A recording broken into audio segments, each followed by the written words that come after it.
morning, good morning. Julia, thanks for the 27 months. Rem Vices, thank you for coming back. Welcome back. Hypnotize Eyes, good morning. I said I would. And I did. Also, I have to cut my hair.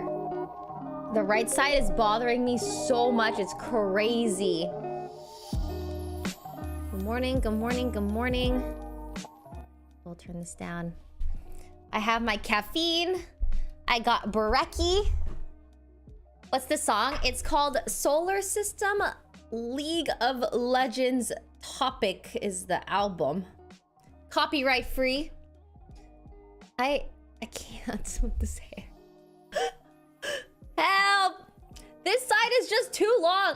This side, I like this side because when I curl it, it just like, it gets out of my eyes. It goes off to the side. But this side is a disaster. Awful. Just stay. Also, I kind of like the idea of putting my hair in a bun today. Bangs cute. I actually really like the bangs as well. They just have to be fixed. They need to be, look, it's just straight up in my eye. You make an appointment? Yes. I have an appointment made. Oh, thank you. Try curling opposite direction. Yeah, I think I just like, I just think they're too long. Like, look at how long they are.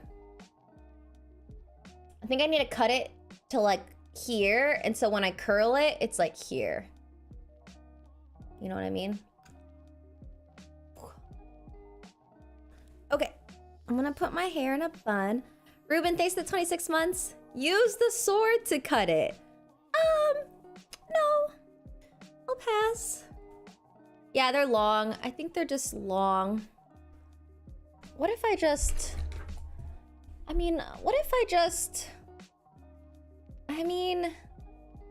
what if... Okay, in the video, it said you take it and you come over this way. Just a little bit. It's in my eye. Twist it first. Well, you're supposed to like pull it over this way. Ugh. Whatever. Put the scissors down, but they're right here. Okay. Bun. Kind of like the bun today. Don't these always go bad? That's not true! Not true! Bun. Bun. Coco, thanks for 13 months. Thank you. Thank you, thank you, thank you. All right, we have a thick day today. Why, Ray? Well, I don't know. I just have been really enjoying these crime videos, you know? Been really enjoying them. I think people are enjoying watching them as well with me, so it's... You're gonna turn the bangs into the crime scene. How dare you speak the truth in this chat room? How dare! Don't you get copyright? We got permission. We got permission to watch the videos on this channel. Although we did get a little strike in one of the videos, but we are working on it. We are working on it. Yeah, we got permission.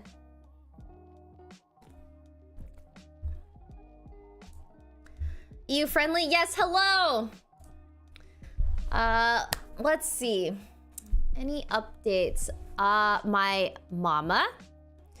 We got a place in the Philippines. You might be asking like, oh, but Ray, I thought you got your mom a place in Washington. I did. I did. But my mother decided she wanted to move to the Philippines. So I agreed because we don't really have... I felt bad because she was really lonely. Feeling really lonely in Washington because my sister and I are just not there. So in the Philippines, she could be with more relatives. And you know, I agreed. I was like, you know what? I'm coming in February. I'll come visit. Sugar daughter, I really am. No, this is my necklace. This is mine. Stop saying it's Hassan's. It's mine. This is my necklace. It's cute. You guys like it? Super cute. Stop. Yes, I will be doing a meetup in the Philippines. Yes, I think Myung is coming with me. Yes. I'm very excited to go. There is another reason why I'll be there. Another reason. I'm pretty sure we'll be in Manila, by the way. So, yeah, the meetup will probably be in Manila. I will figure that all out. Yes, we will have security and all that. We'll figure something out. But I would love to do a really great meet and greet. Conquest? I do want to go to Conquest, so I'm really torn because I have to go in February, but Conquest is in March? Is that... Let me look it up. Please stop stabbing me. Oi!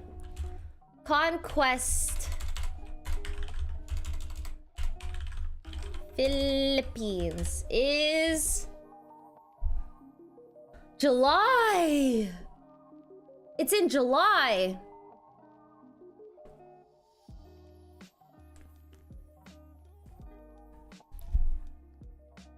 Good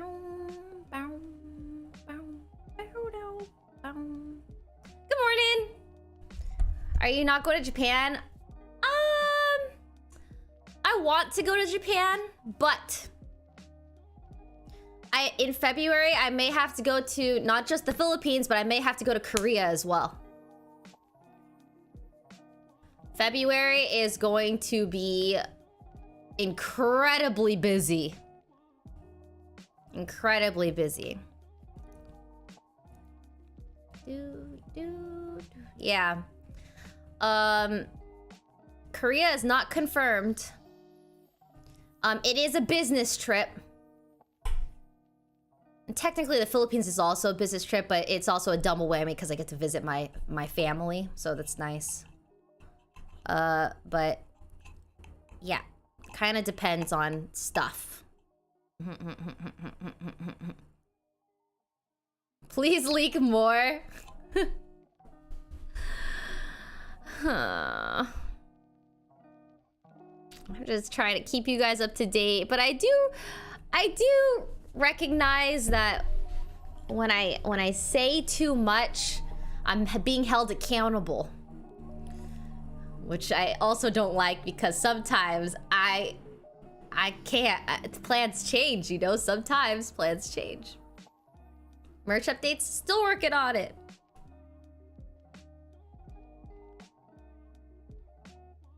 Don't do it, you're gonna regret it. I don't really regret anything. It is what it is. I only regret it when my team gets mad at me.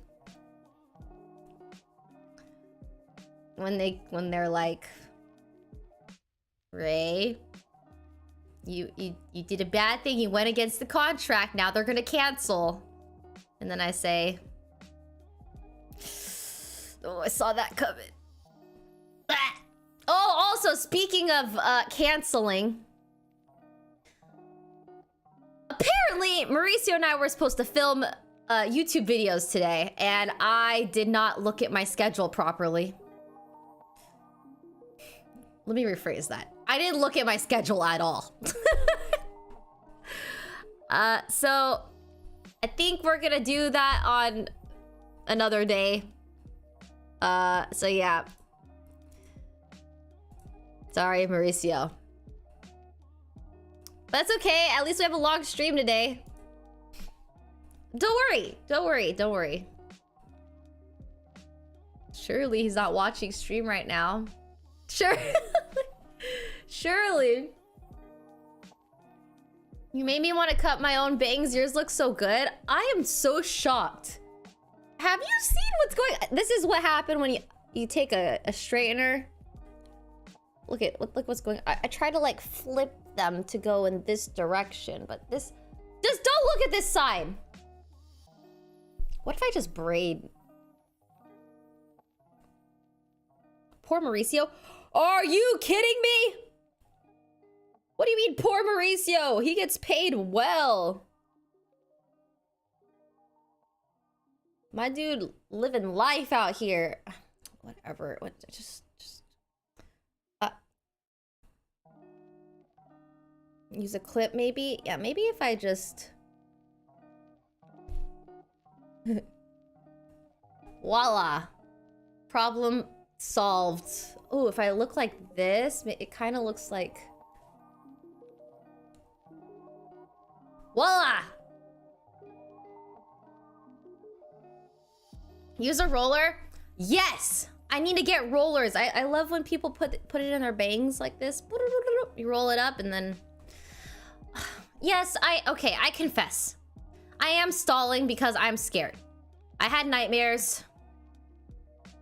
Well, not nightmares. I just stay up at night thinking about these crimes.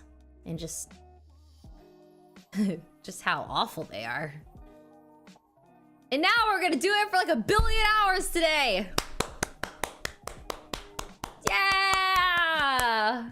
GG, thanks for 24 months. Dale, Ella Rose. I love being a sun ray. Or run ray. You mean a sun ray? We could be the run rays. No sleep today? Woo! No sleep. Juan, thanks for 27 months. Ghost Town, thanks for joining. Chance, thank you. I had a dream I was getting interrogated last night. No lie. Interrogated for what? Interrogated for what? Alright, it's time. Alright, no more stalling. It's time to duel. Music off. Raylan, thanks for joining. Thank you.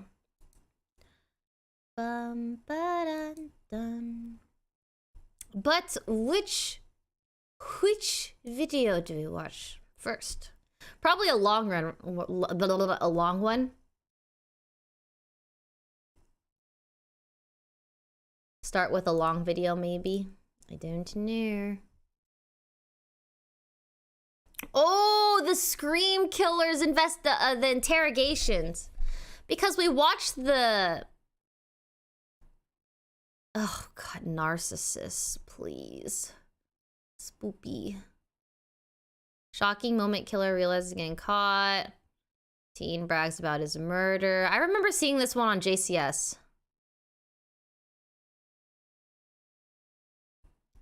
Yeah, I think we do... Not... Okay, we watched this one. But I think we need to watch this one. So, this was their video diary. And this is the interrogations, I believe.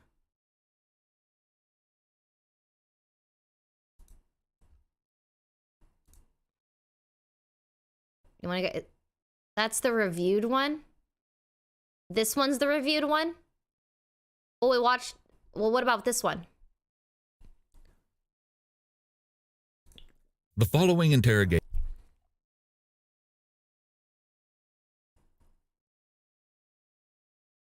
DMs.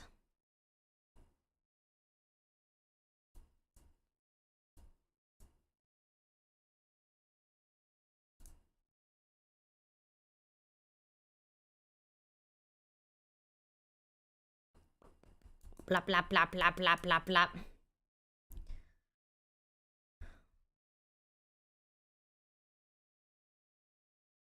Okay. Thank you, Bavita. All right, maybe Vita, send me a playlist of for sure copyright-free videos. Because we did get striked. Because the video is copyright-free, but it showed a 20-second clip of something else that wasn't copyright-free. So, these are confirmed good to go. Thank you.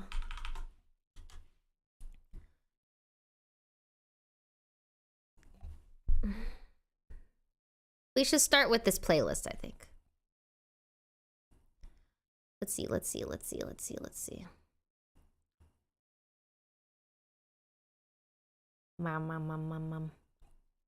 Thank you, Greenhawk. So, okay, so what happens when you get striked or get caught with the DMCA strike? Pretty much it makes it so that you don't get any revenue from the VOD. Which is fine with me. I care more about the VOD being available, but it just sucks because sometimes in order for the VOD to be available, you have to like clip out the thing, but then it takes like days for it to be ready to watch again. But yeah, sometimes it's just a no revenue thing, which is fine. Okay, we rescheduled the bulk filming. Perfect. Right. I want to watch this.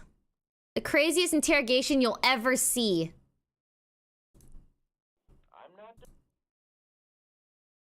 This is 3.5 hours. Are we ready? Is it time?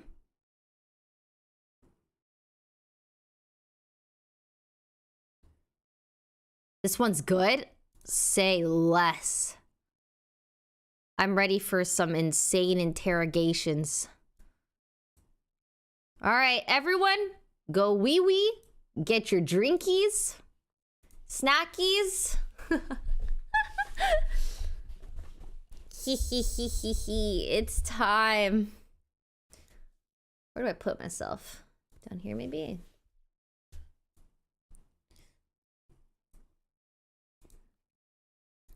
It's like watching a movie together. It's nice. I need to go to the gym. Go! Okay, listen to me. Listen to me. Listen to me. If you have obligations, get them done. Because there will always be more crime videos and more streams. And there's the VOD. Ray is more important? No! I am not! I need a fat poo. Should I go? Yes, go poo. I'm kind of worried about some of you. Some of you are like, got your priorities. Some of your priorities need to get checked. All right? I'm a little concerned. All right, here we go. I'm starting it. That poo guy is probably gonna take a while, but here we go. Demanding, I'm asking nicely. As a kind civilian that also knows how to manipulate cops. This is 22-year-old Russell Jones. Just hours prior to the filming of this interrogation footage, he was arrested for helping a 15-year-old girl execute the brutal murder of her father. Let's set our clock, shall we?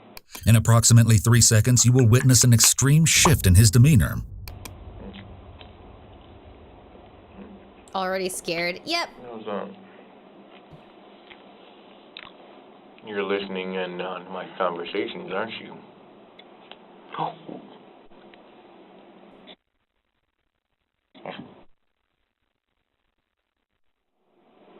So, we can do this the nice way, or we can do it the hard... Captions. I forgot about captions. I also forgot about my breakfast! It's been down here. Oh my god. Hold on. Da-da-da-da. I just got some bacon, eggs, and toast. Video is loud. Is it actually?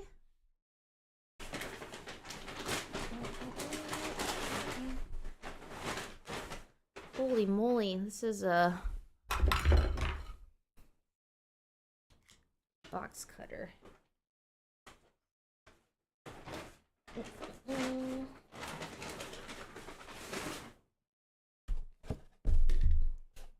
Too late for breakfast? Heck no. It's the perfect time for breakfast. It's 11:30 a.m. I don't really, I know some people eat breakfast at like 7 a.m., but I usually don't eat. My first meal's usually around 1 a.m. or 1 p.m.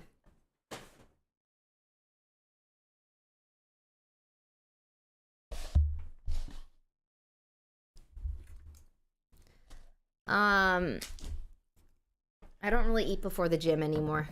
But I did not go to the gym today. So I'm just gonna eat now. Away and I can release my bipolar. Let's make a deal. Do-do-do-do. 1. Thanks for the food. 2. I see Ellie and Gavin because they are both under my protection. 3. Before you release Ellie to her parents, or parent, do a background check as well as a DNA test, as well as, well, not DNA, a drug test. And if you find out that her parent, her mom, is in fact doing drugs, you are to release her to me. Tell him to release Gavin and Ellie. Oh, it's loud. Thank you. And I know I'm being How's recorded. That? You can keep that on there. Unless you're a nice cop, then I take it back. But if you're one of those two-timing, donut-eating piece of crap that don't like rules, a high school bully with a badge, I'm sorry, buddy, but I eat high school bullies for breakfast. So, you want the whole story? Make a deal, or I let out my bipolar. Your choice. The following footage contains never-before-seen personal accounts of the suspects involved in this crime. Through in-depth interviews, we've obtained rare insight into the minds of 3 criminals who display behavior that is among the most disturbing we have seen yet. I can still twist your little mind. Aaron Fryer's murder was reportedly one of the most gruesome homicides Medford police had seen. The investigative team assigned to the case knew there was significant cause for concern just from viewing the crime scene alone. Aaron's 2 youngest daughters, Sierra and Olivia, walked out of their bedroom the morning of October 2nd, 2017, to find the horrifying evidence of the crime. But their father was nowhere to be found. The 2, who were not yet in high school, called their father's girlfriend for help, and it was not long before the police were involved. Only a few hours later, investigators picked up and detained 3 young individuals, walking roadside a short distance from Aaron's abandoned silver Mercury Marquis. His eldest daughter, 15-year-old Ellen Rose Fryer, was part of the trio. Her 19-year-old boyfriend, Gavin Curtis McFarlane, and his longtime friend, 22-year-old Russell Pierce Jones, accompanied her. What's your first name? Mike. Okay. Mike what? Smith. Mike Smith? Okay. Yeah, it kind of sounds like one of those weird names. Mike Smith does sound like a very common... Sure it's not Russell? Well, that is one of the names I know about it. I haven't patted him down or anything. Go ahead. I don't really have any weapons or anything. Okay, well, that makes me feel a whole lot easier, all right? Yeah. Just go ahead and stand here and spread your feet real quick. I probably would be really stupid saying this, Uh-huh. but did you happen to notice my wrists at all? Your wrists? What about them? Well, stick one. the Well, thing good. is that I can dislocate my wrist. Okay, don't do that though, please. Don't Okay. do that. You seem like a nice one. So I appreciate it. I won't make it hard on you. All right. I only make it hard on the bad ones. I actually started my own protection business. Did you? Yeah. What kind of protection? I know it's kind of risky, but I work with people 20 and younger, legally considered a runaway type of age. Okay, so you're gonna protect like runaways? They have to run away for some reason. Yeah. So you provide protection for runaways and get them like a place to live? Yeah. Aww. A lot of places. Ellen was a sophomore student at South Medford High School, Medford, Oregon, and Gavin was a previous student who had dropped out a quarter before his graduation. Nice. Ellen would tell police that she met Gavin walking through South's hallways. According to Ellen, she reached out via Facebook Messenger and started a conversation that would evolve into a forbidden romance. No She, Oz? only Okay, take 15, it was back. underage, and Gavin, 19, was her lover. Friends and family were appalled, but no one as much as Ellen's father. Aaron, in addition to Ellen's mother, Maggie, immediately set clear boundaries. She was no longer allowed to see Gavin. Characteristic to many teenagers who do not get their way, Ellen rebelled. I She don't know snuck the out whole and story lied to see yet. him, secretly maintaining their bond. It was not long before Ellen's lies caught up to her, and Aaron discovered that, instead of staying the night at a friend's as she'd been claiming, she was sleeping over at Gavin's. Aaron, furious, stormed over to Gavin's house, pounded on his door, and threatened him, warning him not to come near his daughter again, or else. It was following this incident that the couple, in addition to Russell, who claimed to own a protection business, developed an insidious plan that reached far beyond sneaking out or running away, as is typical of many teenagers. They began to conspire to murder Ellen's father, who Ellen alleged had abused her. Although they initially intended to execute their plan after the new year, when Ellen would turn 16, Ellen began to claim the abuse was growing worse. And I was not happy with the text. And that's the one that talked about the abuse? Yeah. Okay. And further, that she was pregnant with Gavin's child. This spurred a sense of urgency that drove them to act sooner rather than later. It's arrow keys, right? I like how this pregnancy test is just on top of some Reese's popcorn and some assorted fruit snacks.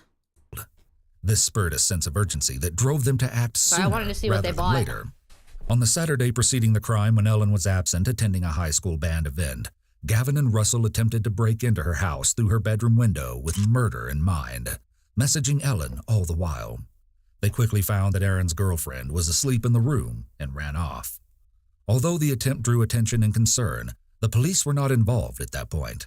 Aaron would pick his daughter up from the band event, take her and her siblings Halloween shopping, and treat them to Burger King the next day, and return to their home to watch a Sunday night movie. The events that followed the next morning were a tragic contrast to this seemingly wholesome day of family events. Gavin and Russell again arrived outside of Ellen's bedroom window in the early hours of that Monday morning. Ellen prompted Gavin to enter, and he obliged, while Russell remained outside in her yard. Over a period of an hour or so, Gavin and Ellen whimsically discussed their future, full of marriage and lifelong love. But this was only to pass time. They were waiting for Aaron, who rested on the living room couch, to fall asleep. Eventually, they heard snoring, and Gavin began to make his way to the living room. His first attempt failed when he accidentally kicked a trash can. It was still dark. Aaron woke up, Gavin retreated to the bedroom, and Ellen pretended that she had to use the restroom. Oblivious to his impending fate, Aaron purportedly said to Ellen, "Stop scaring me with all these people breaking in lately." When the two heard his snoring once more, Ellen handed Gavin an aluminum baseball bat, something Aaron had kept close by for protection, and told Gavin, "Take him out." After Gavin was finished, he sent Ellen a message informing her that it was done. Russell, who had stood outside with a machete for backup, entered the home at that point to assist with transporting Aaron's body.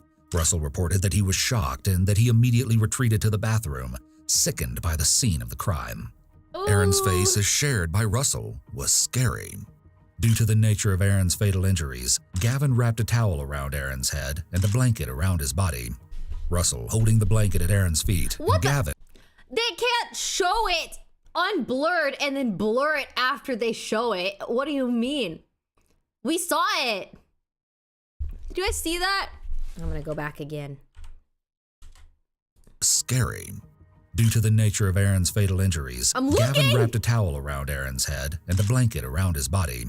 Russell, holding the blanket at Aaron's feet, and Gavin, holding it at his head, carried his body out to Aaron's own car and hoisted him into its trunk. Ellen was the last to re-enter her home. She stole money out of her recently murdered father's wallet, said goodbye to her sisters, who later told police they heard their father say a bad word when they were just waking up for school, and retrieved her dog before leaving. Oh, that makes The sense. trio proceeded to drive to Walmart while Aaron's body remained in the trunk. Ellen used the money she had stolen to buy junk food and hair dye. Before leaving, They walked into an SSI building so that Russell, who was on disability for reasons we'll learn later, could retrieve money with Gavin serving as his rep payee. The following eerie footage captures these moments.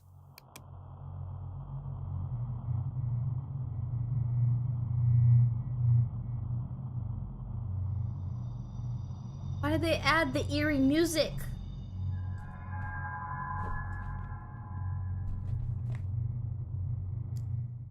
They dumped Aaron's body off an embankment along the side of a road. Also off the embankment alongside the road, they threw various incriminating pieces of trash and clothing articles. They ditched Aaron's car and walked away with plans of hiding low in an abandoned house and eventually retreating to California. He dropped his body off on the side of like a pretty well-known road, man. Like some lady was like walking her dog and then found his body. We interviewed dozens of friends and family who knew these suspects, and we found that almost all of them shared the same sentiment. I spent like the whole year with her and Dan doing competitions and whatever. Someone pulled me aside, was like, "Did you hear what happened with Ellie Fryer?" And I was like, "No, I haven't heard anything." And literally a week or two previously, I had spoken to her and been around her. It shocked me. It was a shock. It was a little bit shattering. It was a murder and a really kind of mysterious and gruesome one. And I don't think anybody was expecting that. All signs aside, no one expected that this would happen. Think about this. Your daughter's 15, 16, and she's with a grown-ass man doing drugs. I would tell him never talk to my daughter again. And it's like some Romeo and Juliet type. You know what I mean? They're not supposed to be together, but they want to be together. Romeo and Juliet laws could be applied there because of the 3-year age difference. What is the Romeo and Juliet law? So they do something drastic, you know. And unfortunately, it was taking Aaron's life in such a messed up way. They found like actual evidence of them planning to kill both Ellie's father and the other guy whose name I can't remember, his dad as well. Who's your father? Russell Jones Sr. Oh. What's so bad about him? His past, as well as my past, growing up with him over 22 years. I know at the very least, Gavin and Ellie were present when one or both of them beat Ellie's father to death with a baseball bat. They, then took his car with his body, dumped him not even that far away, I don't think, in a ditch. Were caught like not that long after in the car, I think, which is crazy. Medford police at least say it's one of the goriest scenes they've ever seen. Trio. All factors involving these specific 3 individuals culminated with a deadly storm that ultimately led to Aaron's traumatic murder. This is the beginning of an end for Ellen Fryer. She sits stiffly in an uncushioned chair. The walls are bare and narrowly enclosing. Experts designed this room to spur feelings of discomfort, isolation, and unfamiliarity. The interrogation has already begun. Throughout the following interrogations, we will analyze all forms of communication, forensic linguistics, and the complex relationship between suspects' criminal behavior and unique underlying psychology. Only hours previously, Ellen stood outside her home while Gavin murdered her father. After she wrings her hands and cracks her fingers one by one, she stares stoically at the camera.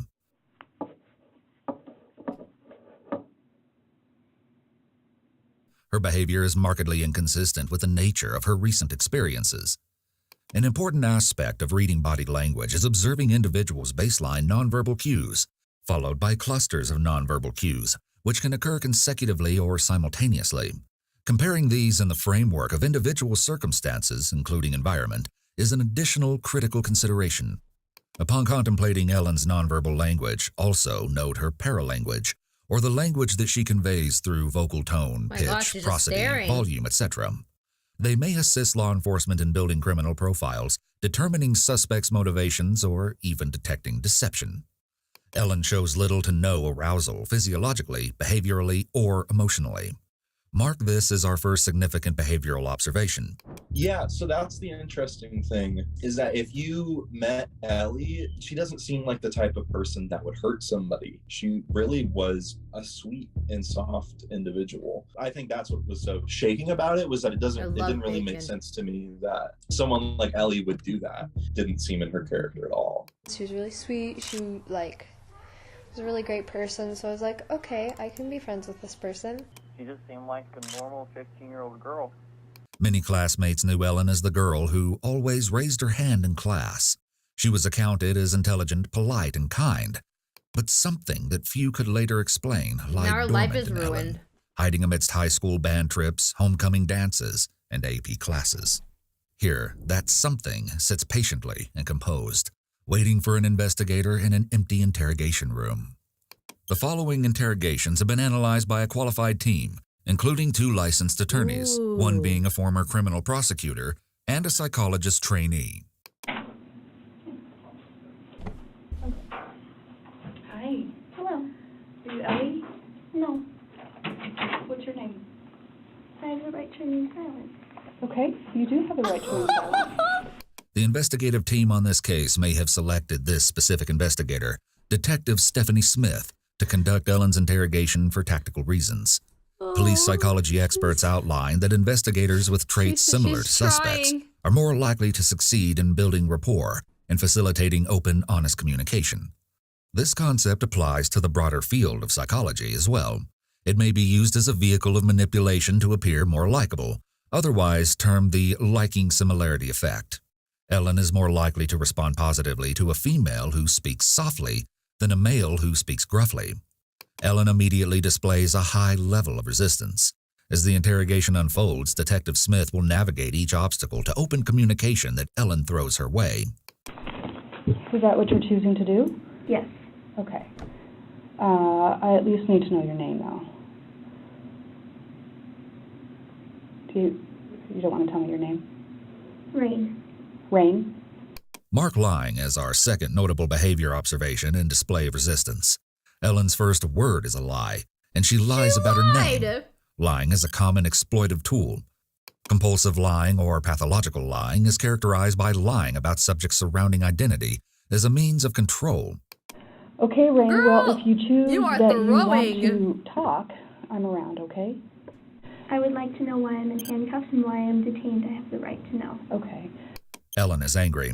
This reflects in her expression, which is a significant contrast between her flat disposition minutes previously. Her eyebrows are raised unusually high, and she holds them there as she asks the investigator with a childlike voice in an indignant, defiant tone why she is being detained. Why am I being detained? Her eye contact is unfaltering. Advanced situational awareness training would identify this behavioral cluster as indicating a need for dominance. So we got a call of concern at your house today. Well, first I'm going to tell you all your rights. My house. I'm going to tell you all your rights, okay? And then I'm going to explain to you what's going on. And if you choose to talk after that, that's completely up to you. This is a lesser-known rapport-building tactic that functions by reminding suspects they have some level of autonomy. Ellen appears to grow more receptive. Okay. Someone in chat said small Karen. You have the right to remain silent. So you said you want to remain silent. Then I would like to know why I'm detained. Okay. So we got a call of concern at your house today, and your little sisters are pretty scared about what happened there. And so what we're doing is trying to figure out what happened. And the police went to your house, and we're also a little bit worried about what's going on over there. Detective Smith is vague that law enforcement is worried about what is going on over there, Ellen's house. At this point, she's trying to build rapport. This is a soft and indirect approach. Detective Smith wants Ellen to fill in the gaps. I have been sitting there all night. Well, there are things that would indicate otherwise. I gave you guys what you wanted. Normally, it would take about 24 hours to get missing persons report if there wasn't evidence of blood. Then, if the person's missing for a total of 48 hours, hence 48-hour mystery, dumbass, then you do your little search posse. By then, Gavin, me, and her would be in California. And I'd like to talk to you about that, but with your wishing to remain silent, it's really difficult to kind of get to the bottom of all of that. Then let's talk. Okay. So what I want to do is make sure you understand what I told you about what your rights are, because that's super important, okay? So can we go through those one more time? Yes. Okay. So you have the right to remain silent. What does that mean to you? Detective Smith reiterates the Miranda rights and asks Ellen to explain what each right means to make sure there is understanding. States often require this if suspects are 15 years of age or younger. So this morning, your little sisters ran over to your mom's house and told your mom about something that worried them that they saw in your house. They saw the And little what that sisters? was a large amount of blood. And they described a few things that you had been doing at the house. Kind of the way you said goodbye, and that it worried them because they weren't sure if they were going to see you again, and they love you. And that really worried them a lot about where you were going and why you were leaving so quick, because they care about you and they love you. She frames the story from Ellen's sister's perspective, describing how scared they were to appeal to Ellen's humanity, but Ellen seems relatively unaffected. You know, do you love your sisters? Yes. And you care about kind of how they feel about you? Mm-hmm. Yeah. Anybody would. You know that? Yeah. Yeah. So, kind of that's what we need to hash out, you know? What did your sisters see? Why are they worried? Yeah, what did they see? That's what I'm going to ask you. Honey. To be honest, I don't have a clue. Mm-hmm. Ellen becomes abruptly animated. She raises her eyebrows sharply, and they linger there. Something about the expression seems off. It doesn't reach the rest of her face, indicating chirality, or match her verbal expression. This abnormal behavior further supports that Ellen struggles with issues of affect or apathy. Ellen's expression, whatever it is, does not appear normal. Ellen's ex-best friend, Jillian McFeeters, commented on Ellen's mental health to investigators, stating that Ellen had displayed signs of bipolar disorder. The switch would go off sometimes, and I mean, it was not very long. It was just kind of a woo, and then it was gone, but... This is a critical piece of information confirmed by someone who knew Ellen best. Ellen's mood fluctuations indicate that she suffers from heightened emotional reactivity and sensitivity in response to triggering stimuli. This contrasts with mood swings typical of bipolar disorder, which are not as transient. You said that there was a large amount of blood. Mm-hmm. Is everybody okay? That's what we're trying to figure out. Hmm. Yeah. Do you go to school? No. No. What's the last grade you completed? 12th. You completed 12th grade? Detective Smith begins to ask background questions to establish Ellen's behavioral baseline, or the behavior she normally displays when answering fact-based questions.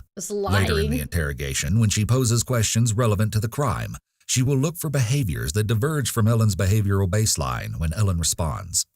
We will expand on the formal technique of this concept later in the interrogations. How old are you? 18. Okay. All right. Where did you go to school? South Medford High School. When did you graduate? Last year. Class of 2017. This year, sorry. Class of 2017. I graduated with an honors diploma. That's exciting. As we know, Ellen is lying when she answers most of these questions. Because we know she's lying, we can see the way Ellen expresses herself non-verbally when she lies based on facts. 1. Ellen's tone drops and flattens, a notable deviation in her paralanguage. Do you go to school? No. No. What's the last grade you completed? 12th. 2. Her eyebrows raise. 3. This is a cluster of non-verbal indicators. Ellen looks up and to the right. She smiles, laughs as she answers, and then moves her hands apart. When did you graduate? It's not. Listen. Okay, listen. It's... I also... When I'm trying to recollect something, I also look up, but it's not because I'm lying. It's because I can't remember. Oh, God. Oh, God. I just know if I were ever to be interrogated, I would just... say, hey, you know, you guys are right. 4. We can see another cluster when she corrects her lie with another lie. Lock me up. This time we can tell she's more flustered. One. She scrunches her face to the point that she closes her eyes. She false starts. We see her eyebrows drop dramatically. She rapidly shakes her head back and forth, and finally, she aggressively flicks her hair out of her face and tilts her head back. 5. Last, we see another eyebrow raise. What kind of classes did you take? AP. AP what? AP American Studies, AP Human Geography, AP Psychology, AP Biology. Goodness. Pretty much everything I could take. Yeah. Now your life is And ruined. I know you live with your sisters, because I Why? know somebody else has talked with them today. I didn't talk to them. And who else do you live with? Casa Ackerman. Oh my Ellen goodness. responds, just them, and Thanks she for sounds more subbing. emotionally expressive. She may have a soft spot for her sisters. The investigator seems to think so, as she often includes them in her questioning. And my mother. Okay. Where do you live? In the area. I don't know the exact address. So you live with your sisters and your mom, and you graduated last year. Okay. And you were walking down the street, it sounds like, today? Mhm. Who were you with? I was with my friends. Okay. And I wasn't there, so I really don't know. Yeah. Who are your friends?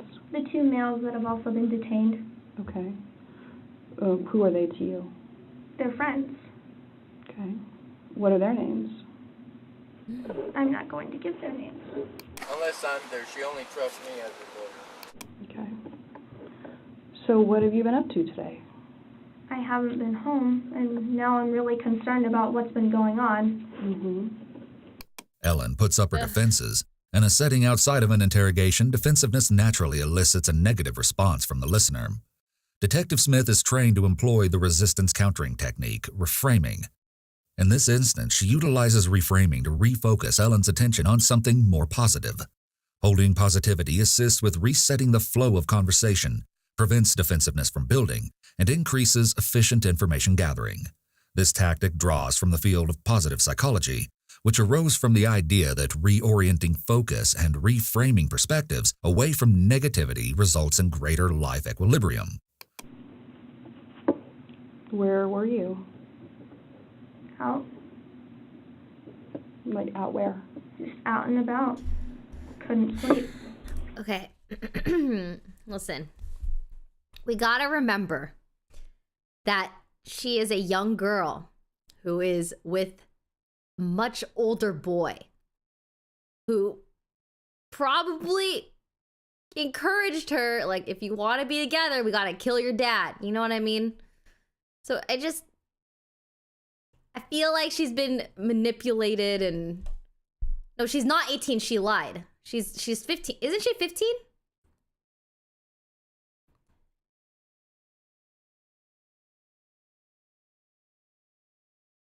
$16? I thought it said she was 15 and the guy was like 19 or 20 or something. Obviously what she did was wrong, but she definitely was not around the right kind of people, that's for sure. When Ellen lied about graduating from South Medford High School, I graduated with an honors diploma. she stated that she had graduated with an honors diploma, an identity lie. This is unnecessary detail. In contrast, her responses here are short and vague. Like, out where? Just out and about. She's unable to provide any detail. An investigative team will analyze amounts of detail and specificity in the context of what suspects say. She's also pregnant. They might note that Ellen was overly specific when she provided detail when Detective Smith didn't prompt her to. Honors diploma. Remember the Reese's? They might also note that Ellen was overly vague when the investigator prompted her to be specific, her actions. Both warrant attention in an interrogative environment. Where's the last place you slept? At the house. At your mom's house? Mhm. Well, we've talked to your mom. You know that? Mhm. She's super worried about you. She's so worried about you. Not the Reese's. Detective Smith shares that She's she knows Ellen is pregnant. lying, but follows with an empathy statement. There is no perceptible response from Ellen, but it's clear Detective Smith is still trying to earn Ellen's trust and break the ice. This is an attempt to make an emotional connection, but Ellen holds steadfast, maintaining her resistance. I would actually like to speak truth today. Okay? I think that your mom is... it's been a long time since I've seen a parent like your mom was today. She was on her knees on the ground, sobbing. Because that's how worried she is about you. So I do know that that's not where you spent last night. So where'd you spend last night? I didn't sleep last night.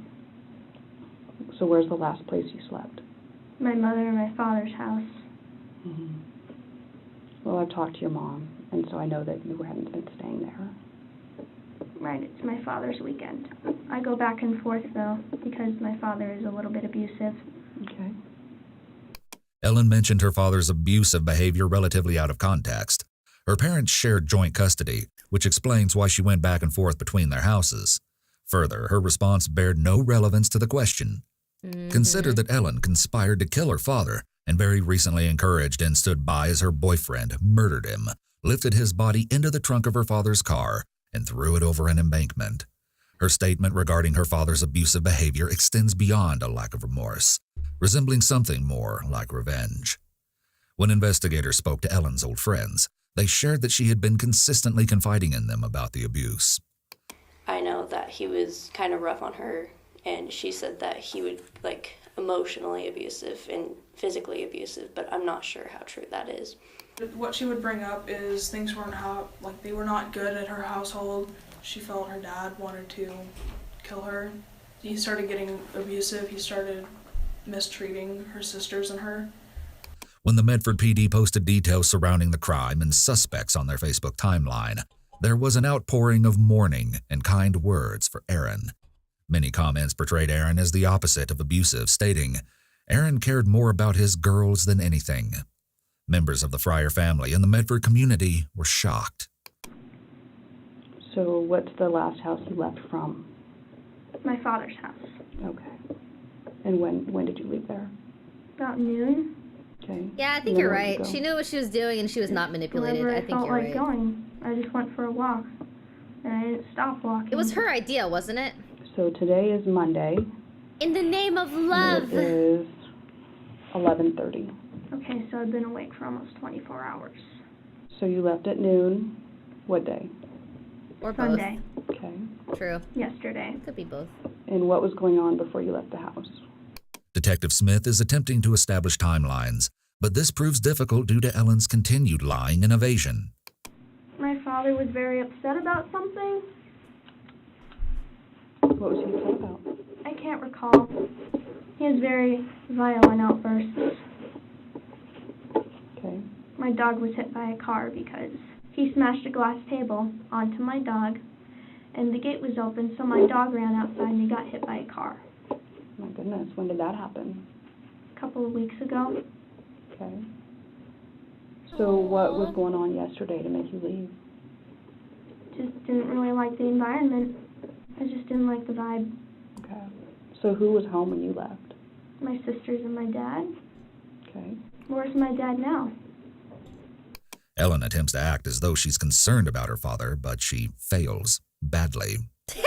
Consider which behavioral cues indicate deception and post the timestamps in the comments. I hope someday this girl, while she's in prison, watches this video and is embarrassed by how bad her acting is. I don't know. So you leave. What door did you leave out of? The front door. Okay. And did you tell anybody you were leaving? No. And then where'd you go? Just turn here, turn there. Just kind of wandering around town. Fails. Ellen describes walking and seeing the nearby market, though she says her memory is fuzzy. My memory is pretty fuzzy, though. Is it? And she claims she doesn't remember much else. And then what else did you see? Nature. Preceding interrogation, investigators may engage in an exercise termed perspective taking. They place themselves in the suspect's shoes. Suspects will often prepare themselves to answer questions that are central to the crime they committed. By viewing the situation from suspects' perspectives, investigators are more likely to determine what questions suspects might expect or not expect. Investigators will then begin the interrogation by asking anticipated questions to establish a behavioral baseline and follow by asking unanticipated questions. Nature! This allows investigators to make a comparison between baseline responses and responses that suspects provide when caught off guard. Well, at some point you must have met up with some friends. Yeah, I ran into them. Where were you when you saw them? Can't remember. So I feel a little bit, tiny bit like we might just be like playing cat and mouse and going back and forth. Okay. In addition to displaying high levels of resistance, Ellen pushes back at the investigator. She exhibits prolonged eye contact. This is a confrontational behavior indicating aggressiveness. She will continue to do this periodically throughout the interrogation. Your sisters have actually been already talked to by somebody, and they're pretty good on their times when they saw you because they were getting up and alarms were set and looking at tablets and things like that. Okay. And so, I just want to have an honest conversation with you. I think that your sisters are beyond scared, beyond worried. Yeah, why aren't you worried, huh? What's going on? The dog. Where's the dog? Where is my dog? What's his name? Squeakerbeak or something? Sparklebeak. Sparklebeak. Where is he? You tell me. Where's my dog? I don't know. Where is Sparklebeak? I don't know. Okay, well, for me to have an answer about where Sparklebeak is... Oh, he's in the shelves! I don't, because you're actually the one that took Sparklebeak. I took him for a walk around the block, and then I dropped him back off. Sparklebeak is not anywhere to be found. Your sisters remember you taking...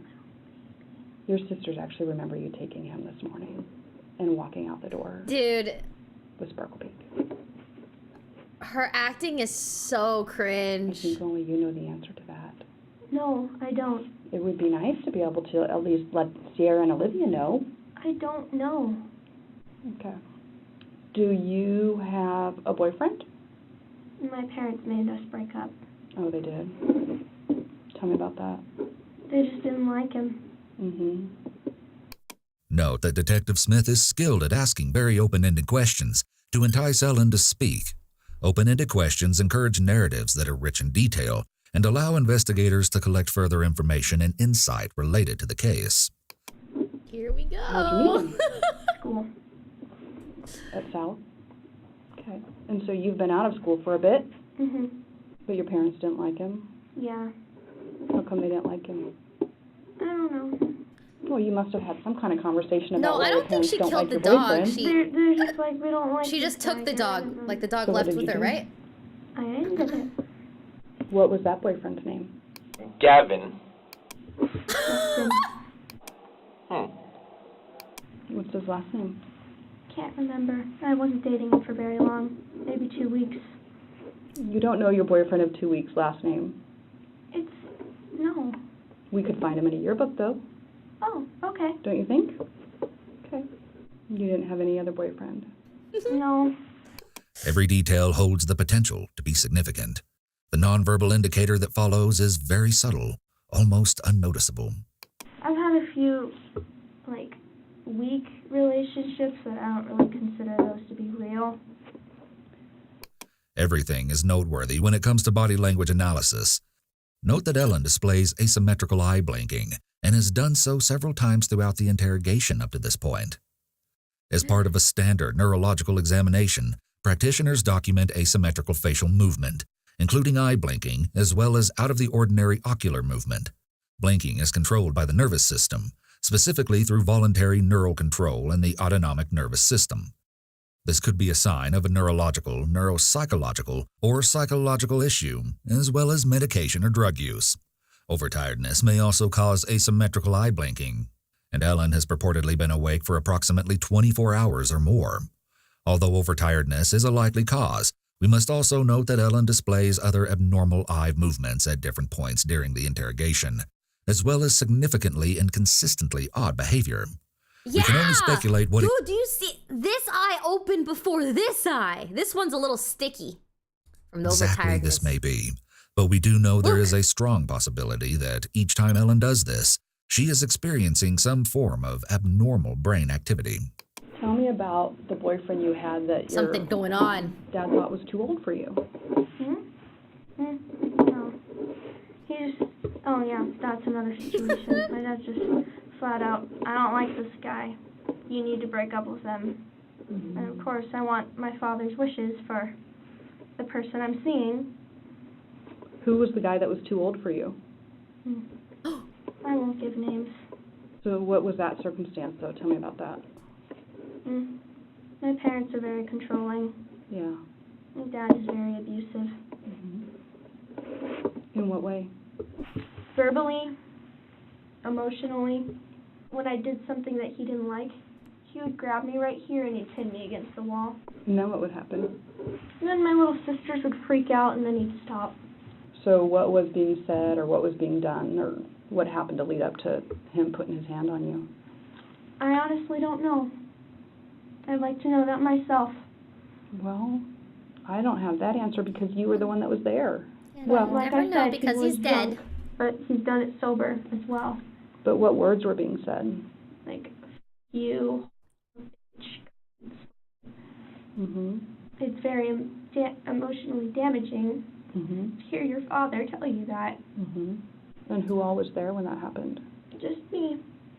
After school. I thought you said your sisters were there. Ellen shared only moments ago that her sisters asked him to stop. So who was home when you left? My sisters and my dad. Okay. Here she explains that she was alone when it happened. Investigators may ask the same questions repeatedly to look for the slightest deviation in suspects' stories, particularly to those who display high levels of resistance, like Ellen does. Among the handful of Ellen's friends and acquaintances who spoke to the police and/or accepted our invitation to interview, 2 mentioned that Ellen was not always honest. And she came to school one day with a thing on her leg and said it was from her sisters pushing her. But I don't know, because Ellie has kind of lied to me before, which did hurt. She's a liar. Jillian McFeeder shared the story of an event that occurred closely preceding Aaron's murder with police. McFeeder stated she decided at that point that she could not forgive Ellen for what she'd done. She was telling her father that she was at my house when she was actually at her boyfriend's house. So I got a call from Allie that was very frantic saying, I need you to cover for me. So of course I'm thinking, okay, maybe something really bad is going on. So her dad calls me, and of course I cover for her, and then he finds out, so he ends up thinking that I was covering for her the entire time when I did not have a clue that she was lying. This one time I thought maybe she's in a dangerous situation. Of course I'm going to help her because she was my best friend and I trusted her, and that was the wrong decision. Jillian ended her friendship with Ellen after that night and explained to the investigator that she would never trust her ex-best friend again. She knew Ellen was going down a wrong path, and she refused to follow.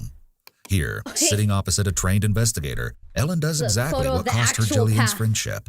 She lies. Yeah, sometimes we go over there by ourselves, and we just want to get away from the other 2. Having 2 younger sisters is stressful. Everything's an argument. I'm tired. The following questions are generic about whereabouts, the last time she saw her father, and some of her locations over the past 24 hours. Smith is establishing a timeline and frame of reference to compare it to what she knows about Ellen and the crime and what she will learn from Russell's and Gavin's interrogations.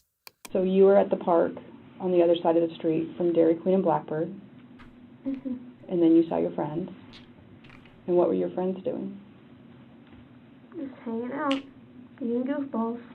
Okay. We know that Ellen and said goofy friends were mood. certainly not just hanging out, being goofballs.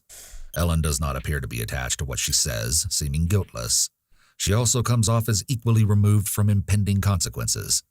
As an honors student with stellar grades, Ellen has demonstrated advanced cognitive ability. She would need to possess assets like strong critical thinking skills, working and long-term memory, and at least an average or above IQ to excel as she has. If Ellen is intellectually gifted, we have less of an explanation for why she consistently tells lies that she cannot keep up with. Her approach to evasion and resistance is persistent but not logical, let alone strong, and it brings up a question as to whether Ellen is in a normal, healthy state of mind at the time of this interrogation. A more sinister explanation, She's Ellen could fine. be doing this intentionally, manipulating the investigator and setting the scene for an insanity defense. And then what was the conversation? Hey, what are you doing? Nothing much. What are you doing? Just walking around. You want to hang out? Sure. And we started walking. And when do you think that was? I'm not quite sure. What kind of car does your dad drive? Grand something? What color is it? like goldish silver. Okay. When's the last time you were in that car? When he drove me to the store. Detective Smith continues to ask questions surrounding details of the crime. She has reasonable suspicion that Ellen was in that car only hours ago with her dead father in the trunk, and she's probing for behavioral discrepancies between answers Ellen provides here and answers Ellen provided earlier when responding to questions unrelated to the crime. Trying to When's the last manipulate, time you drove she's trying that to car? play innocent by, Last you know, time using I drove that car. the sweet When I innocent parked the car at voice. Walmart. Okay. I'm just a And that small was, little so today's Monday, and you girl. said that was a couple days ago? I could do no What time of day? wrong. Where's We my had to get something for father? dinner. So I'd say about Where is 6 he? p.m. And who all went to Walmart? Just me and my dad. Okay. What'd you guys get? Meat. What kind? Like, what were you guys making? Oh, I'm vegetarian, so I don't really care. By the way, did you know sausages are actually the leftover pig guts? And intestines, and the heart, and the liver, pork chops, they're used. Okay. When's the last time you saw your dad? Like, who cut this guy's hair? Liver, pork chops, they're used. It kind of looks like mine. So uneven. Oh, God. When's the last time you saw your dad? Yesterday. I'm Yesterday. Keep talking. I'm really sorry. You want to take a little Tired break? to keep talking. Okay. I'm Do you want some sorry. water or anything? No, thank you. You just want to sit here for a few minutes? I'd like a place to lay down and sleep. Okay. Well, you just sit tight for a few minutes and we'll try to figure that out, okay? Okay.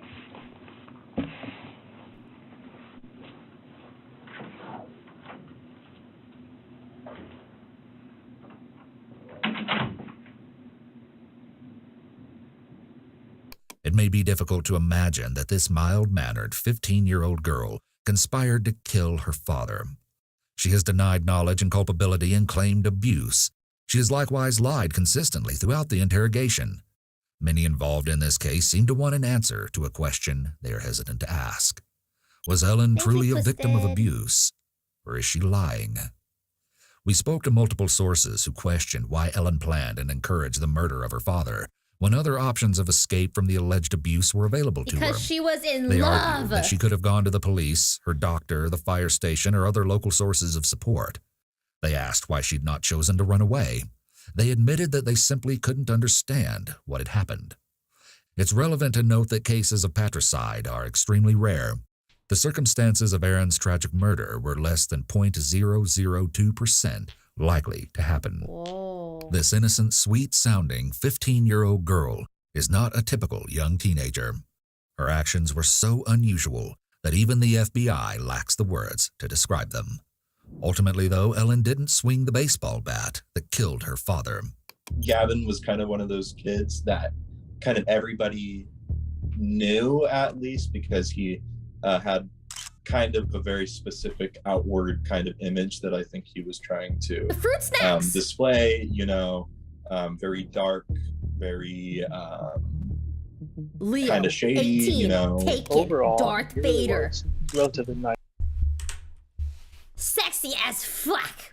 One of the nicest people you will ever meet. Always down to chill if I'm not busy. Kind of shady, you know. Overall, I mean, he really was relatively nice, but just kind of a weird kid. Gavin was a normal guy. He was really cool. You know, he's always outgoing. He was an open person. He was like, I don't know, he had friends, but he wasn't like popular, if that makes sense. It just makes sense that he would do something like that. I mean, he makes threats to kill people. He obviously has the Wait, outward didn't say Darth image Vader? of somebody who it seemed like he was playing an imitation. Oh. It's like the classic, you know, trench coat said Darth mafia Vapor? at your school. Like it seemed like he wanted to be one of the Columbine shooters. Many of those who knew Gavin held mixed perceptions of him. From multiple accounts, he seemed to be as much of a friend as he was an enemy, as normal as he was eccentric, and as outgoing as he was reserved. Some said that they noticed him changing over the couple of years leading up to Aaron's murder. Others said that he had always been the way he was. Regardless of whether pre-murder impressions of Gavin were positive or negative, Most who responded to our request to interview didn't believe that he could have done what he did. He was never like that, man. No one would have ever guessed that he would have. You searched it up? Murder, Stop. You know? In social environments, he can be cool. If you're just with him, like, he'll start saying that makes you think like, oh, you shouldn't say that. Don't say that to anybody else. You know what I mean? Like, keep that one to yourself. Gavin's behavior and responses to investigators, framed within the context of what family and old friends and acquaintances have said, serve as an opportunity for a unique insight into a crime that no one anticipated. This interrogation occurred less than a day after Gavin bludgeoned Aaron to death, but shortly after he sits, he lightheartedly, mechanically asks, "How's your morning been so far?" Busy. Busy? Yeah. Mark this heavy contrast as our first behavioral observation of Gavin. He displays no visible signs of remorse. Just as we observed in Ellen, Gavin appears unfazed by the seriousness of his past actions and present situation. Whereas Ellen initially presented as emotionally flat, Gavin teeters on the edge of jovial. Yeah. This is the start of what is known as the Reed technique. The first step in such technique is isolation, which they've done for an extended period. The second step deployed here is called maximization. The Reed technique recommends 5 minutes of isolation, but Gavin has been isolated for hours, with the exception of an officer keeping a close watch on him. Following isolation and maximization, the Reed method incorporates three primary categories: fact analysis, investigative interview, and interrogation. As part of the fact analysis step, investigators gather the facts involved in the case and analyze them to search for motive, potential to commit the crime, and likelihood to commit the crime. Law enforcement will use both dependent and independent corroborating evidence in this stage. During this stage, investigators develop a full understanding of the crime scene and other relevant aspects of the crime. All right. So,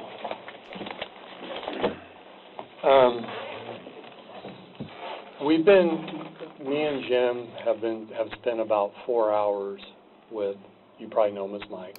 Yeah, wow. And His edits. Detective Stephanie Smith has spent about the same amount of time with Ellie. And I just want to throw some things at you. So all I want you to do right now is just listen to me. Okay. And let you know what's going on, okay? Okay. Step 1. Positive confrontation. At this point, the investigators have acquired enough evidence to reasonably suspect that Gavin committed the crime. As part of positive confrontation, the primary investigator lays it all out on the table, objectively stating the facts. He does this in an intentionally soft, soothing voice to appear non-threatening and to give Gavin a false sense of security. Mike took us out to East Antelope and pointed out the tarp, and we have people out there right now recovering Ellie's dad. He's deceased. Ellie's dad was basically wrapped up in a blanket and a tarp and taken out and dumped. The investigator opts to use words that are non-accusatory while presenting the evidence. He does not say, "You took his body and dumped it." He says, "His body was taken out and dumped." The latter is passive voice as opposed to active. Controlling suspects' levels of resistance and defensiveness is critical to the success of an interrogation. We don't know if this is something that's been planned out a long time ahead or if this was just like last night, you guys decide to go over there and get Ellie the hell out of a bad situation. The investigator implements Step 2, theme development here. He frames the crime from a perspective that fulfills Gavin's moral justifications. This is the investigator's moral theme. If Gavin murdered Aaron, he did it to protect Ellen. This will occur and build as the interrogation progresses. The investigators pre-planned this, likely structuring it around information gleaned from other sources like Gavin was only protecting Ellie. Oh, this guy said too much. We will call the investigator's theme development the hero theme. This isn't a matter of when it happened, where it happened, who was involved. It's more a matter of why this happened and what was going on through all of you guys' minds at the time. We don't take sides in these kind of cases. We're basically truth seekers. We're here to seek the truth as to what happened. And Ellie has been 100% cooperative with us. Are you Ellie? No. What's your name?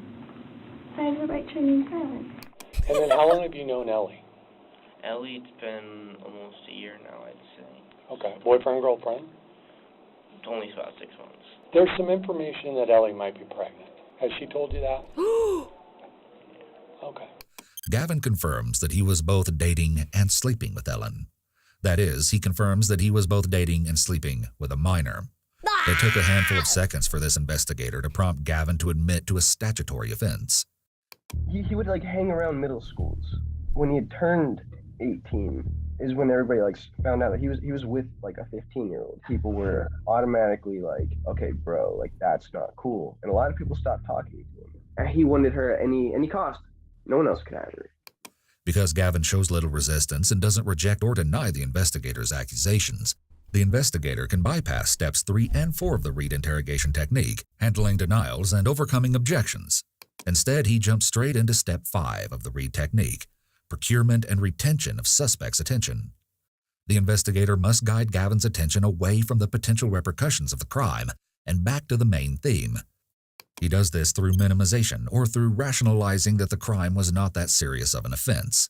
You guys are only, what, 3-4 years apart? A little over 3, yeah. Yeah. Okay. Because of the investigator's redirection here, Gavin is back in the hero mindset. From Gavin's perspective, investigators are only concerned about Aaron's abuse of his daughter, not his murder. And Gavin has exactly she was the 15 information and they he's need. 19. Her dad's an alcoholic, and he goes and she said that he's beaten her and locked her in the bathroom before and stuff. Has she ever told you that anything in regards to? That was just recently. That's what set me off. So. Okay. This is a turning point. In just over 10 minutes, Gavin has fully bought into the hero theme. The next steps are crucial to the success of the interrogation. They almost have a full confession, but sticking true to the Reed method, the investigator immediately continues as though Gavin merely commented on the state of the weather. The hero approach to theme development was Gavin's Achilles heel, his greatest weakness. His crime was gruesome and ruthless, but he seemed to desire to be a hero as much as he desired to be a villain. Among the dozens of friends and acquaintances we interviewed, only one confirmed a possible explanation as to why this theme works so well for investigators. He was very protective of the people he cared about. Actually, how we met, I was bad-mouthing a couple people, not realizing that he was connected to those people. They had pissed me off, and for whatever reason, I just wanted to talk shit, and he gave me a black eye. Although Jacob laughed it off, the example he gave supports the theory that Gavin possesses a low anger threshold, meaning he's anger-prone. Some might argue that Gavin's actions display extreme loyalty, whereas others might protest that they served as outlets for his aggression. When did she tell you I know, about I can't that? find a And good what did spot she for the tell you? cam. What if I just move it up a little bit, like right here? What's your understanding of what he did to Ellie? He basically laid next to her naked and started. And then so you mentioned that kind of set you off, upset you. Obviously, it would upset me too. This is an empathy statement, something that encourages reciprocity. Establishing reciprocity, in this case emotional reciprocity, in an interrogative setting is a form of persuasion. If the investigator provides a small favor, the suspect may feel a need to return it, thereby lowering resistance.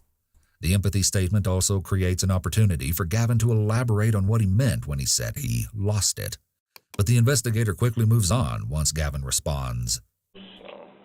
Linguistic analysis involves the interpretation of words and phrases in context.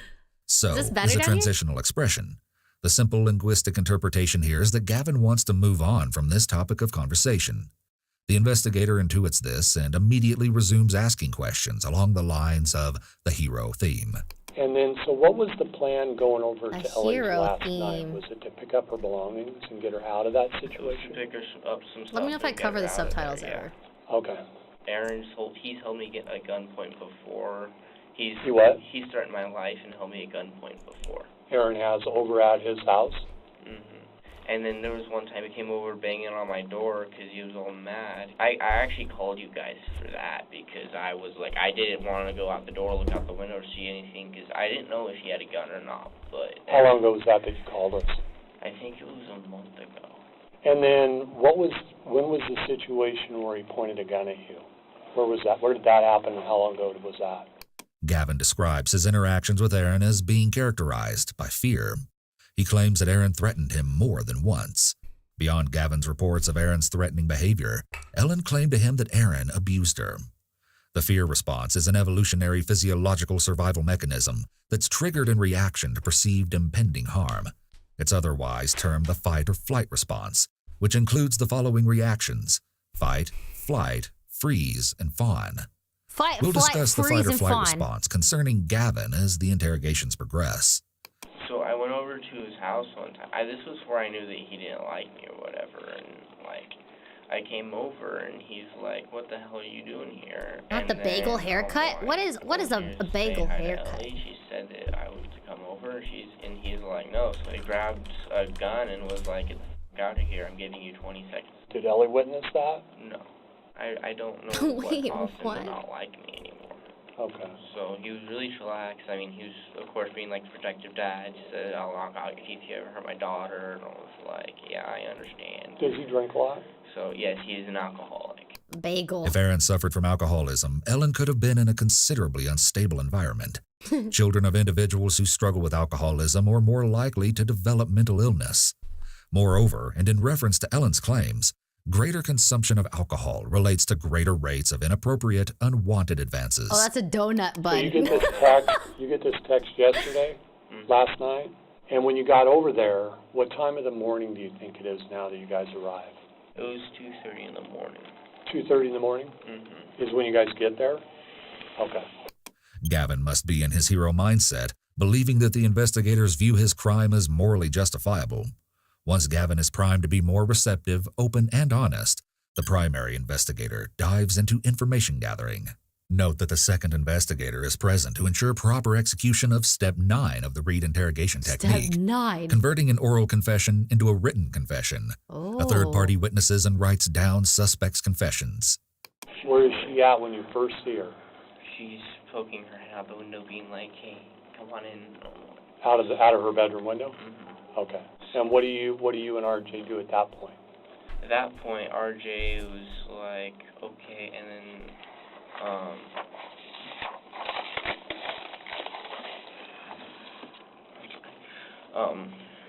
gas bubble or something. Okay. I go in the window. Ew. RJ waits outside. He waits outside, Yeah. and then do the bags start getting passed out the window? Yeah. His How hair many is bags giving do you think croissant. she has ready to go For at that sure. point when you get there? Gavin appears calm and collected, unaffected by his present circumstances. However, as the investigator probes more deeply into the specifics of that night, Gavin crosses his arms tightly over his chest. This is a self-pacifying behavior, a self-hug meant to reduce stress and regulate emotions. When we got there, she had 4 bags. She had a guitar. The pellet rifle. The pellet rifle, yeah. And then she had like a makeup kit and then another thing in it. So now it's you and Ellie in the bedroom, and you mentioned that Dad heard you. Did Dad hear you guys in there? Or did... Well, he got up and then Ellie was like, "Oh, I'll just go out and act like I'm going to the bathroom or whatever." Because, I mean, I didn't want this guy to come in and start beating the crap out of me. So how'd the conversation go between Ellie and her dad at that point when she's saying, "I got up and went to go pee"? And he's like, "All right, well, stop scaring me with all the people trying to break in lately." Oh. And I was like, "Wait, what?" Because that was the first night we had gone. I mean, we went over there last night, but, I mean, we didn't go for it because her dad's girlfriend was there. Okay. Saturday night. So you'd went over Because Saturday night it's to try to Monday, get her out of there. Yeah. I know I'm in serious trouble, aren't I? Well, we need to figure out what happened. And, you know, there's a lot of things in play here. But so now you've been there about 20 minutes before Ellie interacts with her dad. His tone is even, and his responses are level, but when Gavin removes his jacket, we can reasonably assume that he is more stressed than he's letting on. Actions like tugging at a shirt collar or removing clothing, as Gavin does here, may be referred to as ventilating behaviors. When circumstances are heating up, what if humans may lean on these maybe he's just behaviors to cool down. And I know this is going to be a little bit difficult to talk about, Gavin, it's getting but to you gotta the be part, 100% that's why. honest and truthful with this. What happens next? So then Ellie got out, and they waited in the car, and then... Ellie went to the He's car? sweating. Did she go out the window or the front door? She went out the window. Okay. As Gavin answers, he rubs his nose. While nose touching under high-stress circumstances does not necessarily indicate deception, it does indicate heightened stress. It appears that Gavin's feelings of discomfort are building. And when you said they waited in the car, are you talking about RJ and her? I can tell you that the car is seen on video on a surveillance camera at a neighbor's house, leaving at about 5:50 in the morning. If you're getting into the bedroom at about 2:30, you're talking about 3 hours until you guys leave. Does that sound about right? Yeah. Okay.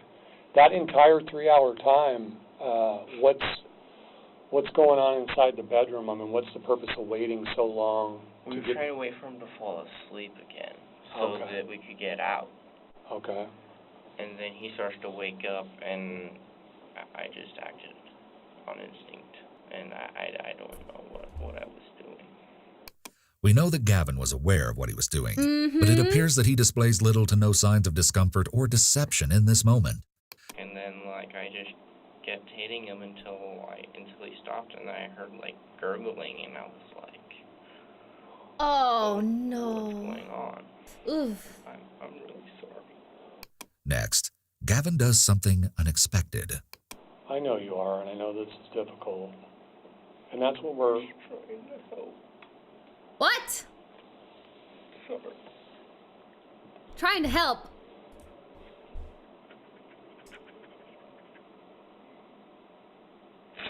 Let me ask you this, Gavin, were you upset because of everything that Ellie had told you? Okay. I didn't want to kill him. I didn't want to kill him. Right, but why not at 4:30 when you know she has the keys, why not just everybody go out the window and leave? Ellie hates her parents. She doesn't want to go back there again. She wanted him dead, but I didn't want to kill him. And I was like, I'm not going to kill him. She was all like, no, I don't want him around. I don't want him around my sisters anymore. So sorry. Oh, man. I'm going to prison for murder, aren't I?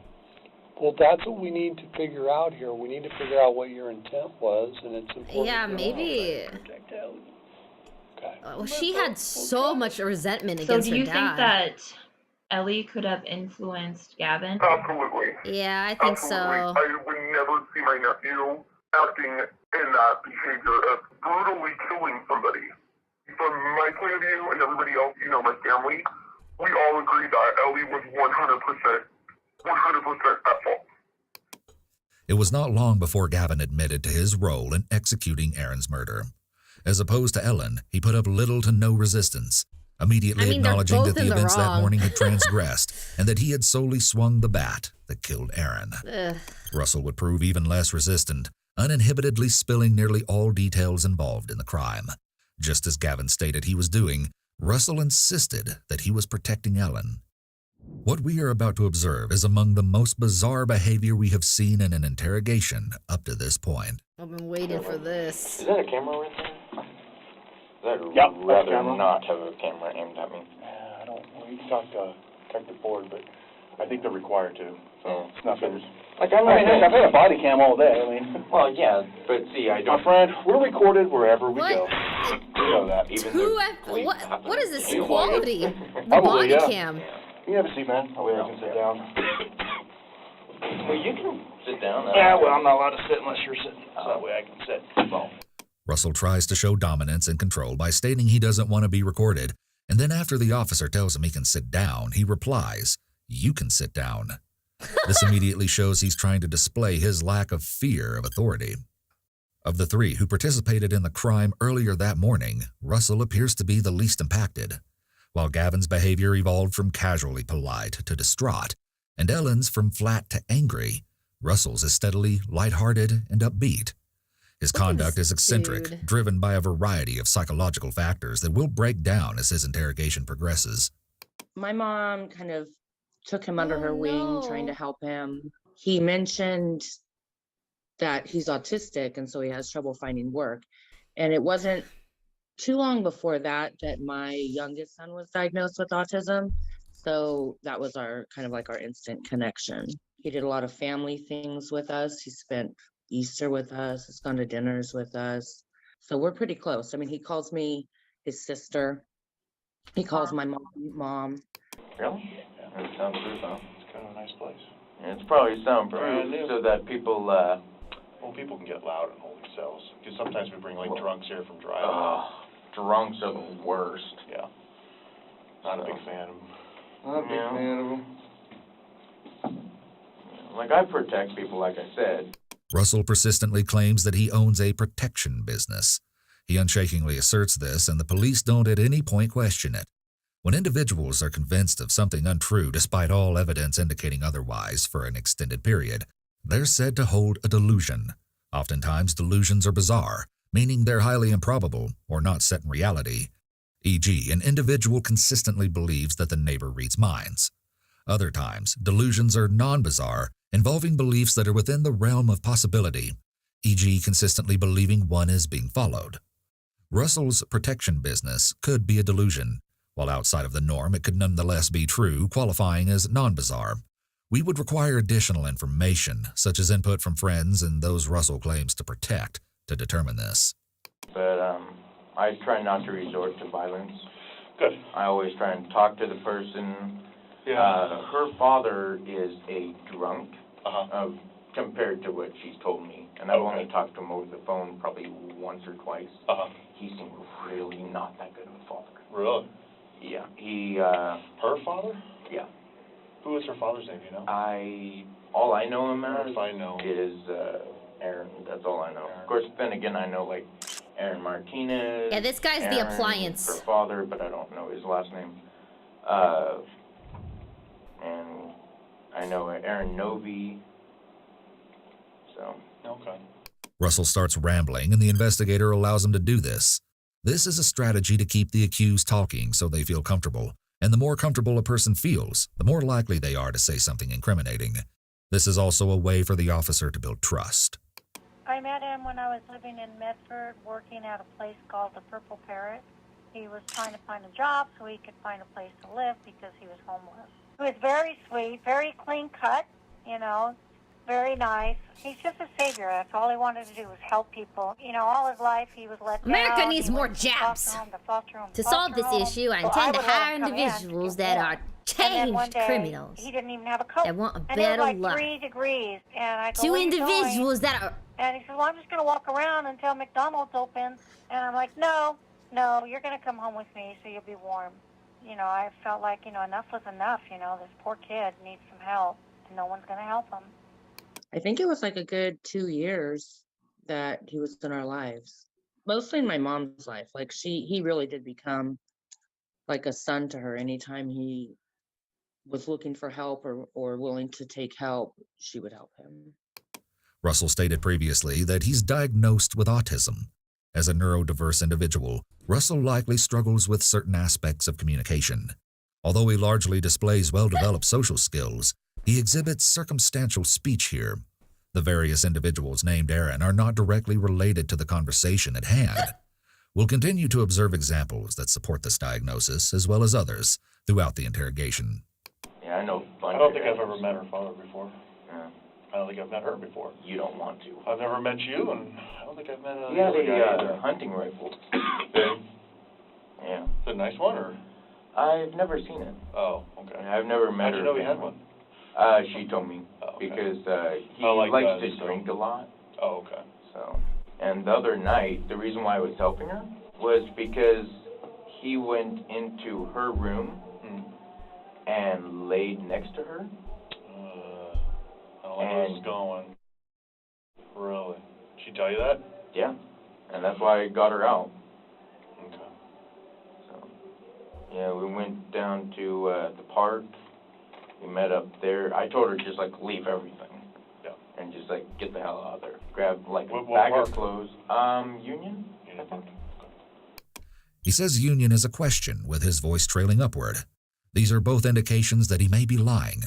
He hasn't said prior to this, so it's not a normal pattern of his speech, and answering a question with the inflection of a question shows uncertainty in your answer, either because you're lying or aren't confident in the response being correct. Yeah, but I've always been kind of a protector of people, so. Okay. This isn't the first time Russell has claimed to be a protector of people. He looks out for people, and I think that he takes it a little too far. One of my family members drank a lot, and he wanted to go over and beat him up because he was emotionally abusive to me. I really disagree on what he did, but I think that he had the right intentions. He would always give you a jacket off his back. I mean, he did it in the worst way, but he just cares. And he also had this grand idea of creating a community for homeless people or just young people that need help, that don't have help. So it's like he was always trying to go out and resource that, like trying to build that up. He still does. He still talks about that. People look to him like It's a like protector.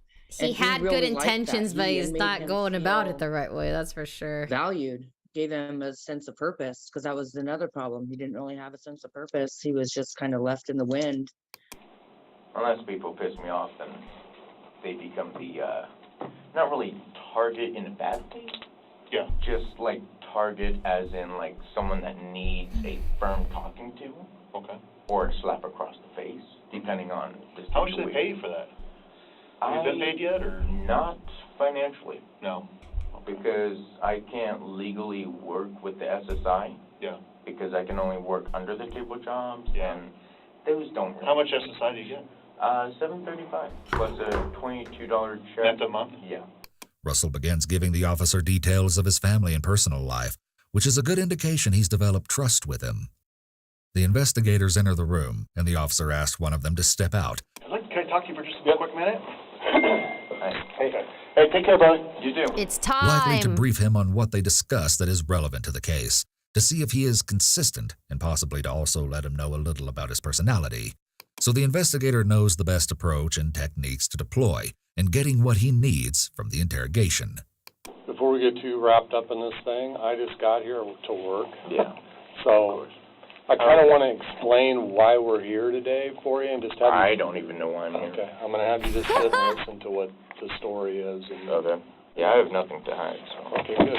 You were very cooperative with Yeah. us on that last deal. And... Except for when the car like drove up onto the sidewalk, I was like a little bit startled. Yeah, surprise, right? Yeah. Dude, Not too this surprised body from my cam point of footage is And then atrocious. they told me to get on the ground, and I was trying to go on the ground. Okay. And they actually like helped me onto the ground. Maybe if you like look at it Like cross-eyed, they told me it'll get on the be ground, clear. so I'm trying to get on the ground. You don't have to push my ass. Seriously. Seriously? I can do it on my own, dumb it. Take a moment to place yourself in Russell's shoes. No. This is more than likely not something someone would say to a member of law enforcement in this situation. It's not tactical, let alone remotely helpful. He does this countless times, and it becomes increasingly clear that there are some other disturbing factors at play surrounding his involvement Blurred in the on crime. purpose? But why did they You seem blur like a it in nice the guy, interrogation room? The guy that I was talking to seemed like a nice guy, so. No Sprite? Perfect. Is that good? Yeah. Okay. Do. Perfect. Now all I need is a cigarette and I'll be happy. But it's that weekend, though. You want to get a smoke? Sure. Do you have any smoke? I got some in my desk. Are we allowed to smoke in here? Yeah, we can go outside and smoke. Oh, You outside. want to go outside and have a cigarette real quick? Sure. All right, let's go. Yeah, because I smoke, I talk better when I have a cigarette. Oh, wow. He's about to give it all away. You're like, man, I got my Sprite. The investigators give cigarette? Russell a drink and allow him to go out and have a cigarette. He's gonna be so Both things are happy. done to further put him at ease and to gain favor with him. Sometimes it's used as a carrot to get someone to confess, and they will tell the person that they can smoke after they tell them what happened, etc. People being interrogated are sometimes not yet under arrest, so they can leave if they want to, and they certainly cannot be forced to speak. The police try to make them feel less inclined to want to leave by giving them food and drinks and cigarette breaks, and so as not to violate any due process rights. Russell proceeds to tell investigators everything they need to know. You can sit in that chair over there. Okay. And you bring your food in. Yeah, I got the... Oh, okay. Let me have your Top down cam. All right. Frank came with it. That's soft. As has been the case with Russell so far, we have few... I have a confession. I only like the soggy fries at McDonald's. It's true. Soggy fries, best fries. It's true. Few words to explain what exactly it is that happens next. But only at McDonald's. It's really weird. I don't know why. That's actually nicer than hospitals. I'm leaving. Over the next few minutes, Russell continues to narrate his experience eating McDonald's French fries, but he also behaves in ways which we really don't know how to describe. You know, I'll go good with these. These are furry.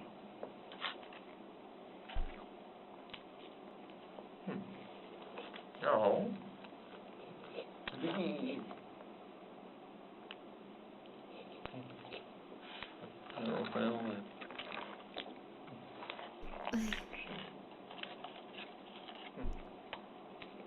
Part of the read interrogation technique discussed earlier involves isolation, or letting suspects sit on their own without much stimulation or social Said interaction. me for reals? Are The you goal is to serious? increase suspects' feelings of panic or wanting to escape. It seems that Russell responds differently to attempts at isolation than most others. Between his dramatic displays of odd behavior, he begins. I think he's just trying to entertain himself. Like, how long has he been here? Probably so bored. And, you know, I would get so bored in there, especially without Hearthstone on my phone. What would you do? Begins to leak disturbing information critical to the case. We begin to receive small doses of the terrifying truth. I don't know. It wasn't really self-defense so much as it was defending her. It was,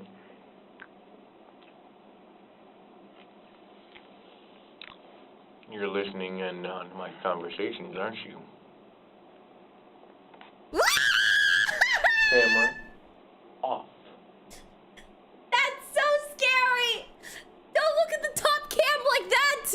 Yeah. No! I don't care if you're fed or not. I can still twist your little mind. Take the fries away, Don't quick! piss me off. Nothing appears to register for Russell in terms of the gravity of his situation. The He's fries are unashamedly doing something. confrontational with law enforcement when they're out of sight. He holds delusions of grandeur, specifically related to power. These types of delusions often form when individuals have been in abusive situations in which they were powerless. And I think that's really why he went to go help, well, what he thought was helping these people that he got wrapped up in. I mean, literally, for his 21st birthday, he had never had a party. I made him a cake. We had a little party at my daughter's house. He ran around with the kids, so even though he's 21, he was playing with 10-year-old, you know, and having a great time. I let him to be a little kid because he told me he never got to be a little kid. For kids that are high functioning, they're, you know, very giving, loving. They just want acceptance. Took ops were nice. Very nice guy. He was actually pretty good too. Okay, but do you guys talk to yourselves sometimes when you're alone? I definitely have full-blown conversations with my dog. And also, sometimes I just like narrate what I'm thinking out loud to myself. It's kind of normal, right? Right. Right. Dev talk to myself. Okay, all right. Hey, we're all on the same page. Very understanding. Actually bought me food last night. Hey. And this time. Maybe I should talk to him more often. No. Because Russell continues to talk and is making useful and incriminating Thinking out statements, loud. the investigator will likely let him sit in the room alone, talking for as long as he continues to do so. Oh, he's gonna... Oh, gosh. Russell had numerous encounters with law enforcement leading up to this moment. There are several charges on his record preceding this crime, including sodomy and abuse in the 3rd degree. I wonder if I can be an undercover agent. Ooh, that's a really long one.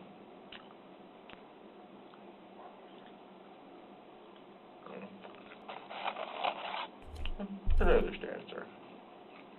There's evidently no one in the room with Why Russell, did he so he's eat either that one like vocalizing an that? imagined dialogue or hearing someone who's not there. If the latter is true, this could be an auditory hallucination, meaning that Russell is hearing something non-existent. This, coupled with his delusions, would strongly indicate that he is in a state of psychosis. Individuals commonly reference the word psychotic when they see others acting in an aggressive, unusual, unstable, or other abnormal manner. But the technical definition involves issues with reality testing, distinguishing between what is objectively real and what is objectively not real.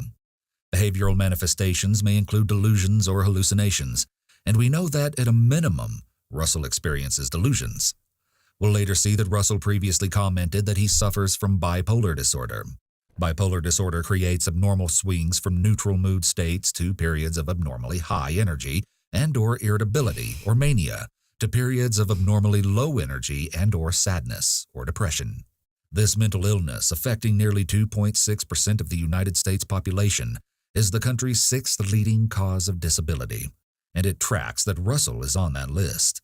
Up to this point, we've witnessed particularly strange behavior, but none so strange as what follows. You do know I know you're listening, right? So listen here. Ellie Fryer is my client, my protectee. I would like to see her. Asking. Being polite. I know you're looking directly at me, aren't you? The information I gave is not worth $6. It's worth a lot more. Russell behaves as though he's a supervillain. He's so removed from the reality of the situation that it may prove difficult to imagine the events that occurred earlier that day.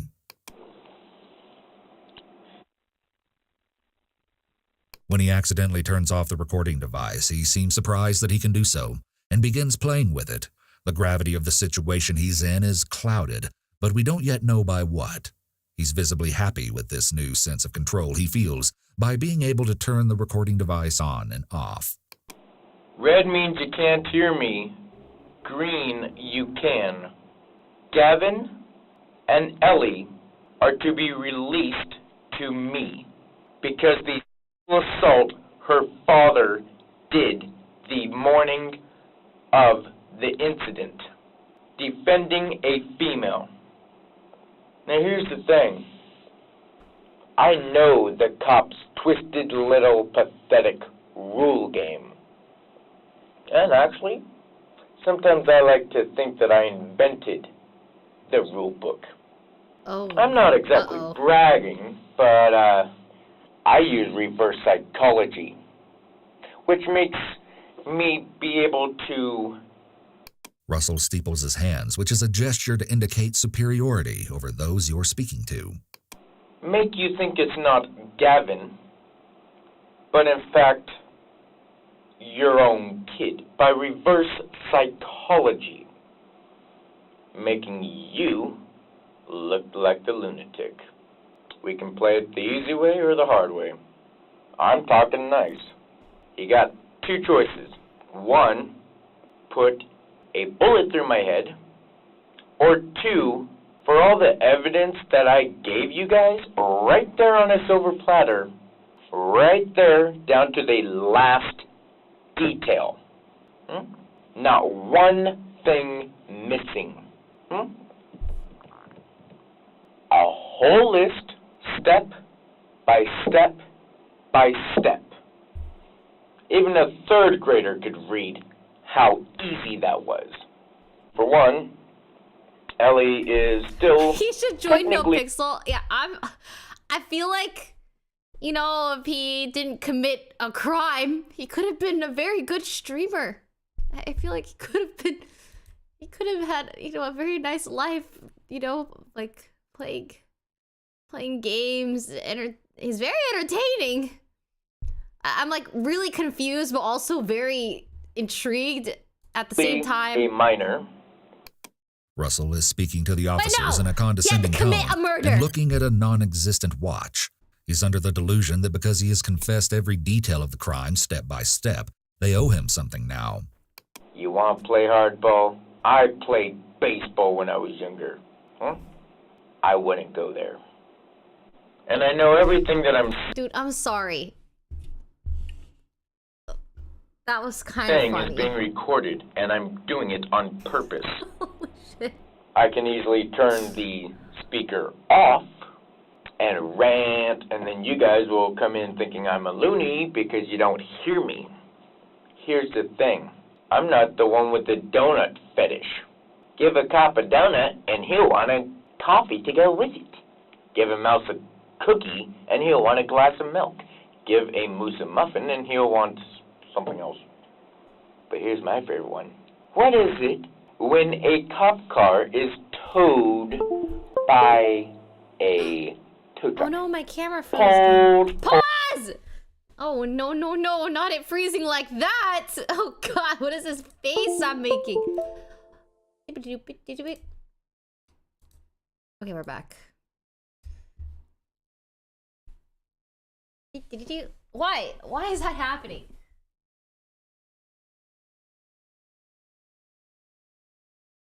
Maybe the cord is a little loose. Cord.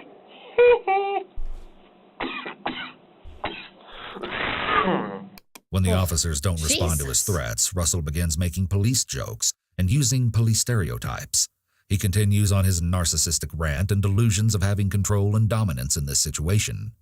So, we can either tell pig jokes all day, or we can have a little chat. I'm very, good at convincing people. And I don't even use hypnosis. I think I just said no. Again, Russell speaks to someone. What is this? Why was this flashing on the screen? The editor did that? I think I just said no. Again, Russell speaks to someone who is not there. This is either a hallucination or vocalized internal dialogue. So, Ellie is to be handed over to me as soon as you guys can get her here. 2, Gavin is released so that when Ellie's kid is born, it can have a father. Ellen had faked a pregnancy, and there was talk that she used this as a tool to motivate Gavin and Russell to kill Aaron. Wait, it was faked? I thought she was pregnant. She was not pregnant. She told you she was pregnant? I've known for about 2 weeks now. 2 weeks? She told you? Okay. Did you tell Ellie you don't want to kill him? I told her, like, I faked it! I told her that like, I didn't want to kill him. So when these kind of things happen, guys, there's usually something that clicks, crazy. And you make a decision on what you're going to do. The investigator starts establishing premeditation, which is required for a first-degree murder charge. How long before you hit Dad with the bat has that conversation come up? She's been talking about it for a long time. I tried to be civil with Aaron and stuff. I was like, should I offer to go and have a cup of coffee and discuss why he... Story time. I've shared this before a long, long time ago, but just speaking of like lying about pregnancy reminds me of this. But imagine you're dating someone and then they tell you that they're a virgin and you're dating them, you know, and then later on they go on a camping trip. So no service, no internet, nothing. His ex-girlfriend comes over to my place and says that she had a miscarriage with his kid, his baby. She was pregnant. He comes back. I can't say anything. I couldn't talk to him for like a week about it. So it was awful. So awful. He comes back home. I'm being confrontational. I like to figure things out. I sat both of them right in front of me.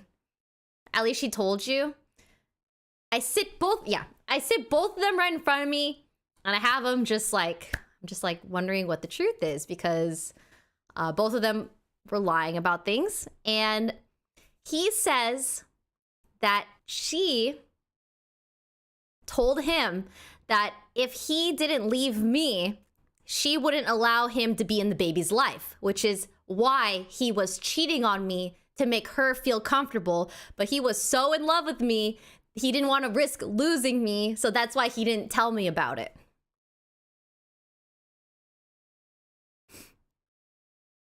To this day, I still don't know if she was actually pregnant or not, because there's a part of me that feels like she was so in love with him that she didn't want to, she needed a reason for him to stay. Because she lost the baby right before you would start, showing. I just don't know. Me, being a stupid kid, ended up going back with them because I was so in love. Crazy, right? Crazy. Crazy, crazy, crazy. I know. Huge yikes. So listen, if you're out there and you're in a similar situation, just get out. If they lie to you, if they cheat on you, if they do, just get out of it. Quick, quick. Get out, quick. It doesn't get better. It doesn't. It doesn't. It doesn't get better. They will not change. They will not. Quick, quick. Get out, get out.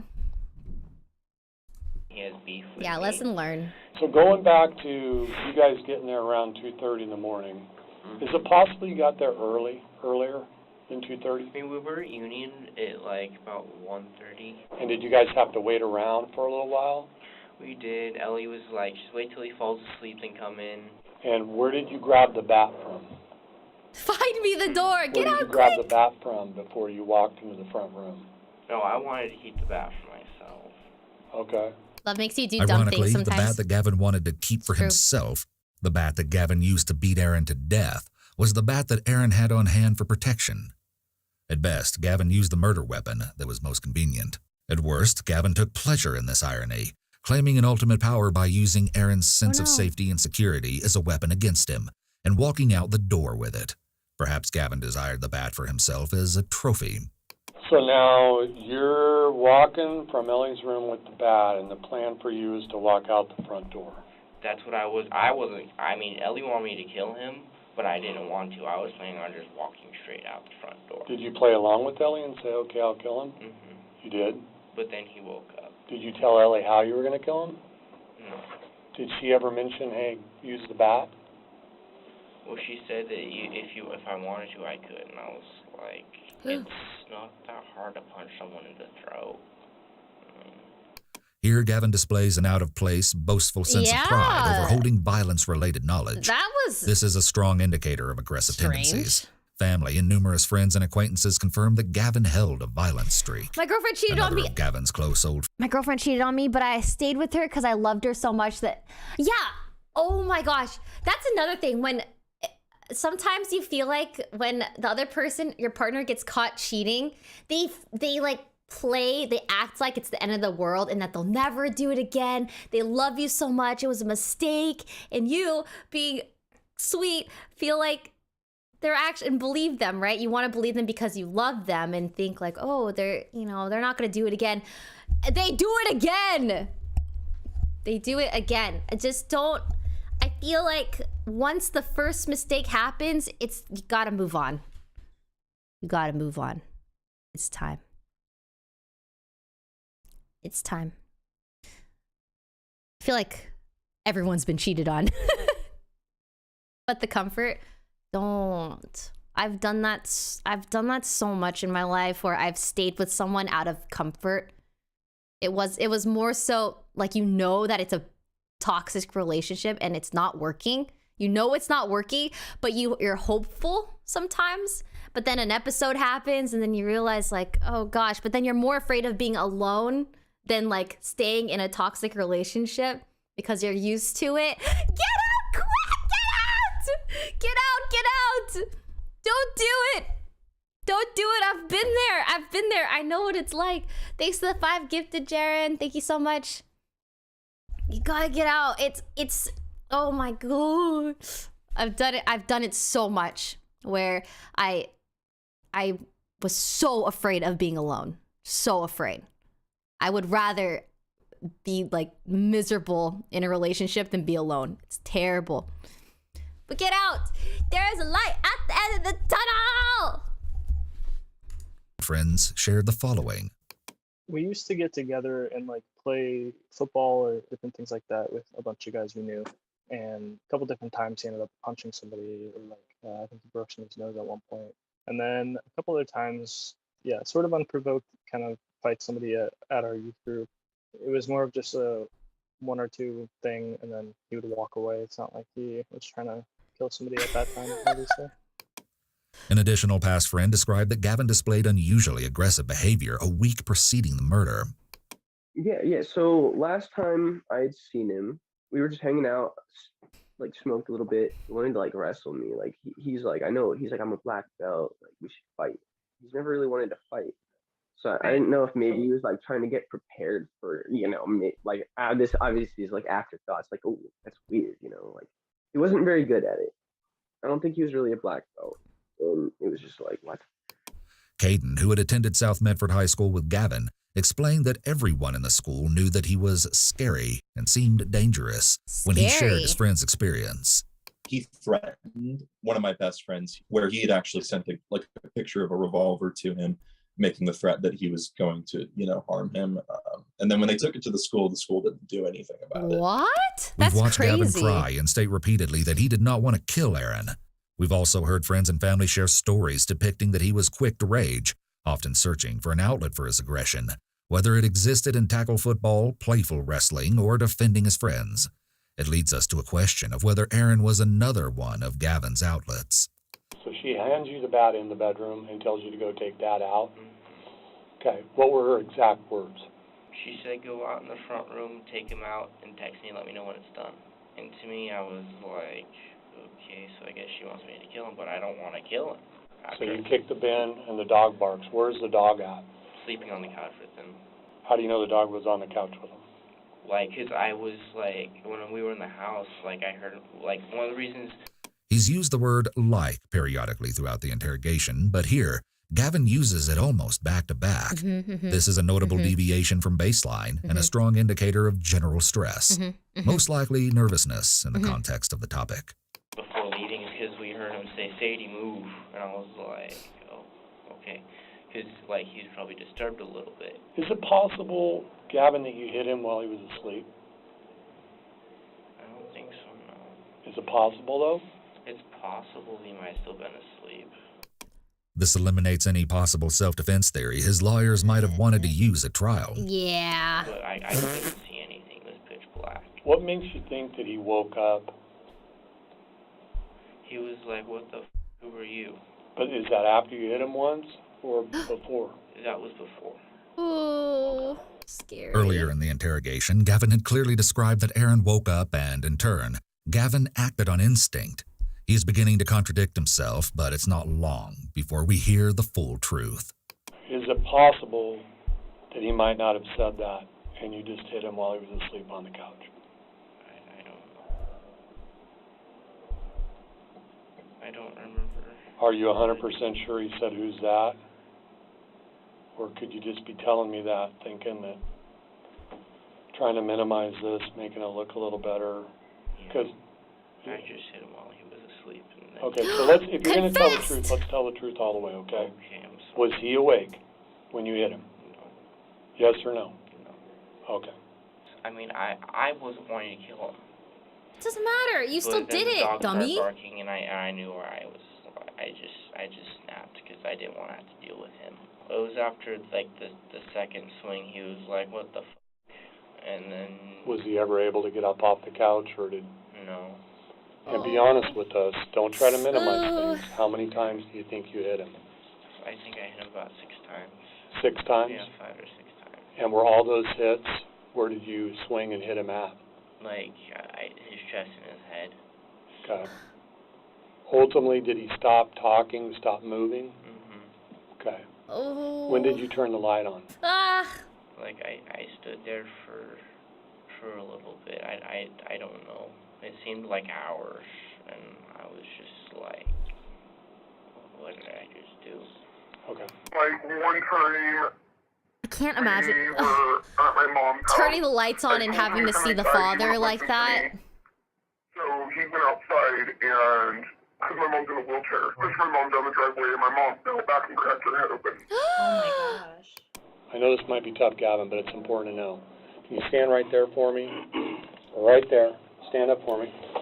And tell me that first time you swung the bat, tell me exactly how you swung the bat the first time. The investigator gets Gavin to reenact the actual murder, which helps both verify the confession and to show his actions match the evidence. This makes a false confession claim harder to get around. His couch is like right here. Okay. His head's right here. I'm sitting right here, a little bit at an angle. And I went over the shoulder the first time, and then I started going up above my head. And the first time you swung it, it was over the shoulder? Oh, God. And all the rest of the times you hit him, did you come up over the top? Yeah. You work at Del Taco, right? Mm-hmm. Did you take some gloves from work? Yeah. Okay. I was wearing gloves, yeah. Are they light blue gloves, latex Yeah. gloves? And where did you put those on before you went out in the front room? I had those on the entire time because I didn't want to. I mean, I was really just planning on going in and out and trying to leave his Wait. no fingerprints or anything. So. And these are the clothes that you were wearing. This that you have on. I feel like he just incriminated himself because he said earlier that, yeah, it was premeditated if he had gloves on the whole time. Because he said earlier that he acted because the dog was barking. Yeah, so this shows that it was planned. Where are the clothes? I went home and I washed them. Okay. Are they in the washer? Idiot. Yeah. Is that over an almond? No, that was over at Bobby's. And I have a note here, but who's Bobby? Bobby Jackson's my best friend, and I'm his best friend. Been that way since like 6th grade, and Gavin kind of ended up joining us in that.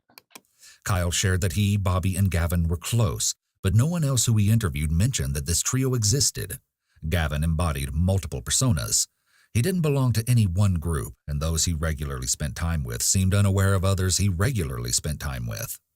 Interestingly, Kyle and Bobby in one location and Jacob in another claimed that Gavin was living with them at the time of the murder. We were close. He was actually living with me and another guy and his mother when this all happened.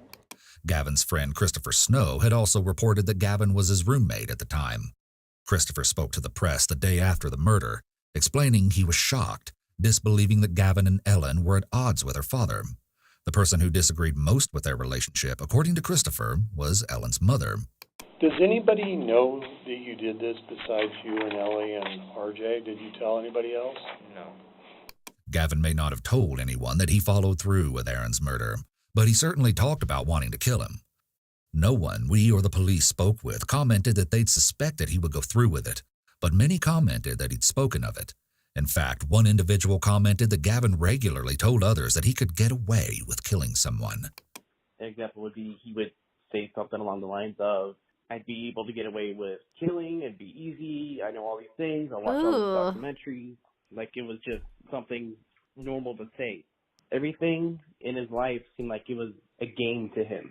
Interestingly, Gavin displays nonverbal behaviors which indicate feelings of insecurity and discomfort.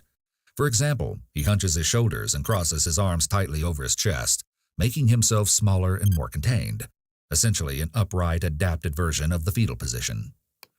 Before you leave the house, are you being 100% honest with me that Ellie was out in the car? Because I'm a bit confused, because when did she come back in and get the dog? She came back in after I hit her dad. Note that Gavin commented, hit her dad, not killed her dad. This is distancing language, or language that places psychological space between the topic under discussion and the speaker. Either Gavin doesn't register the murder, or he cannot stand the thought that he killed someone. Why do you think you hit him? To me, in my eyes, I felt like he was an enemy. Like he was out to hurt me. Okay. So. What do you think happens when you hit somebody in the head with an aluminum bat? There's a lot of brain damage. Do you think it could cause somebody to die? Yeah. This is to establish another element of first-degree murder, is that it must be committed with some sort of intent to kill the person. The murderer must therefore have attacked or harmed their victim with the purpose of ending their life. Okay. Did you do anything to try to... I feel like they have everything they need. And how does Ellie get in the house? She just comes in through the front door. Hold on. When she comes through the front door, what does she see? She sees her dad laying on the couch. What does she say? Well, she didn't say anything. Did it shock her? Was she upset? Not really, no. Did you tell her what you did? What? No. Was it obvious? It was obvious, yeah. Okay. This is to show that Ellen knew this was going to happen, and that she was a co-conspirator, so she can't later deny knowing Gavin was planning to kill him. When Ellie comes in, is he making gurgling noises, or has he stopped making those noises? He's still gurgling. Gavin's body language is an extreme show of emotional distress. More genuine than the adapted version we witnessed previously, he is sitting in an upright fetal position, holding his knees to his chest. This is blatantly self-pacifying, indicating Gavin is far more affected by this than his vocal tone and straightforwardness suggest. So He she probably comes in, didn't gets die the right dog. away. Does she go outside, or does she stay in the house with the dog? She just goes outside. RJ and I, we opened the trunk, and then we put him in there. Okay, tell me about, let's back it up and walk through that slowly. I'm sorry. Individuals compress their lips under periods of great distress.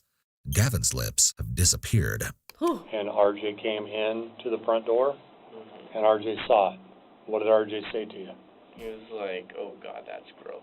And then I was like, "Okay, you grab him, his feet, and then we'll get him out to the trunk." And then we kind of drug it through the yard, and then we just like lift him up into the trunk. So, you're in the house. Do you guys go back into the house after? This is to establish a possible burglary charge. It also shows the callousness and lack of remorse after the fact for the crime. Do you remember getting any money in the house? Oh yeah, she went and took some money from her dad's wallet. Yeah. How much cash did she get? She said it was like $40. Oh my gosh. From his wallet? Yeah. So he obviously didn't have his wallet on him. Yeah. Ellen can argue that she planned this to protect her sisters, and she can argue that he abused her, but few words, if any, explain why she would possess any moral justification to steal from her recently murdered father. What was he wearing on the couch when you turned the light on? He was wearing a black Raider shirt and a pair of black shorts. Okay. When did she first bring up that she wanted her dad dead? We Like slept through after this video? he slapped her. We're about halfway. How long ago was that? Like, this was a week before she texted me about the... This shows that this specific incident of abuse was not the motive for the murder, at least not for Ellen. A prosecutor might submit to a jury that the likely actual motive for the killing of her father was him not letting his minor daughter and Gavin date. Okay. And then once, as that conversation developed, did you ever come to a what are we going to do with him afterwards? I mean, RJ was like trying to tell me, I have a friend, we can go up, leave the car there, he can tear the car apart, that way there's no car left. I'm very, good at convincing people. So when do you go to Bobby's house? Bobby's, I stopped by, I just, like, swapped clothes and I left again. No one was awake. So, and then you end up over on Almond Street. Okay. Investigators later learned that Gavin had led them astray, hoping they would stop by Bobby's house so his friends would know that something had happened. And run through us with what you were wearing at the time that you hit him with the bat. I was wearing my gray hoodie. And Not that one? It was a gray pullover hoodie. Okay. It wasn't this one, no. Okay. Like all my hoodies are What was gray. on under the gray hoodie? And then I had on, it was my Batman t-shirt, I think. Okay. And that I think I actually left at the house, but I don't think there was any blood or anything on that. And what pants were you wearing? Well, I'm still wearing the same pants. I didn't change my pants. I just changed my jacket. So you were wearing those pants? Yeah. And what shoes were you wearing? I was wearing my boots. The ones you have on now? Yeah. Or the ones, I don't think you're wearing them now, Well, right? they took them off, yeah. Okay. What do you do when you get to the location where you guys dump Aaron? We kind of sit there and we're like, nature. And Not Batman. And it was relaxing. Gavin discusses how it was peaceful and relaxing looking at the woods and lake while sitting in the car with Aaron's dead body in the trunk. What? This shows a serious lack of remorse. Yeah. When you get there, though, what do you guys do? I'm sorry. Nature. So we kind of sat and we kind of enjoyed the view because it was nice out. Gavin goes off on a tangent, displaying a symptom characteristic to his attention deficit hyperactivity disorder diagnosis, lack of focus. And then what happened? And then we're like, okay, let's get this done before anyone drives by or anything. How did you get him out of the trunk? By himself or with the blanket? I kind of just went up and grabbed him by underneath the shoulders and lifted him. Okay. So, and then RJ kind of like picked up his legs. It was the blanket pillow and all, and then we just like let it roll, and it kind of wrapped itself up. So when it was rolling down the hill, the tarp wrapped itself up around him. I kind of tried to wrap him up a little bit, like cover up his feet. The investigators keep a cool head while Gavin describes throwing Aaron's body off the embankment, along with some trash. Is there still any blood in the trunk? I don't know. I think there's still some on the outside because he was kind of leaking everywhere. Ooh. And then where do you guys go from there? And then we were like, okay, which way to Walmart? And that's when we went to Walmart. Where does RJ stay? He just stays outside and smokes. And where did he get those cigarettes? Those were her dad's. Remember what kind of cigarettes they were? They were Camel 99s. Okay. Ultimately, you and Ellie go in, you buy some junk food. Did she buy a pregnancy test? Yeah.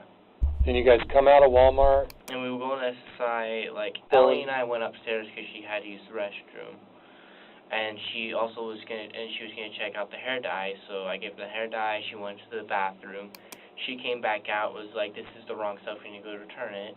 We went back to Walmart, and we got the refund of $9.77 was the refund. And then we go back out. Picky about makeup and hair dye, sneaking out of a bedroom window to see a forbidden older boyfriend, and conspiracy to commit patricide. One of these things is not like the other. One of these things just doesn't belong. Gotcha. You need something? Bathroom water or something like that? Can I get some water, please? Yeah. You want a soda or anything? No, do you guys have Mountain Dew? Yeah. Okay. You want to do? Yes, please. Okay. I don't understand why you guys are being so nice to me. I mean, considering I just killed someone. We'll be right back. We'll be right back. It's to get you to talk, silly. Gavin is offered a drink, and he states how nice the police are being to him, showing that the read tactic they have employed has worked well, and they're seen as allies to him.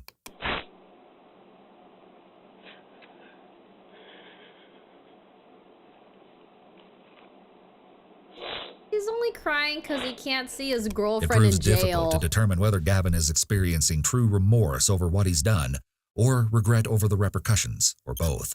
Whatever the case, Gavin's emotionality indicates that he regrets not didn't getting go rid of about the this body better. entirely in control and intelligently. Up to this point, we can reasonably speculate that Gavin displays aggressive tendencies, violent behavior, and impulsivity. There's more to this story, but we'll cover that later. There is? Gavin had displayed concerning behavior throughout childhood into adulthood, so much so that he was considered a possible threat to others at South Medford High School. People talk about schools having like a list of kids who are potential threats. I'd say he was like the poster child for that person at our school. It was like an understood thing, you know, about Gavin, that's kind of the person that he was. Kind of a scary person, not someone you would think to mess with. He's crying because he was so happy they had Mountain Dew. Sometimes, you know, everyone jokes around like, okay, if we had a school shooter, it'd probably be him. Anything concerning with Gavin? Yes, we did a threat assessment, a threat to others assessment. I can't remember when. He grabbed a student's breasts and was inappropriate on a few occasions. We also, I believe, did a risk to self assessment on him at least once, like that he'd said he was going to kill himself. Yeah, something split in his head, man. Something he cracked. Like I said, it's like she did help kill her dad, but like I swear to God, you know, she was crazy. From what I heard, you know, she did some crazy shit, but I don't think she would have killed her dad. All right. Oh God. How you doing? Barely awake. You are? I'll tell you, if I was at a police department, I would be wide awake. Detective Smith is consistently direct with Ellen. She implies here that Ellen should be more alert, despite Ellen being sleep-deprived because of the circumstances.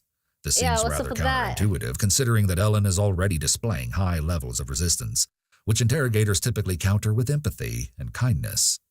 We talk to everybody that is involved, and then... You okay? Mm-hmm. Okay. I've been under the weather lately. Oh, goodness. Okay. Ellen makes poor attempts at eliciting sympathy in whatever Bro, way she's she can so- throughout the interrogation, but the investigator pays a Ugh. little mind, often implying that Ellen is, for lack of a better word, dramatic. This is markedly histrionic behavior. Histrionic essentially means melodramatic. In the mental health world, histrionic behavior is heavily and unsurprisingly present in histrionic personality disorder. It can be a symptom of a variety of other disorders as well, but generally refers to maladaptive, attention-seeking, and exaggerated behavior. She's and then doing we the talk most. and try to like hammer out and figure out who's saying what's going on, and try to really get the real story from everybody. Okay? Of course. Is it okay if I keep talking to you kind of about what we've learned? Mm-hmm. Okay. And then if you feel like letting me know stuff, you can do that. Does that sound fair? Yes. Okay. So, this morning when the police were called to your house, it was because your sisters actually saw you and Gavin and somebody else in there, a couple other people in there leaving. Then they saw a lot of blood in the house, okay? So then what they did was call Michelle. You know Michelle? No, I don't know Michelle. I'm pretty sure that's her name. Your dad's girlfriend who was over at the house last night? Oh, Mickey. Mickey! Thank you. Her name's Mickey. Okay. Thanks for helping me out. They called Mickey and then ran to your mom's house, and so everybody is really concerned and worried about you and your dad, because we actually don't know where your dad is right now. That's really frustrating. That's really disturbing to hear. I agree. Consistent with previous displays, this behavior is more than awkward. It's uncomfortable, what some might call cringy to watch. We can tell she's attempting to muster up and replicate something resembling shock, panic, or concern, but she falls considerably short of the mark. Nonverbal experts might determine she is being disingenuous from reading her robotic arm movements, chiral facial expression, or incongruent verbal and nonverbal communication. Even her word choice comes off as suspicious. Imagine being detained, sitting across the table from an investigator in an interrogation room, and learning that your father is missing, and there is blood everywhere in your living room. Would your response be a robotic? That is very disturbing to hear. This is more so an explanation of an emotion, not an expression, which is why we easily sense that something is off. The investigator directly challenges Ellen with step 1 of the Reed interrogation technique discussed earlier, positive confrontation. She lays all the evidence law enforcement has indicating Ellen's involvement up to this point. We also can tell from this moment and from points earlier in the interrogation that Detective Smith is attempting to set up a theme that involves Ellen's sisters. Similar to Gavin's moral justification for committing the crime, Ellen's might be that she was trying to protect her 2 younger sisters.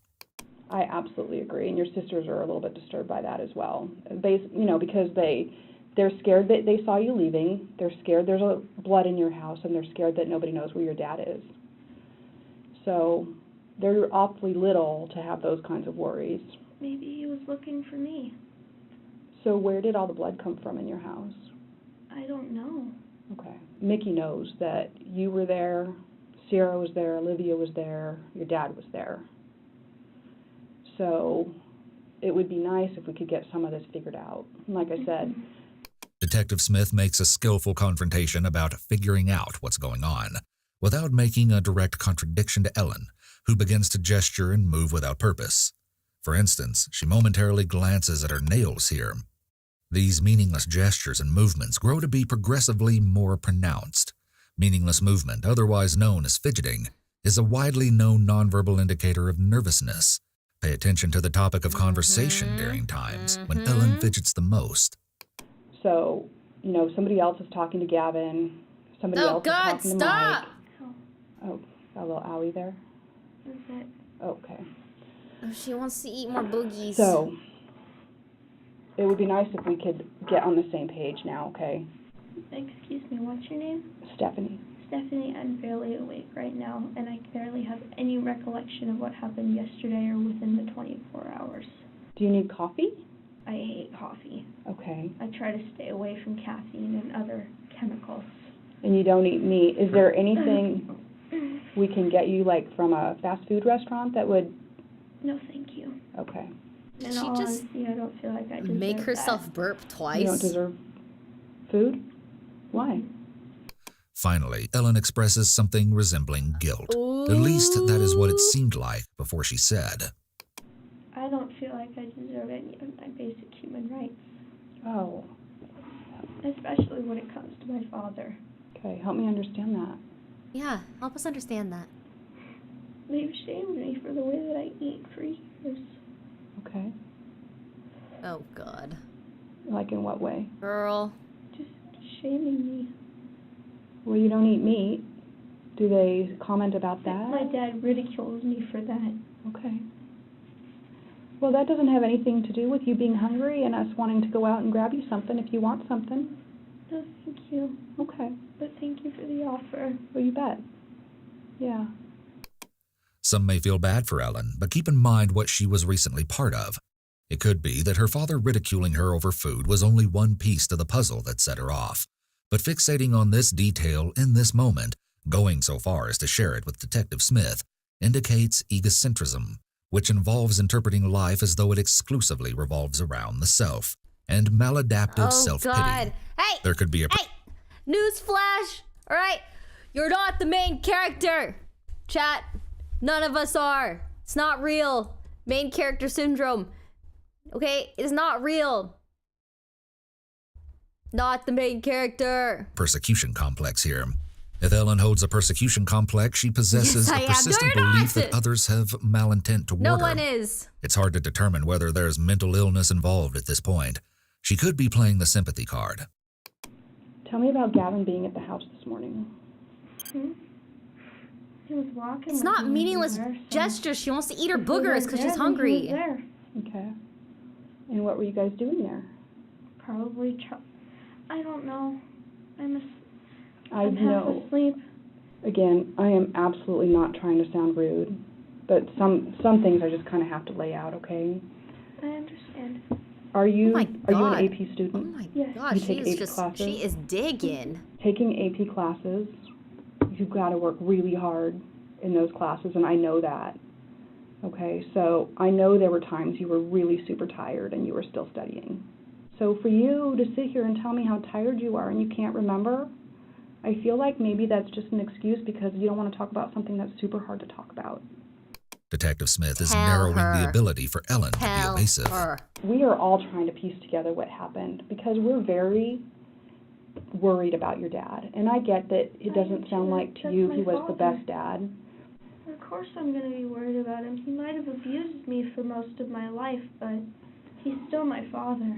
And Ellen uses every opportunity to sneak in a comment about how her father was abusive. Oh, God. Again, we re-arrive she's at the a little idea too that Ellen is predictable. not fully aware or functional during this interrogation, only because she is so poorly lying and concealing her negative feelings toward her father, which would, as Ellen might logically reason, add to motive. She's reportedly intellectually gifted. It raises a question as to whether Ellen is attempting to pull off shock, or whether she's a 15-year-old struggling to comprehend how to get out of a bad situation. so one of the things that has also happened is South Medford High School has a school resource officer, and apparently you're still a student there. And you had like a band thing this weekend, and your dad came and picked you up from the school at like 3 a.m? Ellen coughs nearly every time she takes a drink and looks up to Detective Smith to see her reaction. This is histrionic, dramatic, and pity-seeking behavior. But it also occurs each time the conversation becomes more heated. Note that Detective Smith is quite direct in her confrontation in this moment. Are you going to choke on your water? It worries me. My throat's burning right now. Okay. Well, you're welcome to drink the water, but if it's going to hurt, maybe give it a little break. Does that sound okay? Anyway, have you met Officer Jackson? He's a school resource officer at South? No, Okay. I haven't. So Officer Jackson says you are a current student there. Why would Officer Jackson say that? I don't I know. think because you're a current student there and you're kind of pulling my leg a little bit. No. And that you're in band. I do know about a lot of underage people having marijuana, though. Okay. Well, that's probably a dime a dozen these days. Ellen makes an additional attempt to divert attention away from her wrongdoing onto someone else's wrongdoing. She's snitching. This is otherwise known as deflection, and it's Ellen's favorite type of defense mechanism. I've had temporary amnesia in the past. There was a couple of instances where I have passed out and lost my vision and my memory. Okay. And it was when I had a throat stone. Oh my gosh. Do you have a throat stone right now? No. That Oh. was a while ago. Okay. What the? So when you have this temporary amnesia, who takes you to the doctor? I don't really talk to anybody or reach out. You would certainly tell your mom or your dad if you have temporary amnesia. I feel like I can't really go to them for anything. I feel like I'm a bother. Where's your dad? I don't know. You needed to get a hold of your dad right this second. What would you do? I'm sorry, but Well, she's so call his annoying. cell phone. What's his career, or what does he know how to do? Sometimes he does, like, yard work or something. What was the last job he did? Like I said, a roofing job or something. Oh, the Something on roofing job? roof. You said for a neighbor? Yeah, Okay. Did he get paid for that? I believe so. How much money did he get for that? I don't know, Stephanie. Okay. You know, I'm just trying getting to figure so out what annoyed. happened. That's all. Oh, I would lose my patience so everything fast with right this now. girl. Well, so far you've told me you're 18 and your name is Rain. And I'm here to tell you, you're 15 and your name is Ellie. Okay, maybe you go by Rain. Do you go by Rain? Yes, Okay. Rain and Rose. So your friend would know you as that. Like Russell goes by Mike? Mhm. Okay. Note that while Ellen has allowed Detective Smith to state that her name is Ellie and she's 15, Ellen has not accepted blame or outright acknowledged that she was lying. Ellen's lies surrounding her identity could indicate that dissociation is present. Ellen would be in a state of dissociation in this moment if she's protecting herself by psychologically separating herself from something, in this case, her identity. Separating oneself from one's identity is a form of dissociation termed depersonalization. For example, she wants to be someone else who did not conspire to kill her father and potentially go through traumatic abuse. Rose. They call me Rose. I'm so out of it right now. I haven't taken any drugs. Okay. You can test me for anything you'd like. Okay. Rumor was that Ellen began to dabble with THC and nicotine once she reached high school, following the occurrence of a specific taboo incident. Literally, her and some kid, like, did it on the bus, got, like, in trouble for it. After that, she, like, started, like, smoking and, like, doing bad things. Based on accounts of others, evidence is mounting that Ellen's problem behavior emerged around 14 or 15. 50% of all mental illnesses begin by the age of 14. I've told you, Sierra saw you at the house with Gavin this morning. Olivia saw you at the house this morning with Gavin and a couple other people. Oh my gosh. Sparklebeak is somewhere I don't know that you took Sparklebeak this morning from your sister. So, I mean, It's not that's just like what I'm working, coming up with off the sweetheart. top of my That's head. so As things that I have crazy. told you that should be perking you up and waking you up and like, oh my God. goodness, I'm sitting at the police department. I've just heard all of these facts. I've talked to a lot of people about difficult stuff, and the things you're doing right now are not unusual for people to do when they don't want to talk about something, or it's hard for them to talk about something. Okay, I don't want you to. This is phlegm. Oh, it's phlegm. Okay. I don't want to take your water away, because if you want it, you need it. Mhm. But you also keep worrying me about every time you drink it. It's all back in my throat now. Okay, you're good then? Don't lose your patience. All right. What was Oh Gavin doing at your God, house? that sigh. Stephanie, no. Doing what, though? Walking around. So what was Gavin doing in there then? If he was there, then and my dad let him in, I wouldn't have let him in without talking to my dad. Well, you were there too, because you were packing up. Packing up. Yeah. We need to get past this tough stuff to talk about.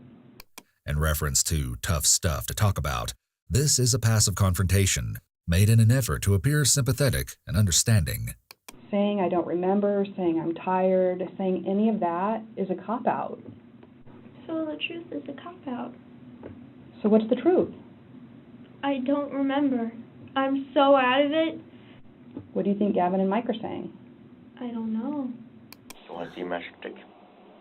Yes. Hocus pocus. Okay. I have no idea. Dude, this is an obvious ploy to play the prisoner's dilemma. Law enforcement regularly utilizes the prisoner's dilemma to coerce drug dealers into ratting each other out. Technically, it occurs when two parties each make self-beneficial decisions, which result in a less than ideal outcome for both. Do you think they're being honest? Yeah, I've known them to be honest people. I know that Gavin knows the police force here. Who's Mike? One of Gavin's and mine friends. Okay. More Gavin's, but... Detective Smith has made a sliver of progress. She's gotten a small foot in the door. The foot-in-the-door technique is used to counter resistance in interrogations. Ellen has acknowledged that the two other detained individuals are in fact Gavin and Russell, and that she does in fact know who they are. This may seem like a small victory, but by way of the foot-in-the-door technique, Detective Smith has greatly increased the chances of Ellen providing more important information. And that was actually the older boyfriend.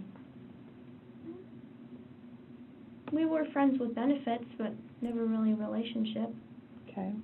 Uh-oh. And did your dad approve of that relationship?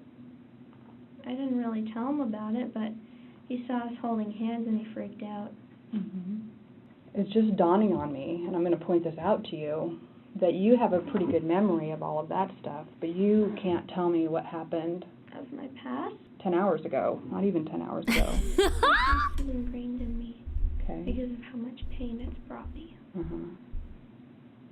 God, this girl. You know what happened 7 hours ago. Do I? Yeah. Like I said, it's been a long time since I've seen a parent act the way your mom was acting this morning. She was literally on the ground, sobbing. On her knees with her head buried into the ground, sobbing. She's worried about you. She's worried about Aaron. I'm worried about my dad, too. From what you've said, there's blood at the house and he's gone? Yes. I feel like that probably doesn't come as a complete shock to you. I'm very good at hiding my emotions. I have to be strong for my little sisters. Well, yeah. I mean, there's a lot at this point you owe your little She sister. blinked, bro. I can't. What if your dad can still be helped? It's crazy. Then let's find him. Mm-hmm. Let's find Detective Smith him. is gauging Ellen's response. I'm so you got a band thing up bad. in Salem? PCI. What's that? Pacific Coast Invitational. What instrument do you play? It's like the front percussion. I don't even know the name of the instrument I play. Do you play cymbals? No. Do you play a triangle? No. Detective Smith is warming Ellen up, encouraging her to talk about something she knows Ellen enjoys, music.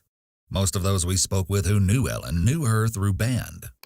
She was just kind of, an average band student. I think she played the clarinet and bass clarinet. She did band camp, so she did marching band. I would say that's like where the majority of her friends were kind of located. She was one of the kids who hung out, in the area during lunch and stuff. So she was, just a I could regular never be a band kid. detective.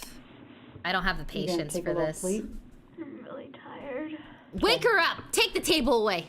All right.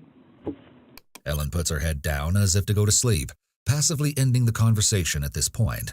A very common tactic employed when a suspect is not getting the information they want from the investigators.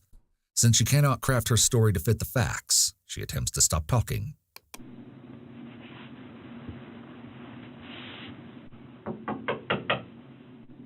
Excuse me?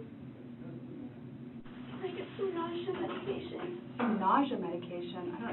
There's a garbage can right there, okay? I'm going to see. I know we have Tylenol, Advil. Ellen then asks for a place to lay down. Detective Smith leaves. Afterwards, Ellen continues picking at her skin and her nose, and appears to place her fingers in her mouth. Consider the meaning behind Ellen's non-purposeful gestures in these moments. Okay, stop! Okay, stop.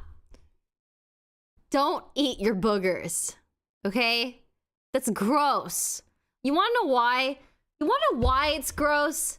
For those of you, I know there's some booger-eating people in this chat, okay? There's at least 3 of you, I'm sure. I'm sure of it. It's gross because, okay, we produce snot for a reason. To keep things moist in there. And also, when you're sniffing the air, you're just sniffing the air, all the dirt and stuff gets stuck into the snot in your nose. There's little nose hairs, okay? It's to, help protect your lungs of extra dirt and gunk that's in the air. All right? Okay? The booger is created. All right? It's a mixture of just like the dead skin cells, just the stuff that's flying in the air, all the boogers, okay? You don't eat that. It's the same reason why we don't eat shit. Because it's being excreted from your body. Stop eating your boogers and stop eating poop. Oh, God, it's so disgusting. I can't. It's so icky. It's so gross. Stop. Although Ellen appears guiltless at times, her physical ailments may be legitimate somatic manifestations of her guilty conscience. Okay. I found blanket. Okay, I'll stop pausing. Stop. Is that fine? She knocks on the door. An officer comes by and Ellen asks for the restroom. I'll have to get a few minutes for you. 1 second, okay? All right. The officer then leaves. She's avoiding her surroundings any way she can. Yeah, she's trying leaving the room, hard. asking for nausea meds, which will likely make her tired and sleep. This is a common avoidance triad often used by suspects. Hi. Do you need to use the restroom? Yes. Okay, come on. Ellen is getting bored. This is a common tactic we see, where a suspect is left alone in an interrogation room and they become bored and anxious. The goal is to convince them that talking will get them out of there sooner, leading to a sort of reprieve, both physical and psychological. Detective Smith returns. She brings paper and crayons.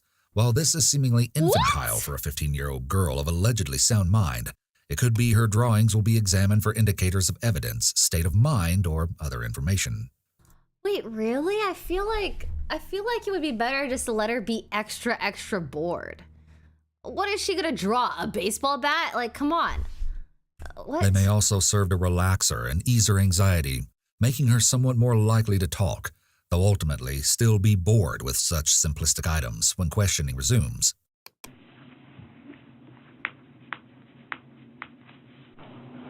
Hi. Oh. A mermaid? God. Well, I know what it is. And a pretty tree.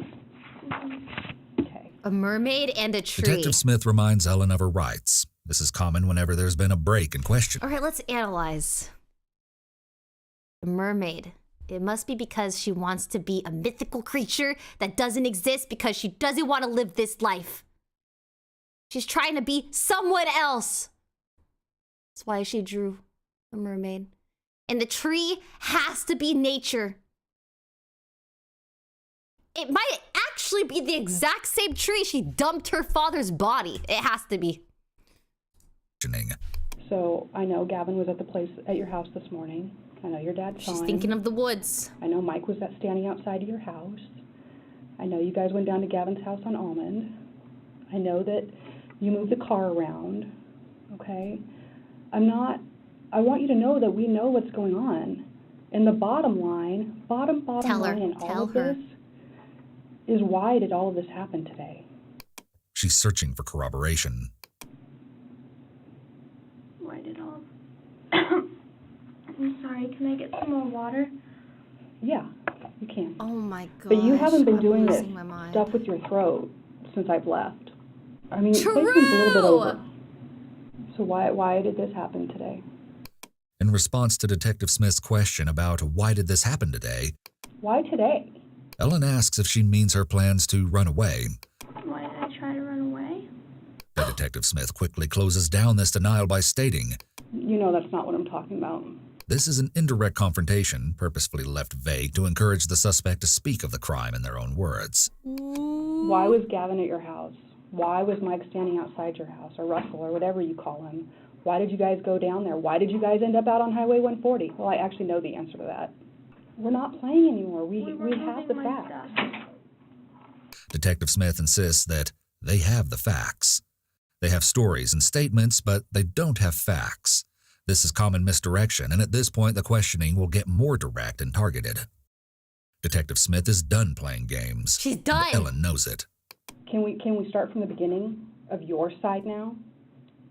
We have other sides.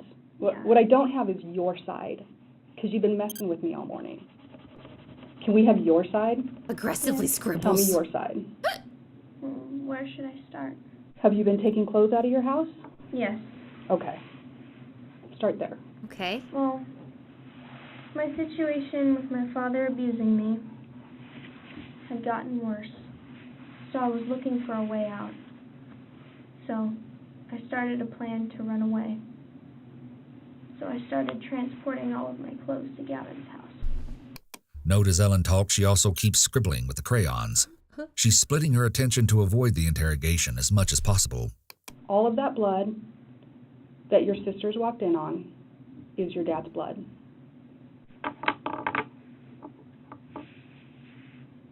What is Russell going attacked on? my father. Ellen states, Russell attacked my father and his bloody machete is over by the northern Walmart. This signifies a major shift in her psychological stance towards both Detective Smith and the interrogation. So tell me everything you saw that happened to your dad. I didn't see anything. Like I said, I was in the back room, and when I heard the whole thing going on, I jumped out the window and I ran. Okay. There's something different about the way Ellen speaks here versus the way she's spoken previously. The cadence is off. She cuts herself short.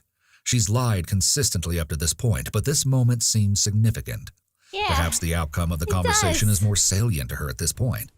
Whatever the case, her speech deviates significantly from baseline, an indication of heightened physiological arousal. Okay, I'm going to take notes so I can keep track of this, okay? How do you know Russell was with your father? Because Gavin was with me, with my stuff. He was with my stuff. How do you know Gavin was with your stuff? Because I could see him through the back window. How do you even know that a machete was involved prior to going out to that North Walmart area? Because he had it on him.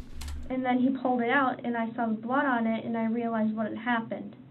And how were you guys getting around, like, to the Walmart? Wait, sorry, my assistant left my Christmas gift outside my door. Outside my door! But I have her gift! Sorry, I'm gonna go. I'm so curious. I wanna go see it. But I have her gift. Why?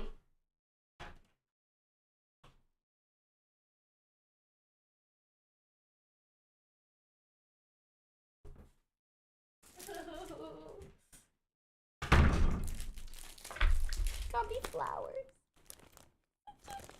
But I didn't know she was coming. What the heck? Amanda!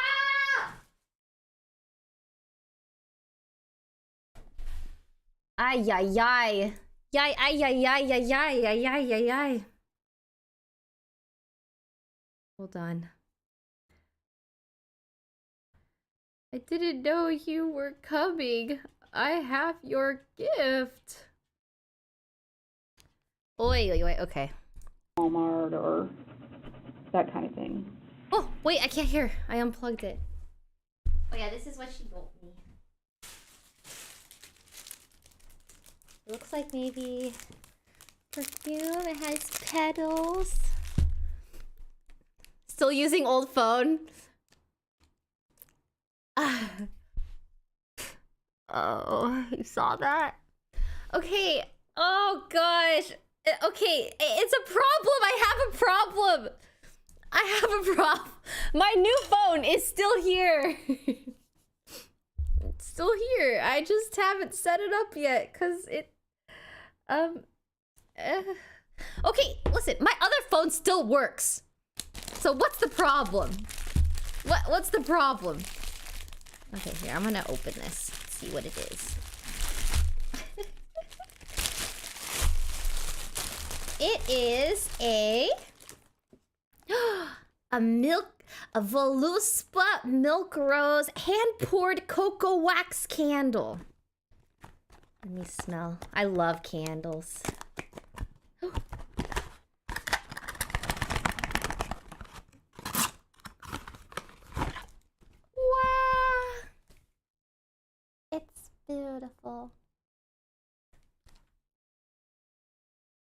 It smells like vanilla. It smells like vanilla.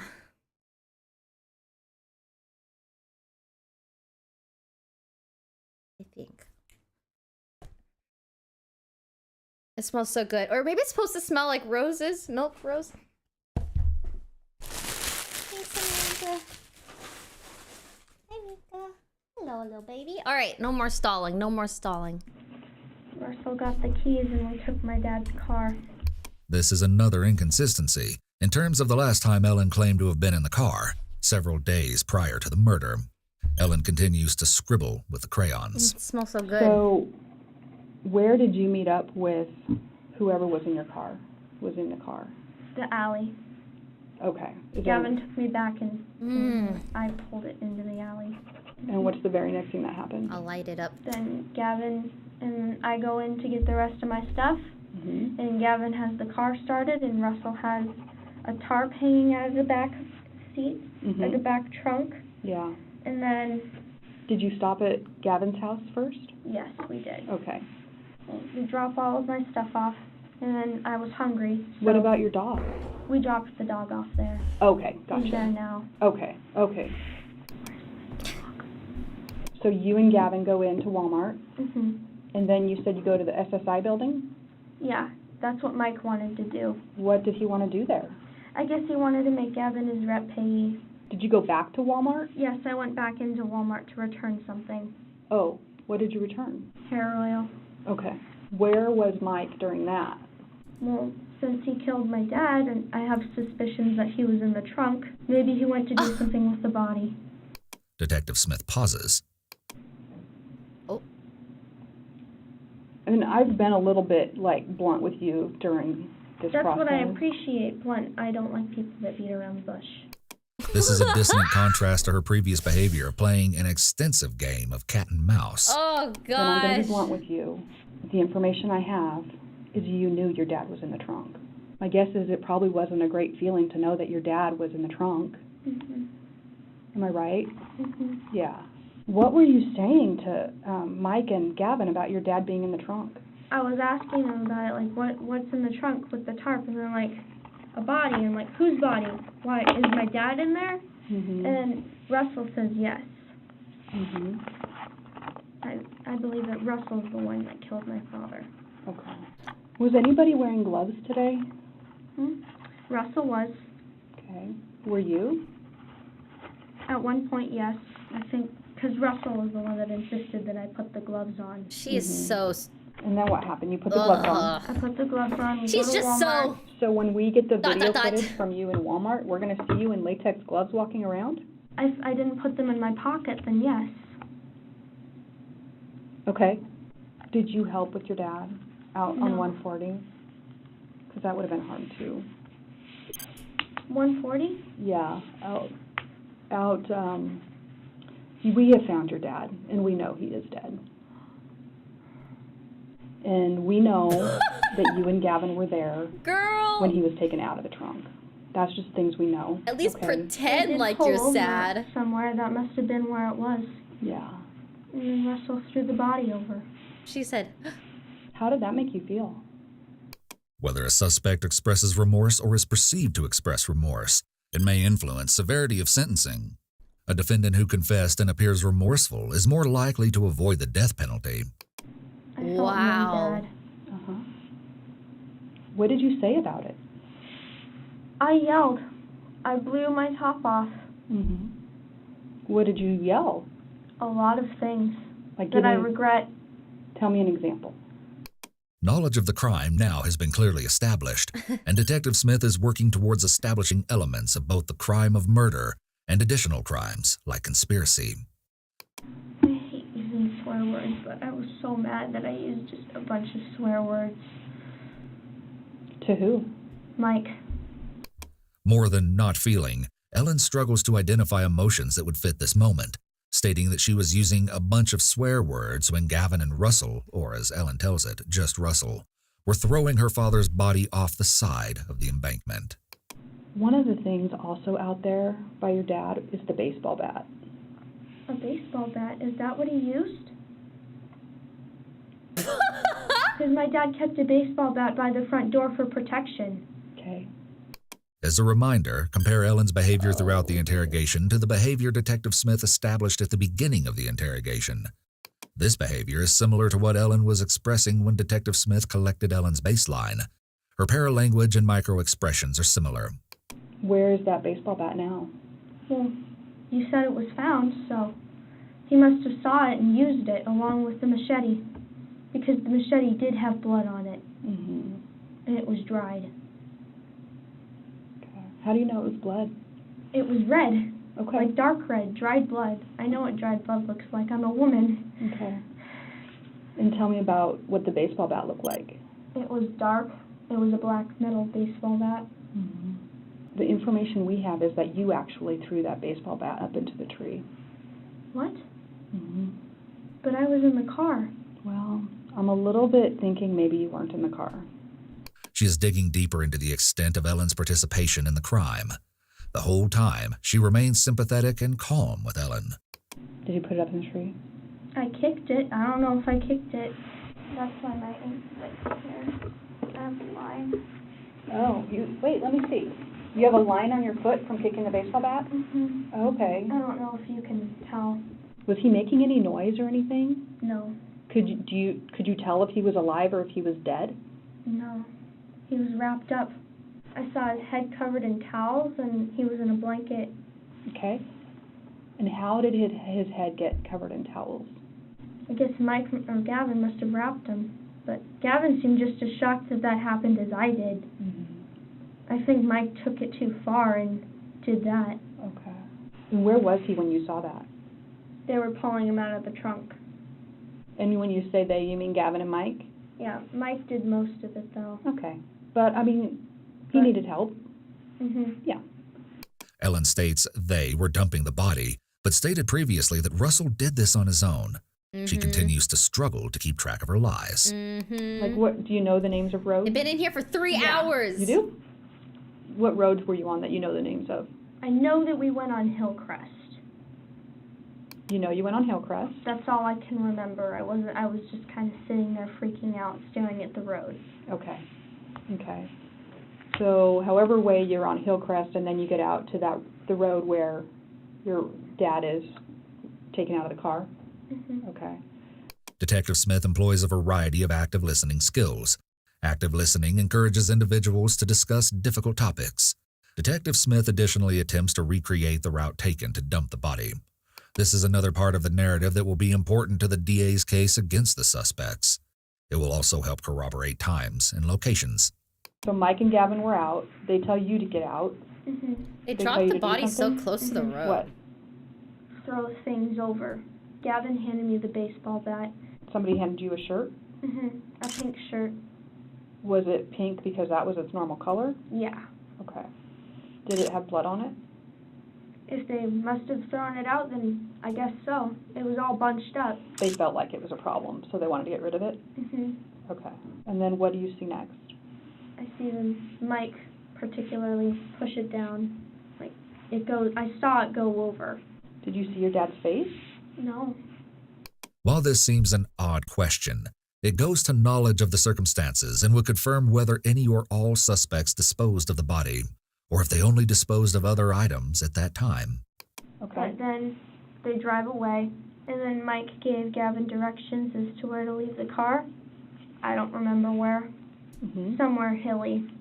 Ellen fiddles with a wristband, another meaningless action and indication of physiological arousal of some sort. And so then what happens? Well, I got my speaker back from a friend. Who was that person? Jeff. Did you guys tell Jeff anything about what had been happening? No. Law enforcement stopped by Jeff's house and discussed exactly what had happened. I asked how they were doing. They said they were doing fine, and they were smiling. Gave them the speaker, and I said, all right, well, I gotta get back inside. Gavin gave me a hug, and then they left. And then we got detained. So tell me about your relationship with your dad. Hmm? Well, What are you saying? But he Ray started would have getting gone away abused with it. I know about this because 3 she has not years been ago. caught for the other crimes yet. And you had told me I about a have time he not called you mean committed. names. First of all, I'll have you know I've committed one crime. Okay, a couple driving tickets, but that's different. I've committed one crime and I got caught for it. I stole a pair of sunglasses from a knockoff Target and I was banned from that Target. Yes, it's true. I confess. I got caught because the other co-captain of the tennis team in high school, she was really cool. I wanted to be cool like her, and I didn't even wear sunglasses because I felt like my nose was too small to hold up the glasses, and so she stole a pair of glasses, and I stole them. We got caught red-handed, and we had to go court for it. Okay. I did my time. Does that happen more than once? It happens all the time, or did happen all the time. Mm-hmm. I don't know what brings it on. He just does it. I take all of the... I never stole again. Happens. How does he treat your sisters? Like gold. He would get drunk, and wherever I was sleeping, he would come and he would lay naked with me, and he would... Okay. So I would leave and try to sleep somewhere else in the house. When's the last time that happened? A couple of days ago, Saturday, after I came back from my band trip.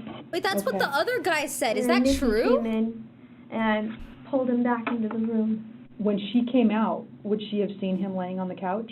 She saw his head, but I think that's about it, because she just kind of poked her head around the corner and said, "Aaron, come back into the room." He's like, "Oh, okay, crazy lady." Has he ever... Yes. Okay. It got on my hand, but then I went and I just started scrubbing and scrubbing and scrubbing because I felt so dirty When was that? and so ashamed of myself. Like, right after I turned 15, like in the new year. Okay. I felt so ashamed of myself. So dirty. Why would he do that? Why would he do that to his daughter? Father shouldn't do that to his little girls. You're the first person I really told about this because it's hard. It's hard. I'm breaking down because I just suppressed those memories. I never told my mom about it, and she's going to be angry when she finds out that I had it. Well, what does Gavin think? I mean, I feel like if this is true, this would be incentive for her to want to murder her father, right? Do you guys think that... What do you guys think? Do you guys think that she's telling the truth about her dad abusing her like this? I feel like... Because I feel like... That would be crazy to murder someone just because your parent says you can't date an older guy. Like, I feel like this probably gives reason for why she would go to the extent of murder and have no remorse for him dying. Insanity. Your dad's doing. But who knows? I just think he knows that he's been abusive towards me. As far as the name calling. Yeah, she's and 15. grabbing you. Physical and the emotional abuse, but not. Would you call this abuse? I'm not sure. Well, I think different people have different definitions, so that would certainly be up to you if you think that. I'm not sure what to call it at this point. Do you want me to find tissues for you? I'll be fine. This jacket is waterproof. Okay. Okay. I think we'll have somebody bring us in some tissues, okay? Because I know this is hard to talk about. I know. Why me? Why did he do it to me? I have no idea what he's done to my sisters. Because Ellen has been consistently dishonest, many of us may question whether her behavior is an outlandish form of deflection and diversion at this point. As this line of questioning progresses, Detective Smith hears about possible motives, but again, it's unclear that any of Ellen's claims are true. He had said She lied too much. this girl was being abused, possibly by her dad. The other thing that he had said is that she had a boyfriend that the dad did not approve of. So that's also why we're kind of like, is she really being abused, or does she just really, she just wants to date who she wants to date? I just want to know why he did it. Why he thought it was okay. Because there was a few times when he was sober and I just don't know. It's okay. You can be upset. I'm having a breakdown and I'm really sorry. You what? I'm really sorry. It's okay. I mean, are you sorry you're crying? My dad would hit me when I cried. She is clearly distraught here. Recall Gavin's less blatant self-hugging nonverbal in his interrogation. Plan is to get her bags and get her the hell out of there. Believe it. This seemingly insignificant posture is a prominent tell that individuals are emotionally distressed in some way. A new nonverbal indicator, even more telling if interpreted with Ellen's pacifying self-hug, is that Ellen is raising both shoulders high up to either side of her ears. This is also known as the turtle effect. Turtles recede into their shells to protect themselves against threat, and we can imagine that if Ellen had a shell, she would be tucking her head into it right now. Oh, so much. So much tears. Well, I'm just going to give you a minute, okay? I'll only be gone for a second. I'll be gone long enough for me to find you a tissue. She's like, look, I did a good job. I cried Ellen appears to when I be was supposed experiencing to. genuine surges of emotion well after Tears. Detective Smith has exited the room. She alternates rapidly between highly distraught to neutral expressions. Recall Jillian's statement about Ellen's rapidly shifting moods, which we discussed more accurately resembled rapidly shifting emotions.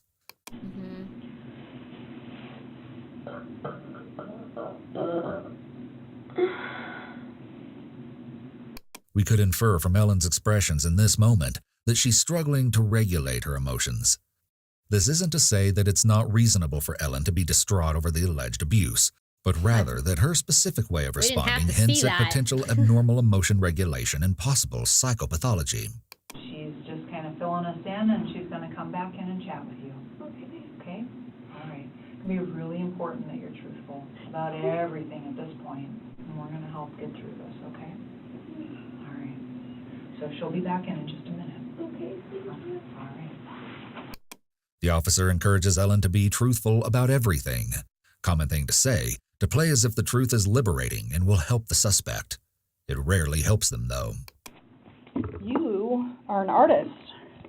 It sounds like there's been some talk about your dad and the way he treats you and like what to do about that and how to fix that. Do you know anything about those conversations? This is the overture to establishing premeditation. Discussing conversations also sets up the stage for charges of conspiracy to commit murder. There's not any that I was involved in or that I know about. It sounds like at least something had been planned. I think Mike might have planned something, I don't know. Yeah. Because I heard How a is knock she on the still door. beating around the bush? And Mike was the only one in the yard at that point. And then I heard the door open. Come on. And I guess It's been I don't 4 know, hours. Maybe he tackled my dad since all of the blood was on the couch, the majority of it. At least from what I saw, I don't know. I feel like you're putting a lot on Mike. Ellen spends a large portion of her interrogation blaming Russell, and Russell spends a large portion of his interrogation demanding her release. It's a tragic contrast. So sad. 3, all charges are to be dropped, and every recording due to that is to be destroyed. Russell seems completely detached from reality, relishing in his perceived position of power by the demands he makes. I know cops are really good at that. Oh, I misplaced that file. Oh, I know your sick, twisted games, boy. 2 hours. Dude. Because I know Gavin has been put in a different holding cell in a different building. Release him, bring him here without handcuffs.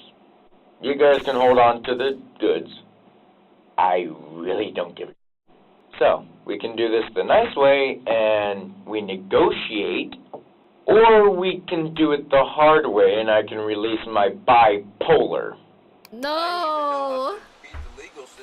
Okay, I know I said no one in the world is the main character, but What are you diagnosed he's the main with? character, I'm sorry. Autism, bipolar, definitely don't get me mad. 90% of the time I'm cool. Okay. Unless you give me reason to hit you, then I hit you. Which actually, you don't really want that.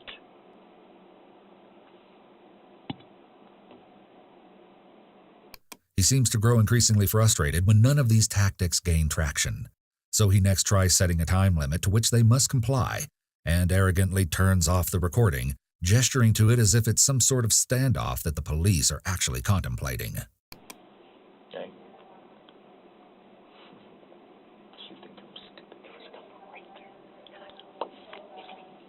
Oh my. Clock's ticking. Gavin, Ellie, there. Or I say no more. Punk. Wow.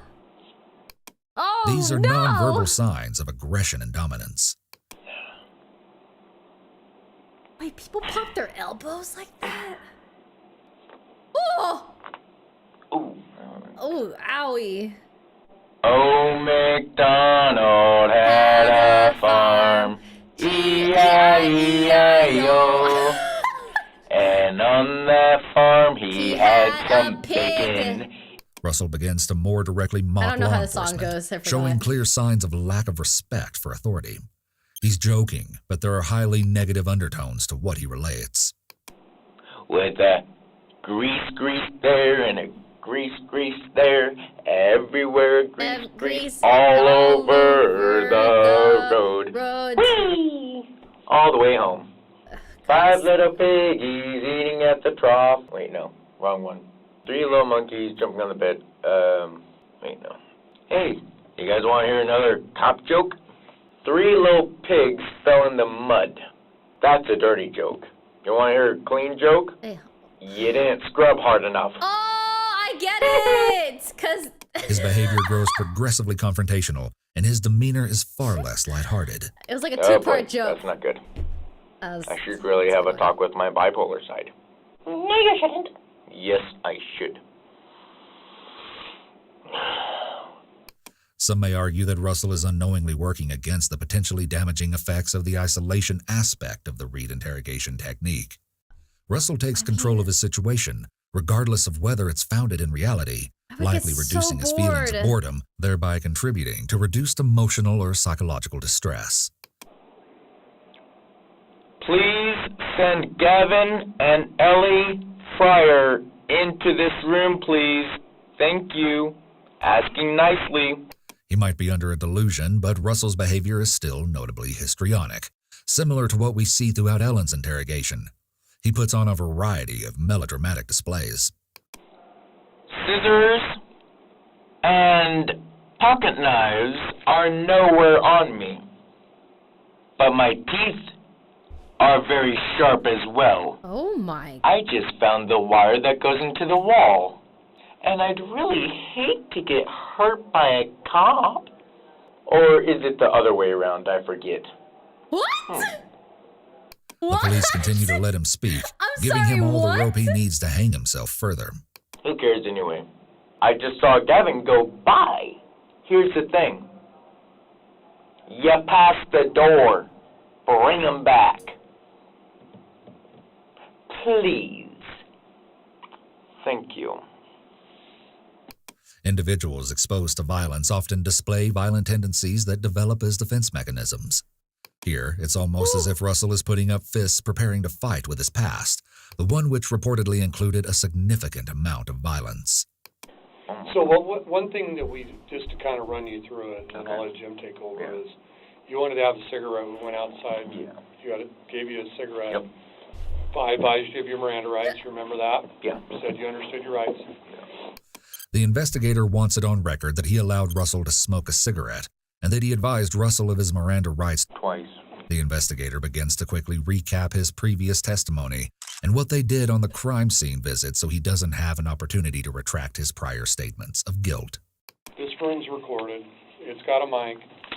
And don't let, you turned it off earlier. Well, I turned it off and on several times. You really told us that last night is when you and Gavin walked over to Ellie's house, and that you met her at Union Park?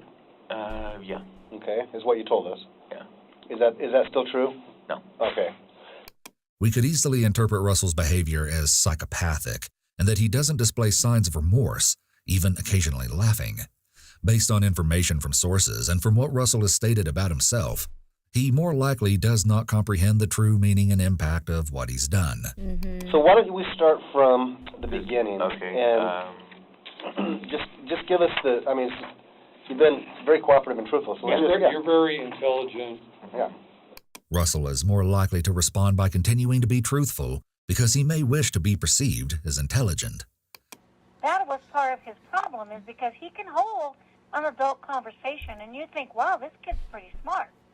Right. But it's not because he knew what he was talking about, it's because he memorized what he had read. So we headed over. We waited across the street, down the alley. We were waiting there till she texted saying that he's asleep. So I started wanting to head over, and right when I wanted to head over, she texts. So it's almost like she read my mind. So we headed over. He went through the gate, because we were going to go through... When you talk about he again? Gavin. Okay. Went through her window. I followed shortly after. Kind of nervous about it, but hey, it's what I do for a living. We got all the bags loaded out, and she said that she's going to grab the keys and pull the car around. While Gavin, I say, talks to the guy, but that's far from. There is widespread belief that individuals on the spectrum cannot distinguish between moral right and wrongness. Contrarily, individuals diagnosed with autism often possess an even greater conceptualization of right and wrong.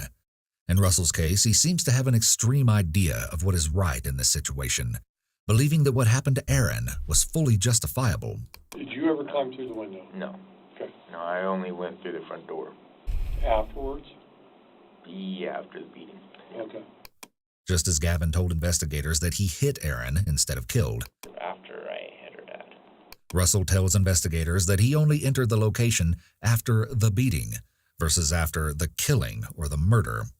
This, again, is distancing language, essentially psychological avoidance. So earlier, at this point, what you told us was her dad came in with a gun and threatened him? That part was not true. Okay. I just wanted to make it look like he was a good guy. And he is a good guy, trust me. Who is? Gavin. So when you went in, what did you see? Very... Yeah, I don't know why the clock reset either. I think what you originally told us, that his body was still twitching. Yeah, he was dead. Gavin checked his pulse and everything. It was still moving due to the gases and stuff and the chemical mixture within the body. Okay. I went through the front door, went straight to the bathroom. Okay. Because I was like, okay. Dead body. What we're learning is something that Ellie has been wanting to happen for a while. And that the three of you guys have been having those conversations. I was not in the planning of killing him. What he says here contradicts his prior testimony, the evidence, and Gavin's testimony. We've been talking about like moving her out several weeks, and then the big finale was make it look like he kidnapped her. He calls the plan to make it look like a kidnapping, the grand finale, once again showing no remorse, almost as if this is a movie or novel plot. Oh, gosh. And put him in a car. Gavin would drive over state line to California. I was going to do... you guys are going to tie him in the front seat of a passenger car with him alive and drive him across California? Yeah, that was my idea. Killing was not my idea at all. Did you know going over last night that Gavin was going to kill him? No. Or assault him? Well, probably assault, but I didn't expect him to actually kill him. Just like probably a few broken ribs or something. I mean, is that something he talked about? He talked about killing. Russell was aware that murder was a possibility. Under the law, he would have already been guilty of felony murder, which is when, in the commission I saw a comment that said it's true dead bodies still move even when heart and brain is no longer functioning, but that's twitching only and shitting and pissing. How long after a body is dead do they start peeing?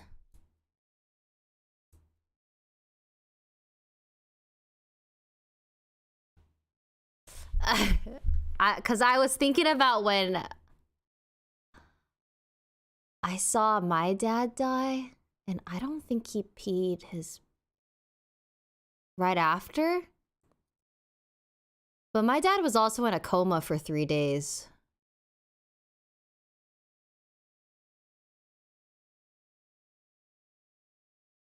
Oh, when it relaxes. Oh, like the muscles, true.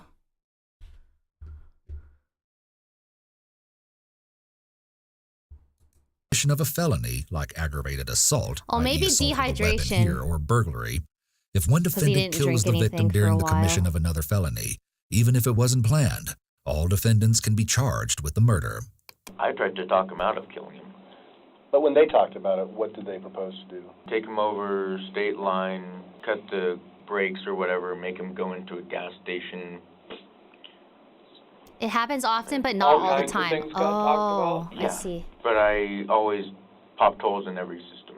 Did Ellie ever come out and say he's going to take a bat and do this tonight? No, she just said that she... Gavin says that she handed him the bat to Yeah. go do it. Did you see that?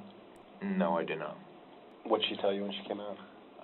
She said that she's going to go around the block, grab the car, give the signal, and Gavin would go take care of business.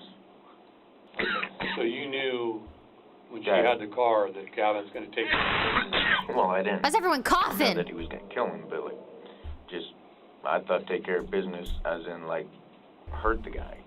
Okay. Russell contradicts himself by saying he thought take care of business meant just hurt the father, after he just finished telling the investigator all the ways he shot down the other various methods Gavin and Ellie suggested killing him. So you have the Samsung phone? Yes. The red and black. The red and black one? And did we find that on you when we stopped yes. You? And is that passcoded? Yes. What's the passcode on that? It's a pattern.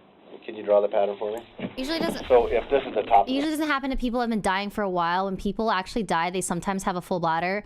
Yeah, that's true. My dad was like passing away, and it was such a slow and gradual process where he probably just didn't have any fluids in him. So that's probably why.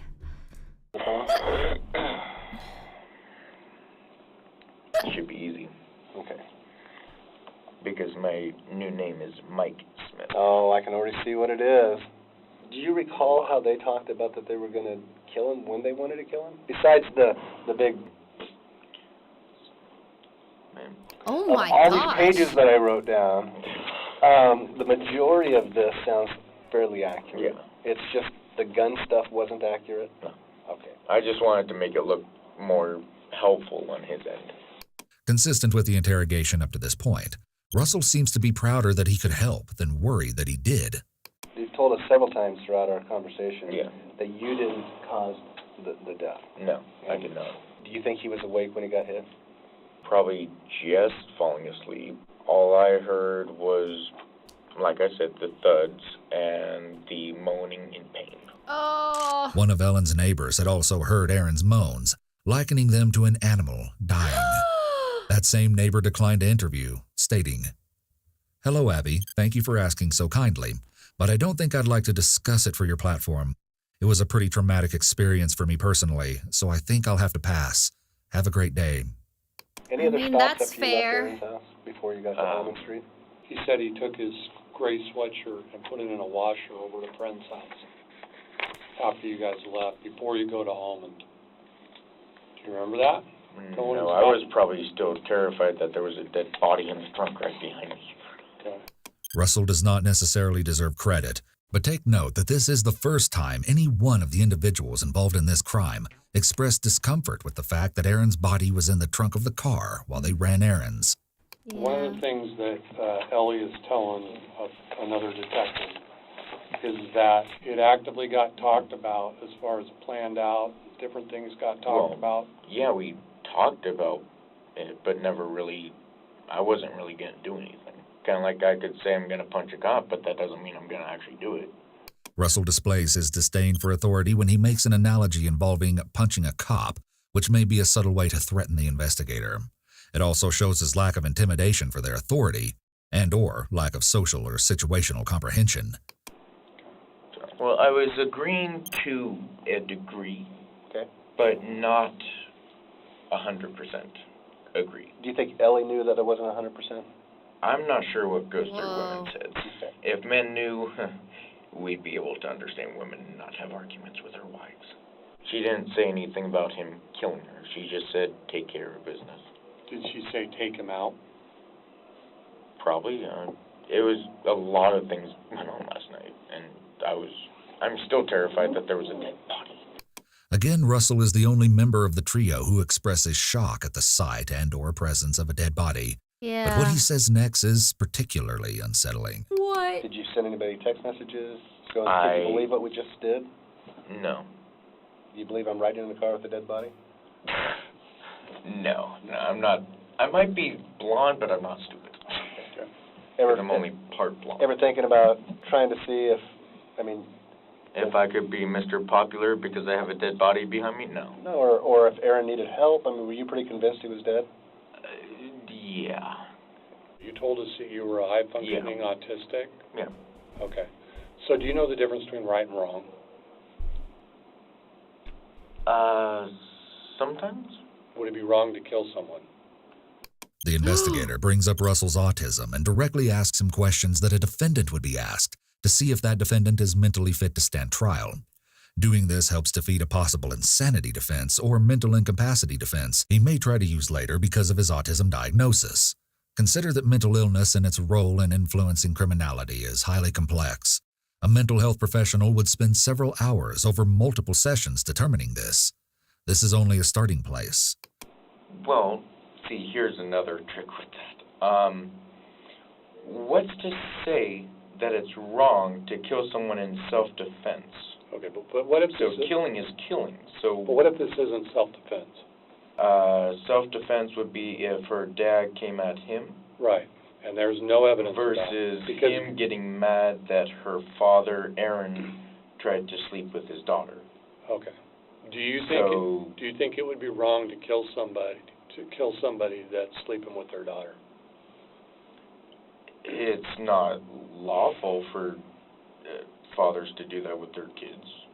Lawful understanding differs from moral understanding. Russell is either aware of what the investigator is attempting to do or exhibiting signs of genuine confusion surrounding morality. Would you consider yourself an intelligent person? To some degree. What is your diagnosis? Can you please take a bathroom break? I actually do have to go to the bathroom as well. Everyone, go potty quick. We have about 40 minutes left of this video. It's potty time. Everyone, go potty. Oh, you know what I need? I need a little text that says...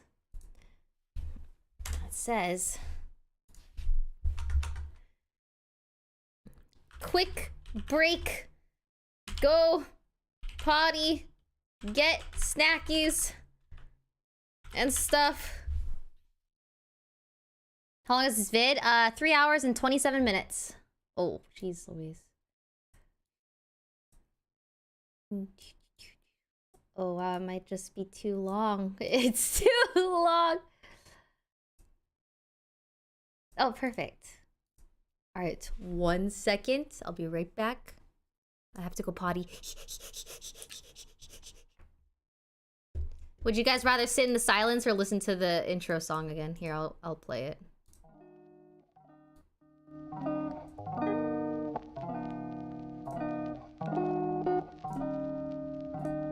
Oh my god, my bladder.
I feel so much better. I was holding that forever.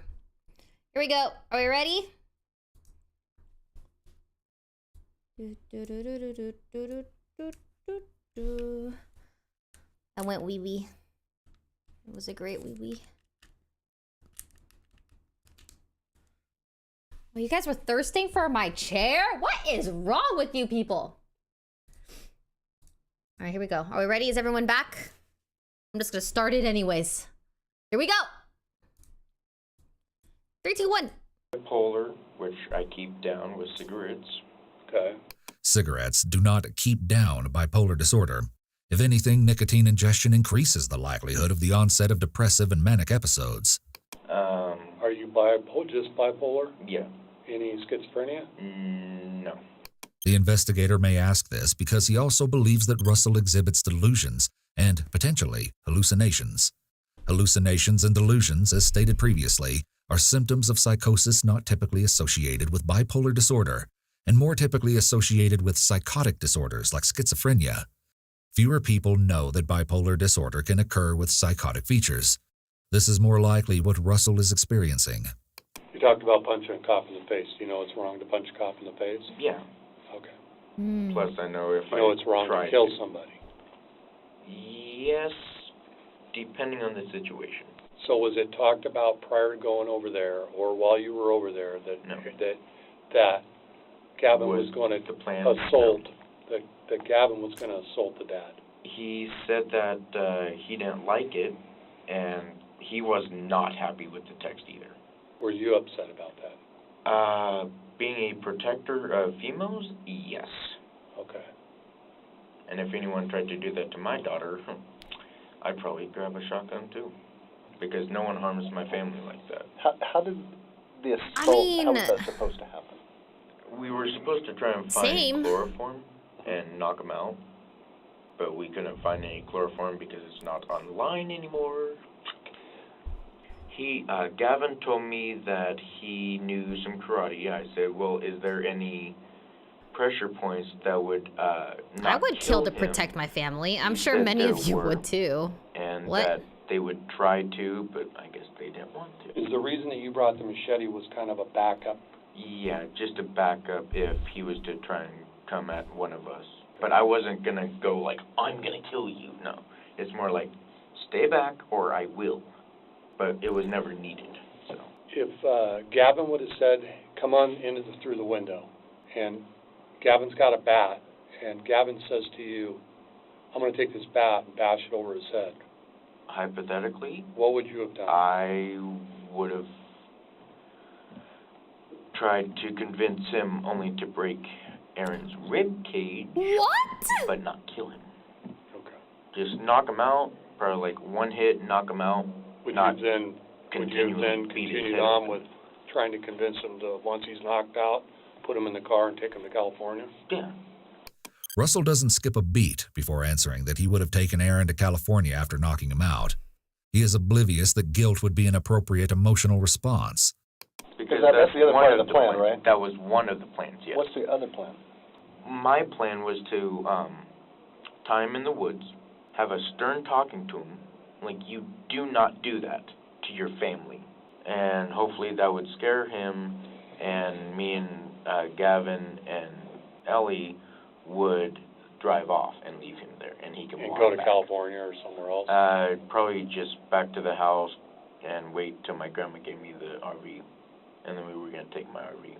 That was the Stern talking to. Gavin would later claim that Russell's firm talking to Aaron plan was, in reality, a tie him to a tree and murder him plan. Note Gavin's nonverbal indicators throughout this portion of the interrogation. He appears the most distressed in relation to the crime. This is logical, both in that the repercussions are the most severe, and what he did was the most severe. Whose idea was it to cause harm to her dad? Who first brought it up? She did. Ellie brought it up? She was the one who first wanted to. You'll have to speak up a little bit, I can't hear. What is, these kids are disgusting. She was the one who... Eating boogers, just burping all the time, why? RJ was wanting to knock him out and then go take him out somewhere and then kill him. RJ was?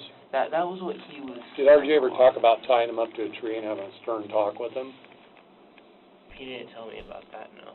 How would your plan be to take him out and kill him? So what my plan would have been was, like, A stress burp. Whatever. I would have gone in, I would have, like, knocked everybody out with it or whatever. Knocked everybody out? Who?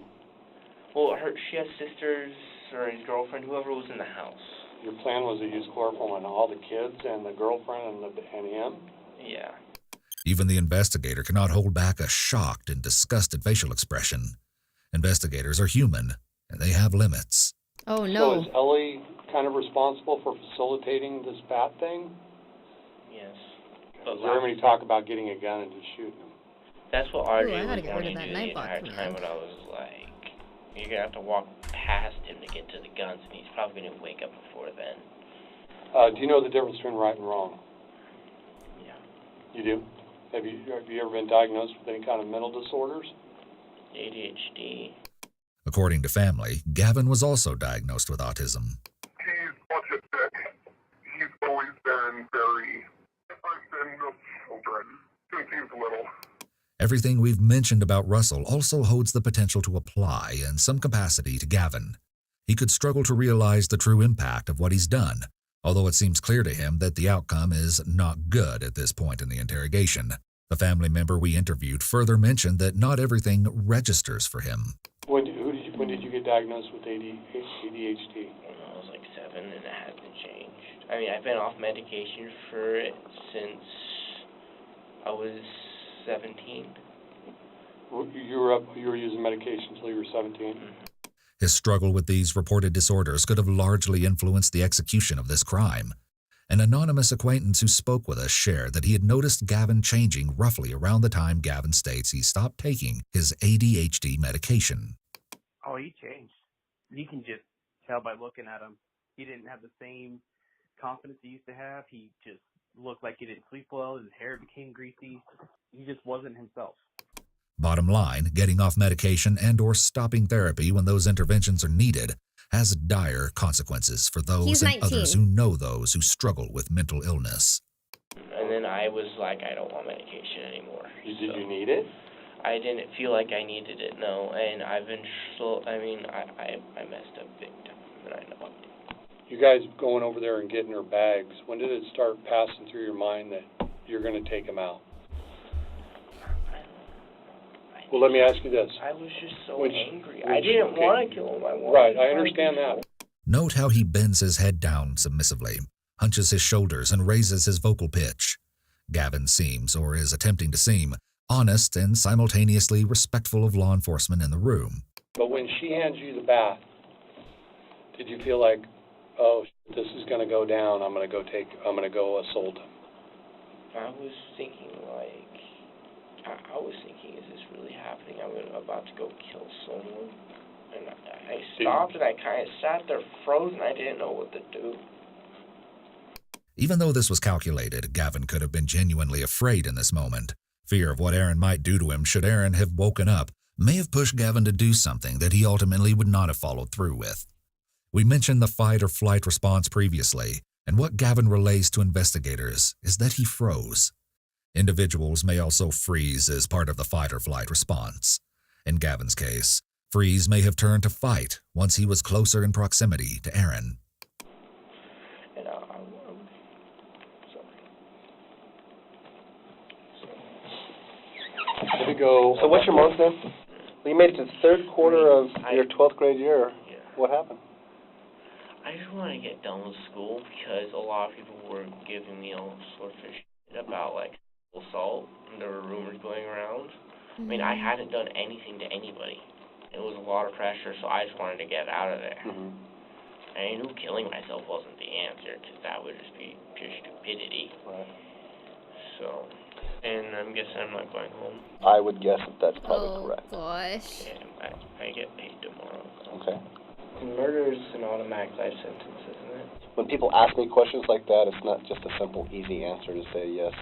I mean, I think there's a lot of different variables to it. Has Ellie gone home?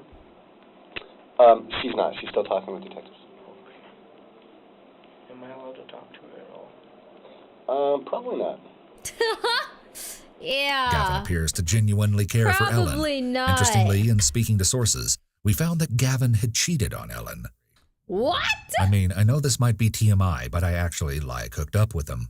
Everything was seemingly normal. We flirted a lot back then and talked about the possibility of a relationship. I did find out after hooking up with him that he was dating that other girl, so we pretty much just stopped talking due to that. He was really nice at the time.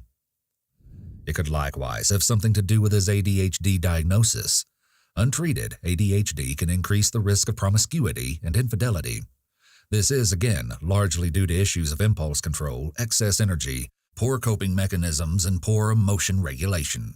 Have you used any drugs today or drank at all today? Other than my vape, no. Do you use any drugs? I do smoke weed. Did you have a clear mind when this happened? Had you been drinking or using drugs when this happened? No. Okay. Many of Gavin's old friends mentioned that he always had weed. He always had a weed. Yeah, one of the last things he'd messaged me was, supposed to get an ounce. Want to come over and smoke. He further elaborated that Gavin may not have responded the best to the drug and made some accurate and relevant points at potential negative outcomes of using it. He was so high he couldn't walk. We found a shopping cart on the side of the road. He hopped in it and forgot all of his stuff on the side of the road, right? So I picked it up for him. I was carrying his board and his backpack, and he was just sitting in this shopping cart You know, I'm thinking it made him think weird. So some people just can't handle this, you know? I've heard that some mental disorders can be amplified when you smoke weed. I just know I just seriously put myself over with this. From the beginning, I had a bad feeling about all this, and I was I knew I shouldn't have gotten involved. But we've been dating for a long time. We've known each other for a while. It's just hard. Oh, God. Gavin is regretful, but not for taking Aaron's life. He implies here that he was doing this all because Ellen wanted him to. Yeah. Although his family reported that Ellen was the prime culprit in manipulating Gavin, there are others who disagree. I can't help but blame Gavin for a lot of it. So you think that he was the mastermind if he had put his foot down? I guarantee Ellie would have been like, okay, maybe we shouldn't kill my dad. Oh boy, why do I have a bad feeling about all this? Jim's going to explain some things to you. Bags, evidence. Probably handcuffs are going to be coming next for all three of us because what we did, I didn't beat the crap out of them. You told me that you spent a lot of time in the Jeez. watching and doing detective work stuff. So yeah, this is a search warrant. Okay. Of Gavin's property. No, this is for your body. I'm just going to explain that to you because part of what we're going to collect. I have nothing on me except for my clothes. Okay. Mike, part of what we're going to collect is DNA samples, and that's I'm bullshit. Here we see a more blatant display of Russell's anti-authoritarian attitude. Oh, God, he's so bad. Search warrant can be ate just like my homework by my dog, which I never had. So, Mike, I ate let me my explain something. Because the judge signs a search warrant saying that we're going to collect. Oh, DNA. so a judge? Judge signed it. Yeah. Yeah. What stupid judge said that? So let me read this to you. Okay, it's long. In the Circuit Court of the State of Oregon for the County of Jackson, search warrant. You are hereby commanded He's so to search expressive. and Russell Pierce Jones, date of birth 7/11/95, who are currently in police not custody. 7/11. It's 7/1. 7/1/95. Okay. Okay. You're gonna have to tie me down in a straitjacket to get my evidence. Okay, and that may happen. Okay, you guys ready? Of course, I tend to talk out of my ass. Just try not to stick your finger in my mouth. I won't. I will bite it. I'll stick my finger in your mouth, I promise you that. I was protecting a kid once, and she had 4 guys hold my arms and legs down, and so she thought I was safe enough to put her hand close to my mouth. Let's just say she needed rabies shots after I bit her. Don't bite me, please. When was the last time you slept? What the? 3 days ago. Wow. Individuals who have bipolar disorder struggle to sleep during periods of mania. This is highly suggestive that Russell is experiencing a manic episode, which tracks with the fact that he is also 3 experiencing days ago. delusions. I'm going to have you stand right there with your back against that wall so I can take some pictures of you. Please. Try not to get my face. I'll get your good side, okay? Promise. Come on. I'll get your good side. Stand back against the wall and face me. Back against the wall and face me. Okay. Arms Do I down have your to hold side. this on? No. Arms down to your side. Don't do that, please. Yep.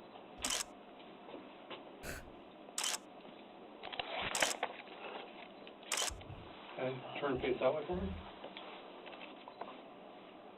You don't have to hold your mouth open like that. I know.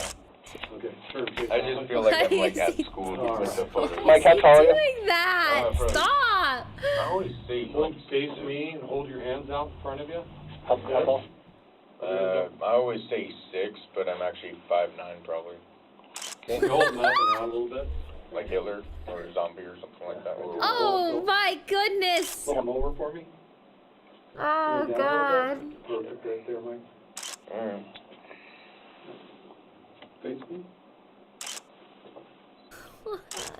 Turn around for me, face Just the wall. don't ask me to take off my pants. We're not because I gonna have no turn- underwear on. Okay, turn around, face the wall for me.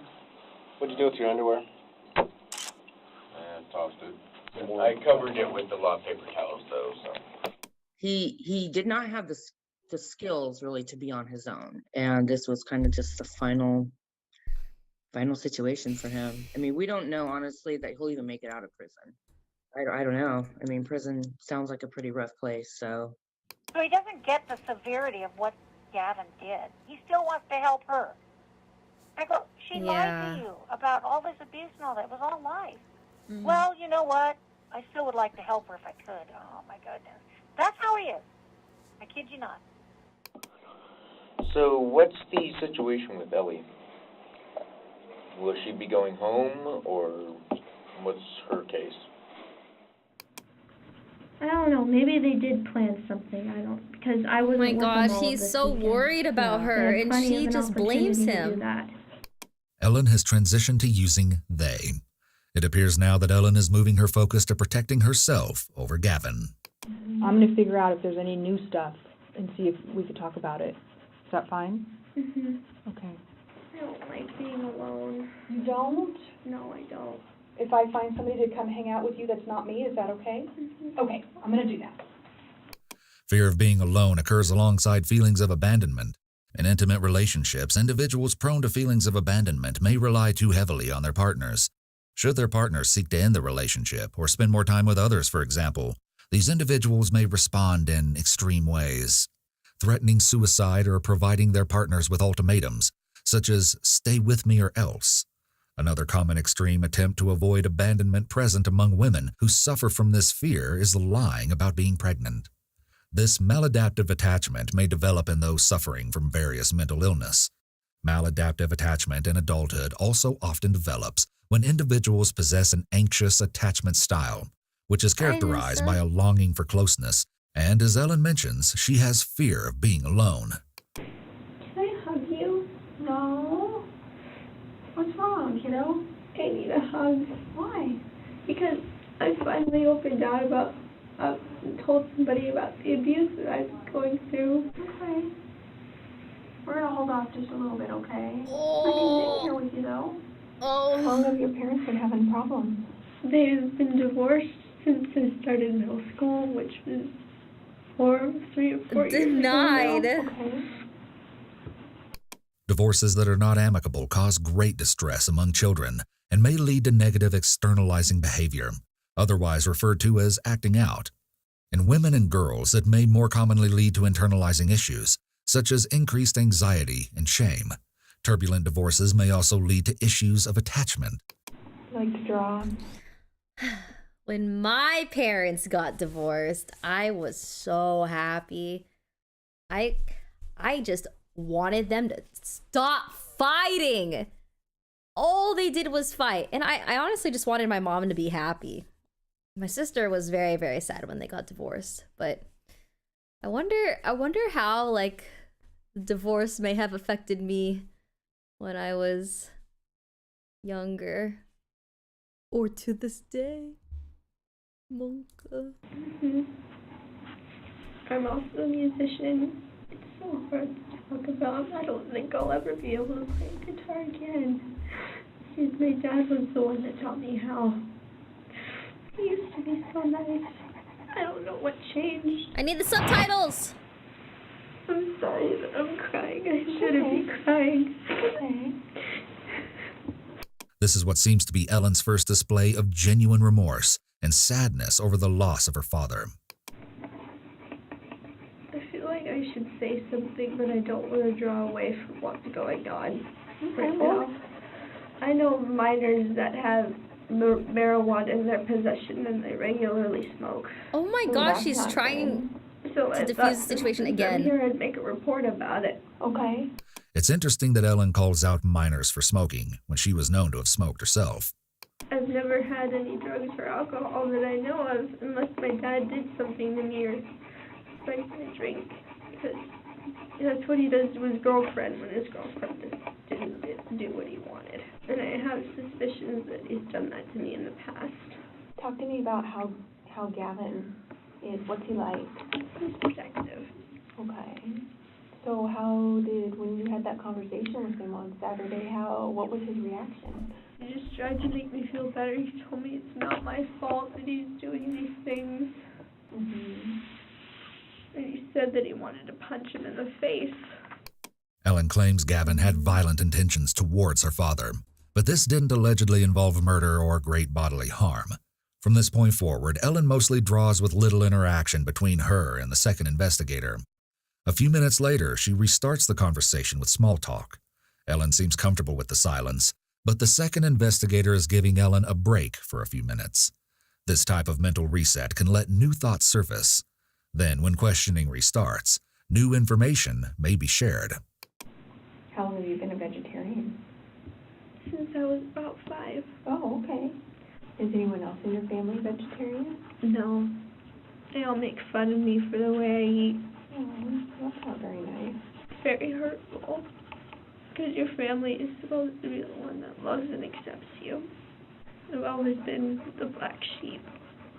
The therapist at South Medford High School said that Ellen only mentioned that she was depressed, that there were more rules in her household than she would have liked, and that she was in a relationship with Gavin.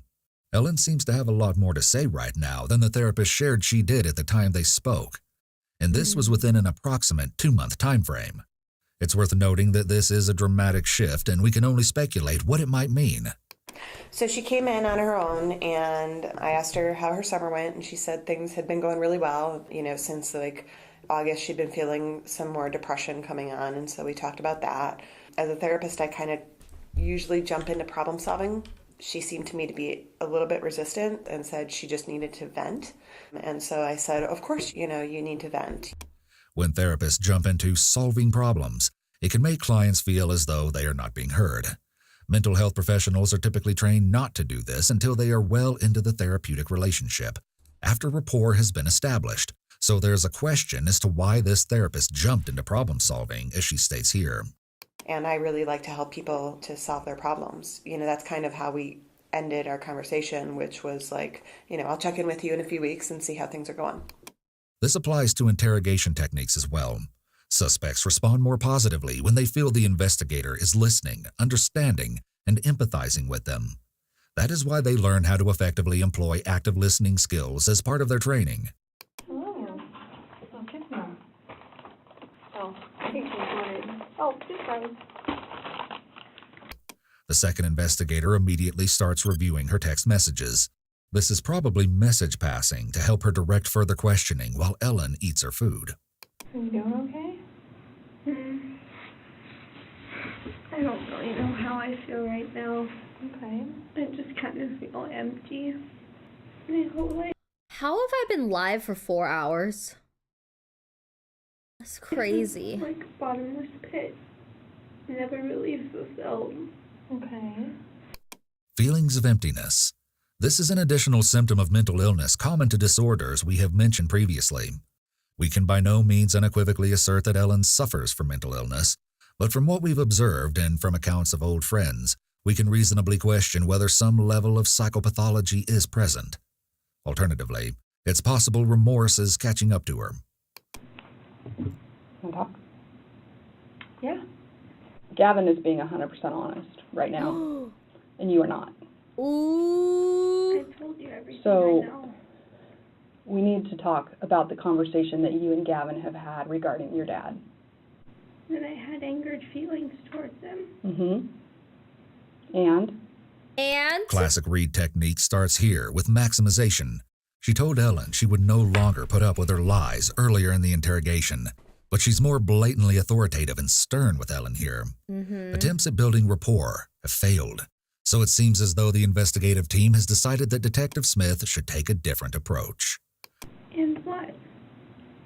They came over this morning, about 2:30. Gavin was in your room, and your dad woke up. Is that right or wrong? Did you tell me that? You told me your dad woke up. Okay. Well, I missed that part.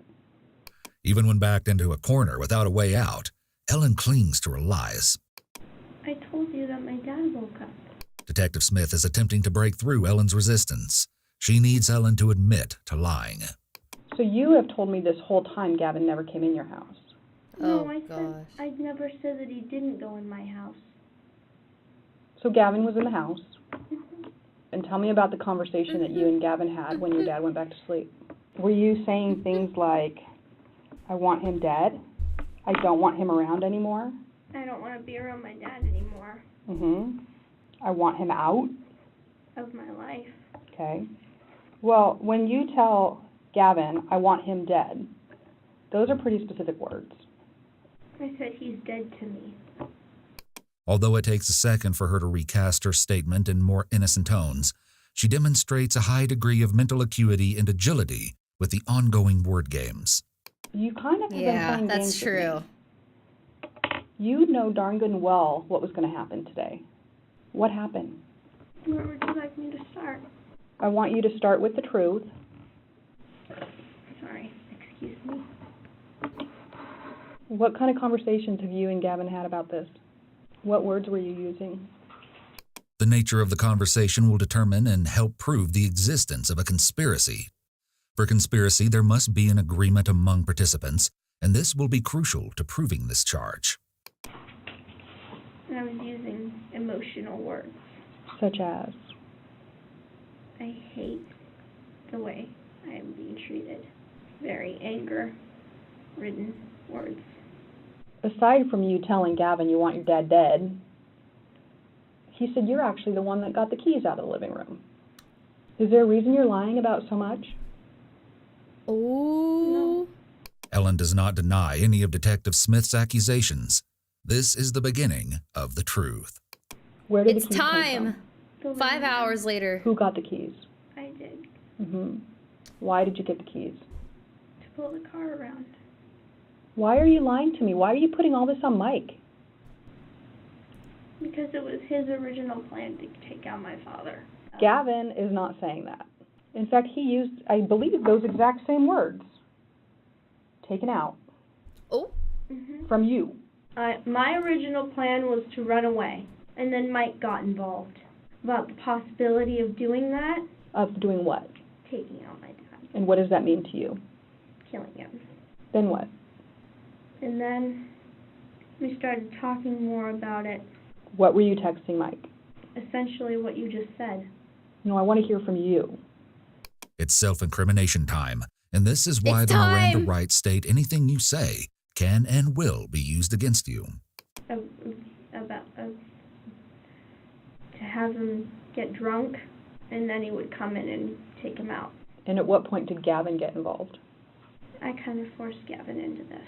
Woo! We all agree that Ellie was 100% at fault. Finally! Maybe Ellie had him wrapped around his finger and kind of manipulated him. He was whipped! Any man, I think, is capable of extreme violence if it's for the sake of someone they love. The point of doing murder for this girl, holy. He said, can you help us out? He said, I don't know, I really don't want to get involved with that, but Mike started being more adamant about it too. I want to hear your part, because I feel like you're really minimizing your part in this, Ellie. Yeah, you are, He was Ellie. originally going to help us run away, but only Gavin was talking to him about it. And so And then you- I texted him about it, and he brought up this whole thing about taking out my dad. And you thought that was a good idea? Okay. I kind of denied it at first, but he kept saying, let's do it, so I agreed, and we started planning. And then what happened? And then we did it. So do you check to see if your dad's asleep? Mhm. And was he? Yes, he was. What's the very next thing that happens? Then Gavin comes in. And what do you say to Gavin? I said, I'm ready when you are. Okay, what did you mean by that? When you do this, we're in it together. What did you mean when you said, when you do this? Count my dad. So what conversations were you guys having leading up until that point? About how we were in love, we would get married, teenage planning a wedding, fantasizing about it. What kind of life you guys are going to have? Mhm. Okay. What So conversations sad. do you and Gavin have about looking for the bat? Well, I was angry because I had seen it there earlier today. Mm-hmm. So I said, I know it's there, and if it's there, I'm going to be really upset. And so then you go look for the bat, and you find it by the door, and what's your dad doing at that point? He's asleep. Can you actually see him? I'm never sleeping again. How did you feel about that? I thought I needed to get the bat and I needed to get out. Okay, so then what's the very next thing that happens? Then he tries, but he hit something in the hallway, so he ran back in the room, and that's when I pretended to be in the bathroom. Okay. So then do you guys kind of regroup and have a conversation about what to do next? Yeah, we were going to wait for him to fall asleep, and I would be out getting the car while he did it, and he would unlock the front door and have RJ help him drag the body out into the trunk. Did you help at all? No. I did help try to clean up a little bit in the inside, though. What did you do? I got a towel and I kind of soaked up the big puddle of blood by the door. Mm-hmm. And tell me, what is the first thing somebody says when you get in the car? Can't believe we actually did that. Who said that? Mike. Okay. And then I said the same thing. How'd you guys feel? We were all kind of on an adrenaline rush. Mm-hmm. Ellen's word choice of adrenaline rush, usually used when describing positive experiences, as opposed to something more like shocked or horrified, That's is telling. true. You had adrenaline rush? Yeah. Mm-hmm. She's And how were so you glad feeling her that? dad is dead. I was actually pretty calm, but I felt pretty, kind of explosive inside. Mm-hmm. Ellen has been guarded, lying throughout the interrogation. We might expect that she would, in the very least, attempt to feign sadness or distress. The way she describes how she feels here, explosive inside, comes off as though this was a thrilling experience for her. And again, I mean, it's kind of not the biggest deal in the world, but Gavin is saying that you really threw that bat. Like, you threw that did. bat hard. Okay. Thank you for being honest. What did you kick with your leg? I didn't kick anything with my leg. Okay. You were It's just weird tan lines. Okay. Thank you for being honest with me. Detective Smith continues thanking Ellen for being honest. This is reinforcing the bond between them in order to keep the truth coming. Mm-hmm. What did you talk to your sisters about? About how I said I'd be leaving and I would come back to see them. Okay. I mean, how does that make you feel having that conversation with your two little sisters? It hurt to leave them, but I felt like I was going to a better place. Did they hear anything? Probably. Going to prison, What baby. did you guys think was going to happen? I don't even think you're gonna be at the same prison as your We man's. just kept ourselves locked in the house. We wouldn't be found out since nobody knew where he lived. Or is it Gavin lived. jail or a juvie? I mean. Hi. Hi. Oh, here to Where do they relieve you? sell? Where do they send minor murderers? We'll take care of you for just a little bit. Okay. Okay? Okay. You sure you're okay? You have enough to eat? Mm-hmm. Okay. What'd you have? Some fries, but then I got nauseous. I will only eat about 20 types of food. Okay. So, 20 things. That's not a ton. Name some of them. French fries? Yeah, French fries, top ramen, quesadillas, pancakes, waffles. Hi. Hi. You're out. Okay. And we'll be right back in. You're out. So, I mean, see. it was a little awkward, wasn't it? What grade are you in school? Sophomore. Sophomore. Detective Smith begins to ask the same questions that she did at the beginning of the interrogation. Life Ellen ruined. answers truthfully this time. Oh, goodness. There's a little tiny, microscopic splinter here, and it's been bugging me. Oh, But I okay. can't get it out. Where do you think that came from? Dirt somewhere. Yeah. Ugh. So, if and when this goes to court, will it be tried as an adult or a minor? You know, that is actually not a decision I make. I would like to be tried as an adult. You would. Tell me about why you'd like to be tried as an adult. Because this is what I've done, and I need to step up and take responsibility for what I've done. Okay. It's unclear where this self-deprecation comes from, if it's genuine or concocted for purposes of seeming remorseful. She's trying to Are you and seem Gavin remorseful, like I boyfriend think. girlfriend now? Mm-hmm. Trying. Do you guys have a relationship too? No, he's a legal adult, and I'm a minor. Okay. He would get into trouble. Okay. Even aware of the consequences and aware that Gavin has told everything to investigators, Ellen attempts to protect him. Are you having sex with anybody? No, Okay. but like I said, I don't really know what my dad's done to me. Well, you would know that. One of the things I heard was that when you guys went to Walmart, you actually bought a pregnancy test. I had concerns. But I had concerns. by Gavin's baby. Gavin thinks it's his baby. Hmm. When did that happen? Will I get to see Gavin again? If I do have a kid, then I want him to be involved. I feel like they should have the right to that. Mm-hmm. I feel like I probably don't have the answer to that right now. That's okay. It doesn't hurt to try. Yeah. What do your sisters like to do? I can't stand how much she's lied. Yeah. Are their mom and dad the same as yours? Yeah, but I have some suspicions that the youngest child isn't really my dad's. Hmm. You know this whole thing about blood types and how they work, how for an O to be born, both parents have to be O's because they're recessive. Okay. My dad is a B. So what's that mean? It's not your dad? That's what I thought. What's going to happen to all the food that we bought? This is an odd question. While Ellen seems to understand the gravity of her situation, it's as if she's trying to distract herself from thinking about her predicament. How do you feel about what happened to your dad today? I feel bad. Do you, perform for choir and go places? Yeah. I got a solo last year. It's the scariest experience of my life. I bet it was. No one came to my concert. Nobody comes to my concerts from my family. Yeah. Did your dad work? No. He just chooses not to come because he doesn't really care. Mm-hmm.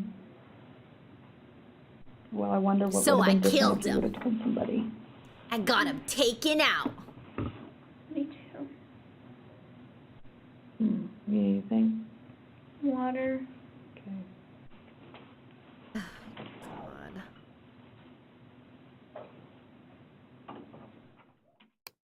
Ellen is taken from the interrogation room in handcuffs. We might be left with questions as to whether she suffered from something that could have influenced the behavior that led to her father's murder, or whether the abuse she described truly occurred. Ellen stood up in front of a courtroom at her sentencing hearing and claimed that she copes with post-traumatic stress disorder resulting from the abuse she experienced, suffering from horrendous flashbacks. She had no words of remorse for conspiring to murder Aaron. Rather, she shared that she had accepted Jesus Christ as her Savior. In addition to thanking her legal team and youth ministry, she looked across the courtroom at her mother and grandmother and thanked them for their support through tears before reading the quote, "Even when the world throws its worst and turns its back, there is still always hope." In 2019, Ellen Fryer was found guilty of conspiracy to commit murder and conspiracy to commit a Class A felony and sentenced to 25 years in prison, spending 10 of those years in a juvenile correctional facility. Russell was convicted of conspiracy to commit murder and attempt to commit a Class A felony. He was sentenced to 7.5 years in prison. Gavin was convicted of murder, conspiracy to commit murder, and tampering with physical evidence and sentenced to life in prison with the possibility of parole after 25 years. Oh, life Is this Mr. ruined. Lloyd? Marquis Lloyd? Wow, whoa, chill. Wait a minute. Chill. Or I'm not ready. Wow. Ruined. Life ruined. And all for what? They're never gonna see each other again. That's crazy. Don't worry. I got the daily dose vids. We gotta take a little break. A little one, surely. Which one should we watch next, though? This one? The most shocking... Did we not see this already? I'm not demanding, I'm asking. Let's see.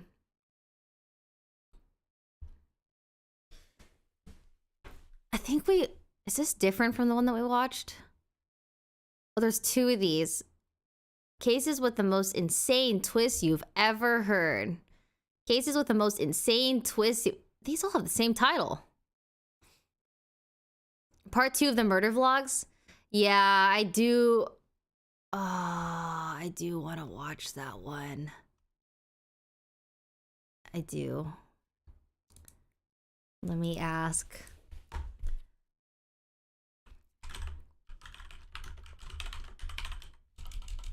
The Scream kids, right?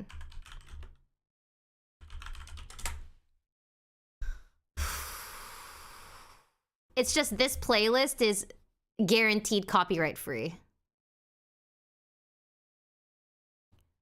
Cases with the most insane twists you've ever heard. Alright, let's see. Let's just find a random one. This is cute. Hello everyone, this is your Daily Dose of Internet. I've seen this. I wish there was a way I could see videos that I haven't liked, you know? Hello everyone, this is your I've seen this too!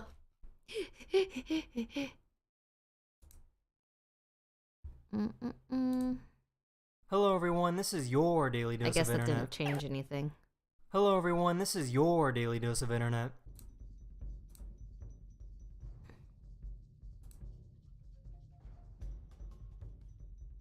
Just quiet, no? Back up!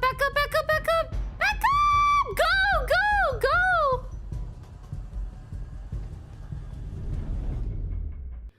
Saved. So it seems this guy didn't build a very deep burrow. This plane doesn't need much space to take off.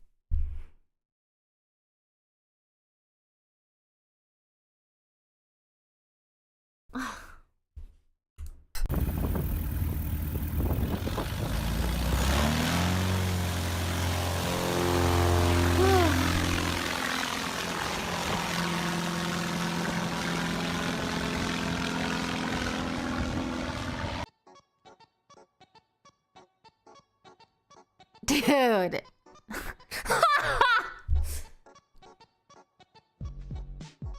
This cat got a little nervous and protective when the baby put their hands over the balcony. I don't think so. I think that cat is just being mean. Oh, maybe not. Oh, wait, actually. No hands In 1979, allowed. the Voyager 2 cute. spacecraft captured these images of Jupiter. It's interesting to see how the atmosphere of Jupiter... Not me assuming the cat's lying. After all these interrogations. I was like, no, that cat has an alternative motive. Jupiter moves.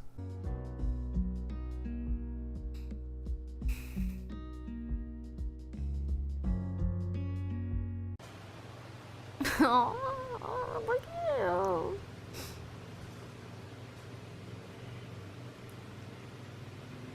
%50 of the population of the United States live in the dark purple areas, and the other 50% live in the light purple areas. So if you go to the USA on Google Maps and zoom all the way in on a random spot, you're almost guaranteed to end up on a farm, forest, or desert.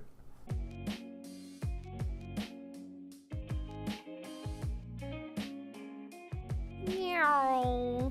Florida.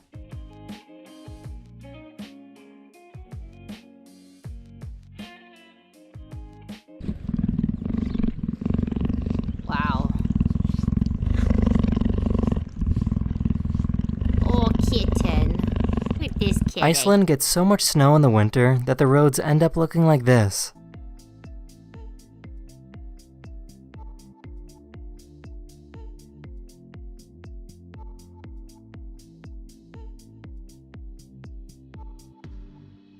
Oof. I don't like that. This person doesn't have the bone that most people have in their nose. As a result, she can squish her nose all the way in. Wait, that's the end of this video. I really hope you Dude, she should go, like, take up boxing. You would never break your nose. enjoyed, and I'll see you guys again very, very soon. Later. Wait, that's incredible. Hello everyone, this is your Daily Dose of Internet. A wall of lava slowly devoured this car I mean, I think it's just time. It's... Okay, one more. that was in the way.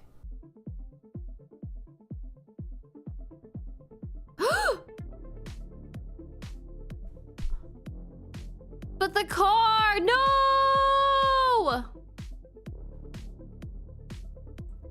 Wow, look at that.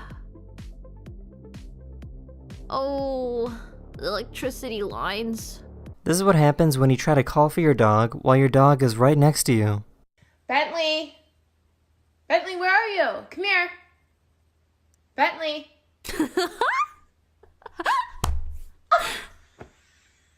Bentley is worried. No. Never. I could never.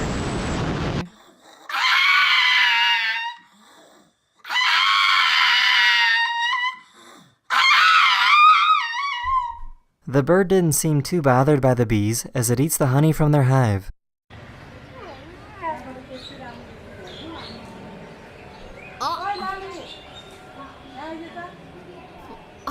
Okay, some of you need to chill. What do you mean, Ray? Be like, what the fuck? Someone ran over a fire hydrant and the water pressure lifted the car up in the air. No! The water!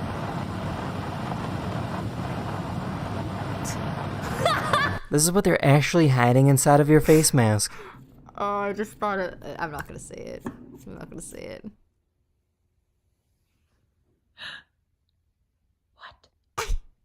This is where American immigrants have come from over the years.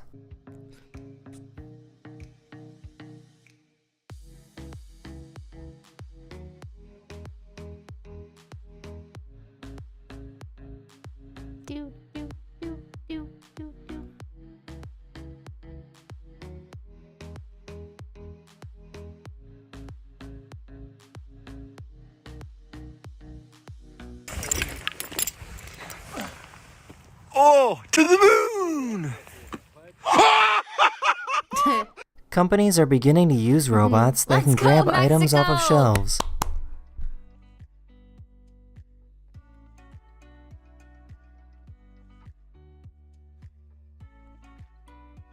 I love that. Wow, what a good robot. Here's a cool time lapse of a small town in Canada.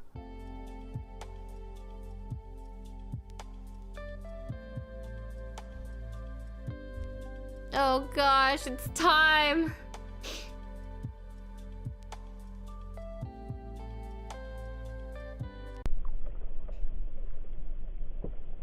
That's the end of this video. I really hope you enjoyed, and I'll see you guys again very, very soon. Later. Later. Time for what? Another crime video. It is time.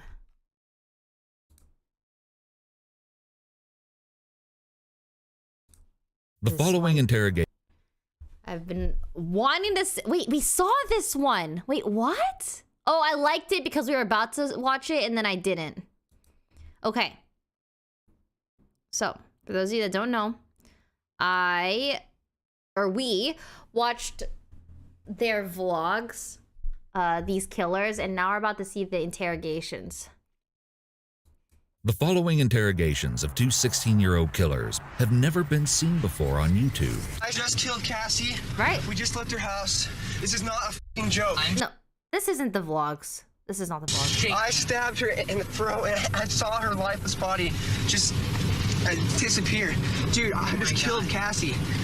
Oh, fuck. That felt like it wasn't even real. I mean, it went by so fast. Shut the fuck up. We gotta get our act straight. 4 days later. Just 4 days after filming this video, Brian Draper sits alone in an interrogation room. He gets up and looks outside before shaking his head and sitting down to play the air drums.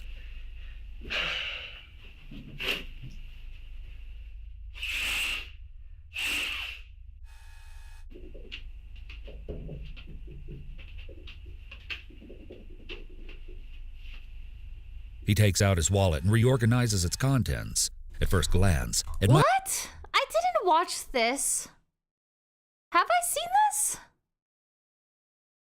I don't remember seeing them in an interrogation room. This is part 2, isn't it?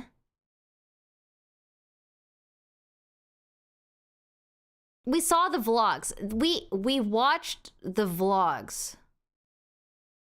Oh gosh, not chat gaslighting. Might seem he's not taking this seriously, but as his questioning goes on, it becomes abundantly clear that he's trying unsuccessfully to calm his nerves. And Brian has more than enough reason to be nervous. 4 days prior to the taping of this footage, a sweet local 16-year-old girl named Cassie Jo Stoddard was brutally murdered while house-sitting for her aunt and uncle. When the homeowners arrived back at the residence, their 13-year-old daughter stumbled upon the horrific scene of her cousin's bloody we saw the video body diaries on the living room floor. The question echoed in everyone's minds. Who would have committed such a heartless act upon the vulnerable young woman? Authorities immediately started looking into who Cassie was with in the days leading up to her death. On the night of Friday, September 22nd, 2006, Cassie did have some guests over. Her boyfriend, Matt Beckham, and 2 classmates, Brian Draper and Tori Adamczyk. Brian and Tori departed the get-together early, but shortly after they left, the power in the house went out. There were also strange noises emanating from downstairs. Eventually, some of the lights in the house started to flicker on and off. Dean. The couple was feeling very uneasy, and Cassie hoped her boyfriend would spend the night, but his mother declined. She did offer that Cassie could come sleep over at their place, but the responsible teen reluctantly stayed behind to fulfill her house-sitting duties as Matt's mother came to pick him up around 11 p.m. The next morning, when he tried to contact her, there was no response. With the knowledge that Cassie's 2 teenage pals, Brian and Tori, were some of the last people to see her alive, detectives went to Tori Adamczyk's home on the 24th, the very same day her body was found. He told them that after saying goodbye to Cassie and Matt on the 22nd, he and Brian had gone to see a movie at a local theater before spending the night at his house. Investigators found it curious that he was unable to describe what the film had actually been about, though. Reportedly, a similar unrecorded initial interview took place with Brian that day as well. The police then brought Brian Draper in for questioning on September 26th. I want to see. Tori would be brought in the day after for a second interview as well. Tori's parents were in the room with him this time. The interrogator's first objective here will be to try and corroborate or discount the suspect's alibis. Brian is agitated and fidgety as he waits. He puts his hand over his face and slouches, subconsciously trying to make himself small and less noticeable. The interrogators enter the room and immediately establish a friendly and calm mood, likely putting an already anxious Brian more at ease. Posture check. Hey, Brian. Hey. Here we talked to your folks, and just kind of told them they're filled in, and they're comfortable with the fact that we'll sit down and kind of, the other night we hashed over some things about, where you were and all the details and stuff, and, as you recall, you're one of the last 3 people, to see Cassie, and so it's so important and critical that we just answer some questions and we get by some of those things, and so kind of preface that with your folks. They're good for you sitting in here. I want to remind you that, of course, you're not under arrest. Okay, you're free to leave, and if you don't have to answer any questions that you don't want to, and at any time you can walk out that door and go hook up with your parents. Okay, so we're not making you stay here for any reason. Tori's interrogation started similarly, with him also being strategically seated close to the door in a move that makes him feel free to leave whenever he wants, which, although technically true, is a false comfort given the gravity of the situation he's gotten himself into. Unlike Why don't Brian's they leave more when they get told closed-off that? mannerisms, Probably because it makes Tori them look gazes guilty. intensely at the interrogator, which indicates an intense curiosity. We're going to start about, I know we talked the other night about, first of all, why we're here. And we're investigating the homicide. Yes. That Cassie Stoddard was murdered. Yes. And because of the fact that you were, one of the last 3 people, there, and you had knowledge of her and stuff like that, it's common course that we want to go and interview people and find out what you know. We'll go ahead and start first. I guess, as I recall in the statement before, you've known Cassie for about how long? From 10th grade. Okay. So you've known her for a little while. Yes. Brian and Tori differ in many ways, but their darker interests just happened to converge in a way which created the perfect storm for this awful crime to take place. According to Brian, when he met Tori, the boy started talking about how it would be cool to commit a crime inspired by the Scream movie. So what is your relationship with Cassie? Friends. Okay. Is it any, you ever dated her or anything like that, or just strictly kind of friends? How often do you see her, maybe during a week? Every day at school, but this would be my 3rd time hanging out with her outside of school. Fair enough. Let's talk about Friday, and I think the date was the 22nd. The interrogator will now attempt to gather information and establish a timeline leading up to Friday, the day of the murder. And that was the night that you guys went up there to visit. Can you tell me a little bit about maybe at school or something, how you learned or how you it's come 2 to hours go and up 20 minutes. I Cassie's kind of was thinking place the or out same to thing. that A part of place me she wants was to watch housed like at? shorter ones after we watched the 3.5-hour one. That we... I don't know. What do you guys think? Should we watch shorter ones? I don't, I think it's because I don't like that they keep recapping the other video that we watched. Like, it's too much recapping. Like, I don't want to see the vlogs. We already saw the vlogs. It's a lot of recapping. Up to me? Yeah, I agree. I don't want recapping. All right, let's go to the popular. Oh, we saw that one.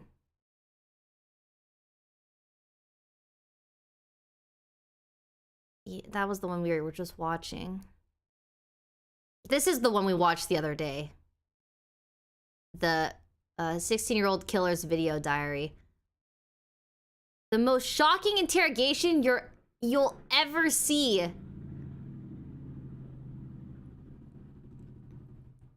That's 2 hours.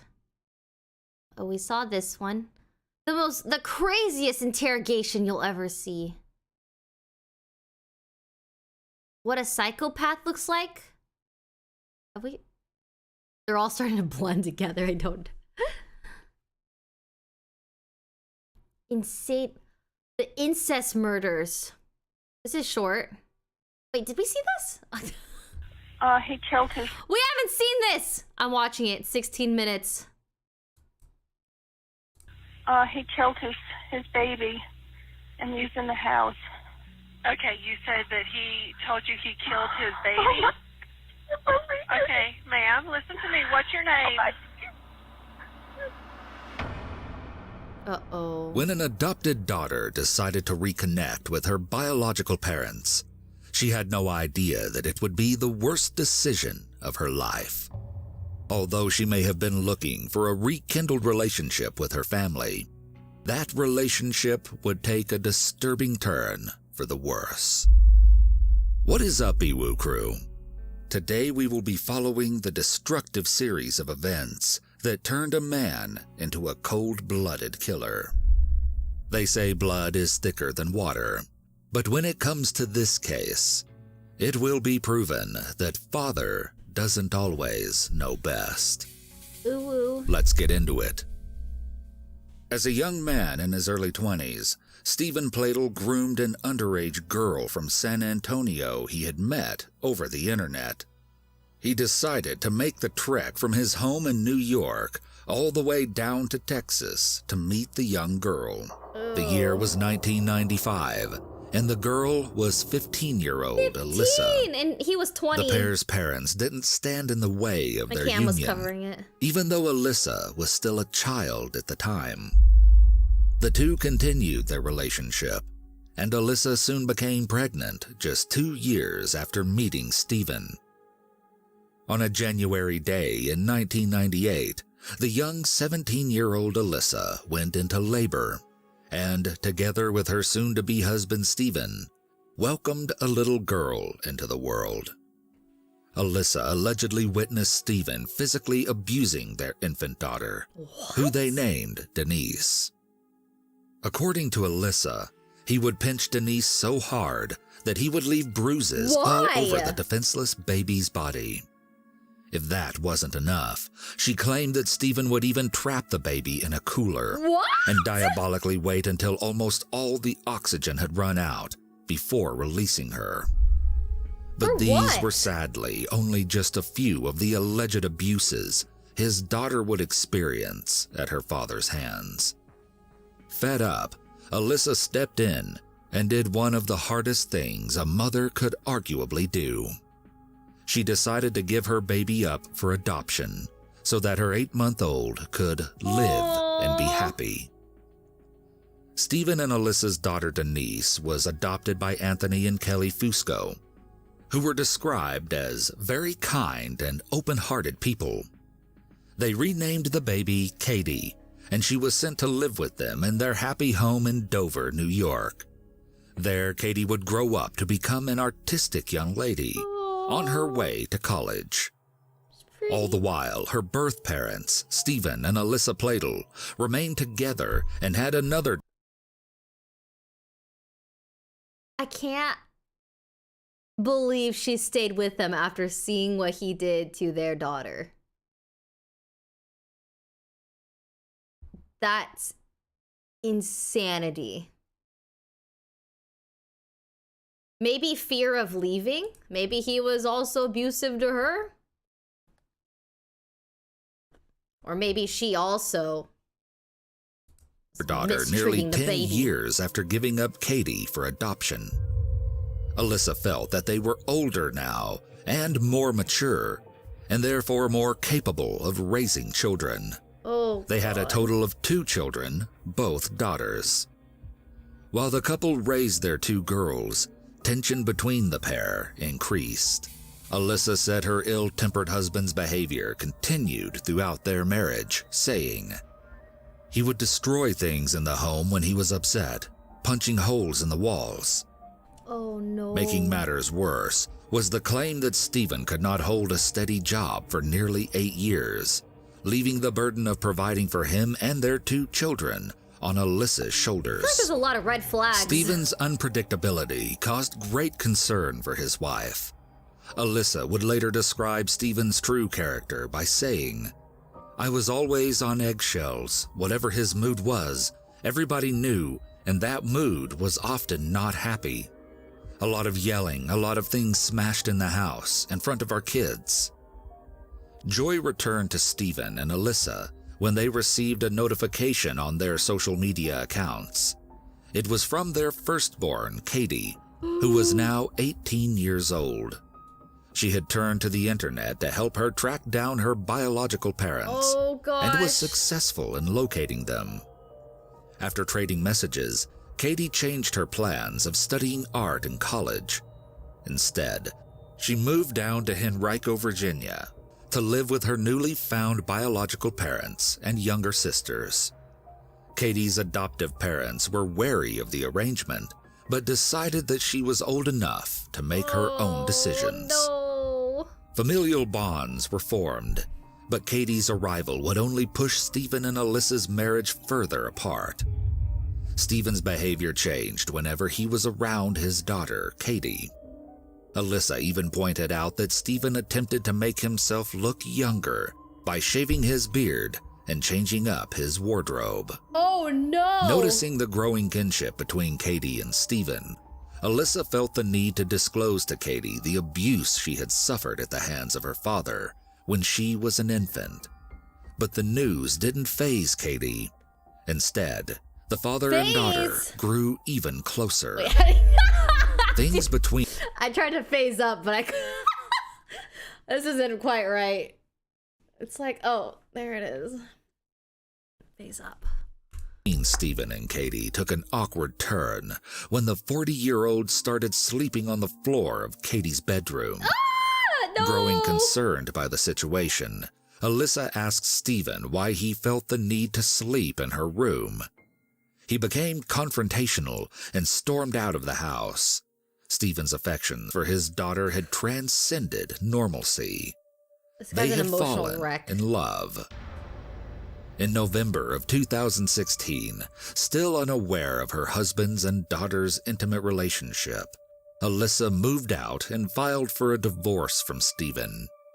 They split the custody of their 2 younger daughters, and Katie stayed in the home with Stephen. Now with nothing in their way, Stephen and Katie continued their incestuous relationship. It wouldn't be until the following May when Alyssa would finally realize the extent of the affection between her now ex-husband and their oldest daughter. It was a bombshell journal entry that detailed the unnatural relationship. The entry was written by Stephen and Alyssa's 11-year-old daughter. The young girl wrote, "Katie is pregnant. Dad said..." Wait, I wanna... Katie is my big sis. I really freaking love her. I promised, when I woke up, she came... Condoms. She, are... As we walked down the hallway, chains on, before she did, she said, "Hey, Sam." Whew.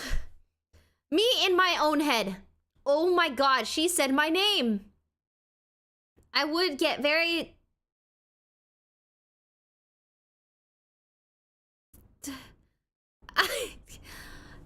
Dude, this is hard. Holy... But how she is, smaller breasts, but how she is pregnant, who gained, and gained weight, and my dog calls her baby, dad calls her baby also his baby. Did he make her pregnant? My dad even says she's my stepmom. What the fuck? He doesn't even want me to he doesn't want me to call her my sister and anymore.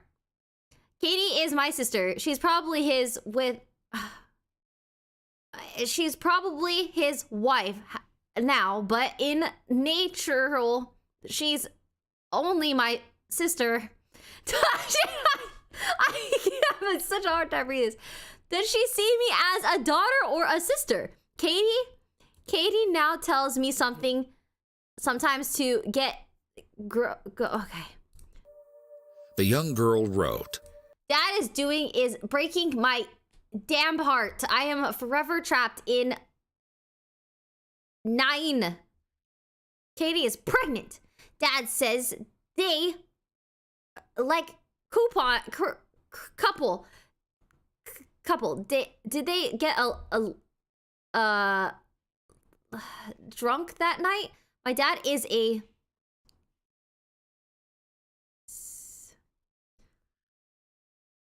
I give up. Katie is pregnant. Dad says they feel like couples. Did they get a little too drunk that night? Oh, he reads it. My dad is... It's a what? Adding, he's Satan. He's Satan. He'll go to hell, but he won't be the one getting tortured. He'll be the one torturing people. Besides, he doesn't even have to pay. Only if I'm on something me to hate life. He's Satan. He's Satan. He'll do to the... but he won't be the getting tortured. He'll be the one tortured people. In the journal, the young girl drew pictures of both her dad and sister, portraying them as demons. The entry concluded with, "Wait 1 second. If he's Satan and Katie is a human, then the baby will be half demon." Horrified about learning of the twisted love affair and the pregnancy, Alyssa later recounted, "I lost it. I started screaming. I felt like I was going to throw up." She then said that she immediately called and confronted her deranged ex about it. He responded, "I thought you knew. We're in love." Alyssa replied, How could you? You're sick. She's a child. Oh. Alyssa tried to save her daughter once again by calling the police to report the now known incest. Although police interviewed the two younger daughters, neither Stephen nor Katie were placed under arrest, and they continued living together under the same roof. On the warm summer day of July 20th, Stephen and Katie decided to take their relationship to the next level. They traveled to Maryland to get married. Father and daughter marriages are not legal in the state of Maryland, so the couple lied about being related on their marriage application, and as a result, were able to legally tie the knot. As if the wedding wasn't already disturbing enough, in attendance were Stephen's mother, Grace, alongside Katie's adoptive parents, Anthony and Kelly Fusco. No. They can be seen in many disturbing photos, smiling and appearing to enjoy the wedding, alongside Stephen and a very pregnant Katie. Apparently, Anthony and Kelly Fusco only attended because they felt they that didn't know. The adopted parents didn't know that was like her biological dad, right? Right? Is that true? I don't know. I'm hoping. That's my copium right now. They didn't know. They probably lied. Surely not. all they could do at that point was support their adopted daughter in her decision once again. A few short months later, on September 1st, 2017, Katie gave birth to a baby boy, whom they named Bennett. However, the happiness of their new marriage and young son didn't last long. My gosh. Stephen and Katie were arrested 4 months later in January and extradited back to Virginia. Police administered DNA tests on Stephen, Katie, and their son Bennett to confirm their familial genetics. Ew, the two were officially charged with incest, adultery, and contributing to delinquency. In court, Stephen Pladle's attorney tried to justify the unlawful marriage by explaining, "This case is an 18-year-old girl who shows up at the doorstep of a 40-year-old man who's going through difficult times with his wife. They have a bond because they're biologically related, but they never knew each other before they had a sexual relationship. He was head over heels in love with her, so much so that outweighed the issue of them being biologically related." Stephen was able to post bail and was released first. What? The judge ordered him not to leave the state of Virginia and to not have any contact with Katie. However, the court did not deny Stephen access to his son Bennett, who was placed in the care of Stephen's own mother, Grace. To leave the boy with Stephen's mother, who was 72, was described by Alyssa as a shocking failure. What? She continued, "Stephen shouldn't ever have been allowed back to North Carolina, where he had access to his house, his weapons, the baby. I can understand they like to put children in the hands of relatives, but not Grace. She wouldn't have been able to stop him seeing the baby even if she wanted to." Oh my gosh, that's true. Katie was later released on bail and was also ordered not to have any contact with Stephen. She decided to move back in with her adoptive parents in New York. However, Katie broke the no-contact order and called Stephen and told him that she wanted to end their relationship. Heartbroken, Stephen did not take the news well. All he had left in the world was Katie and the baby. That's crazy. He lost his wife and his daughter at the exact same time. Things then Don't marry your relatives. took a devastating turn. Crazy. On April 11th, 2018, Stephen went to his mother's house to pick up his infant son, Bennett, telling her that he was going to take the baby up to New York to see Katie. His mother didn't try to stop him.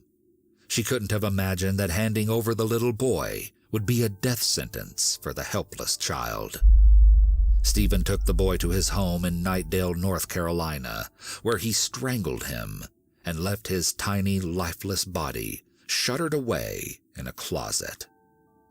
This was only the beginning of Stephen's murderous rampage. Beginning? He left the house and proceeded to drive 600 miles through the night, up to New York, where he had planned to confront Katie. No! In the early hours the following morning, Stephen arrived at the home of Anthony and Kelly Fusco. No. He sat and patiently stalked the family from inside his blue minivan. No. He was familiar with the Fusco's family routine, and he knew they would eventually leave to visit Katie's adoptive grandmother in Connecticut. As expected, Katie and Anthony emerged from their house and pulled out of the driveway in their Toyota pickup truck. Stephen followed closely behind in his minivan. Stephen couldn't hold back his rage any longer, and when the Fusco's truck came to a stop, he pulled up beside them and began firing upon them. With every shot fired, he unloaded his fury onto Katie and Anthony Fusco, killing them both in cold blood.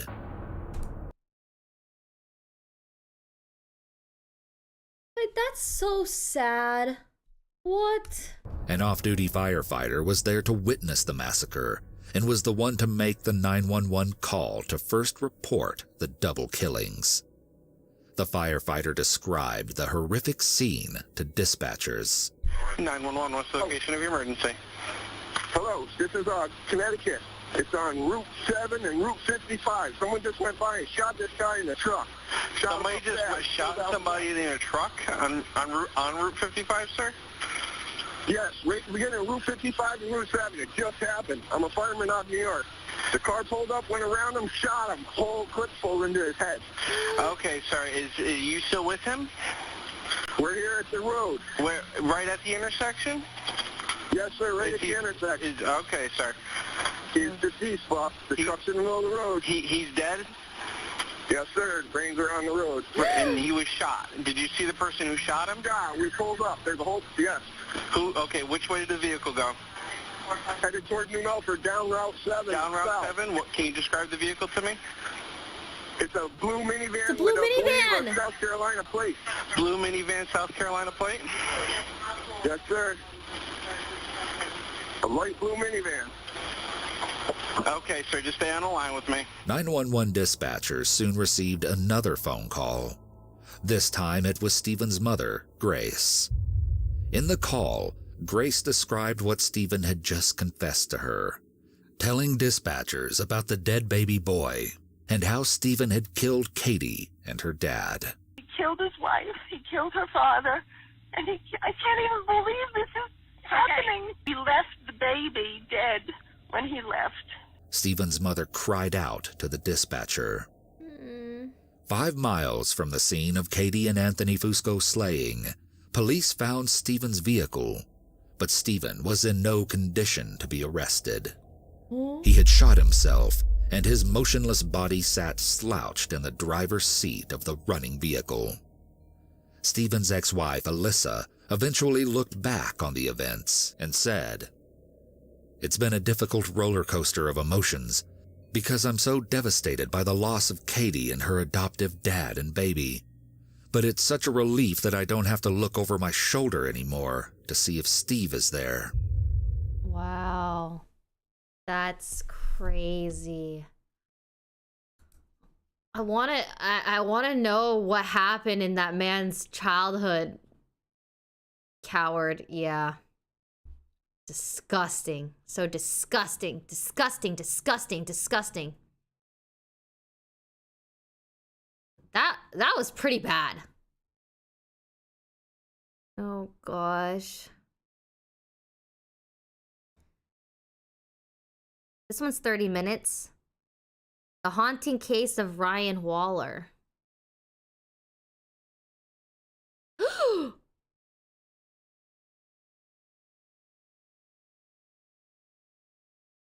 Short, yeah, let's do a lot of short ones. No, it was a real gun, man. It was just a revolver. If they shot you in the eye with a revolver, you wouldn't be talking to me right now.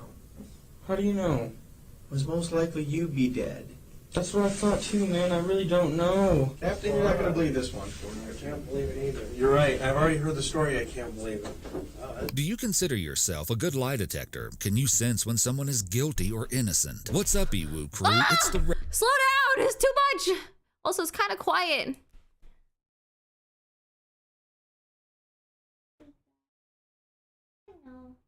No. Good boy. Oh. Okay, restart. Ready. No, it was a real gun, man. It was just a If they revolver. shot you in the eye with a revolver, you wouldn't be talking to me right now. How do you know? It was most likely you be Bye, dead. Roman. That's what I thought too, man. I really don't know. After you're not going to believe this one.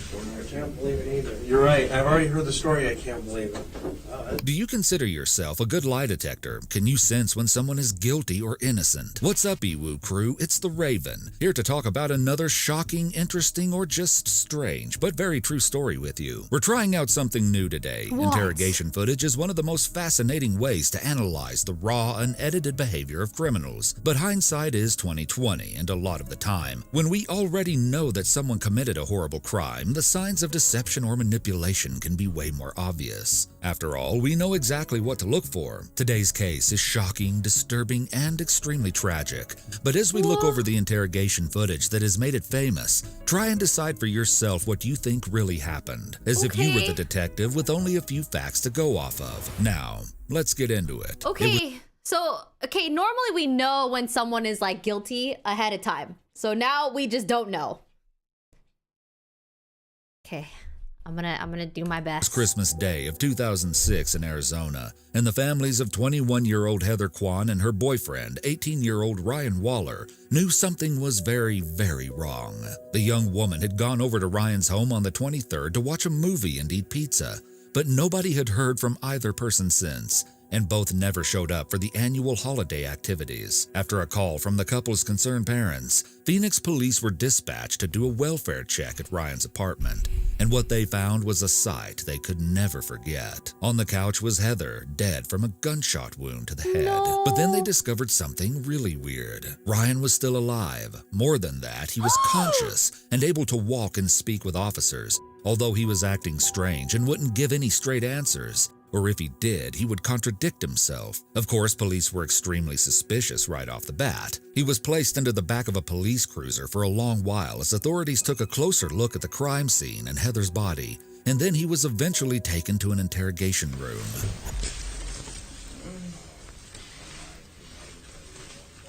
Oh, his eye. As you can see, Ryan is in bad shape. His face is covered with bad bruises and he seems very disheveled and agitated. While he waits, he periodically moans and plays with his handcuffs before trying to rest his head on the table. It's about 5 a.m. Oh. Man. Ryan gets up and sits back down, and then someone walks in and takes pictures of the bottom of his feet. Ryan's been silent for a while, but then he suddenly pipes up to say, Man, I just want to go to sleep. That will happen sooner or later. And then really pay attention to what is said next, because this will become super important later on. Alright, do I get to go home? I don't know. Should go to the doctor's, or you should go. Me? Yeah. Why? That? Yeah. Is it bad? I'd say that's really bad. What? Looking at the bruises on Ryan's face, police aren't quite sure what to make of the situation. Did he get in a physical fight with Heather and things ended badly for her, either on purpose or by accident? Were these wounds the result of her trying to defend herself? Was Ryan mentally unstable and had somehow hurt himself? All they knew was they weren't really getting much out of the frustrated young man sitting on the other side of the table. He repeatedly asked to go to sleep, but he's told that on the chance he has suffered a concussion, the doctor has advised not to let him sleep. Another man comes in to inspect Ryan, and when he tells him to put one foot on the table, Ryan seems to have trouble following these directions. He seems uncomfortable. Finally, the detective starts the investigation, and one of the first questions he asks is, You know why you're down here, Ryan? You have no idea why you're down here? Okay. Now, in this next clip, keep a really close eye on Ryan's behavior, how fidgety and distressed he acts. I don't know what happened, okay? So I'm going to read you something to make sure you understand your rights, okay? Basically, I'm going to read you. You've seen cops before, right? Ever seen that TV show Cops or CSI or anything like that? Okay. You ever seen that? No. You've never seen any kind of cop show? Lawyer show? Any kind of show? Yeah. Okay. I want you to listen up real closely. Okay, you have the right to remain silent. Anything you say can be used against you in a court of law. And then this is where things get really weird. The detective asks a really simple question. What's the highest grade you went through school? I don't know. I don't know. You don't know the highest grade you went through? 8th. 8th grade? Did you graduate? Yeah. Do you have a GED? I don't know. Okay, so the detective is obviously really confused now. Is Ryan genuinely this shocked by what happened, or so disoriented that he can't remember the answers to such basic questions? I mean, he looks like he took a lot of damage to the head. He's obviously, like, not fully there, I think. Morning making him irritable, or is he being standoffish for some other reason? The detective isn't sure what he's hiding, so he presses on. Do you have a girlfriend?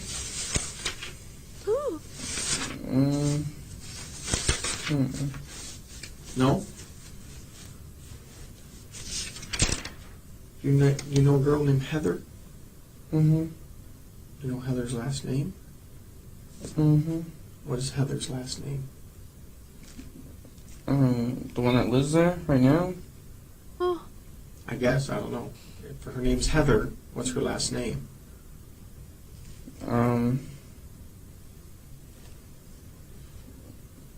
I don't know which name she's trying to use as her last one.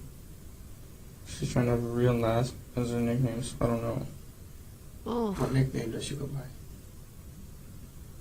She probably wants the last name, Kyman. Kyman? How would you spell that? With a K or a C? K. Keep going. I don't know.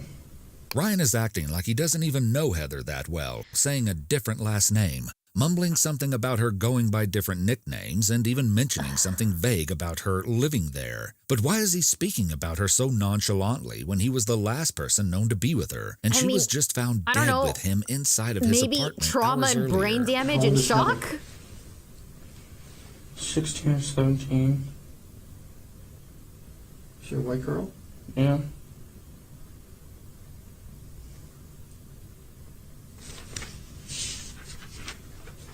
How did you meet Heather? I've known her since school. Okay. I don't know. You just known her from school? She used to be a business name. I don't know. Hmm? She used to do a business name? She used to be in my book named with business name. Oh, okay. She used to be in the class, your business class? Mm-hmm. All right. Things are just getting more confusing as this line of conversation goes on, and so the detective tries a more direct approach. What happened to your face? I don't know. You told the officer just a few minutes ago that someone hit you. Do you remember who hit you? I don't know. Oh. I think it was Heather.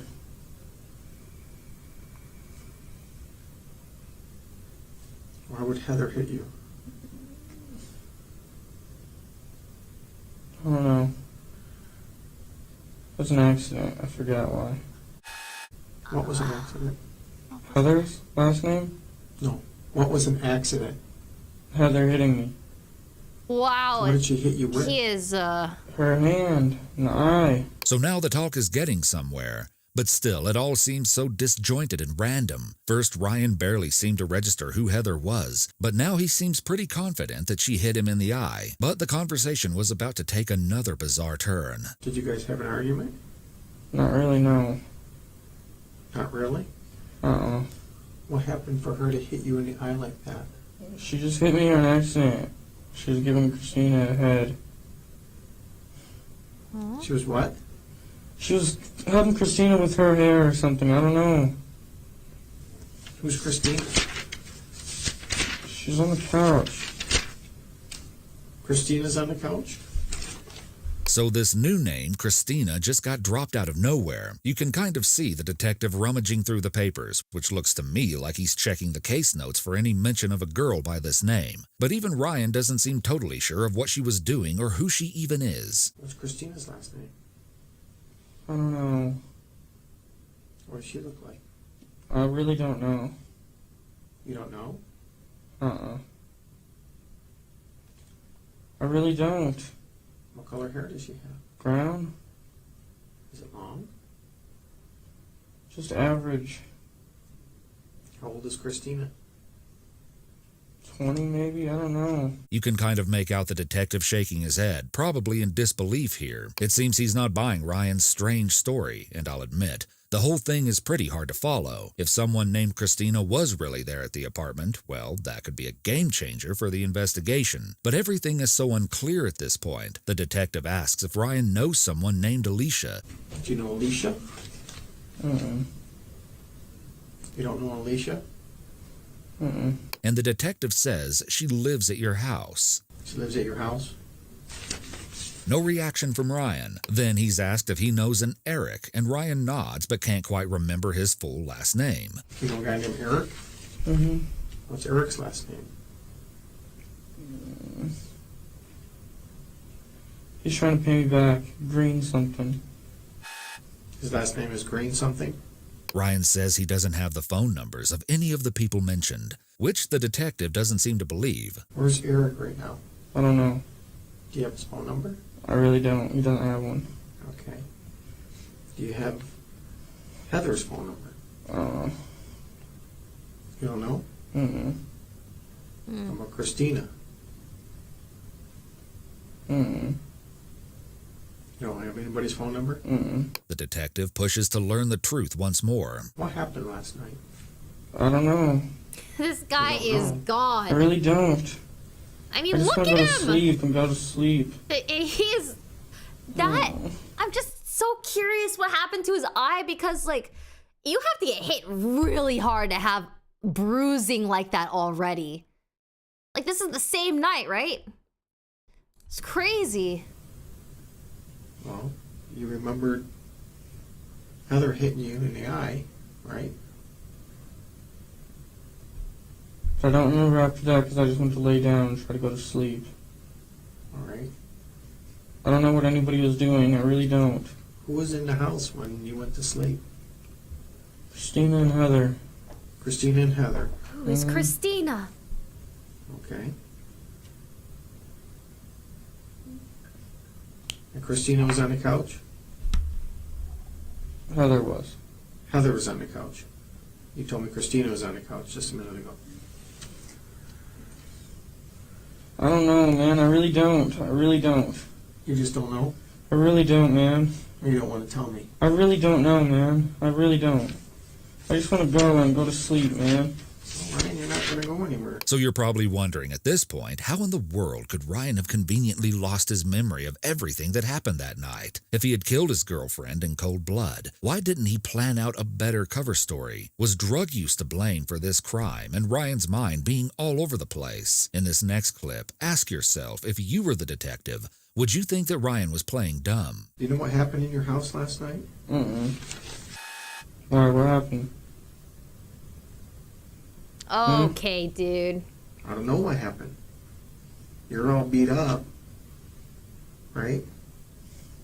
So tell me what happened. I don't know. I just want to go to sleep, man.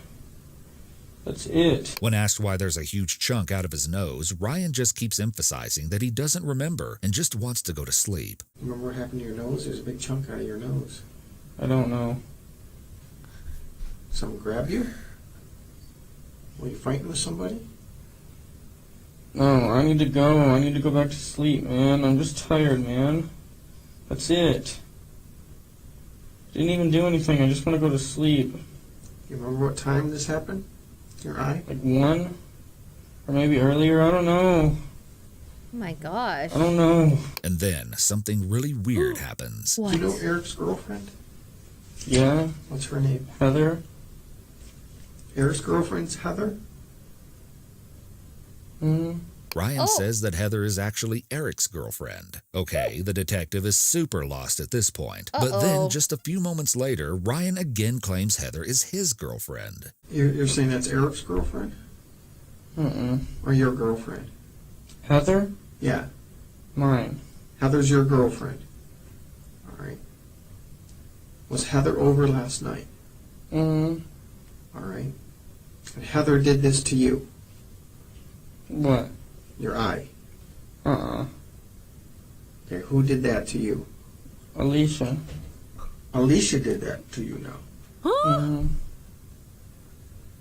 Write down all the Swear. names. I'm not even lying, I swear. Okay. Why would Alicia do this to you? Why? I have no idea. Were you mad at Alicia? No, I don't know why. I don't know why. She probably hit it on something. I don't know. She hit what on something? I don't know. I don't know, man. So clearly these answers are getting less and less coherent. And Ryan doesn't even seem to acknowledge how wildly his story is changing. What's more, I get the feeling that he doesn't even remember or know in the first place that Heather is dead, which is pretty much confirmed by this next clip. Oh, that's so sad. There's a dead girl in your living room. She's dead? Yes. Heather? I don't know. I want to know what happened in your house last night. The girl on the couch is dead? I don't know if she's on the couch. She's dead. Okay, now here's where a huge twist that the detective never expected is about to be dropped. What? And it's probably not what you're thinking. Let's keep watching. I don't know what I'm These people thinking. came over. Richie and his dad. With shooting arrow, bow, and darts. You know what I'm talking about? Yeah. They hit me and her with those. That's it. And Heather wasn't there. And Eric wasn't there. It was just me and Heather. What was there? We're now more than 30 minutes into this footage, and Ryan is just now bringing up that two people supposedly came to his house with weapons. We'll pay really close attention to this next part, because everything goes from 0 to 100 in just a single second. You and Heather were there. And then what happened? And that's it. Richie and his dad tried to break in through the back. Richie and Dad? His dad? Mm-hmm. Who's Richie? I don't know. Well, you obviously know him. You know his name by Richie. He used to live there. Was he a roommate of yours? He used to be. And they hit you and they hit you? Yeah. Now it's Richie that hit you, not Heather? No, Richie and his dad. Richie and his dad. They hit you. Yes. Why?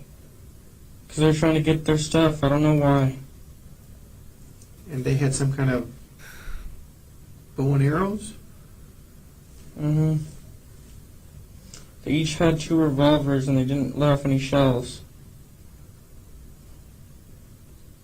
Okay, you just said they had bow and arrows. Now they have revolvers? That's what I meant. They had revolvers. They have revolvers? Yes. And then what happened? You can see the detective's shock, disbelief, and apprehension here. First, the girl accidentally hit Ryan in the eye, and now 2 men with revolvers broke in and shot at the couple. Although not much is making sense, the detective is now highly alert, and what Ryan says next turns this case upside down. I'm just going to let these next few moments play out without interruption, because they are by far the most important in the entire footage. And then they shot us with those. They shot both of you? Yeah. Where'd they shoot you at? I got shot in the eye. You got shot in the eye? I think so. With a revolver? I think. I don't know, man. I don't know. Oh. Then what happened? I don't know. You don't know a lot, Ryan. I don't, man. I really don't. Did you shoot Heather? Mm-mm.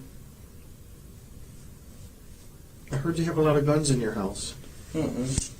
No? Mm-mm. Well, you know we're going to look. Mm-hmm. Ryan, why don't you tell me what really happened there? Because I don't believe... I really don't know, man. I really don't. I don't know. I could tell you anything, I swear. Well, I want you to tell me the truth. That's all I want from Richie you. and his dad came there. And I don't know why. I don't know why, but they put me in sleeping hold. And, like, they put me in sleeping hold with the arrows and shit. Like, I lived through that crap. Okay, they put you in a sleeping hold? Yeah. What is that? I don't know. I really don't. I don't know, man. You're telling me they put you in a sleeping hold. What is a sleeping hold? I don't know. Well, explain it. It's coming out of your mouth. Explain that to me. What's a sleeping hold? I really don't know, man. I really don't know. Okay. You're telling me you're all over the board here, number one. You're saying bows so and arrows, you're uncomfortable saying and revolvers, painful. and you're saying some other thing, and you're saying they shot you in It's the also eye. 5:30 in the morning. Okay. They shot you with a revolver in your eye. Yes. And that's Is it a BB gun? No, it was a real gun, man. It was just a If revolver. they shot you in the eye with a revolver, you wouldn't be talking to me right now. How do you know? It was most likely you be dead. Would be That's what I thought too, man. I really don't know. Okay? I really don't know, and I just want to go back to sleep and try to go back to bed. You're not going back to bed. Okay? That's not going to happen. Alright, but what happened, man? What do I gotta do? Just tell me what I gotta do. Get your feet off my chair is number one. Oh, God. Number two, what happened to Heather? I don't know, man. I really don't. This is scary because the way this detective is like interrogating this guy that clearly has like trauma, no sleep, he's damaged, physically damaged, probably has brain damage, might be in shock. Like, this guy might just say that he did it, even though he didn't. You know, because of the interrogation, you know, maybe he just wants it to be over with. It's kind of scary. You're now saying Richie and his dad shot Heather. Mm-hmm. Is that true? Yes. And they shot her with a revolver? Yes. And did not use any gun? They came with those guns? Mm-mm. And they came through the where? They were breaking Through in? the back. Through the back? By your door, or is there another door? Through the back door. Through the back door? Is that off the kitchen? Mm-hmm. And why would they come on Christmas Day? It was Christmas? I don't know. I really don't know. Really don't know. Did they break in, or did you let them in? I let them in. And then what happened? And they started shooting up the house. With the gun? Mm-hmm. Okay, and then what happened? That's it. What happened to Heather? Heather got shot. Where did she get shot? Inside the face once. She got shot inside of the face? Mm-hmm. How close were you to her when she got shot in the face? It was after I got shot, so I didn't even hear anything. So you got shot first? Uh-huh. And what happened? Did you fall to the ground? Yeah, I was trying to get up and and I couldn't. Ugh, give me the chills. I don't know. And then she got shot? Mm-hmm. And what did you do? Nothing. Did you call 911? Uh-uh. Did you see if she was alive? She was sleeping still, and that's it. I just let her sleep. She got shot in the side of the face, and you let her sleep? Yes. This does not make sense, Ryan.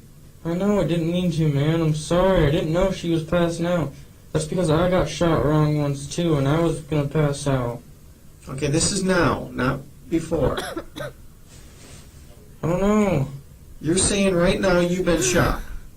Yes. In the eye? Yes. With the revolver? Yes. All right. Okay, so that was a lot of very shocking information. What do you think? Is Ryan telling the truth? If you were the detective in this moment, would you believe his story? This is the first time he's hearing about anyone named Richie or his dad, and he doesn't quite know what to make of it. But after that, Ryan really starts to break down. Ryan, you need to start telling me the truth, because your story doesn't make sense. I'm trying, man. I don't know. Just ask me anything and I'll tell you the truth. Just ask me. Well, I'm trying to, and you're not even coming close to the truth. Go ahead, ask me. What happened with you and Heather last night? Her dad came and shot the house. Her dad. and shot her. Mm-hmm. Her dad. Now, Richie is her dad? Mm-hmm. Or Richie's her brother? Yeah, her dad. Richie's... Her dad shot her. Mm-hmm. All right. And then leaves. Mm-hmm. And what did you do?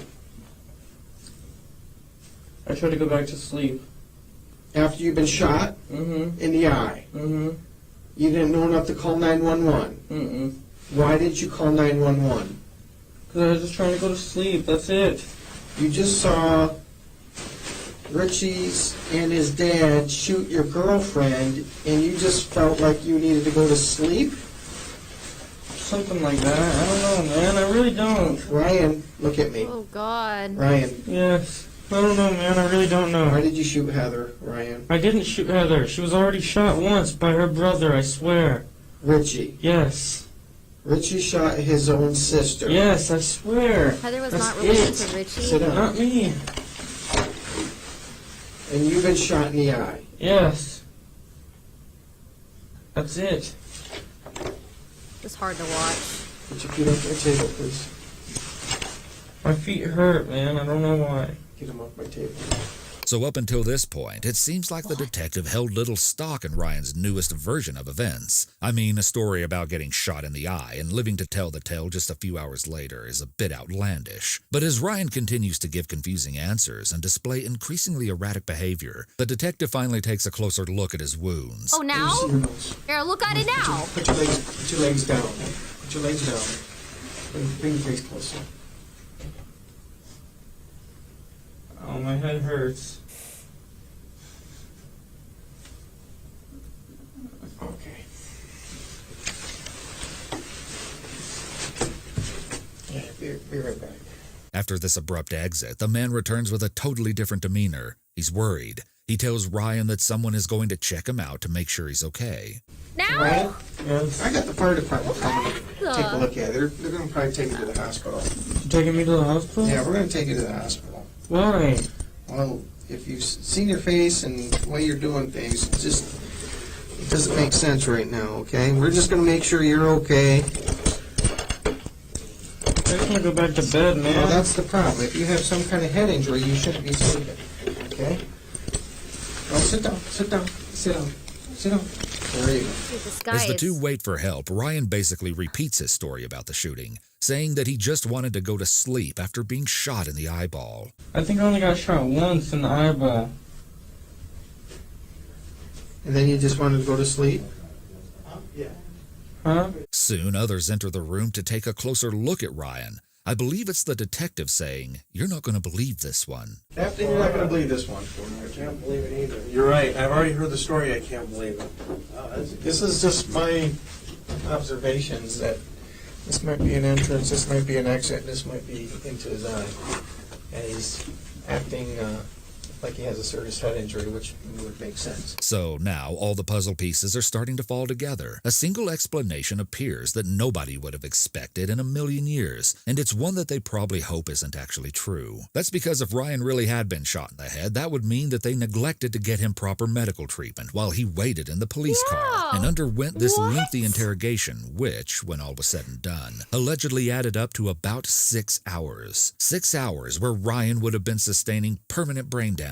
6 hours where he could have gotten help, but instead was getting worse. Well, spoiler alert, it was true. Ryan had actually been shot in the eye, and his account of the break-in and shooting by a man named Richie and his dad was 100% real, even if he couldn't exactly get the details straight due to his injury. Are there guns around? Kid Eric did it. I don't know how he did it exactly. So sad. He might have been shot. I don't know. I really don't know. While are you waiting on...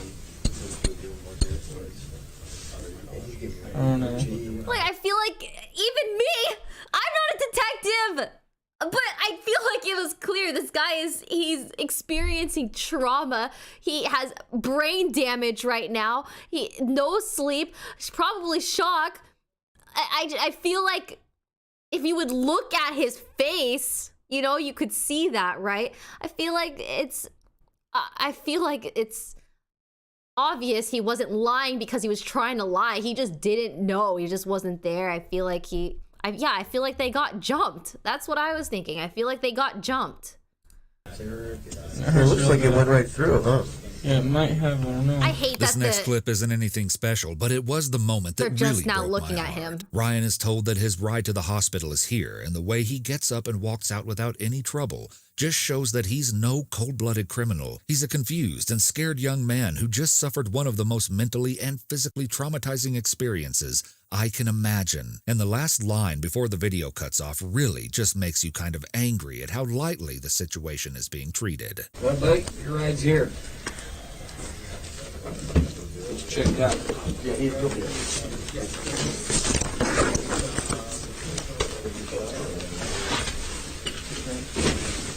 Where? What's up? Where are we going? We gotta go to the hospital, get checked out, bro. Look like you got shot right in the face. When Ryan arrived at the hospital, he was sent to the intensive care unit in critical condition. As his family anxiously waited, they had no idea if they would ever see or talk to their son again. Ultimately, Ryan did survive, but doctors had to remove part of his brain, and he also lost both of his eyes due to the severity and placement of the gunshot wound. After that, there's not that much information available on. Wait, what?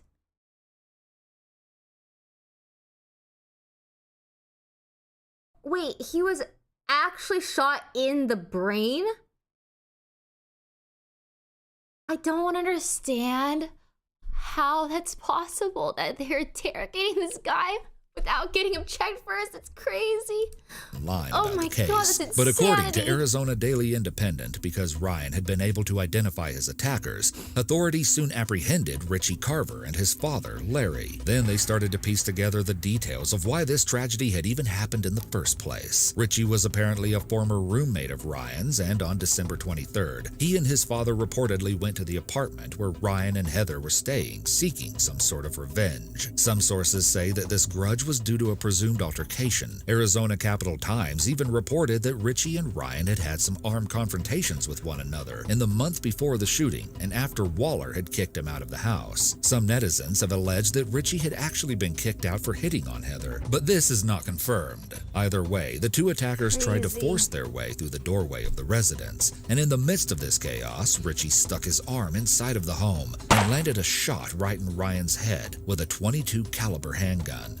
After that, it seems that they were able to fully enter the apartment, stepping over Ryan, who they thought was dead. But this was their biggest mistake. Ironically, the two purportedly only shot and killed Heather Kwan next because they wanted to cover their tracks, and unfortunately, she was a witness. The bullet struck her in the head at point-blank range as she lay peacefully on the couch. Satisfied that they'd gotten rid of anyone who might be able to identify them, they carried on with the job, but little did they know they had indeed left a witness behind, and although I can see why they thought it was safe to assume Ryan was dead, that ended up being their biggest downfall. And so it followed that after shooting Heather and stealing several weapons and a computer from the apartment, they left, leaving a gruesome and bloody crime scene for authorities to stumble upon days later. And the fact that police didn't come for the welfare check until the night after Christmas Day makes things even crazier, because it is horrifying to wonder what Ryan was doing that whole time. Many people have theorized he was left to just wander around the house in a confused fog, plagued by a horrible pain he half understood the whole time, falling in and out of sleep, only maybe registering for brief moments that his girlfriend was dead and 3 decomposing days. on the couch next to him. Richie Carver ended up being convicted in June 2008 of felony murder, burglary, aggravated assault, and misconduct involving weapons, and he was sentenced to a term of natural life. But here's where things get extremely frustrating. The case against his father Larry was actually dismissed. Sources say the case against him was based in large part on confessions he had allegedly made to his wife, and so after she chose to invoke her marital privilege and refused to testify against her husband, there was nothing officials could really do besides dismiss the charges. But don't get too angry yet, because one good thing actually came out of all of this. Heather's family fought for legislature to enact what would become known as Heather's Law. This amendment would provide an exception to the marital communications privilege if one spouse had voluntarily provided law enforcement with information about their spouse's involvement in a serious crime. But just establishing the law wasn't enough, and it still had had to be battled out in court to make sure it could be applied retroactively to Larry Carver's case. Luckily, they won. Carver was re-indicted in 2011, and after a 2.5-day deliberation, he was found guilty of first-degree murder, attempted first-degree murder, burglary, and aggravated assault. But although this victory was a relief to the victim's loved ones, the permanent damage done to Ryan could never be reversed. He became blind and suffered from debilitating seizures after the incident. His family remains outraged that roughly 6 hours were allowed to pass without their son receiving the medical treatment he so desperately needed. And many people feel that the main issue was that Ryan was automatically treated as a suspect instead of a potential victim. The Phoenix PD reportedly explained that they didn't know the young man had been shot. They just thought he had been badly beaten, and that's why he was made to wait in the back of a police car while they investigated. I can only hope that this case, at the very least, will serve as a powerful lesson so that nothing like this ever happens again. Sadly, a YouTube channel called The Waller Family, believed to be owned by Ryan's loved ones, shared in January of 2016 that Ryan passed away from a seizure as a direct result of being shot in the head. The post reads, "R.I.P. Ryan. I love and miss you so much. Dad." On another one of their videos, the Waller family account shared some truly disturbing details when they alleged my son Ryan had been shot twice in the head. The first bullet went in through the tip of the nose on the side, then came out of the other side near the bridge, then went in through his eye, shattering his orbital bone, sending 6 pieces of bone socket along with the bullet into his brain. He was then shot in the side of his head over his ear, but that bullet just took a piece of his skull away but did not enter his brain. Altogether, he had 4 bullet holes in his face and head. The holes were very visual, as the police had taken 43 pictures of my son before he was taken into that interrogation room, with the pictures having close-ups of every hole on his face and head. How did nobody notice this until it was way, way too late?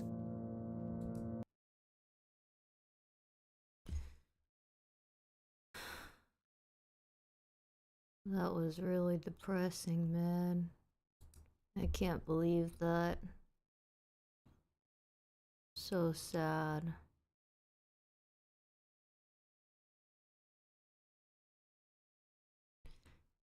That is just a sad, terrible, tragic accident. Imagine like being with your partner and it's Christmas Day and just getting jumped like that. You survive with like half your brain and then being treated like a criminal and not knowing what's happening. Oh my gosh, that's insanity. I can't believe they didn't know that he was shot. You just have to look at him. Like, I could see his nose. It looked like a bullet went right through with the... Oh god. Sucks. I think that's the worst one I've seen, because it's the guy that was being interrogated was actually innocent. So far, every single one that we've seen, the person being interrogated was guilty, and it just was so sad seeing the person. Especially with those injuries. Oi, oi, oi.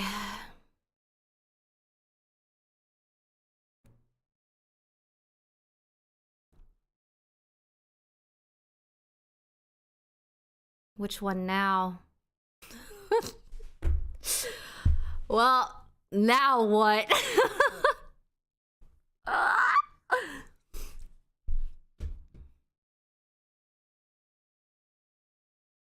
Daily dose?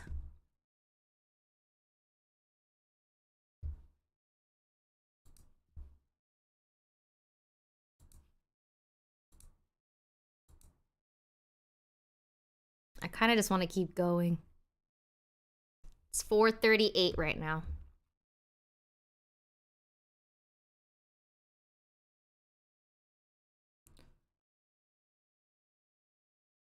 Games with friends? I don't know. I don't know who's available tonight. Let me see. Let's see.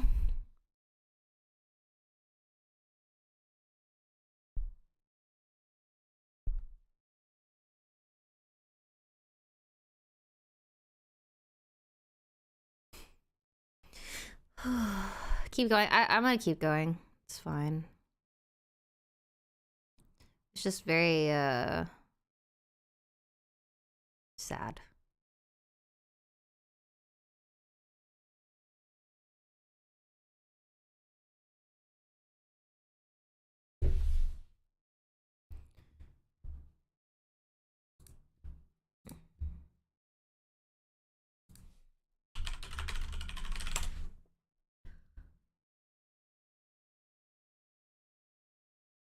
Okay.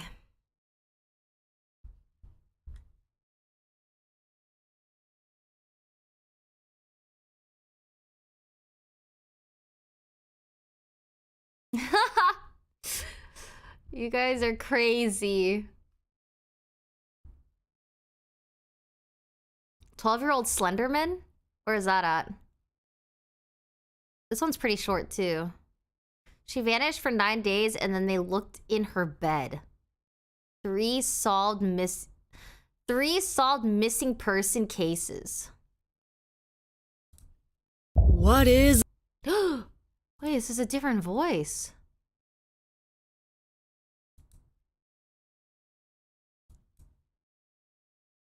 What is up, Iwu crew? Today, we're covering 3 solved disappearances with unexpected twists. Let's get right into it. Number 3. Daniel O'Keefe. In July of 2011, 24-year-old Daniel O'Keefe disappeared from his family home in Huyton, Geelong. Just southwest of Melbourne, their home had been built 20 years earlier and the property was partially dug out of a limestone hill. Suffering from anxiety and depression, on the morning of July 15th, he disappeared from his home, leaving behind his wallet and other personal belongings. Living between his family home and an apartment in Melbourne he shared with his girlfriend of 3 years, Susie Mansfield. He was set to begin a carpentry apprenticeship the following Monday. His father wondered if perhaps that had been what had pushed him over the edge, a variety of changes in quick succession making his mental health worse. His family remained optimistic, however, and within a week started searches among the homeless in the hopes of finding him. Some of the biggest tips came in the form of CCTV and sightings, one in particular tying him to a Brisbane medical center. Another sent them to Bagara after a man that resembled him was seen walking the streets disheveled and unclean, though one of his sisters soon dedicated her time to pursuing these tips. In the years that followed, the family responded within days to these tips, traveling up and down the country in hopes of finding him. For 5 years, distraught friends and relatives were left to search for Daniel, his mother Lori struggling to come to terms with the fact that he may never walk through the front door again. Though deep down she knew he was likely dead, she, along with thousands of volunteers, still held out hope that he would come home safely one day. In a tragic turn of events, it was his father, Des, that eventually found his son. The limestone hill that surrounded their property had been Daniel's final resting place. His body underneath their home the entire time. The area where his body was found was reportedly a very tight space, meaning that it was rarely visited aside from cleaning, allowing his body to sit there unnoticed. Daniel had taken his own life. In the years since his remains were discovered, many have grown critical of how the case was handled. Reportedly, the property was never searched thoroughly. His phone was never used to try and discover a location, and his computer and bedroom untouched. His sister, Lauren, speaks of the disappointment they felt and how it was apparent that Daniel was never a priority to police. His mother felt robbed of her opportunity to properly say goodbye. If a search dog had been utilized, the search could have ended far sooner, allowing her to hold him and gain the closure she deserved. Compared to other cases, there's little debate as to how and why Daniel died. An incredibly painful experience for the family. Even years later, they continue to advocate for him, for missing people, and their families. Number 2. Natasha Ryan. 1998, Rockhampton, Queensland. Natasha Ryan was dropped off at school by her mother on August 31st before seemingly disappearing into thin air outside of a movie theater. Only 14 years old at the time, she was described by many as a troubled child, suspended from school a number of times, and with a history of running away. She was known to experiment with drugs, date older boys, and presented many red flags to those around her. The month before she disappeared, she'd run away for 2 days with boyfriend Scott Black, who was 21 years old, before being discovered. Those around her treated this incident the same way, reporting her missing, though little came from their report. It took 2 years for police to search with her, believing she, along with 3 other girls, may have been the victims of a serial killer. Any hope of finding her alive had all but disappeared, and in 2001, a memorial service was held on what should have been her 17th birthday. Serial killer Leonard Fraser was believed to be responsible for her death, pleading guilty to her murder as his trial began in early 2003. However, when a property in North Rockhampton was raided on April 10th, Natasha was finally found. For almost 5 years, she had been living with her boyfriend, Scott Black. She was found hiding in a cupboard. Shortly thereafter, prosecutor Paul Rutledge announced to the court that Leonard was not guilty of her murder, casting doubt on the case as she'd been discovered alive. Her father, Robert, describes almost collapsing when he heard the news, having spent years searching for her and grieving his daughter. Not only had Natasha been found in her boyfriend's house, it had been revealed that they had moved multiple times in the time she had been missing, their final location only a short distance from her parents' home. Known in the media as the girl in the cupboard, she had more freedom than the title implied, only using it to hide when they had visitors. When they were alone, she roamed the house with the curtains closed, even making trips outdoors under the cover of darkness. As to why she ran away, Ryan speaks of her parents' divorce and how it upset her, fearing punishment if she returned, though there is much she refuses to say. By the time she felt ready to reunite with her parents, the lie had spiraled out of control, leaving her to continue her life of solitude. To avoid suspicion, sanitary products were crafted out of old towels. Scott testifying at Fraser's trial that he had no idea where she was and sneaking her out in the back of his milk truck. Many were critical of his decisions to attend parties while Natasha remained at home, though she never expressed any discomfort at the situation. When she was discovered, she was malnourished and deficient, telling of how she hasn't been in sunlight for years. Instead, she spent her time on the internet, browsing and learning in the process. She made her own clothes, learned how to sew and speak German in place of a mainstream education. Scott was sentenced to a 3-year sentence, suspended for 12 months, for perjury and helping her to remain hidden. Natasha, on the other hand, was found guilty of causing a false police investigation and fined, though it's unknown as to whether or not she paid it. When Scott was freed from jail, the pair married, having 3 children. Since her discovery, the pair had made many deals with the media outlets, their wedding photos allegedly worth around $200,000, and interviews allegedly earning her somewhere around $120,000. Public opinion has been divided, with many believing that money should be used to pay for the investigation despite a ruling that she did not have the means to pay back the funds. While Natasha Ryan's disappearance is a solved case, we may never truly know the circumstances that led her to running away. Shortly after she was discovered, both of her parents were open about their struggles, undeniably happy their daughter was home. I mean, isn't it because she was dating a much older man that she wanted to be with? Isn't that the reason? Home safe, but still reeling from the violation of trust. Number 1, Paulette Gabara. Oh, baby. 4-year-old Paulette Gabara Farah was a young girl that went missing on the 22nd of March, 2010.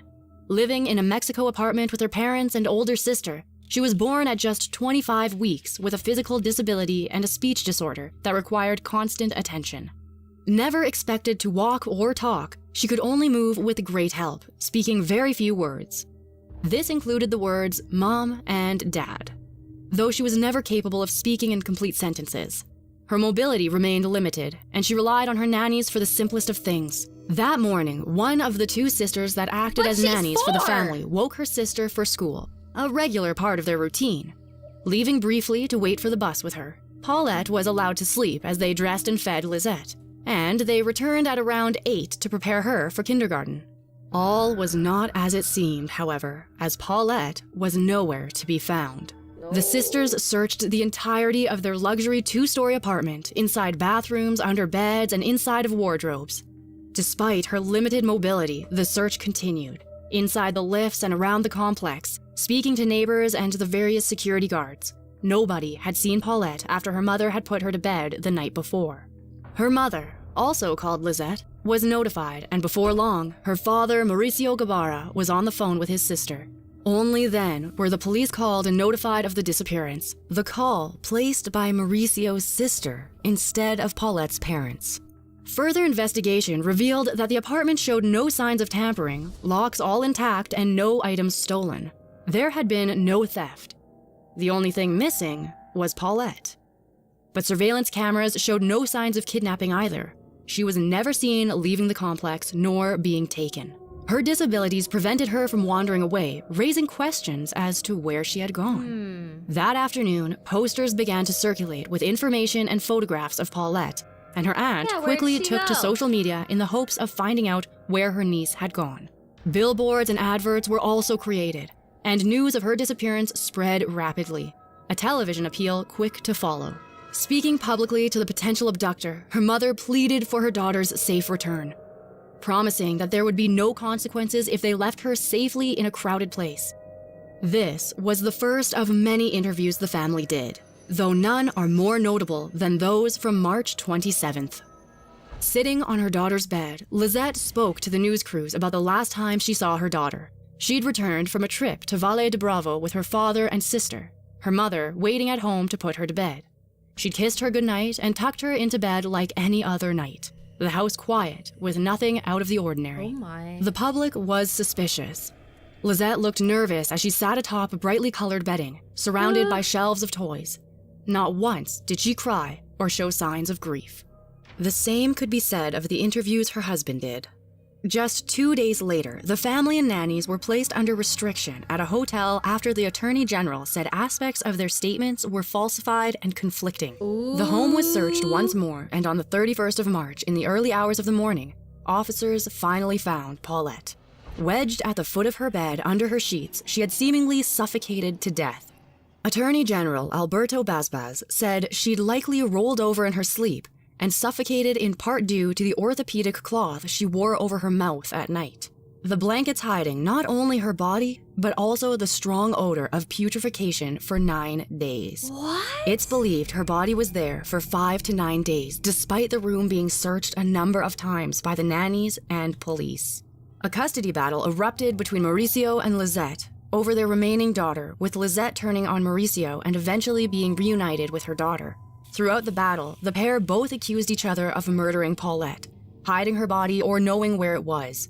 Though the official ruling was that of an accidental death, there is plenty of suspicion regarding the circumstances of her death. Some reports state that the nannies were told to place pillows on either side of Paulette to prevent her from rolling out of the bed, something that could have allowed her to gradually make her way down the bed as the night progressed. Both nannies say that they would have discovered her body when making the bed, tucking the covers under the mattress and tightly behind the bed frame, or even in the search that followed. Supposedly, she was at the end of the bed long enough for urine to dry through the mattress, potentially proving that it had simply been a freak accident. Her body said the same.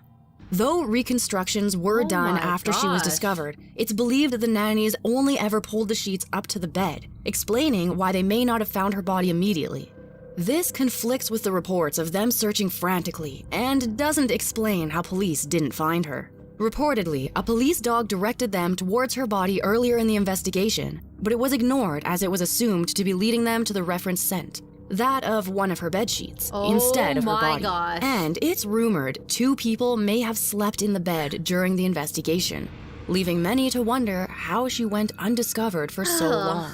Conflicting opinions from forensic experts theorize she may only have been there for 3 days, though the death was still ruled an accident. This only raises more questions. If Paulette's death wasn't an accident, how and why did she die? Behind the scenes, her parents struggled with their finances. Their daughter required constant assistance, expensive medications, and therapies to prevent her from regressing. Some believe that whether they hoped to stage a kidnapping for money or didn't want to deal with the care that raising her required, her death was not an accident. Unable to speak more than a few select words, never in sentences, if she had been left somewhere, she would have been unable to get help. In Mexico, the public believe Lizette killed her, hiding her body and placing it at the foot of the bed after they were sent to a hotel. A friend of Lizette, Amanda de la Rosa.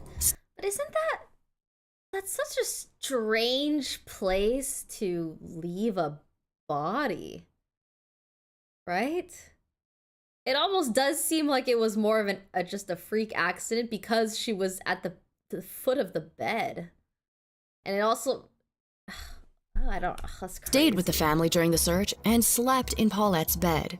The bed was made daily, but her body was never found, and the blood on the sheets was never seen. The friendship between the pair ended after Rosa published a book calling into question the discrepancies between her experience and the eventual findings of the investigation.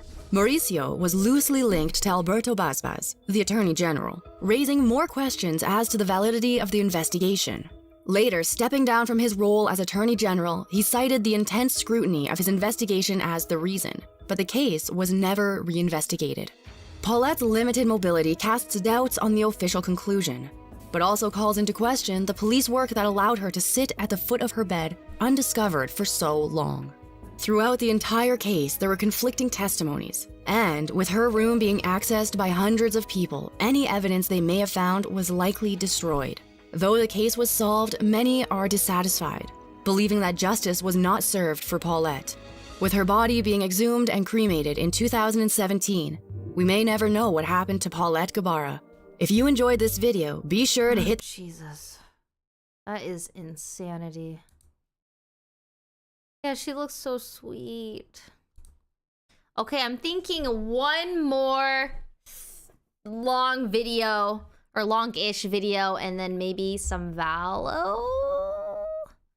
Depending.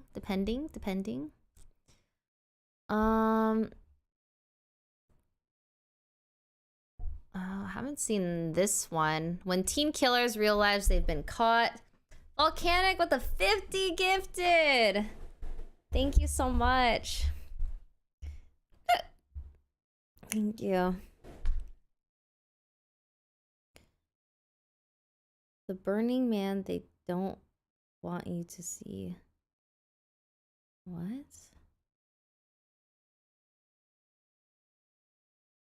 Shocking moment, killer realizes he's caught.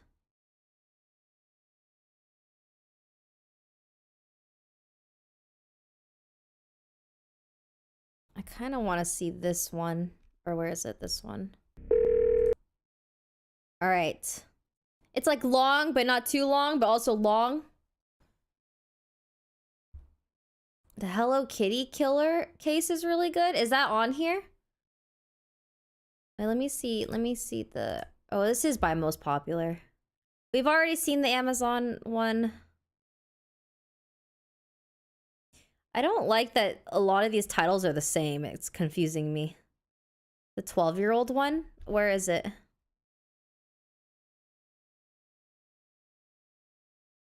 We saw that one. I have tunnel vision. I might be passing it. Oh my gosh.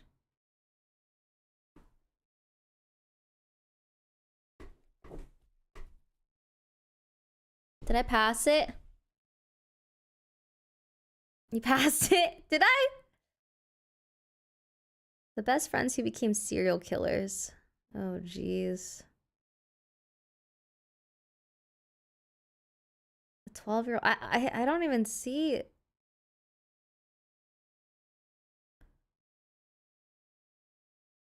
No. No.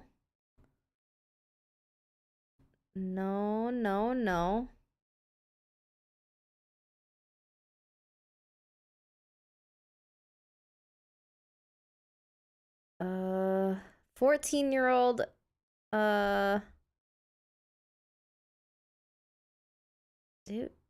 dude.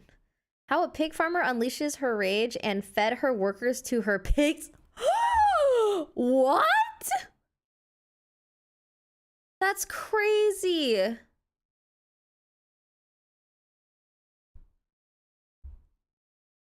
The teens who tortured their friend to death. Oh, we saw that one for sure. Saw that one.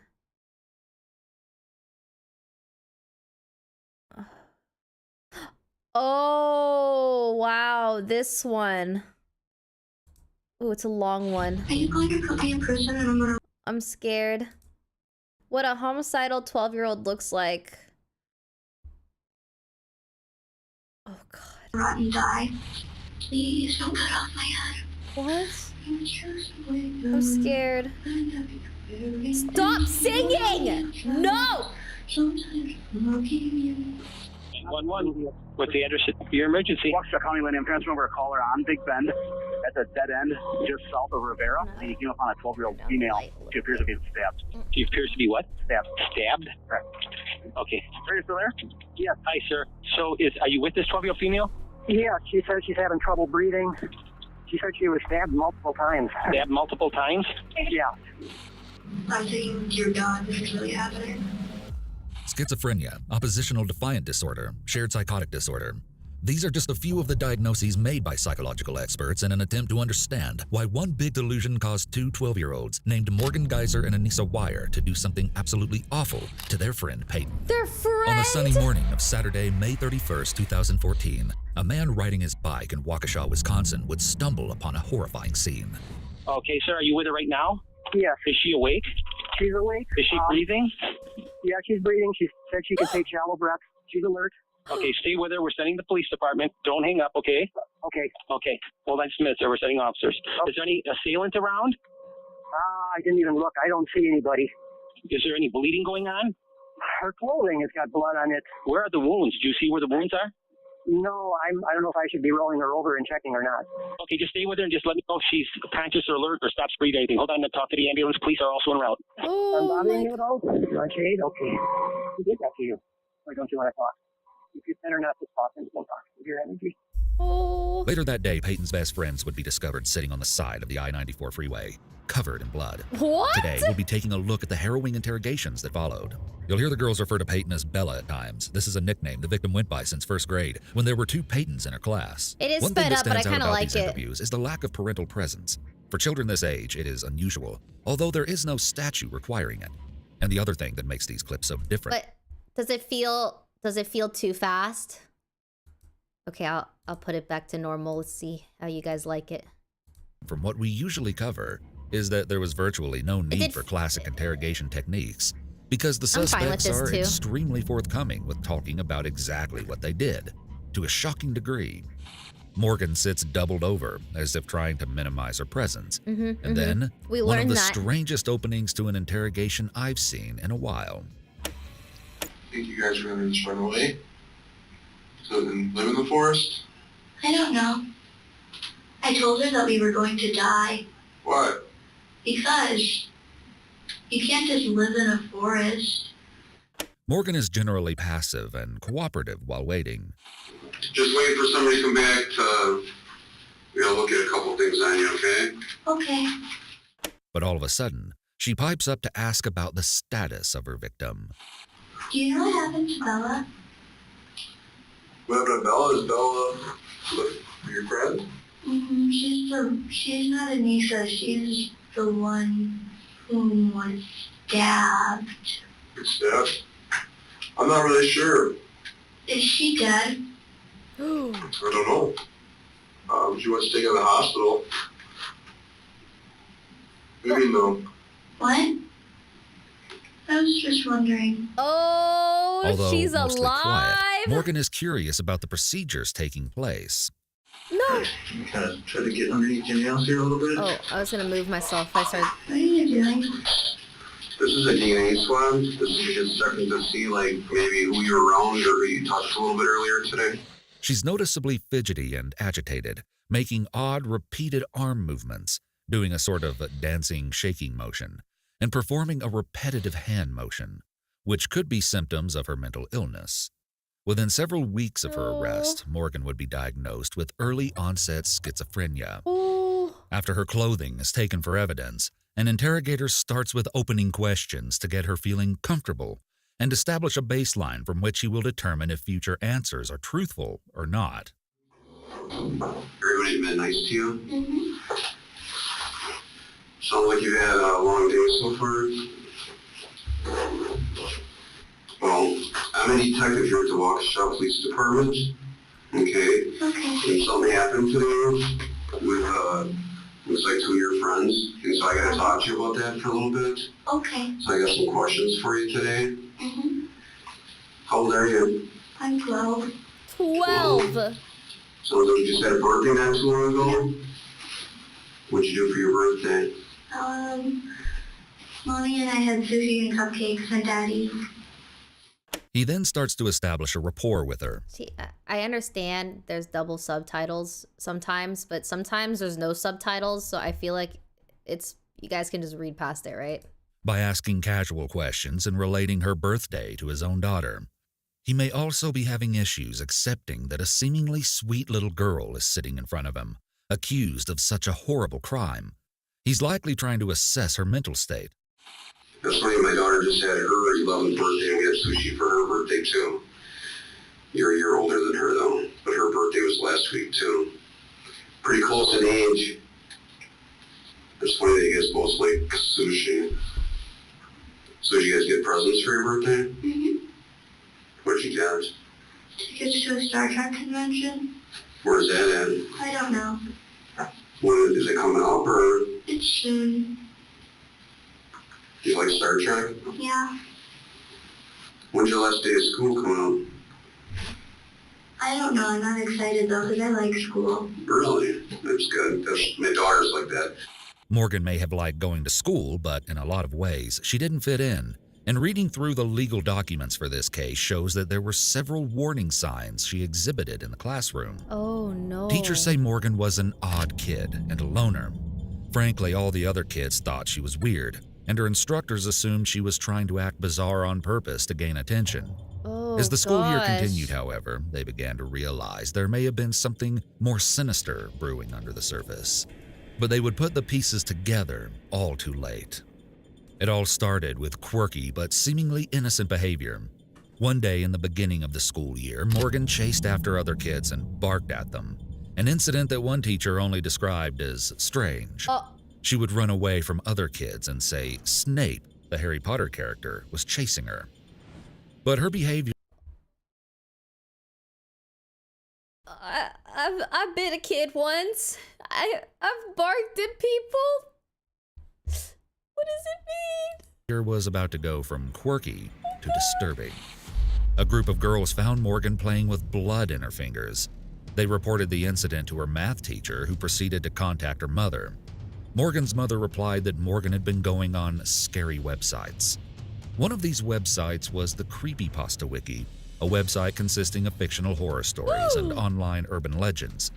The teacher suggested that Morgan no longer visit these types of websites, but it doesn't seem her advice was taken. At one point, Morgan's extreme behavior led to her suspension from school. She snuck a rubber mallet into her locker. What? Unfortunately for Morgan, when she opened the locker, it fell onto the ground in front of her peers, who reported it. Morgan told the principal that the mallet was for her protection. When pressed on the issue by the school counselor, she stated she only said it was for protection because she didn't know what else to say. What was it for? Once she was suspended, she crumbled to the ground and cried. The principal then witnessed Morgan talking to herself and noted that it was odd. Odd enough to report this to her parents as well. Once Morgan returned to school, other students began noticing a strange journal she would carry around. And one student noticed she had written the word die. Again, Morgan found herself getting into trouble, and this time she was extremely distressed. She was particularly worried about getting into trouble at home. When her parents were contacted, her father stated he was aware of the journal and had told Morgan not to take it to school. Oh, gosh. Overall, Morgan was a troubled and strange child, but she did have one best friend, and that was Peyton Leitner. Peyton had been friends with Morgan since 4th grade, where she had often noticed her sitting alone.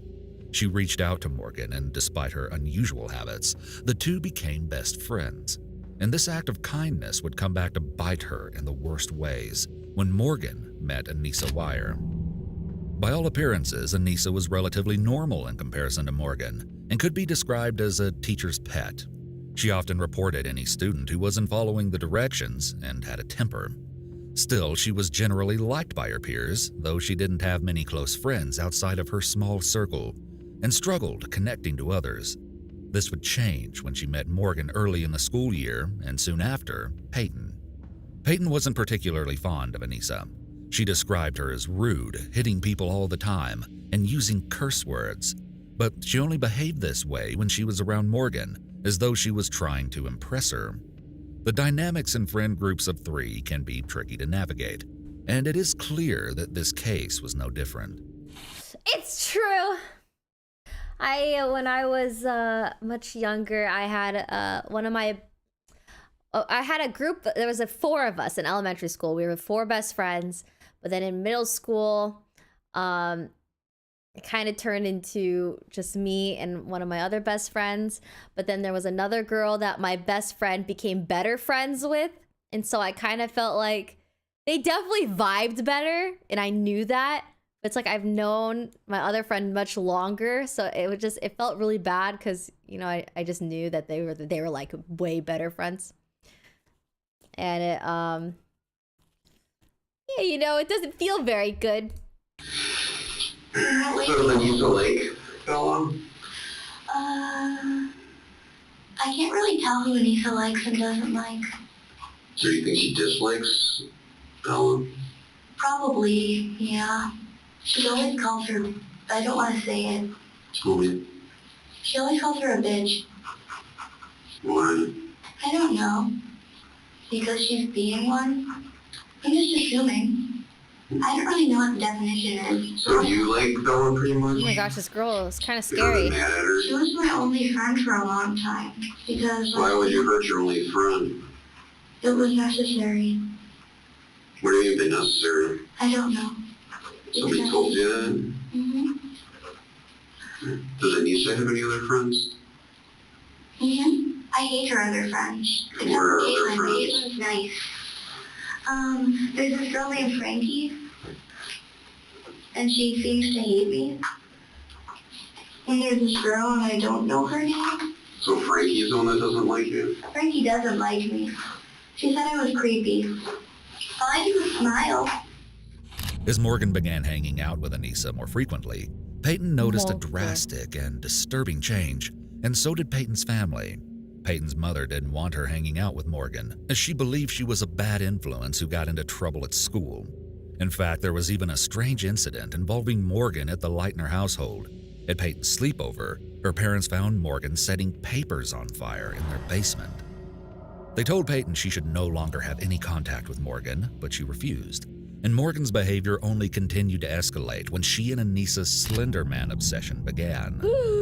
Morgan showed violent inclinations even in video games, telling Peyton she wanted to set her Sim's house on fire and starve her characters.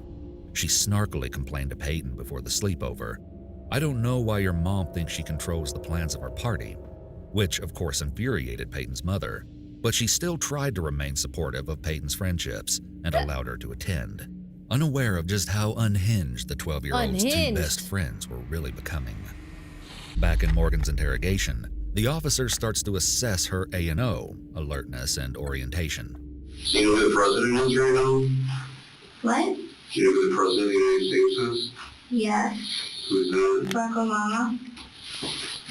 What do you remember seeing on the news that's going on lately? Gross things. What's gross things? Kidnapping children and not doing things to them. Remember which time or specific incident? Not really. I don't really pay much attention, but it's all gross. It's all gross. Her response that the news is all gross may be a symptom of her mental disorder, and you'll see Morgan's fixation on things she deems gross coming up again later. She's been eerily calm thus far, and now the interrogator seems to get concerned about her mental state. Do you know where you're at right now? What? Do you know where you are right now?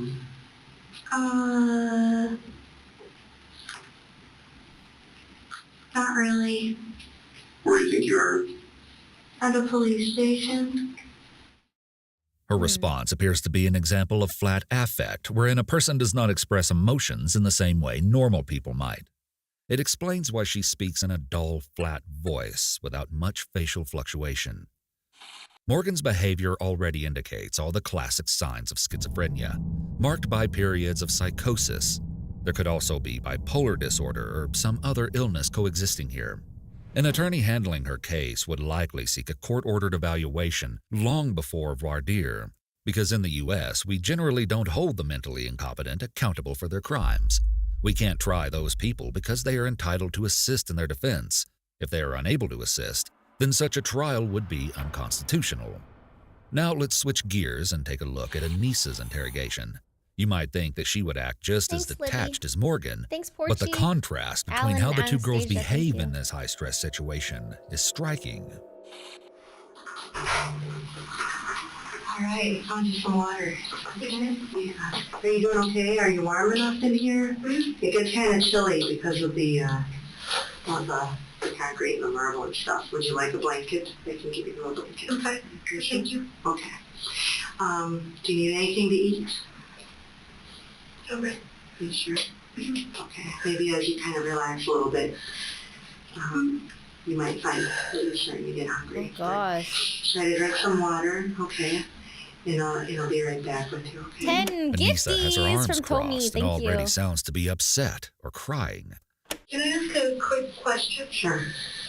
If I just wanted to know how far I've walked, because I'm usually not very athletic and just want to know.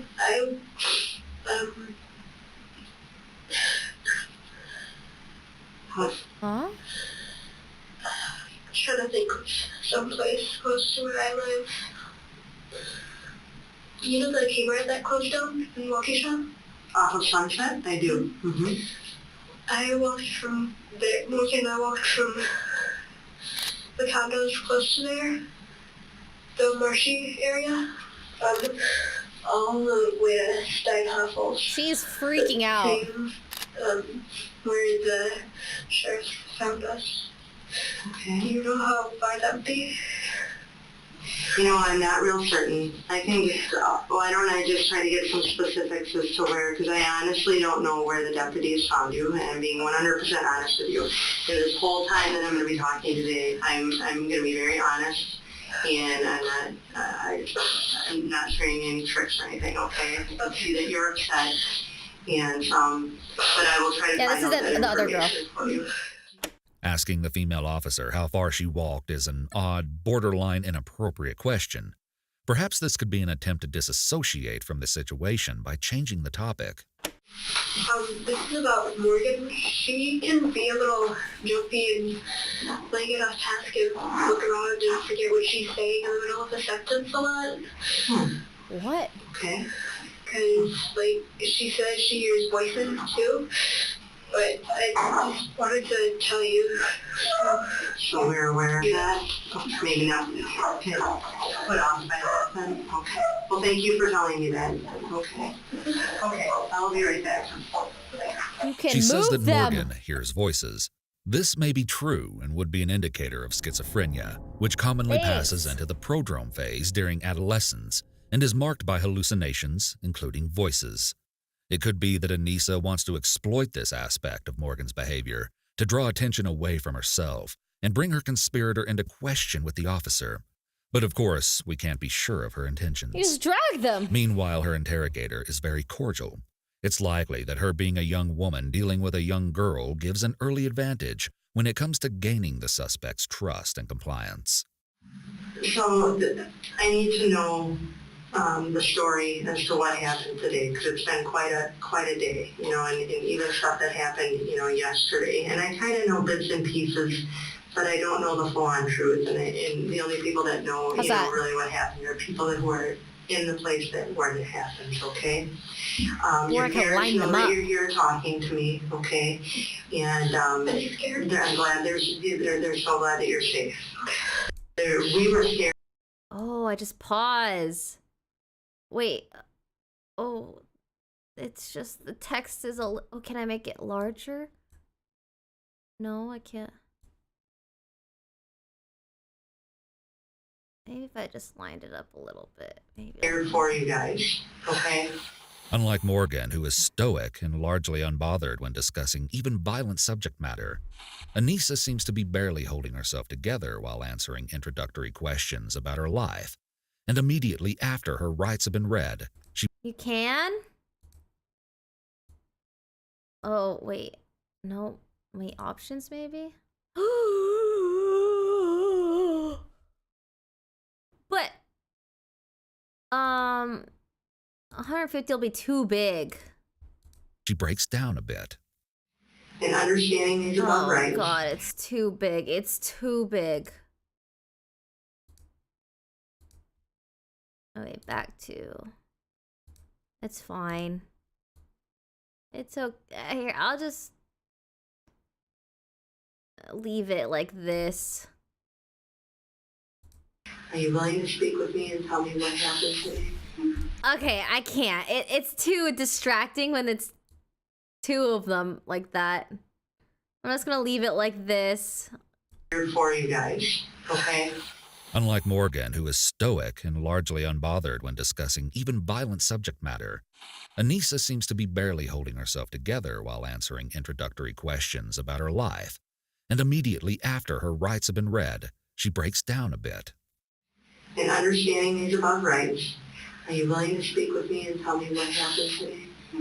Oh my gosh, she's so scared. The silly thing about this was I didn't know I was in danger until after Morgan. You're right.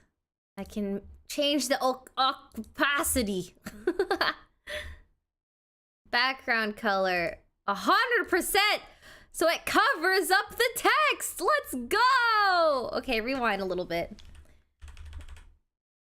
Okay. Oh, here. Who is stoic and largely unbothered when discussing even violent subject matter. Give these again, Tony, Anissa and seems thank to you, be Barrett, barely holding for 15 herself months. together while answering introductory questions about her life. And immediately after her rights have been read, she breaks down a bit. And understanding is about rights. Oi! Are you willing Oi! Okay. to speak with me and tell me what happened today? Perfect. Is that a yes? The silly thing about this was I didn't know I was in danger until after Morgan stabbed Peyton, or Bella, as people call her. They call her Bella? Okay. You go to school with Peyton? Yes, Bella? Okay. This seems to be an unusual trigger, and while it may be genuine, it suggests there could be an act being played. It could be a diversionary or distraction technique. Granted, it could also just be a young girl overwhelmed by the reality that she's gotten in way over her head. Thanks, Rainbow. Busy. The interrogator moves herself closer to the suspect and leans forward, closing distance and uses open body language so as not to be imposing, offering reassurance and building trust. She also asks a very open-ended question. Tell me what happened, to get Anissa talking freely. Okay, can you tell me what happened? So, there's this website called the Creepypasta Wiki. Okay. It's full of, like, horror stories that are meant to purposely scare you through, like, online literature and all that. Okay. And there's one of them called Slender Man. It's like really Slender Man. It's Slender? Slender Man. Oh, Slender Man. Okay. Yeah. Okay. And Slender Man? He has these proxies or servants, as people call them. Okay. Basky and Teddy. And Morgan said, hey, Anissa, we should be proxies. And I was like, Khaled. Okay, how would we do that? And that was around end of December, beginning of January. Okay. What's interesting is that Anissa immediately jumped into talking about Slender Man when asked to explain what happened, while Morgan doesn't even mention him until way later in her interrogation.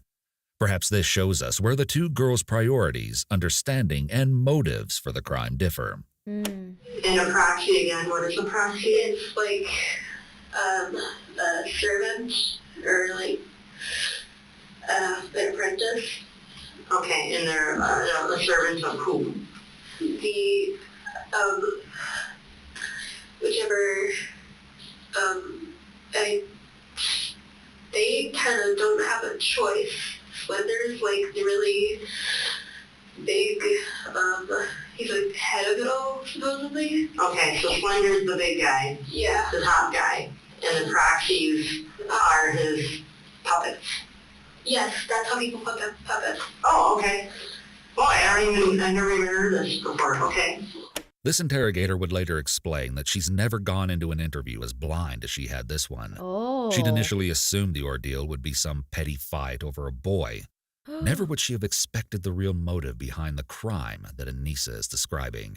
All right, so back in December or January, Morgan told you, like, hey, we should be proxies, type thing. Yeah. And you said what? Like, I said, okay, how would we do that? And she said, we have to kill Bella. Okay. Oh my gosh. Okay, and do you know why she said that? Like, why she said that? Because we had to supposedly prove ourselves worthy to Slender. Both girls seem entirely cooperative and willing to spill the beans with very little prompting. In fact, the lack of hesitation on Anissa's part suggests that something is very wrong here. We know she didn't think that Peyton survived the attack, so we can infer that she would believe she played a part in a murder. However, Anissa might be under the assumption that if she didn't do the actual stabbing, then at most she would only be a witness and not in any trouble, which is incorrect.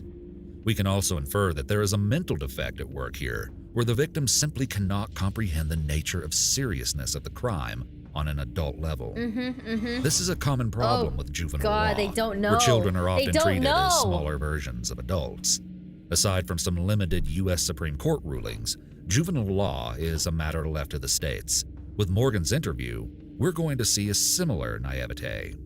So today they asked me to come in and talk to you a little bit about what's been going on with you. So it seems like you and your friends had something that happened this morning, and I'm not sure how far back that went. So I got to try to get an understanding sort of about what's all going on here with your friends. Okay? So but before I do that, I got to read you a couple questions. Okay. Okay? Have you ever had your rights read to you before? Yes. What was that for? Earlier today, when I was in a car with the police officer. Did you understand your rights then? Yeah. Anissa had already told me them. Anissa told you? Uh-huh. Morgan quickly agrees to talk and signs the form after being read her Miranda rights without really thinking about it, which is never a good move. So what's going on with you? Why do you think you're here today? Here we go. Because Anissa and I ran off after hurting Bella. Tell me what happened with Bella. What do you mean? The interrogator then similarly sets in with open-ended questions, prompting her to speak in an unguided fashion. Tell me what happened when you first woke up this morning. Anissa and I woke up at like 5:30 in the morning, and it was before Bella, so we went downstairs and we took quizzes on Quotab. And they were really weird. It was like, what On what website? Quotab.com. Quotab? It's a quiz website. Is that QU? V. Okay. So you're taking quizzes, and then what happened? And then Bella woke up and came downstairs by us. And then we took more quizzes with her this time. Morgan and Anissa were obsessed with Quotev, and in fact, less than an hour before Peyton would be found bleeding on the sidewalk, Anissa attempted to ask Peyton a bizarre question that she claimed was from the quiz website. What would happen if someone came up to you and tried to stab you? Peyton, not reading too much into it at the time, simply replied, "Well, I would probably scream." Okay. Oh gosh. And then we went upstairs and played with Silly Putty. Oh, who all went upstairs? Bella, Anissa, and I. Okay. And then we played Dress Up, and I dressed up as Data. And, Is it common for names, the name Peyton to be nicknamed Bella? I thought that was kind of interesting how the nickname not only has nothing to do with Peyton, but it's also the same amount of syllables, so it's not even shorter. A little odd, isn't it? Like, why are they calling her Bella? Dressed up and she called it a prostitute. Oh, maybe middle name, true. Where'd you find the clothes? They were mine. That I collected over the years from like concerts and stuff and Halloween. And Bella was a princess. While Bella was changing into the pink dress, we kind of talked about it for like 3 seconds. Sure. Whispered. We're going to do it today at the park. Oh my That's what gosh. Morgan said. And then Nisa suggested that we get changed. And then when Bella went to get changed, we sat and waited for her to finish. And then it was Anisa's turn. And so I had... Morgan folds her arms between her body and the seat back during this part of the story. This demonstrates concealing behavior, perhaps because she omitted the conversation Anissa said they had at this point concerning killing Peyton at the park. So I took it and I opened it and then I put it in the silly putty. And then she came back and she thought it was funny. And then she threw the silly putty at the ceiling. And she was like, wait, it's sticky now. And then since it was sticky now, we had to get it off of the ceiling, I think. They were also playing with like silly putty. We were downstairs again. Morgan was playing Sims and Bella and I were playing with our silly putty. Downstairs in the basement, or? It made funny farting noises. Okay. And then I had to get changed out of my costume, and then Anissa had to go to the bathroom, so she came in the bathroom and I got changed in the shower, and then she insisted on applying lipstick. And then and then I was wearing lipstick, and she was wearing lipstick. And then what happened? And then we came back upstairs, and we played with my cat.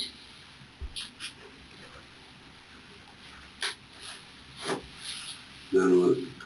Morgan pulls her arms into her shirt all the way, another indicator of furtive or concealing behavior. And then Anissa told me to grab my things, and because it was time to go to the park. And then we took Bella to the park with us. As the trio got ready to head out to David's park, Peyton noticed something very peculiar. Morgan was packing a large bag with granola bars, pictures, and clothes, and Peyton asked why in the world they need a supply bag for a trip to the nearby park. Morgan seemed unfazed and replied that they might need a snack, and they were off. Before leaving, though, Morgan grabbed one last thing, a knife, and tucked it into her waistband. Anissa described Morgan subtly showing her that she had secured the knife while they were on their way to the park. It was there, so then I look at her like this. Okay. And then she's like, and then she nods to me, and then puts her jacket back down, and I kind of calmly walk towards the park. I was trying to stay calm, but I was like shaking a little bit, like I am now. Okay. Gosh. And why did you start shaking? Because I was nervous. What were you nervous about most? Seeing a dead person, because the last time I saw a dead person, it was at a funeral, and it was my uncle. She's nervous in a self-centered way. In other words, only considering what she will personally experience. Yeah. She has no empathy for what her victim will experience or endure. This is a common indicator of sociopathic behavior, though taken alone, it is not enough to make a diagnosis. We played around a little bit. Morgan kind of started freaking out a little bit, so I said, Bella, I need to talk to Morgan. She's freaking out a little bit. What was she freaking out about? Killing. She had never done that before. She stabbed apples before. Okay. It was like chopsticks. Okay. But she never actually cut a flesh wound into somebody. Oh my gosh. What was she doing? She said, I can't do this. I'm too scared. You have to. Did Bella hear this? No, Bella was outside. I told her to go outside and play. Yeah, she was in the bathroom. And then Morgan started freaking out, so I had to hug her and calm her down. It's fascinating how both suspects seem to be going back and forth between calm acceptance of their intended crime and panic in the face of the severity of what they were about to do. Mm-hmm. So the three of you was at the park? Mm-hmm. And then we played on the slide for a little bit. So we went in the bathroom. And then we were singing songs. That's when things took a bizarre turn. While singing depressing songs in the bathroom, Morgan began to pace back and forth. Was there something about her in the bathroom? Dying in the bathroom or something? Yeah, there was a drain for blood to go down, and then we were gonna sit her on the toilet, lock the door, and then leave for Nicolette. What? So that it would look like that A, she wasn't dead, and like in the bathroom stall. Mm-hmm. This is so weird. It's almost like they did it for no reason. Stall and like sit her on the toilet, lock the door, crawl out, and walk. Then the girls tried to tell Peyton to go to sleep. From what I've read on the Creepypasta Wiki, it's easier to kill people when they're either asleep or unconscious. And it's also easier if you do not look them in the eye. So I asked Bella if she could like put herself to sleep. Is it okay? Like, can I get Julie? Okay, yeah, let me get you one. They did it for Slender Man. This statement alone shows a lot of planning and devious thought going into the crime. Mm-hmm. This level of detail will be used in court against Anissa. Because like when you look into a person's eyes, you can see yourself. And you don't want to be killing yourself. What? Supposedly, so you don't look in their eyes. But when they're sleeping or unconscious, they can't scream, and they go around to make it harder for you. Okay. So then Morgan called me over to where she was standing, which was by the sink. Okay. So then she said, can you kind of knock her out? Because when I stand up for her every now and then, because Morgan's like prime target for bullies at school, especially Devin. Okay. Oh, God. It's very interesting how she even strives to tie her violence against innocent Peyton into talking about how she defends Morgan from bullies at school. Anisha tried to knock Bella out. Bella got all mad and stuff, but I was pacing in circles, singing a song for Anisha. What? What? Why did you guys pick the bathroom to do it? I didn't pick it, so I don't know. I guess it is closed off from the rest of the park, but it would be very, very easy. I think she has some flaws in her thinking skills. So, obviously, this is creepy. I didn't choose the location. Eventually, Anissa attempted to trick Peyton into getting inside a bathroom stall. She told her there was vandalism in the toilet bowl, and though Peyton didn't really believe her, she still wanted to see it. The three entered the bathroom stall, and Morgan quickly latched the door behind them.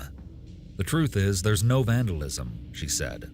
Morgan then directed Peyton to sit in the corner of the stall and held her arms back before saying to Anissa, I thought we agreed you would do this.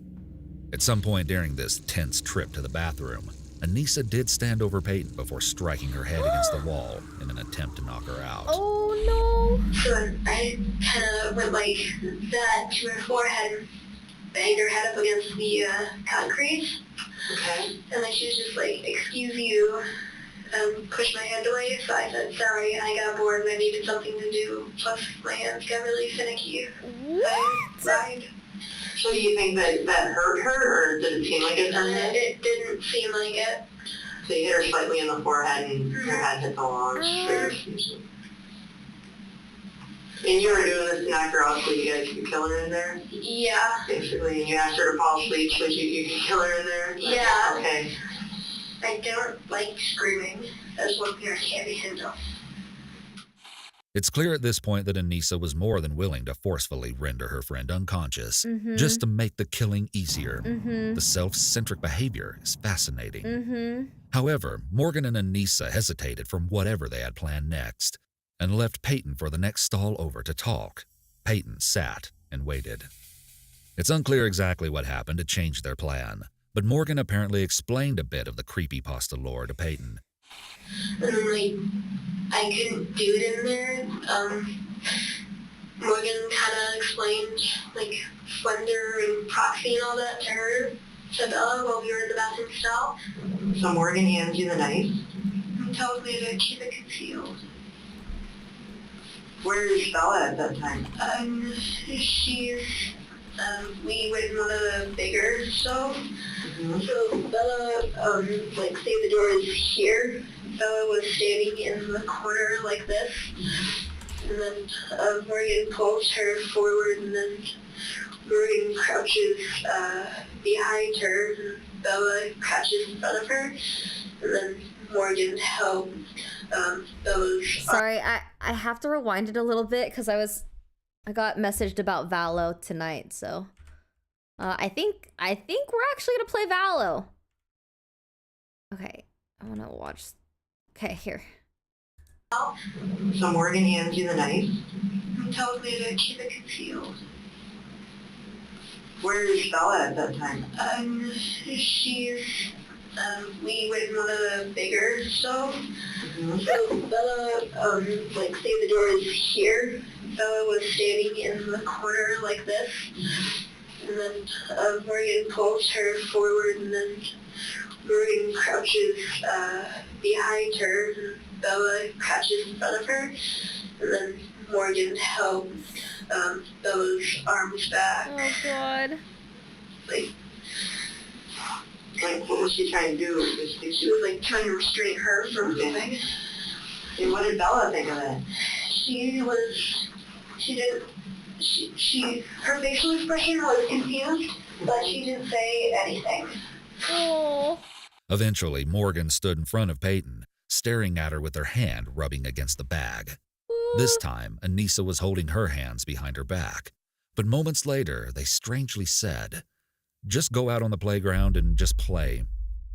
Peyton had enough of their strange games and went outside as they suggested. However, Morgan and Anissa stayed in the bathroom, and when they exited 5 minutes later, they had weird looks on their faces, like they had just done something. What did they do? So then after that, I say, "Hey guys, why don't we go take a walk around the block?" That's when I pointed out to Morgan the bushes, the trees and bushes and all that, and say, "You can take her in there and do the deed." Doing the deed is another phrase Anissa says to psychologically disconnect herself from the idea of taking another person's life. After we go into the woods, we say we're going to play a hide and seek. And Morgan is going to be a seeker. So we hide. I tell Bella to lay down face first in the dirt. This is insanity. insanity. Okay, so you suggested to take a walk around the block, and you pointed out the woods to Morgan and said, "We could do the deed there." The deed. And then, she says, "I'm not laying on my stomach in dirt. It's all squishy, and there are twigs and sharp rocks everywhere." So you're going to play hide and seek, right? Mm-hmm. Play hide and seek, and then she was supposed to be the seeker, so to keep her eyes from being to see where you guys ran, you wanted her to lay down in the dirt? No, Morgan was the seeker, and Bella and I were hiding. Okay, so you told her a place to hide. Mm-hmm. And why did you want her to lay down in the dirt? So that I could sit on her chest so that I could pin her down and get it done and over with, and then we could leave. You're gonna pin her down? Mm-hmm. Morgan told me to pin her down. Okay. And so she said no, so I kind of pushed her forward and sat on her hip, and then she said, "Ow, I can't breathe, ow, ow, ow." And then I got off because she was making a lot of noise. Was she kneeling already or something? Or yeah, she was kneeling, and then I pushed her. She was kneeling like this. Okay, hiding with flowers and all that. Okay. I was standing right here. I pushed her over. Okay. So like she's like this now. Okay. And then I sit right here on her hip while she's like that.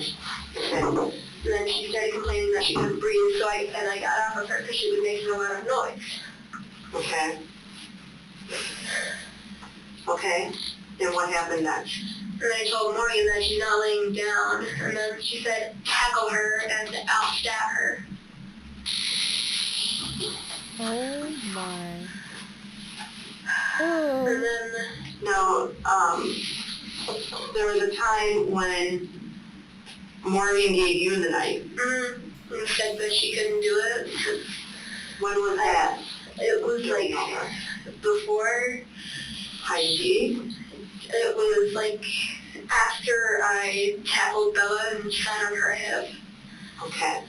So you tell Morgan she's not laying down, is that what it happened? Mm-hmm. And then she said, okay, tackle. Okay, tackle her. And then I tackle her, yeah. I get up, and then Morgan hands me the knife and says, I can't do it, you know where all the soft spots are. Like, I only know where soft spots are because I used to watch, Doomsday Preppers, and it said that a hard blow to, like, the stomach or the throat with, like, a sucker in between your fingers can do some serious damage. A sucker meaning like a knife or something? No, a sucker being an actual lollipop. Oh. Okay. Oh. And then she jumps on Bella and she held her to the floor. Where did Anissa do this? Mm-hmm. Where did this happen at? In some trees. How'd you guys end up by the trees? Because we were going to look at, like, plants and stuff. How far off the road was it? Not very. And then we stabbed her. And you stopped her? With a knife. You stopped her from what? Huh? You stopped her from what? A knife. How did you stop her? I said stabbed. Oh, stabbed her? Stabbed. Mm-hmm. So, this happened in the woods? It wasn't in the woods, it was just a little group of trees. Morgan admits to the stabbing in the same matter-of-fact tone she described her morning activities. Her demeanor is almost as if she's talking about something make-believe, which points to her mental illness. Anissa provided a bit more detail about what led up to the stabbing. Yeah. And then I tell her she has to do it and to go ballistic, and then she asked when, and I said whatever you want, and she said I'm doing it when you want me to. So hold on, so she gives you the knife, and says you do it. And then I give it back to her and say, you do it, go ballistic. And she said, okay, I'll go ballistic when you say you want me to. Anissa apparently told Morgan she was too squeamish to do it herself. She explained that Peyton didn't hear this horrifying conversation because she was playing with flowers. There's clearly some mental disease going on here. Normal people don't act like this as far as we know. And so, despite appearing outwardly sane, Anissa also has some mental disease or defect that will likely factor into her trial proceedings. I told her that I didn't care when she did it. And she said, whatever. So I started walking away, and then like when I was 5 feet away, I said now, and Morgan said, don't be afraid, I'm only a little kitty cat, and jumped on top of Bella and stabbed her repeatedly. Okay. Like, she told me that she got her in the lung, right here 6 times, and then like in the leg a few times. Okay. And then she walked away covered in blood, and then Peyton started screaming, I trusted you, I hate you all. And then I told her to lay down and be quiet because I didn't want the attention being drawn. So I said lay down and be quiet, you'll lose blood slower.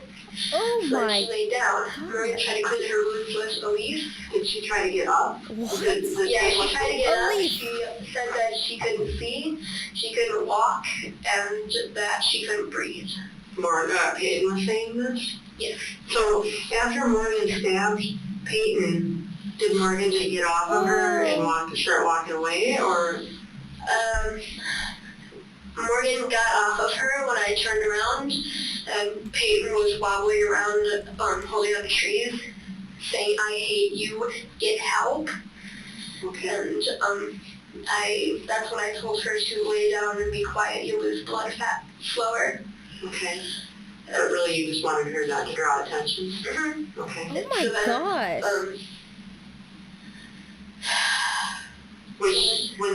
When Peyton was being stabbed, was she laying on the ground, or Morgan pushed her to the ground face first, and went ballistic. The hand motion's so creepy every time they do this. So Peyton somehow gets herself to stand up, but she's wobbling and then she collapses. I can't believe she survived. And then she said, she survived, right? "I can't see." And she starts kind of crying and whimpering a little bit. Then,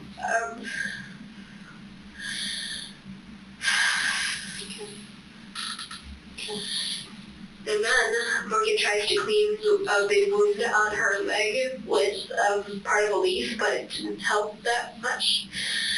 Why was she trying to do that? Because before this, Peyton was Morgan's best friend. Morgan was Peyton's only friend. So it was hard for her to do that. They regretted it right away. Okay. Crazy. The interrogator later looped back to ask why Morgan said the bizarre kitty cat line before the attack. I said no. Morgan said, "Don't be afraid. I'm only a little kitty cat," and then lunged for Peyton with ballistic. What do you think she meant by that? "Don't worry, I'm just a little kitty cat"? She said that she was going to draw cat whiskers on her face, which she became a proxy, and that would be her catchphrase. Oh my. Like, just the killer and to go to sleep. So did you guys talk about doing this beforehand? Anisha told me we had to. Why? Because she said that he'd kill our families. Who's he? A man. I didn't know him, but Anisha knew him. How is she doing? I don't know. Anisha told me about him. Morgan's repetition of the facts remained very simplistic and emotionless, as if recalling the gruesome act doesn't sway her at all. So when you guys went back into the woods, did Peyton know anything about, or Bella know anything about this? No. Where'd you guys get the knife from? My kitchen. Your kitchen? Anisha did. So who left the house with it? I think Anisha did. It was in the bag. It's interesting to note that Morgan says Anissa was carrying the knife in the bag, while Anissa previously claimed that Morgan had it in her waistband. Anisha packed the bag. We both packed the bag. We knew about this since December. One day she just told me that we had to. What do you mean she told you you had to? I mean, she told us we had to kill her. Who did? Anisha. When she says us, what do you mean us? Who's us? You mean the two of you, or is there somebody else? There's nobody else. Did Bella say anything when you guys were stabbing her? She said two things. Yeah, I almost feel like Anissa was jealous of their friendship or something. But they both are whispering, "I can't see," had dark thoughts. Over and over again. I can still hear it. After the merciless stabbing, the girls lied to Peyton that they were going to get help. And then she started crying with no tears, but you could hear her cry. And then What were you guys doing? Watching her? We were like slowly backing away because we took the opportunity to run. Okay. Like she couldn't see us, so we took the opportunity to run. Did you tell her you were gonna go get help? Mm-hmm. Did you want to actually get her help? No. Oh my gosh. I kind of wanted to, but I knew Morgan wouldn't want me to. Because, like, we've planned this for a while. Flight from the scene of a crime is an unsurprisingly often used indicator of guilt. So you guys, how many times do you think you stabbed her? I don't know. It happened very quickly. All I heard was screaming. How many times did you guess? I don't know. So you ran through the woods or you run up the road? We ran up the road. We were running and then we hid in tall, very tall grass. Not the tall grass that we were found in. And then these police officers showed up, so of course we hid. Do you know which way you went then? What else did you see on your... Well, Anissa said that we had to go to Walmart to refill our water bottles, and we did. Which Walmart? I don't know. Is it like a food store one? No. The one over... It's a huge one. On West Avenue? Oh my gosh. So we refilled our water bottles and went to the bathroom and washed the blood off our hands. Will I regret giving you this information later? What? You know, this information will be used to try to get you some help so you don't have to hear those screams and don't have to worry about hurting anybody anymore. Okay. That's my goal here, okay? So we gotta figure out how we're gonna do that. Peyton would drag herself out of the woods to the sidewalk where she was found at 9:53 a.m., just 20 minutes after the attack. 20 minutes. She had severe lacerations and punctures throughout her entire body and was in extreme pain. She couldn't talk as it hurt too badly and had to answer most of the questions from law enforcement with a nod or a shake of the head. Poor baby. Her injuries were life-threatening. One stab wound to her chest missed a major artery near the heart by a measly 1 millimeter. 1 millimeter! A doctor later emphasized that if the knife had gone the width of a human hair further, she would not have survived. What? There was fluid around her heart and an injury to her liver, and she was rushed off to intensive care. That's incredible. You'll notice that Morgan is already starting to paint herself as a follower in this crime by suggesting that Anissa told her they had to do this. So when do you think it was that you guys started talking about killing Peyton? Very lucky to be alive. You told me before December. I don't know when it was. It wasn't my idea. Was it Anissa's idea? I think so, yeah. So you guys have been planning this a while? Since December.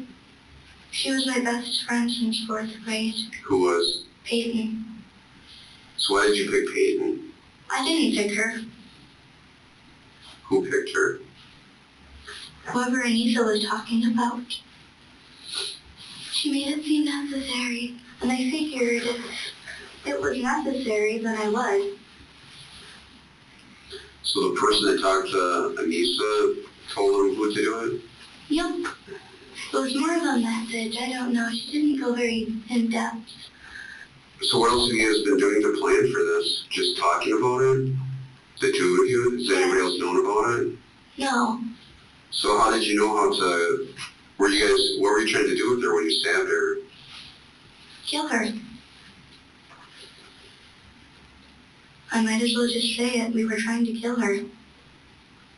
I don't know why it was necessary that it was her, but it seemed very necessary. What? That's crazy. I don't know why it was necessary, but it seemed necessary. This statement suggests Morgan has little to no volitional control over her own thoughts. So why did you want to kill Peyton? Huh? Why did you want to kill Peyton? It's not that we wanted to. Before you said it was necessary? Mm-hmm. Why was it necessary? Because...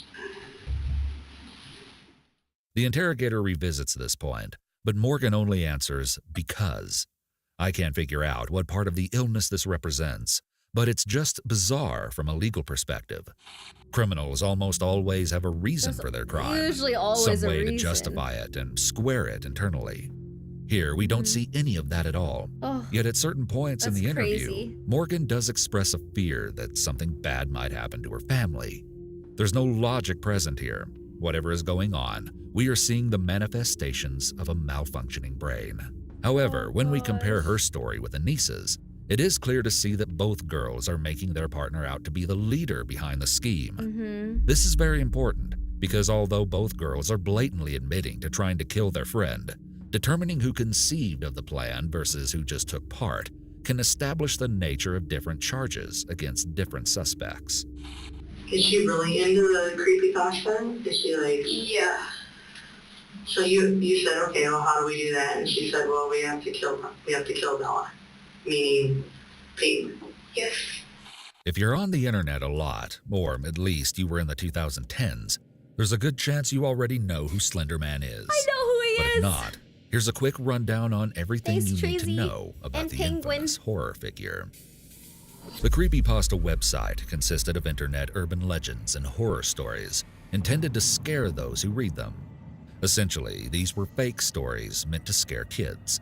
But for Morgan and Anissa, these stories would begin to manifest into something real. Slender Man is a fictional supernatural character that originated in photoshopped images on these Something Awful forums, often depicted creepily standing behind children. He quickly spread as a meme and gained popularity, along with internet lore. He's often described as a thin, tall humanoid creature with a featureless face. There was also a popular game where the player would have to collect notes in a dark forest during the middle of the night while avoiding Slender Man. When I first heard about this case, I actually assumed the girls chose the woods for their attack to imitate the game's eerie setting. But it appears to just be a coincidence that this ended up being the scene of the crime, since it wasn't their first choice. Regardless, based on the online fictional stories that spawned from the meme, Morgan and Anissa believe that Slender Man abducted children, killed people, and lived in a mansion in the forest. It didn't click that these stories were fake. They believed they were real. And that's where the trouble all started. They wanted to prove the skeptics wrong. And so she... Okay, I have to pee. I played Slender Man Hentai Edition as well. Let me tell you. It was not very hentai-y. Alright, we will sit here in silence as we all take a break. Where is my text? My text, where did it go? Is it this one? Nope, not that one. Is it this one? Nope, not that one. Text. Okay, 1 second. BRB.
I'm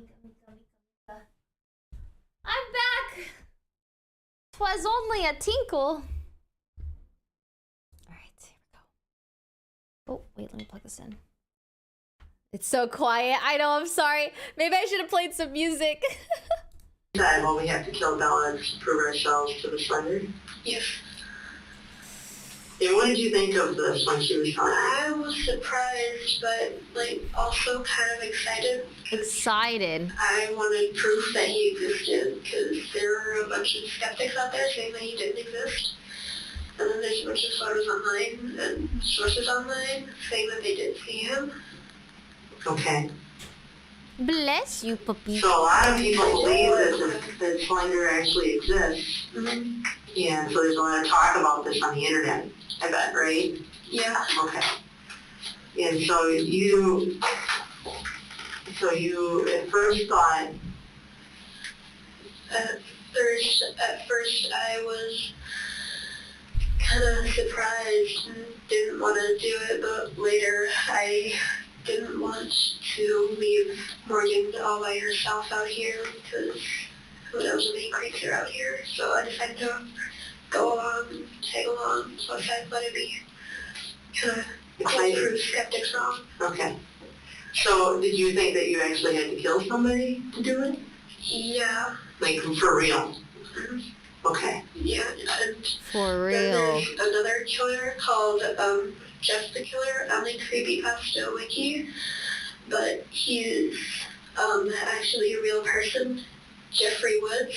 He supposedly murdered his whole family, so we're there, found that out, and we're just like, okay, so we know at least Jeff is real. Okay. So we got our hopes up and thought that everybody else was real. Okay. And then Jeff is called what online? Jeff the Killer. And supposedly he went insane, so he burned off his eyelids and took a butcher knife and cut a big slab in his face. And his supposedly long black hair about down to here, and ice blue eyes. That's what the wiki said also.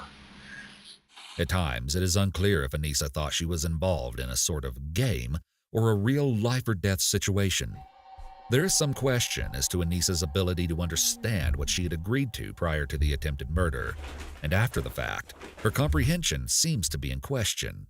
Her explanations, while accurate, are also couched in very passive terms, like tag along. It's likely she is emotionally distancing herself from the act of attempted murder and minimizing the appearance of any affirmative actions in furtherance of the crime. As she continues to describe Jeff the Killer and other figures, it becomes obvious from Anissa's tone of voice and sincerity that she has bought into this meme 100%, even choosing to compare herself to his appearance.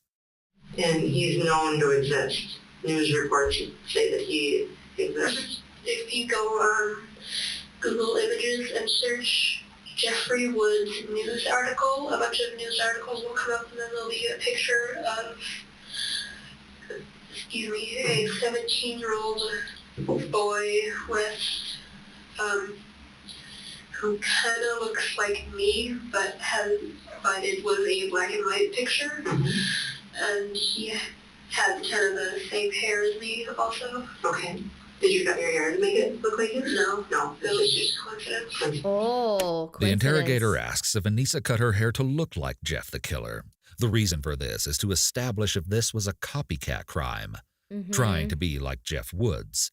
And so you guys knew that Jeff the Killer, an actual killer in this triangle, exists, so you thought it would be exciting to find out, hey, if we can be a proxy and prove and do this, kill Bella, then we know that Slender exists. If we saw him, actually, we think we see him sometimes.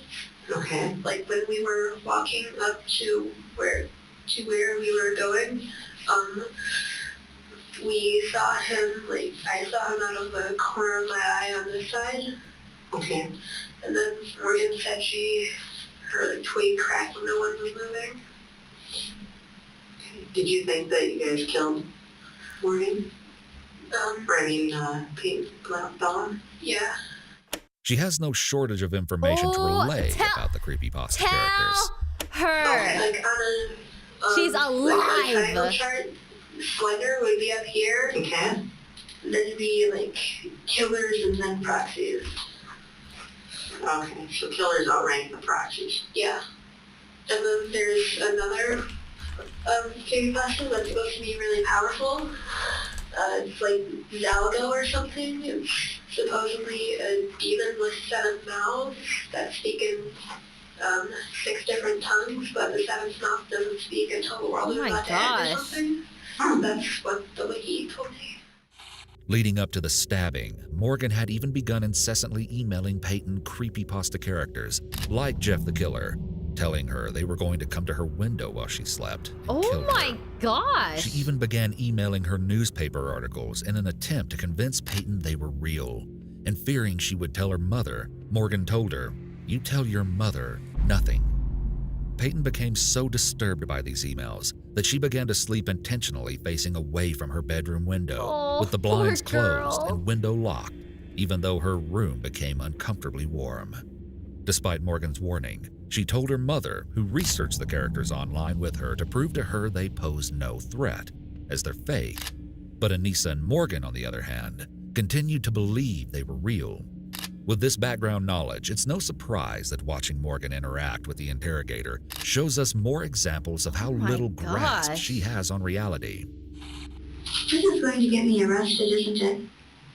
I won't take back any of it. Morgan is already under arrest, and even allowing for her age, she should reasonably understand this.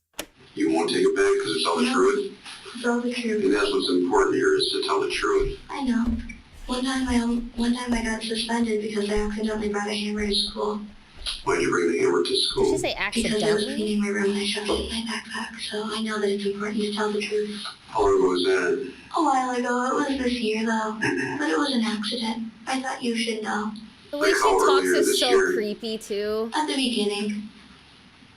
So are you going to use a hammer to hurt somebody, or? No, it was an accident. Accident? We've been over it.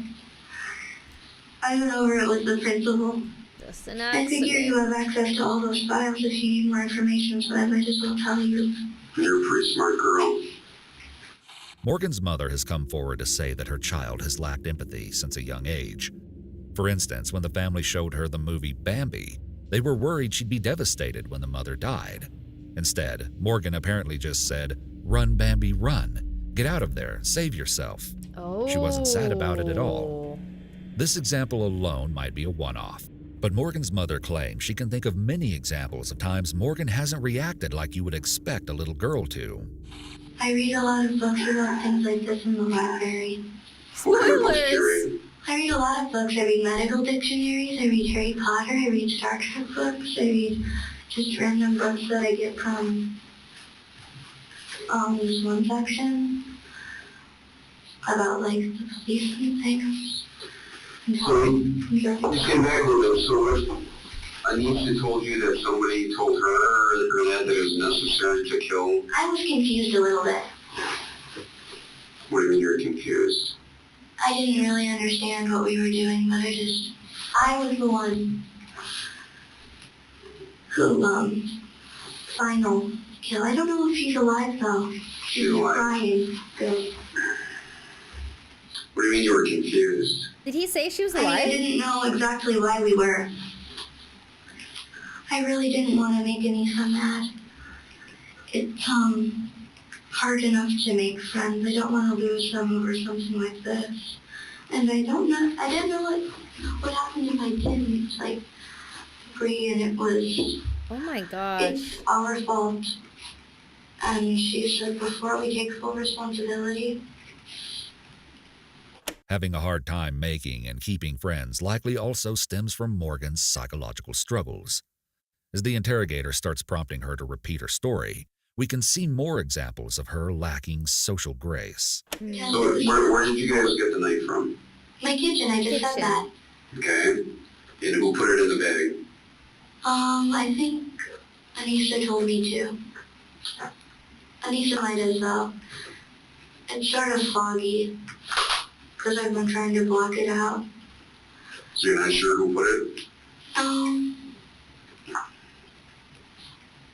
Morgan is already indicating impatience with the interrogator. Her statement that her recollection of the knife is foggy because she's trying to block it out is probably another symptom of her mental illness, sliding towards possible psychosis. Whose purse was that you guys had today? It was my mommy's, but she gave it to me, I think, in like first grade for dress up. So you guys end up at your house. You guys get the knife from your house. Mm-hmm. Then you guys go down to the park. My parents had nothing to do with this, I promise. I believe you. They seem like very nice people. It's fascinating how quickly Morgan jumps in here to defend her parents. It seems like she thought mentioning her mom's purse would somehow throw them under suspicion. And even as out of touch with reality as Morgan is, that protective instinct towards her family was at the forefront of her mind. So you guys have been, when you say you guys have been planning this from December, when did you decide that you were going to do this today? In December, she said. But how did you know that May 31st, 2014 was... We didn't know it was going to be May 31st. We knew it was going to be at my birthday sleepover. You have no idea how difficult it was not to tell anyone. Oh my She starts speaking very quickly to respond, her tone exuding impatience with the officer. She doesn't seem to realize that this is inappropriate behavior for the setting. Just told I wanted to be locked up so that I couldn't hurt her, but that time passed and now I'm in here because we were careless. I knew this would happen. I knew we'd get in trouble. Morgan is absolutely unconcerned about the victim at this point, and is even trying to shift blame to Anissa. Overall, she seems very cold and disconnected. So you wanted to get locked up so you were in trouble? I didn't really genuinely want to be locked up, but at one point I sort of did. It seemed... So you guys decided a while ago that on the sleepover night that this was what you wanted? Yes. Why do you think it was your sleepover night that Because we would all be together. It was a flawless plan, actually. Despite Morgan's claims that Anissa told her they had to do it, Anissa made it out as if she couldn't even watch while the crime took place. So Morgan and I were also debating who does the deed. And at first it was me, but like I said, I was too squeamish and said, no, you do it. So Morgan said, whenever you want. So, I finally just had enough and said it now, because I was starting to get a little freaked out. And then Morgan jumped on top of Bella and started stabbing her repeatedly, and that's when I turned around, because I couldn't stand to see that. Okay. And then, the whole time, Peyton was screaming in agony.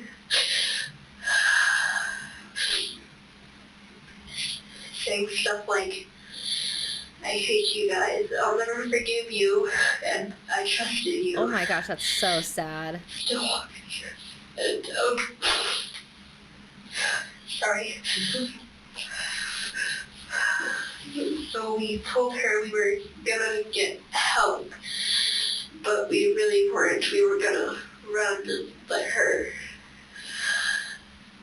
pass away.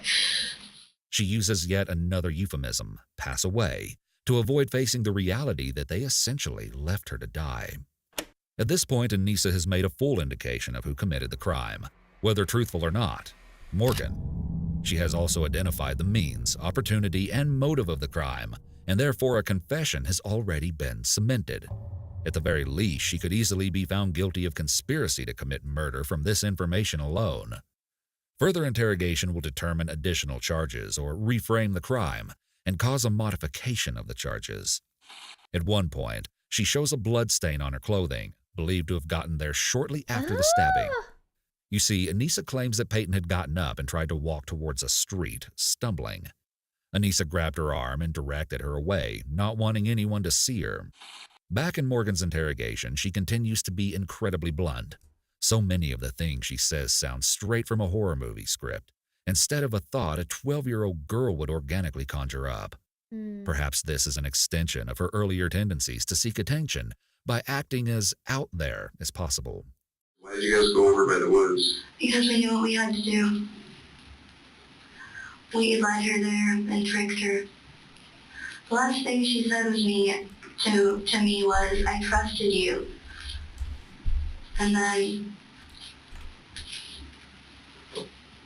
she said, I hate you. And then we lied to her. Anissa said that she'd go get help. I didn't have anything to do with the lying, Mom. That was all Anissa. She said we were going to go get help. How did you trigger to get down there? We said that we were going to go bird watching. Oh gosh. People who trust you become very gullible. Oh my and it was sort of sad. gosh. Again, we see the mental illness symptoms in the form of social relationship issues and flattened or non-emotional tone when speaking about disturbing subjects. Not like offensive, well, that's sad, but it was sad to do this. So you guys told her you were going down there to bird watch, and then what happened? And then we said that we were going to play hide and seek, and then Anissa jumped her, and then it was like, it happened really fast. I keep trying to forget. I keep trying to forget represents attempting to detach from reality, which can be associated with schizophrenia. So you want to play hide and seek? Mm-hmm. Because normally we like playing hide and seek, because hide and seek's a fun game. I like hiding. So you got, and then Anissa jumped her? Mm-hmm. And she said Morgan now. Well, actually she said Kitty, because our code names for each other were Scorpion and Kitty. She was Scorpion because she tends to be aggressive, things like that. So she said Kitty now, and what does that mean? My name was Kitty because, well, she sort of, I have 4 cats at home, and she says that I act like a cat sometimes. So when she said Kitty now, what did she do? Then we stabbed her. Who stabbed her first? I think, Anissa stabbed her first, and then I continued, and then, like, she was like, Morgan, make sure she doesn't escape, and then I was like, So you think that was Anissa first? Mm-hmm. You sure? Yeah. Not really. Sort of confusing because I've been trying to block out the screams all day. Things are confusing. I've been trying to block out the screams. Shows another symptom here. Disorganized thinking, psychosis. So how many times, so then how did you get the knife from Anissa? She sort of just shoved it into my hand and there it was. And then I didn't know what I did. It sort of just happened. These exaggerated, odd physical motions probably also stem from her mental illness. It didn't feel like anything. It was like air. So she put the knife in your hand, and what'd you do? Then I just continued to. You know what happened, didn't you? Didn't you? I actually really don't. Somebody else is like her. They continued to stab her? Mm-hmm. And then we decided that, and then Anissa said that it was enough, and then Bella was like, I can't see, and then I said, I'm sorry. This had to happen, and she was like, why? And then I said that it was necessary. I can't explain why. Please don't cut off my head. Nobody's gonna cut off your head. Morgan asked not cut off her head. Clearly symptom material here. She may be having a precursor to a psychotic episode where she will stop understanding what's real and what is not. Oh, At this point, the gosh. interrogator has presumably already reasoned that Morgan is suffering from some mental illness or disease. Yeah. And he will likely not engage with any odd behavior she may have in order to keep the questions moving forward and avoid exacerbating the symptoms. It's possible he has training in dealing with those suffering mental illness, as his answers to her strange questions seem to be worded very carefully. Are you going to put me in prison and I'm going to rot and die?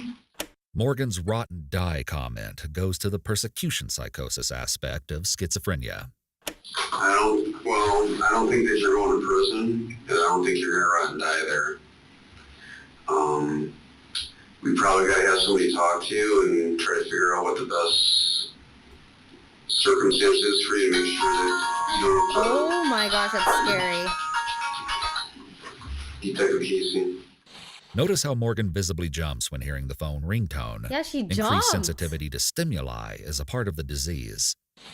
Even Morgan's behavior when left alone in the interrogation room is intriguing. She sings the same Owl City song 2 different times, one which seems to be about mental health struggles.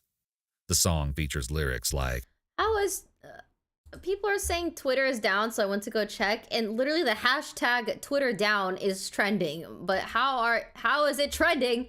And how are people tweeting if it's down?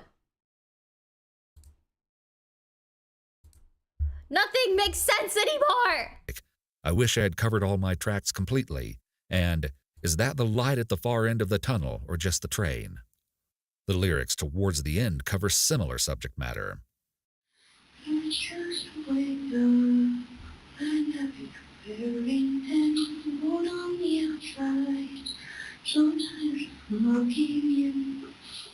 The song talks about how help is on the way, so perhaps this is Morgan's way of trying to self-comfort. She also whispers to herself, fiddles with and appears to keep dosing herself with her inhaler, traces shapes on the wall with her fingers, hides inside of her shirt, and even pokes a hole in one of her booty socks. The whispering could potentially be her hearing voices in her head and trying to speak with them. Oh, gosh. But of course, we can't say for sure. When she's brought food, she takes out a few fries, pushes the rest away, and then eats off the table. This may be representative of some sort of dissonant social cognition deficit. Later on, she dumps everything on the table and eats while pacing around the room, which is likely a sign of physical agitation or motor restlessness, which can be signs of either schizophrenia or bipolar disorder. Oh, Morgan this also gets girl. up, goes under the table, and She then is walks around the suffering. room, touching things in some sort of pattern behavior. It's yet another classic sign of schizophrenia, though the underlying cause could have multiple origins. At one point, she even indicates indecision on whether she would like to see her parents. I'm not sure if it's possible or not, but did you want to see your mom and dad in a little bit here, or not really?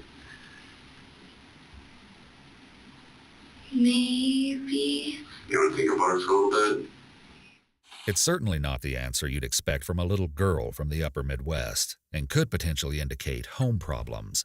Although this isn't clear, especially when we take lines like this into consideration. So when you got picked up, there was the purse. And what was inside the purse? I don't remember what was all inside the purse. We put pictures of our family inside the purse because Anissa said we might never ever get to come back.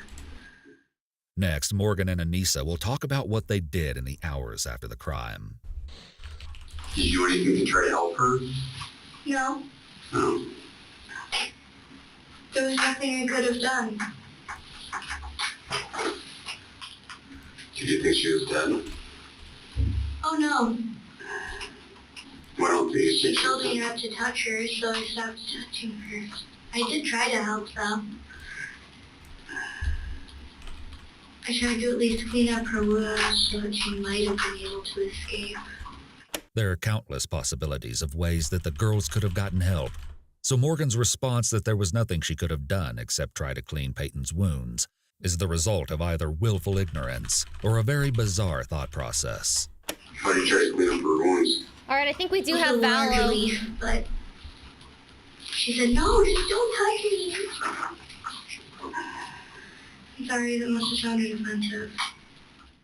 The girls' accounts of their escape and not getting help goes to consciousness of guilt and can be used in court to show that they knew right from wrong and understood their actions, which could potentially be used to limit or negate an insanity plea.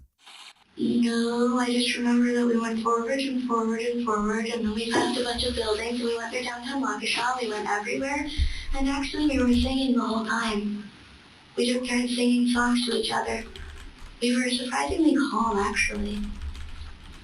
It was like we hadn't just killed someone, or thought that we killed someone or stabbed anyone. This was the point where Morgan alluded specifically to Slender Man for the first time in her interview.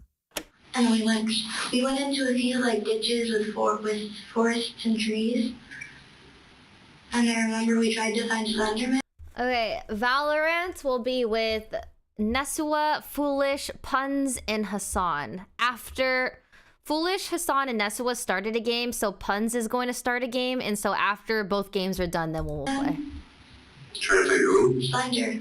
Who's Slender Man? He's this tall, faceless man who preys on children.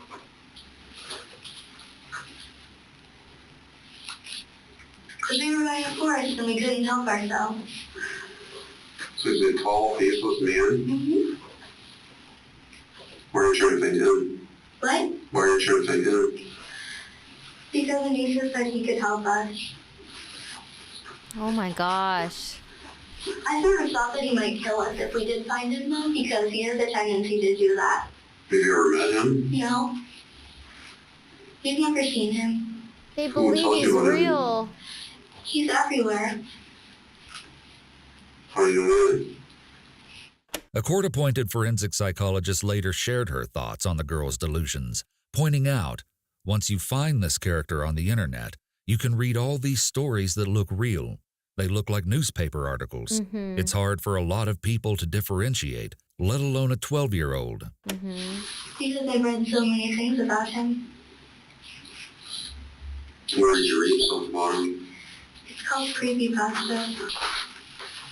Anissa thinks he's real, and she also thinks Jeff the Killer's real because there's somebody in Milwaukee who's called a smiley face killer, and she thinks that Jeff the Killer's him. It was weird. I felt no remorse. I thought I would. Because I still have this idea in my head that it was necessary. Oh, this So poor... you feel he is worthy to declare remorse? Scary situation, man. I actually felt nothing.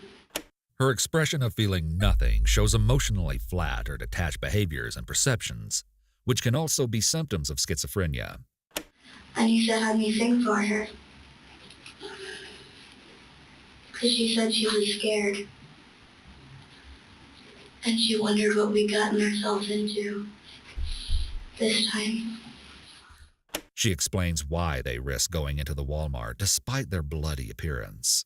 We considered the fact that we might be, questioned why we were covered in blood, but then we decided it's Walmart. So, they're allowed. That's normal? Uh-huh. That's normal! They have pictures of people that are, pretty much naked at Walmart. So, nobody looks twice. Anissa explained a bit more about their expectations involving Slender Man through this conversation she and Morgan had while on the run. So I asked for some water, and then we sat down and talked how far away we have to go. And then, why do you have to go far away? What was this discussion about? Supposedly, Morgan found out that Slender lives in the middle of... Slender has this big mansion that all the creepypastas supposedly live in. And it's supposedly in the middle of Nicollet National Park, or Forest, or whatever. Okay. Up in Little, Wisconsin. Mm-hmm. So we were going to walk the whole way there, and I realized it's really, really far. A quick internet search reveals that there are many people who have written and read fictional stories about living in the Slender Mansion with the creepypastas. The common fantasy seems to lie in being accepted as a part of the family of misfits, so to speak. And so, Wait, Pikachu! Is that Squidward? Oh no! for Morgan and Anissa, who were having trouble fitting in at school and finding others who shared their interests, this kind of life was probably very enticing. Because she wanted to walk to Slender. Mm-hmm. She knew that,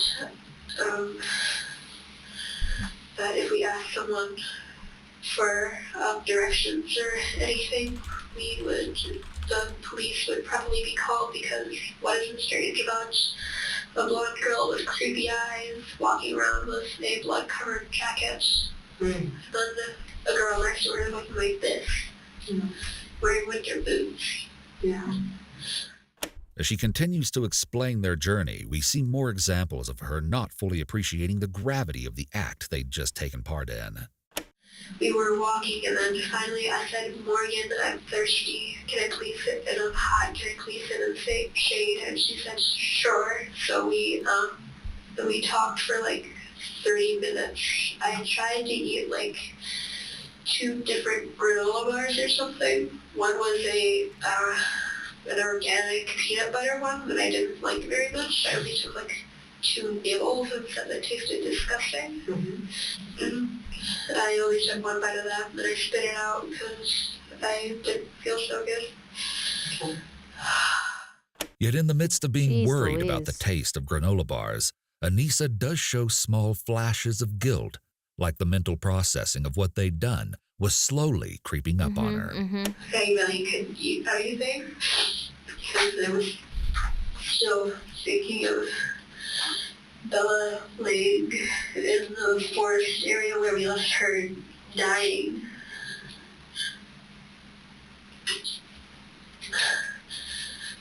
Sorry. Okay.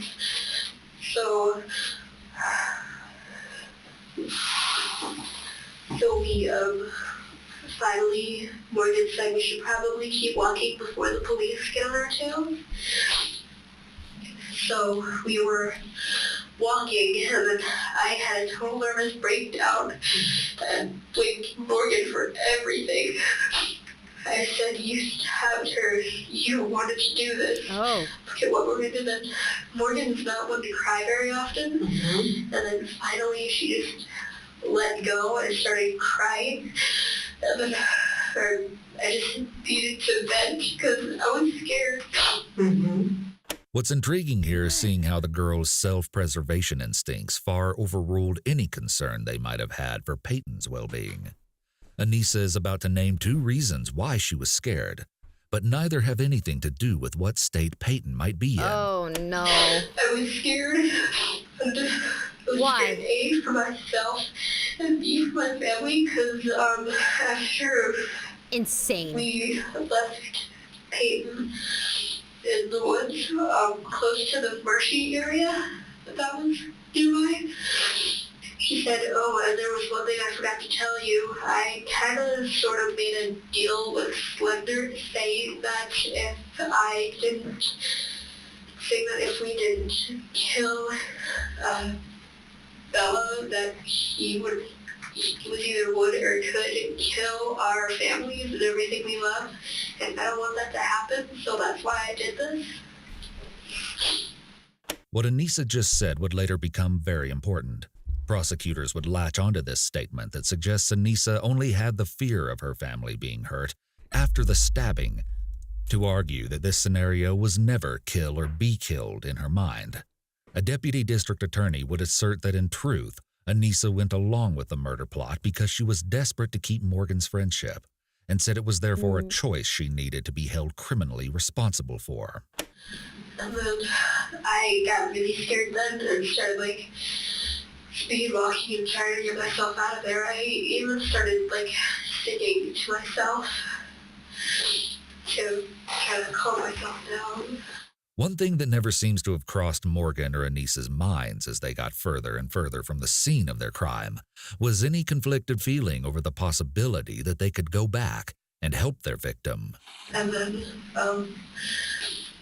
I said, stop crying. I laid down and there was a bunch of rocks close to the road. It was it's called a shoulder or something. So I was laying down there, and Morgan thought I was giving up and letting the hawks and everything go after me. Anissa says she told Morgan to stop crying, that she was laying down there to cool off as she was too hot. But then she decided she didn't want to risk getting malaria from the mosquitoes there, and so they kept walking. When I was still laying on the ground, I actually said, I've had enough of this. I want to call my mom. I want to go home. And Morgan said, if you do that, you'll spend your life in prison. Either that or be executed. Why did you say that? Because she told me that the consequences for murder were being murdered yourself, I believe. When did she tell you that? After I said I wanted to call my mom. What did you think was going to happen after you stabbed Peyton? I don't really know.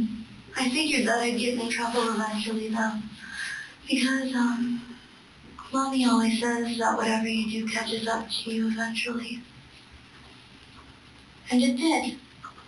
Morgan continues to demonstrate a complete lack of emotional connection to this crime. Did you guys think about what would happen to you? I did. Anissa didn't seem to think anything would happen. One time she said, can we go home yet? And I said, no, we're going to get arrested if we go home. And then she said, oh yeah, I forgot, thanks Morgan. And then I said, okay.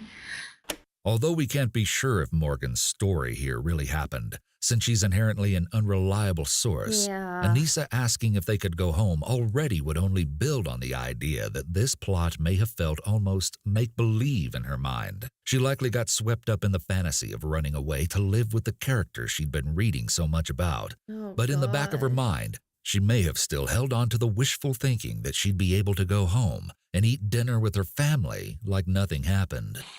Finally, Anissa described the moments that led up to them getting caught. She started looking through her pictures and had another breakdown. Okay. And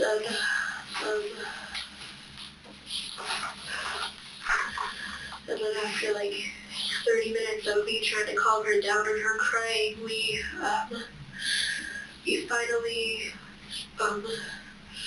started walking again, and then we kept walking straight for a while, and then we saw Steinhoff again, and I said, They went into the furniture store to refill their water bottles and grab some extra fruit snacks for the road. They then went outside and sat by a tree. Fruit snacks again? Morgan started contemplating on whether or not we should face our consequences or keep going. So then I laid down on the grass, and that's when one of the deputies said, put your hands in the air where I could see them, and then they got us. Okay. When he started talking to me, I said, I'm scared. I was told that if I didn't do something for someone, my family would be in danger. And then he said, you're safe now, don't be scared. And then he put me in the back of the car, and then I watched Morgan. I don't know what they said to her because I couldn't hear anything. Right. And then after like 30 minutes, they brought us here. Okay. Okay. 4 hours and 30 minutes after Peyton was found, at approximately 2:30 p.m., Morgan and Anissa were apprehended on the intersection of Highway 164 and Interstate 94. A Good Samaritan driving by had seen a post on Facebook, spreading the word to look out for the two girls on the run. They recognized them immediately before calling 911, tracking their movements and relaying the information to authorities. When the girls settled down to take a break, the police arrived and intercepted them soon after. The officer drew his sidearm at the girls and ordered them to put their hands in the air, to which they complied. The girls were soaked in blood, but things were about to get even more disturbing. More? Morgan's reaction to the officers was utterly bizarre, and it was clear that she was either detached from reality or putting on some sort of act. As more officers arrived on the scene, Morgan asked, "Did I kill her? Is she dead?" Oh my. Police found the backpack Morgan had packed that morning and began to dig through, finding food, water bottles, the 5-inch kitchen knife, Why is the and granola Morgan like and that? Anissa's family photos. As the officers were observing the blood stains on Morgan's clothing, they asked her where the blood had come from. She replied that she was forced to kill her best friend. While the authorities waited for custody to be transferred to Waukesha Police Department, an officer asked Morgan what she was thinking. Morgan explained that she was thinking about Spock, the Star Trek character, and his girlfriend. The officer was obviously caught off guard and asked her to explain further, and she elaborated that Spock and his girlfriend were gross, as Spock could not feel emotion, and he apparently should not be kissing a woman. Once apprehended, Morgan began to softly sing to herself. When she was placed into the rear of the squad car, she stated, "What, are you gonna execute me for killing her?" What? What do you think should happen to somebody that stabs somebody else? I expected that I'd either get put in some sort of a weird place, or I expected to either get put in prison or an insane asylum. I didn't know what to expect. I don't think I'm insane though. One type of delusion is a grandiose one, in which a person develops an overinflated sense of power or knowledge and may believe they have a great talent. You'll see this manifested in Morgan's next statement. You ever thought about hurting yourself?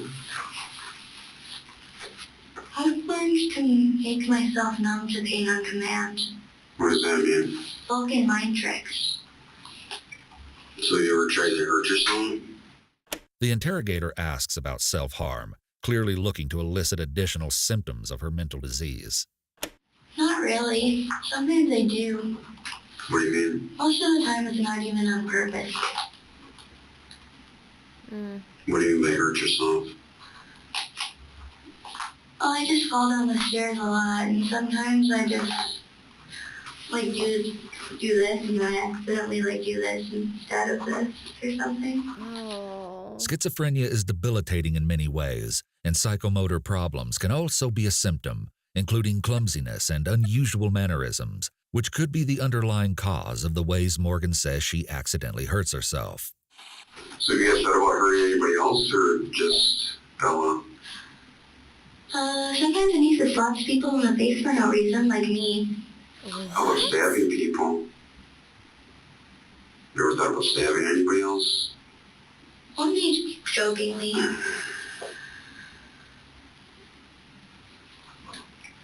Not seriously thought about it. So not really or not seriously? Not really.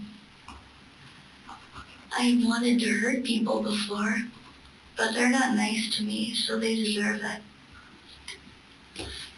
But Bella's nice to you. Why did you want to hurt her? Because it was necessary. Why was it necessary? I don't know. Wow. Her thinking is disorganized on the topic of why it was necessary to kill Peyton, once more demonstrating the symptom of disorganized or disconnected thoughts. In their interrogations, the girls were asked about the specifics of how long they'd been planning this murder, which will of course go to determining premeditation. Morgan's interrogator would later emphasize, "It wasn't until we started talking with the girls that we really knew it was two 12-year-old girls that have planned for 6 months to kill their friend." So you're very close with Morgan. 6 months of planning. You've known her since October. You've been involved in reading the creepypasta since, like November or something. And in December or January, Morgan, who also is into creepypasta, did you introduce her to it, or did she already know about it? She said that she's seen Slender also in like old pictures that she has. Okay. So I told her about them, and then she said, "Oh my God, I think I saw Slender when I was like 5, because she supposedly used to live in like a really heavily wooded area." Okay. Slender likes to stay in wooded areas. Okay.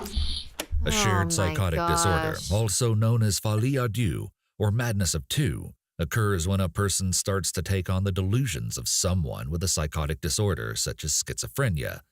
It's a rare phenomenon, but this unlucky friendship created a cycle wherein the girls would only feed into, validate, and strengthen one another's false beliefs and determination. Oh gosh, that's awful. So in December and January, Morgan approaches you and says, pairing of friends.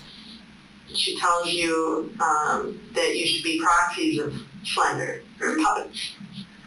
And you say, okay, well, how do we do that? And she says, well, we have to kill Bella, or Peyton, right? And this will prove ourselves to Slender. I'm gonna grab popcorn. 1 second.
fine.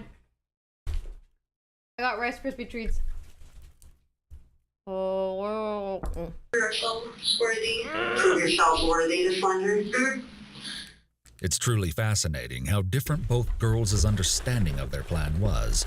Anissa saying that Morgan told her explicitly that they had to kill Peyton to become proxies, while Morgan still can't even put a finger on why Anissa supposedly said it was necessary. It seems that groupthink, or the desire for cohesion and consensus outweighing the desire to make the right decision, may have played a big role here. If either girl started coming to their senses or having doubts about whether or not they should go through with trying to murder their friend, they may have kept it bottled up in order to be a good friend and not upset their partner. There may also be pluralistic ignorance at play here, in which each girl believed that the other held more extreme beliefs than themselves about the matter. This could have caused both girls to go along with the scheme, thinking that their partner was completely gung-ho about it, while both secretly held reservations and privately disagreed with many aspects of the plan. However, the more we hear from Anissa and Morgan, the harder it becomes to tell who, if anyone, was the true leader of this operation. And what would that do for you? Does that to get Slender to like you? Or to feel important? Technically, if you're a proxy, you have to live in, supposedly you live in Slender Mansion and take orders directly from him. So that'd be neat. Oh my gosh, they wanted to live with Slender Man. At the time. At the time it was really cool, but I wanted to prove all skeptics wrong. Okay. Morgan and Anissa were completely swept up into a fantasy world, and with the lines between reality and fantasy beginning to blur, things were becoming incredibly dangerous. In the months before their plan, Morgan and Anissa's internet activity took a dark turn. Morgan began searching phrases such as how to cover up a murder, what makes your conscience feel guilty about killing someone, or homicides, what kind of insane am I, and what happens if I get caught murdering someone, among other searches such as Slender Man cute, can you get arrested for killing someone in self-defense, proxy the Slender Man wiki, and how to cover up a murder/YouTube. Morgan would actually go on to curiously ask her interrogator about self-defense as well. Isn't it legal to stab someone if they try to stab you first? If it's self-defense? In some situations. But do you think that that's what happened here? Oh no, I'm just wondering. On May 10th, Morgan had emailed Anissa, delete everything I've ever sent you and then clear your deleted email. You will not be emailed further on this subject. Explain more at school. Yeah, and when was it planned that you were going to kill Bella? Was it planned right away when you guys were planning the birthday party, or? No, Morgan said around the end of December, beginning of January. Again, hey, I know how we can become proxies. We have to kill Bella. Okay. So I said, and then after. Can I watch Peyton's interview after? It's only 8 minutes. I would like to see it. Yeah. But we might be playing Valo. I don't know if we'll finish this video first. It's definitely gonna be a sleepover. Do you always have a sleepover? I did last year too. It was more fun last year though, obviously. Anissa claims that the two only met the previous October, meaning their friendship would have only been growing for about 2 months before they began to plan a murder together. Was there anything said about trying to become a proxy or being a proxy at that time? We kind of talked about it discreetly on the bus every now and then. And what did you talk about? Like,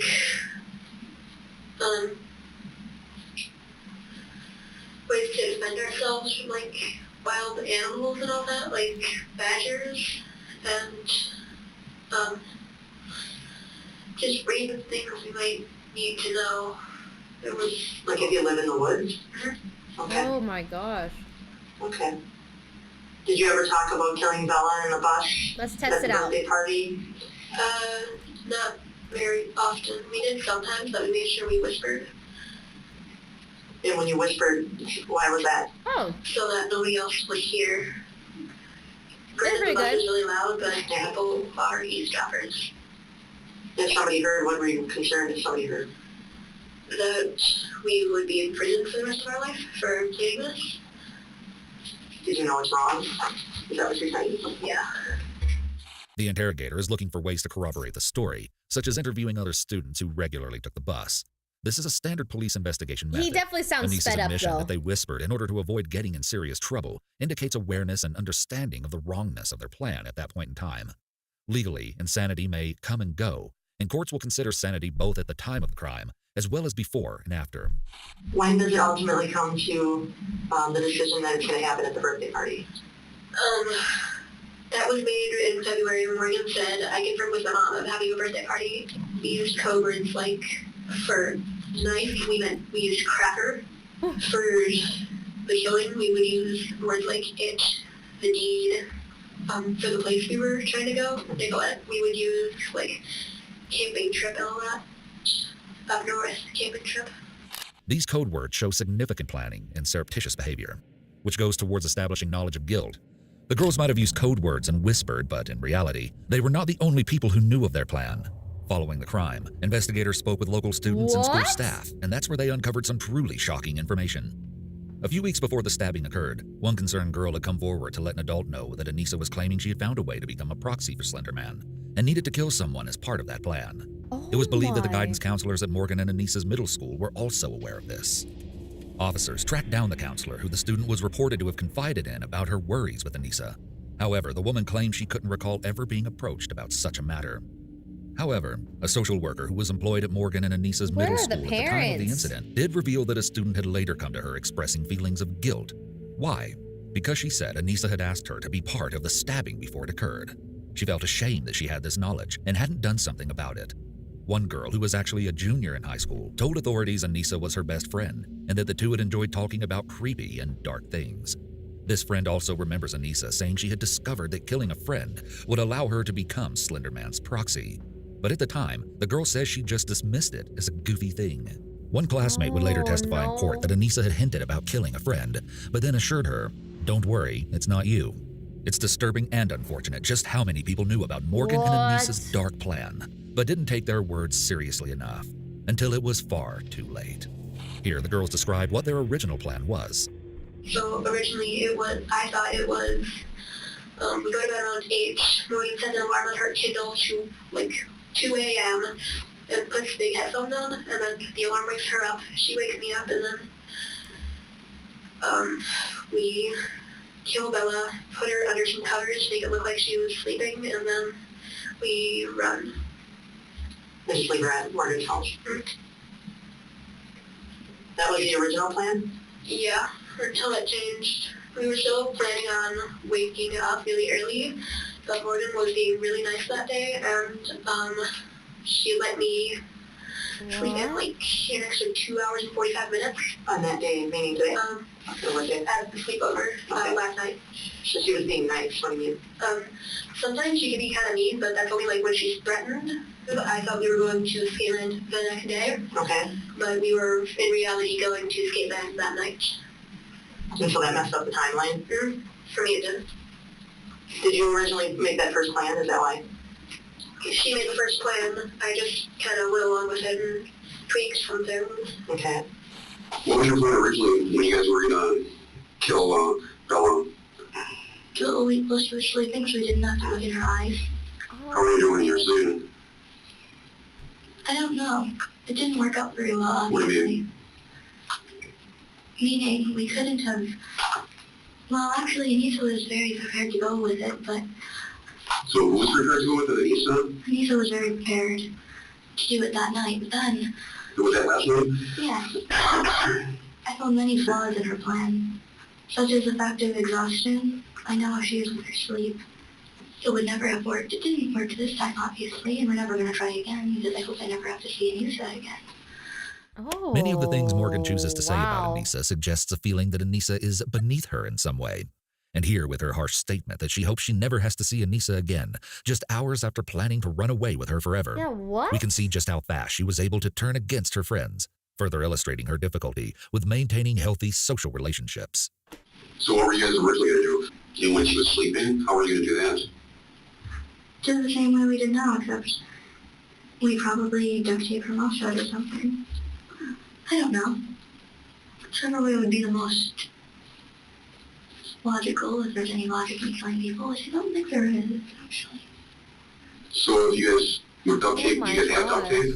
Actually, it worked out quite well. Bella got me duct tape for my birthday, and we were like, ooh, and I was like, it doesn't work like that. Because she doesn't understand that what it does to you psychologically when you don't get any sleep. She's so calm. The guilt can do to you. That She you probably has constantly underlying schizophrenia together would or cause some other mental illness that's been Even when considering the lifelong guilt attached with mentioned murder, a lot in this Morgan video. remains cold, calculating, and logistical in her evaluation. I never really did think that plan would work because it is the dead of night and how on earth are we supposed to do anything such as hide the body, so I didn't think it would work, personally. I thought So originally the plan was to duct tape and stab her, but you didn't think it was a good idea? I thought that if we just make a lot of noise, blah, blah, blah, blah, blah, blah, blah. Because you can still scream if your mouth is shut, cut, like smiling. I definitely still scream because one time in like first grade I talked with my mouth closed a lot. I sort of didn't want it to be today though because it would be nice to have a normal sleepover. For Peyton, everything did seem normal at first, and that just makes the whole thing even more disturbing. She says as the trio skated together at the roller rink and ate frozen yogurt, she never had any idea of the insidious plan they were hiding. The only thing that was odd in hindsight was that she noticed Morgan wanted to go to bed early, whereas at all of their past sleepovers, she would always want to stay up all night. But of course, such a small deviation in behavior could never have tipped Peyton off to what was really going on. I honestly don't know why we did this. When Morgan says, "I don't know why we did this," this might actually be a truthful statement. If the crime was conceived during episodes of psychosis, the real Morgan may not have any knowledge or understanding of what the psychosis Morgan was thinking or saying or doing during those episodes. Morgan describes that she actually didn't set the alarm, which was supposed to wake her up through headphones and instigate their plan to attack in the middle of the night. I tricked Denise into falling asleep telling her that I'd wake up soon in the morning so that she could tell Bella. I wanted to give her at least one more morning. So you were supposed to set the alarm for 2:30 a.m.? I didn't. You said Anissa was mad when she woke up? Not very, because she was sleepy and stuff. She wasn't happy either. So how would you describe her? Morgan, again. Disappointed? Mm-hmm. I think disappointed is a good word to use? Yes. I think it's valid What's strange time. about this is you'll recall that Anissa framed it very differently. She thought Morgan was being nice that morning by allowing her to sleep in, which is obviously very different from Morgan's claim that Anissa was frustrated and disappointed with the failed plan. And I didn't think it would work. I didn't think any of this would work from the start. Things like this never work out, from what I've read and heard. And Anissa just was believed 100% that the Slender Man stuff and all the horror stuff that she read up on and saw on the internet was real. And this other girl just there's something, you know, she definitely has like some sort of like mental illness for sure. And it just like perpetuated itself. It's crazy. Can we finish this first? We'll come back to it, don't worry. Yeah, 1 hour and 55 minutes.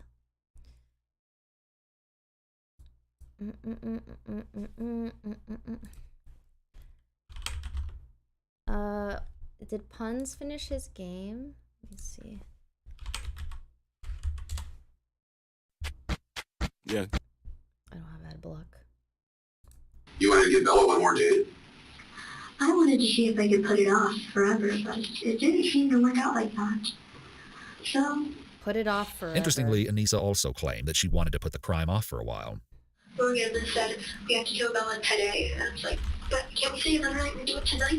Because I was still kind of scared and kind of hopeful. Scared and kind of hopeful. What do you mean by that? Like, I was scared because A, I would never see my family again. And B, I was kind of hopeful to prove that I wasn't crazy. That I wasn't seeing things. Because even I saw Slender a few times. Oh my! I think I was just That was probably my mind playing tricks on me. When did you, when was this before the party that you saw Heather? You've seen him before? Twice. Once, well, they were both on a bus. We ride the same bus. Just to from school. So we were, like, talking on the bus. I look out the window and I see this,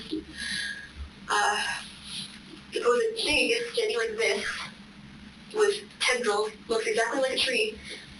Maybe it was a they were going like that. Claiming that she saw Slender Man before is a major reality disconnect. And, I told Morgan, and so I actually thought that he was real, because I saw him. After Morgan finishes explaining their plan A, the interrogator goes back to get more details about the act they actually ended up carrying out. But Morgan seems once again impatient with the repeated query. What did you do next? I already told you. What was that? Stab, stab, stab, stab, stab. Did you try to stab her before that? I didn't play Slender Man Hentai Edition off stream. I streamed it. Everyone saw. Everyone saw me play that game. It was not very good, let me tell you. It was not. No. Did you guys go to the park? Yes.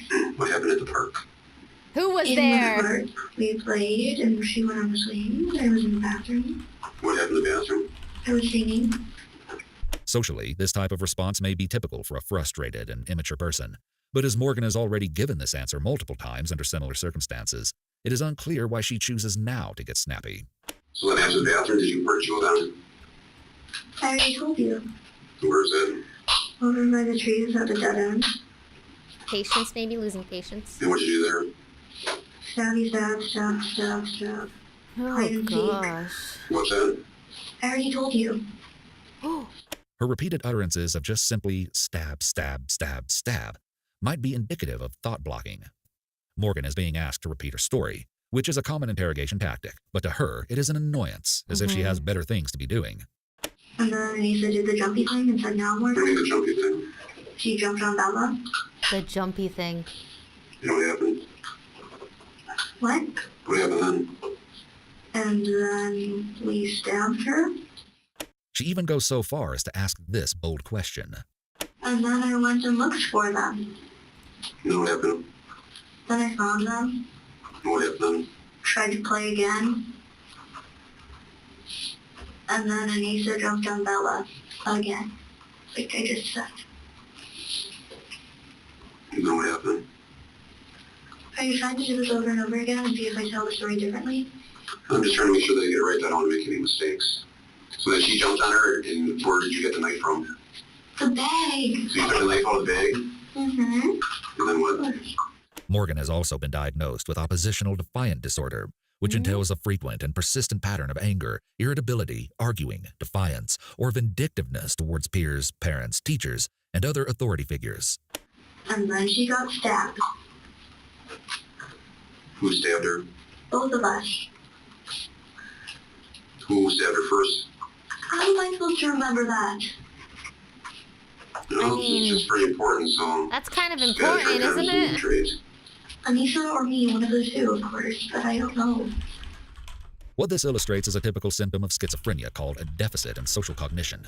There is a lack of appropriate processing in social interactions and relationships. Morgan certainly has many moments of getting frustrated with the interrogator. Did you have anything first, or did she... I have the right not to go into detail about it if I don't want to. And I just want to finish the video so bad. I don't really remember.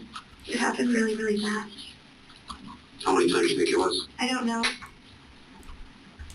I didn't know I was supposed to count. How many do you think? Like 1 or 2 or 5 or 10, 50, 100? I don't know. I think she'd be dead if it was 100. However, there are also moments like this where we can see just a bit of Morgan appearing to struggle with the morality of what she's done. I'm sorry for bringing you through all this trouble, sir. No, you know, I'm trying to do this. I think that you need someone help, somebody to talk There's to. There's about 28 minutes left. Try to work left. out some of these things that you got going on. What do you mean? Well, thinking about, what does he call this guy?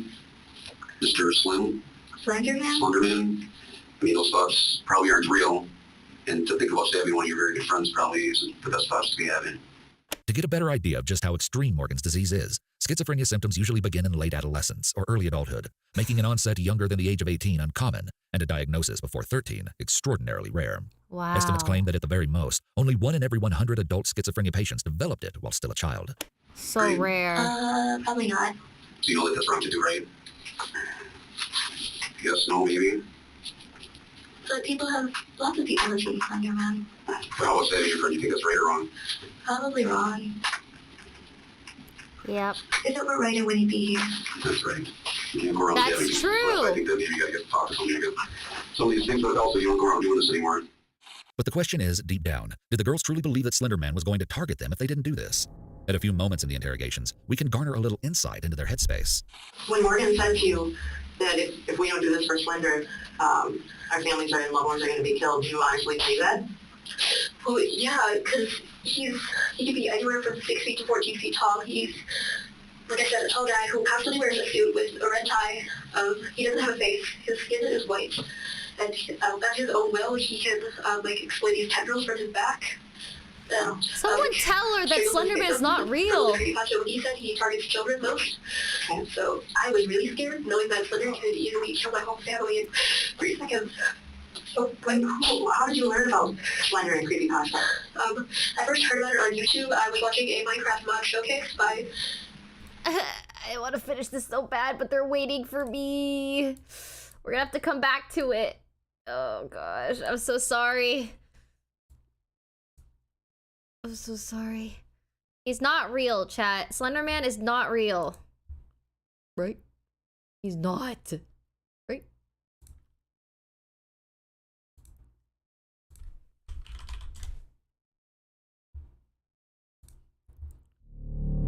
Alright, now we can head empty, just chill a little bit.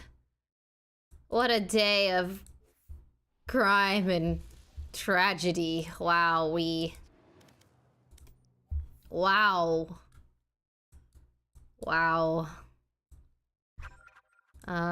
Thanks for watching. If you're here for the crime, we will continue it another day.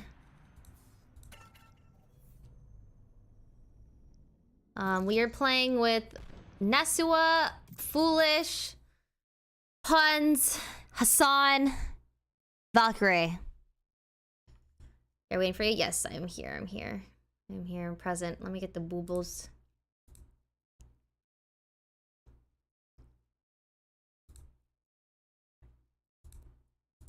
Hello. Hello. Hello. Hi. Hello. Test. Oh no, the audio.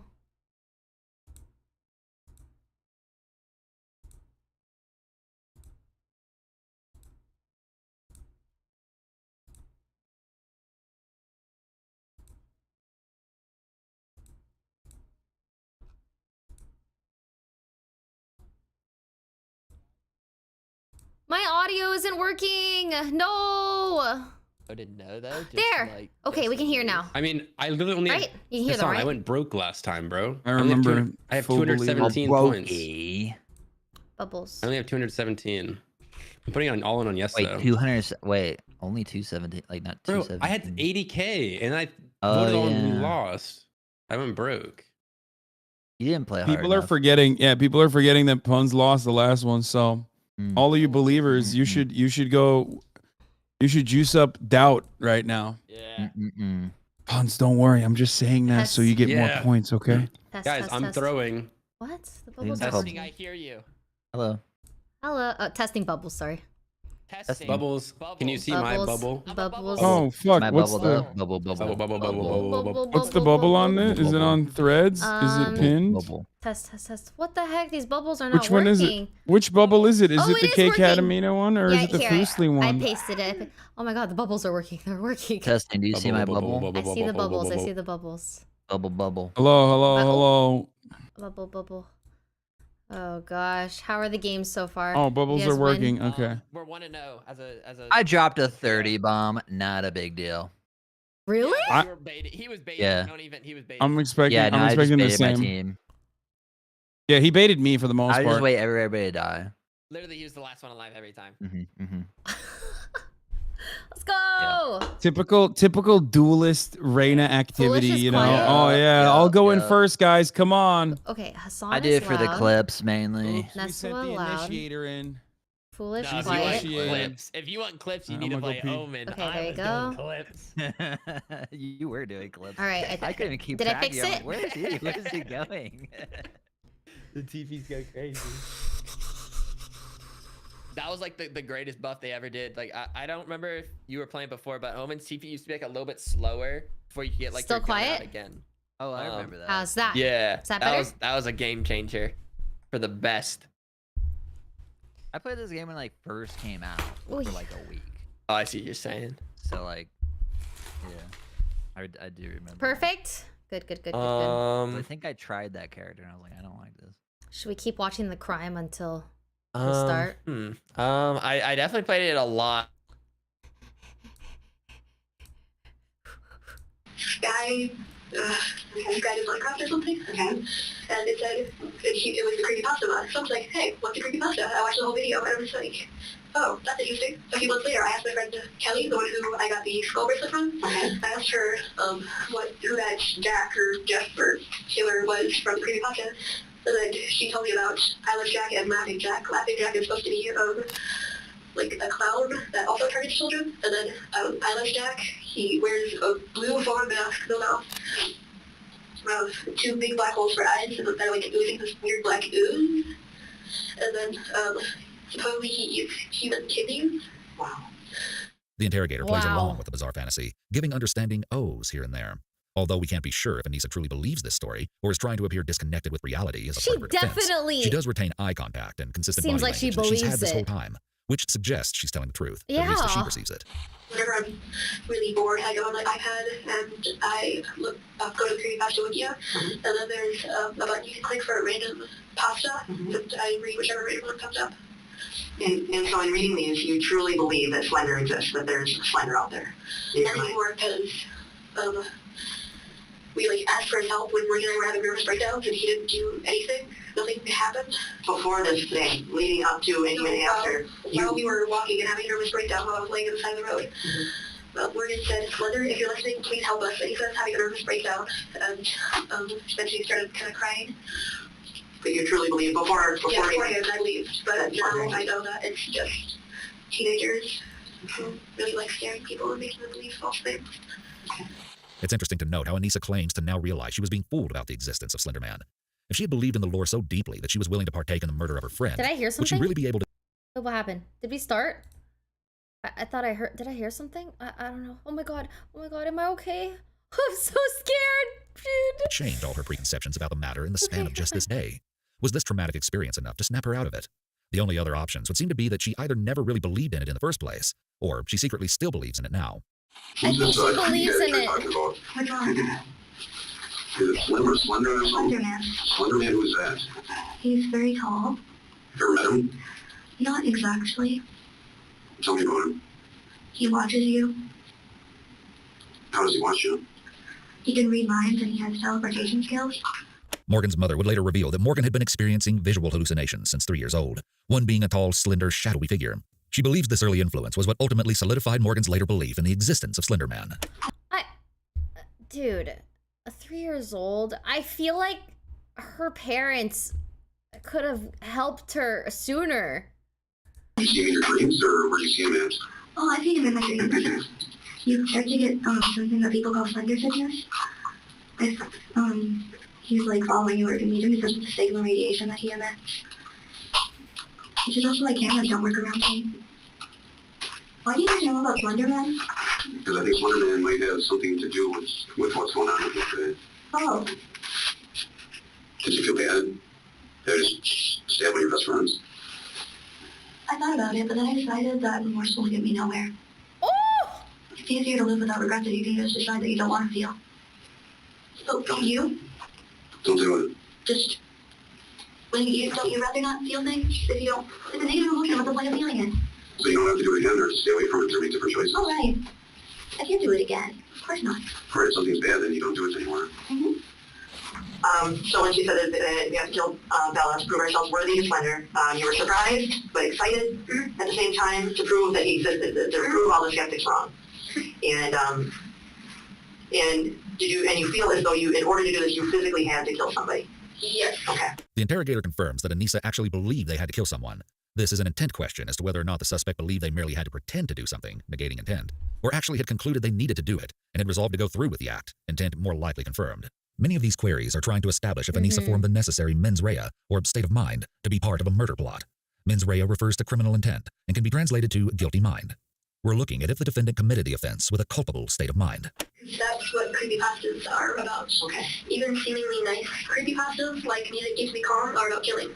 And do you know what happens when you kill somebody? Like physically what happens to the person, not legally, but like what would that do to you? Like, do you understand what it means to kill somebody? The interrogator asks if Anissa knows what it means to kill someone, probing at her mental state and ability to comprehend the gravity of the crime. When you look at it from, I believe it's ending a life. At this point, Anissa has stopped crying and lost the outward appearance of emotional upset. Perhaps she is just becoming numb, or alternatively, it could be a representation of a pathology of narcissism or sociopathy. No regrets. No regrets? And that's something you probably recognize today. Okay. I've seen stories on the news about shootings in like Milwaukee and all that, but I never fully understood what it meant to kill somebody. I would be horrified. Surviving an attack like this and knowing that the girls that stabbed you chill were out in the wild. I want to see the look on her face when she learned that Slender Man wasn't real, though. Like, would she care? I feel like they just don't care. We blame Mr. Puns. I'll just Phil, I guess. I don't know. Is Ray, do you play Viper still on like every map? Oh, that's awkward. Wait, why?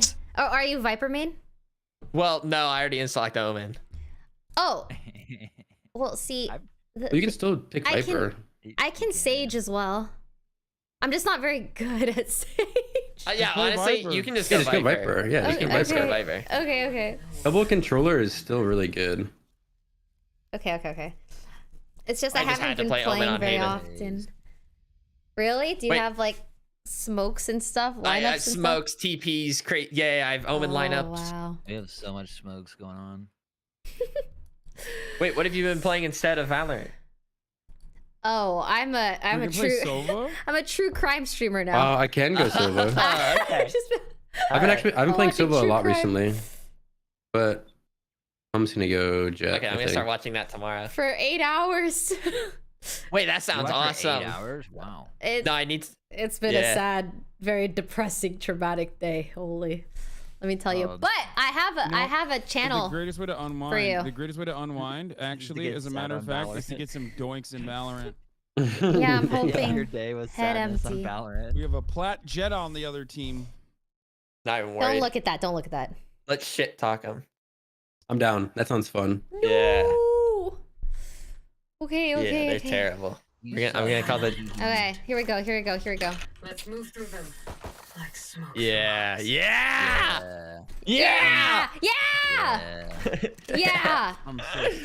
weird. Yeah. I didn't even want to shit talk, and Azan's just like, that's crazy. Yeah. You're such a liar. I told you, There's no need to be toxic, man. Like we just started. All right, I'm throwing. Is that a lineup? Knife. I got Bro, is that a lineup, guys. Oh my god. Knife lineups? I got a knife lineup. It's going to the moon. Oh my god. It's going clear off the map, I think. Yeah. I'm not warm. Can't tell if he actually does I'm or not warm. Just watch me. Oh cook, god. dude. Why do you gotta fucking? Yeah, let him not cook. warm. Let the chef work. Knife deployed. Oh. It went off the map. Oh wait, no, it's perfect. It's clean. Wait, hold on. That's not in game. No. Jet's still here. She's behind my wall. Go up. This is where I TP hell. Still in sight. Spike planted. Toxin screen down. Link. Enemy spotted A. Oh. Main.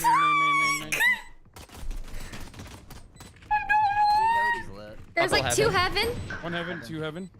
Wait, what? She in the smoke? I think he was in the smoke. Yeah, she was. I think she might have timing do somehow. I have no idea. Wait, what? That was crazy. I'm a variety. I have to keep up with the boys because they're high rank. What the fuck, guys? Don't worry. Don't fucking doubt my knife. That was actually kind of a clean knife too. It landed like. Okay. Here we go. Yeah, I know what I'm doing, boys. Come on. We don't force. He tested that knife Glasses out. buff? Nailed it. You guys think maybe? That knife's not gonna save us here, though. You know what I'm saying? Glasses buff, surely. I have no choice. I'm literally buying a marshal and killing whoever C long. Like that's literally what's gonna happen. I mean, that's a foolish classic. Yeah. If you're not buying a mark. And you went the light armor too, so you're really committed to that. Yeah.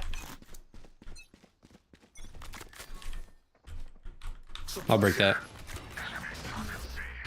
One like close left. Oh, I'm talking in game. Oh, that's so awkward. Oh my God. Nice. Good kill. Let's push C. She's still gonna be. I wish I had blind. Oh, walled. Oh, it's walled. There's another one there. Sage's backside. It ended like that. Here, I'll smoke TT. Phoenix is entering through garage 91. Okay, we're all. I'm just turn chat off. Toxin screen down. No, one. There. Last player standing. Oh, what? 30. Oh. They have eyes on the back of their head. Whoa! Wait, how did she hear? That's crazy. Okay. Check him, PC. I was muted. I'm unmuted now. I should have never said jet difference, bro. What the fuck was I thinking? Why would you do that? No, it's fine. I don't have any kills yet. Guys, it's literally 0-2. Like It's okay. Okay, now we have guns. We're fine. We have guns. They're still dog shit. I don't have a gun scan though. Hassan, stop. Yeah! Double down! Stop! No, it's too late. It's too late. It's too late. You want me to clear backside now? So, no, With the A? thing is, I don't think we push a site. I think we just try to lurk up because they don't have a sentinel besides Sage. They don't have a tripwire. We can kind of like work the map a little bit. Okay, work the map. Feel it out. I trust him. Nice. Attaboy, Skrunkle! Where do we go? Oh, one in garage. I might be able to get like a nice E kill from behind. Garage. Wait, guys, run A. Everyone run A. Foolish has lurked all the way up A. I'm going C. Oh, Ray is not listening to comms. Screw it. What the fuck? I'm planting. Where? How? I'm planting. Oh my God. I'm so confused. Where? Phoenix 40 and B I've never coming seen from Ray B. lose these. Poison orb emitted. Oh no. You got this. Poison's off. Oh God. I'll ping bomb. Oh. Oh, nice try. No. One enemy remaining. Nice. Oh, wait, it wasn't even Easy on. kill. Oh no. Oh no. Whatever. I got ridiculously timing again. Right, Whatever. I overheated. Oh no. No, they're literally still done for. It's fun. They're so done for. No, it's a good thing that this is notoriously easier to defend map. Yeah. Like everyone says that about this map. And we're gonna have double smokes for defense. Like, that's gonna be crazy. Here's the plan. We're gonna do a C split, right? Okay. Hassan, I'm gonna need you to come over here and throw your knife at garage. All right. All right. And Ray, you go long. Okay. Ray goes long. Nesua, you go long with Ray, and Foolish, you can do whatever you want. Yeah! Wow. Lucky. But you're gonna need to throw your smokes. Throw a smoke garage window, please. Smoke? Wait, me? Yeah. Yeah. Like RTS. Omen's waiting in that corner 100%. Reloading. Oh no. Damn it. Oh, one is. Nice. Oh no. I'm so bad at this video game. Walk back a little bit because Omen's in the garage. Cover going out. Not in the garage. He was in the garage.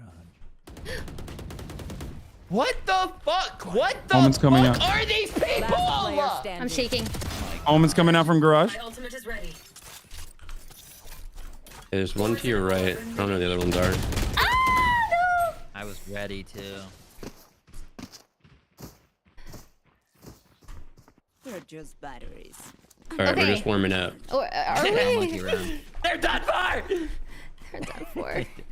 Yeah, we're warming up. We're warming up. Okay.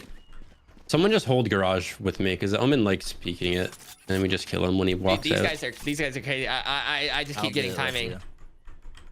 You just want to spray that door, maybe?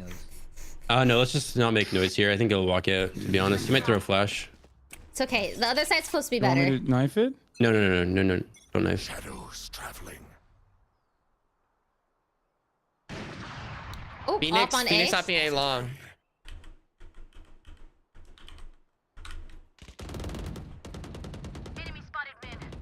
I knew he was gonna do that. Got him. I think my sensitivity Wait, is too Sage is high. mid. Sage is in that Yeah, cubby. Sage- Sage is in the cubby. He's right here. I'm gonna Watch ball your it. right, Oh, she's though. dead. Nice. Someone's probably pushing up A. Oh, behind! Fuck garage. Nice. Alright, Phoenix was on Okay, A. I think there's. Go see. I Ray, think can you get out? So Yeah, was, yeah, so yeah. was Jet. So was Jet. I'll cover you. Toxin screen down. Oh wait, he's One seen. enemy Oh nice, he's remaining. dead. Ah, you bastard! Let's go. Okay, Jet was A link. This Phoenix is just on my ass. Planted. Phoenix is dead. Nice. Got her. Woo! We're on the board. The comeback. The comeback is happening. It's beginning. No. I just read that Omen like a book. I told you he was gonna do that. Need a drop. Just don't type to that Jet. Thank you. Lower sends. Have we picked up Yeah. any of their tendencies? Omen, what have you learned so far? Okay. The Phoenix is just everywhere. He rotates. Okay. Jet will sometimes peek A short. Twice. Mid.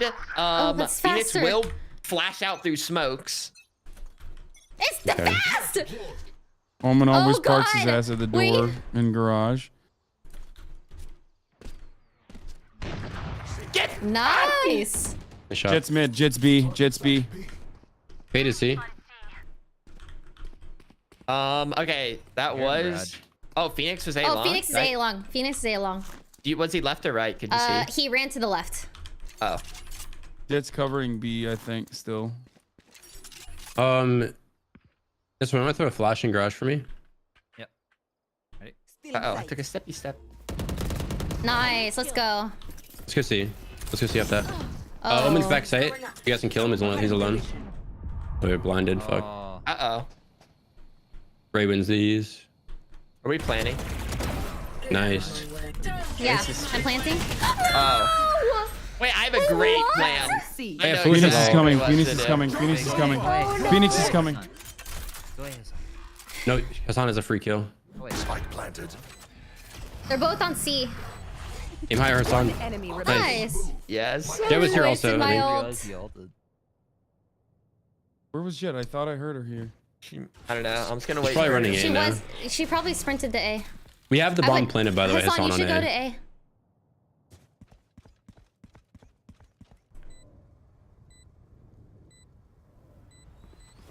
She's on A. She's on Okay. A. You have a blind for tap if you want to use it. Blinding. Oh, imagine. Oh, sorry.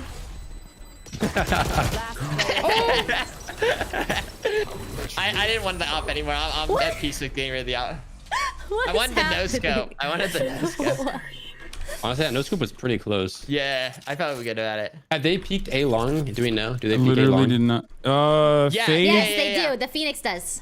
All right, I'm going to updraft and with my knives and try to get him. Last time he did it kind of like a quick like rotate to here. Okay, he does it the first round too. I'm gonna updraft and see if I can get him. I'm gonna give you guys a sweaty knife again. Don't worry. Hell yeah. It's coming. You want me to clear backside instead? No, Middle I is think it's better, fine. huh? I think I like being able to know if they're like back corner and stuff. Get out of my Ooh, way. that's so. I don't see anyone long. Ow. Oh, Jet's knifing. How is she alive? She's in this I'm left gonna- corner. I'm gonna volley her. Die! Oh, she's dead. Yeah. There's still someone else on I'm A. ulting. Can I get a heal?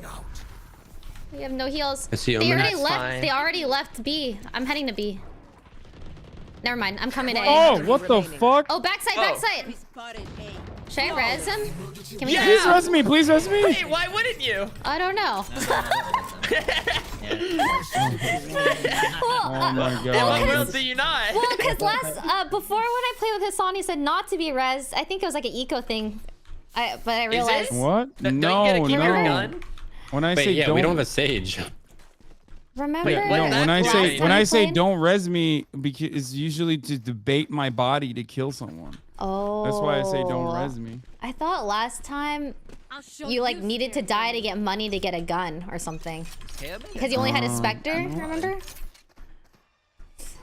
No, it's always good to get I'm res. losing it. I think. It's too much crime videos. That's what. Never She's mind. like, would it make me a suspect if... Pushing up. Oh, she's on the left. She's on the left. I got Nice. I'm planting C. Now.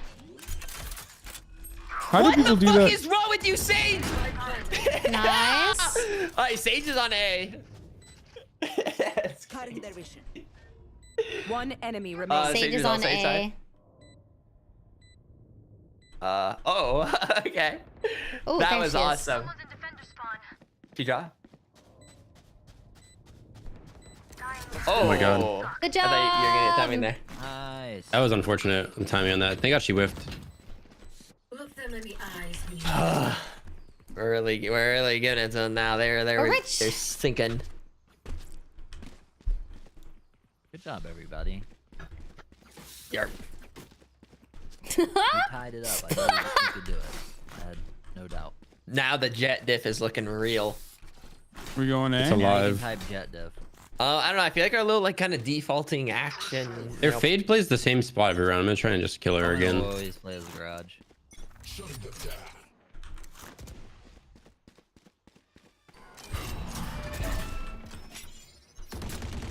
Nice. Let's go. Oh.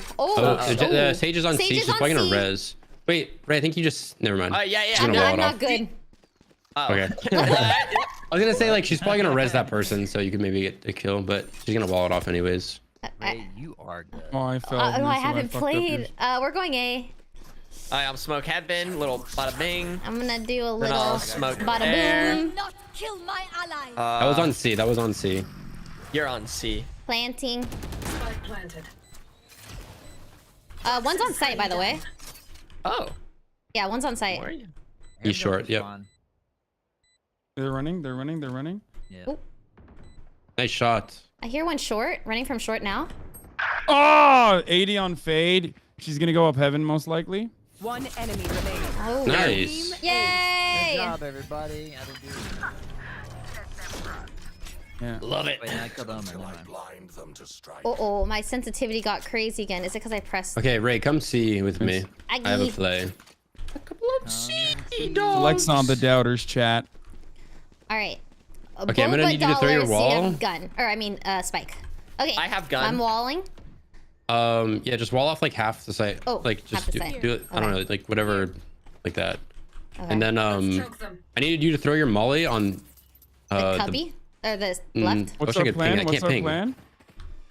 Divide and conquer. Throw your molly here where I'm shooting. She's ulting Almost us. blinded mid. That was really bad. I missed. It's all right. I wish I could. It I wasn't got letting me their ping for sage, some reason. dumbass. Jet was on Nice. A. Jet was on A. Toxin screen down. Hear him. They're dead. Nice, Jet right?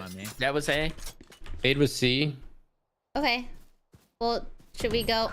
Oh, that's garage? garage. That's garage. So probably like A link and B link. Should I put B?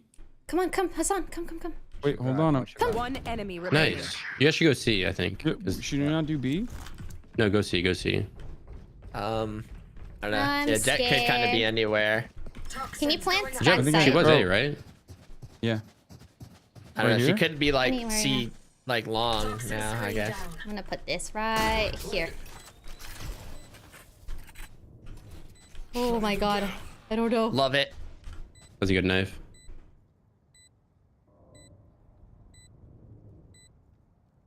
Garage. Nice. It's almost a 3K. My sense is so cuckoo.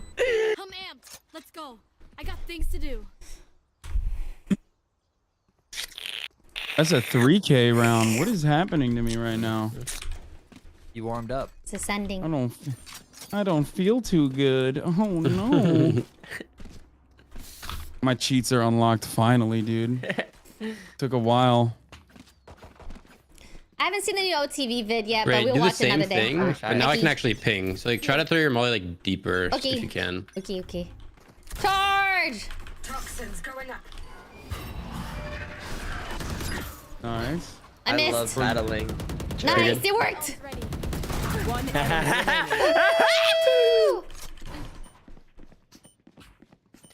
Yo, I don't even need this anymore. Should I go see? What are we doing? Well, we're on B. Okay, fuck it, B. That's it. I'm putting smokes everywhere, and we're just gonna. I hear A short. A short. Say Maybe no B more. link. A link. My eyes. Okay. Oh. Yep, I was the best bait ever. W bait. Guys, leave some kills. What rank are you? I'm plat on my main account, but I haven't played on my main Don't worry, account. we're gonna have plenty ages. opportunities when we're defending. This is a defensive sided map, yeah. This is a defensive sided map, so you'll get a lot of kills that way. Should we do the same thing again? If the fate is really stupid, she's gonna play the same spot again. Let's go. I'm just gonna dash up and right click her with my knives. They definitely play the same spots over and over. What's this? Toxins going up. Oh wow! I think they were on top of the box. Uh-oh. Whifferington. Actual Whifferington. Watch A. They're running up. Air one garage. Let's go A. Let's go A. Phoenix could also still be A. Phoenix was A. There's two on. Oh. Two on. Oh. Player standing. Spike down. Oh, you're the A. fucking spike carrier. Oh no. Time to ult. There's no time, Hassan. Now's the time. Oh. What the fuck? Did I get double fucked? What happened? I saw. Switching sides. Don't worry about it. Enemy only looks composed. Your ult didn't work. My sons again. Okay, where do you like setting up on this map, Ray? I like C a lot. Okay, that works out. I'll go A. I can play on A or B and kind of smoke. Float to garage. Yeah. In other words, you're gonna bait. Guys, it was the last round. It doesn't matter if I pop the ult there or not. I'll do that for sure. Yeah, it was last round. Oh, so I'm like waste it all. What is this pinned comment? Valorant child game. Look the cartoon graphics to make kid player happy like children's show. Valorant cartoon. That person is just mad that CSGO is dead. I hear C. No, I know it's a meme in our community. It's C. Heavy C. Jets through. Uh-oh. Oh my sense. I'm placing fun smokes. I couldn't turn fast enough. Oh god. I can't remember which way is faster or slower. Oh my, this is about to be the easiest headshot I've ever seen.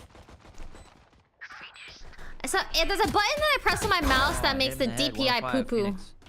Last player standing. Logs? Phoenix, shoot him in the body. Higher is faster, okay.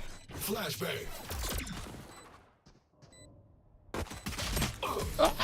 That Jet was hitting good shots. It's actually Jet diff again. Reverse. He's a master of the We pistol got a round. pick. We move in. Yeah. And then they buy up. They do this every time, dude. They're probably gonna. You think they'll run it back C or will they go A? I feel like people love switching on Haven. I feel like they're gonna go A. They do. And I'm gonna marshal the And I have a short fudge out of them. set in the sewer, like a dirty rat. Rata. Here, hold on. Let me knife it first. They're A. Knife destroyed. They're I'm a Whifferington. Oh shit. Coming. Oh, I'm so cooked. They're. Oh, Oh, I'm so cooked. Oh. You can get a double kill there, right? Oh no! How did that happen? Pre-fired it. Toxins going up. Oh my gosh, scared me. Spike down A. Oh, they lined up. Would have been sexy, dude. Who the fuck gets a fucking Phantom second round? Very cocky. Yeah, don't worry, I'm a true crime streamer at heart. Well, now we have guns, so yeah. Who's cocky now? We are cocky. Bum bum bum bum bum bum bum. I heard her like. We just are pre-firing cocky. Corners though.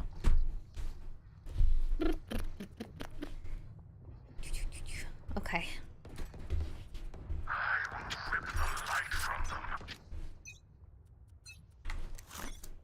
Late. TC. Yeah, couple C. Couple of C dogs. They're oh, nice. Reloading. Garage is not what? I got Spike on C. Spike down C. Oh, one garage, one's pushing. Toxin screen down. Oh, they could have went through A. Oh, both long. Clearing. Oh, I got destroyed. We You could. don't need to peek. Oh, they walled. I think they're leaving. I don't know. Someone's got a flank. One enemy remaining. Are they? Nice, good job. Guess what? They're leaving. Doesn't seem like it is, does it? Oh my gosh. Someone humble him quick. Wait, what do you mean? I'm Humble 10 him and 9, quick. 6. I'm already humbled. I'm humbled by my gameplay. Don't worry. But you're doing great. What do you I mean? don't know, man. You'd be doing better. Should be doing better. What's wrong with this guy? The person who Wait, should be what? doing better is Don't say it. Say it. Don't say it. Don't. it's Nesua. We're all thinking it. It's Oh Nesua. yeah, I didn't want to say it. Yeah, it's Oh, fucking the It's Nesua. me. Always me. Get out of my way. Ooh, they're coming A. I had a Vandal. Oh my think. god, I Are flashed they myself. long? Oh, I Yeah, hear they're A C. long. Jet's A long. No, I Jet's hear- A long. She's up. She's here. Mid. They're just spread out, I All think. mid and grass. We're getting comments from every different Wait, location on the map. Wait, what was that? Yeah, Wait, it's what? up B. In cubby. Oh no! Thought they were on grass.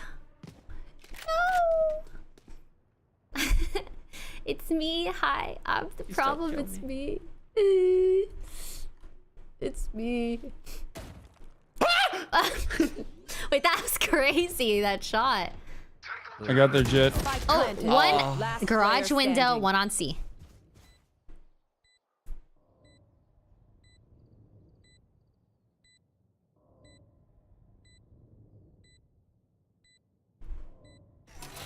Mech deployed.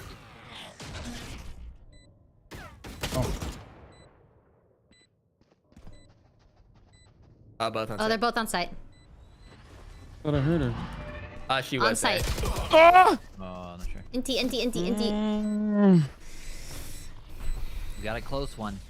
Stay alive. Wait a second, it is close. A real barn burner. I think we have to save, right? Yeah, Yeah. I'm going Wait, knives are we this round. saving? Yeah. I was What about a thinking. Spectre?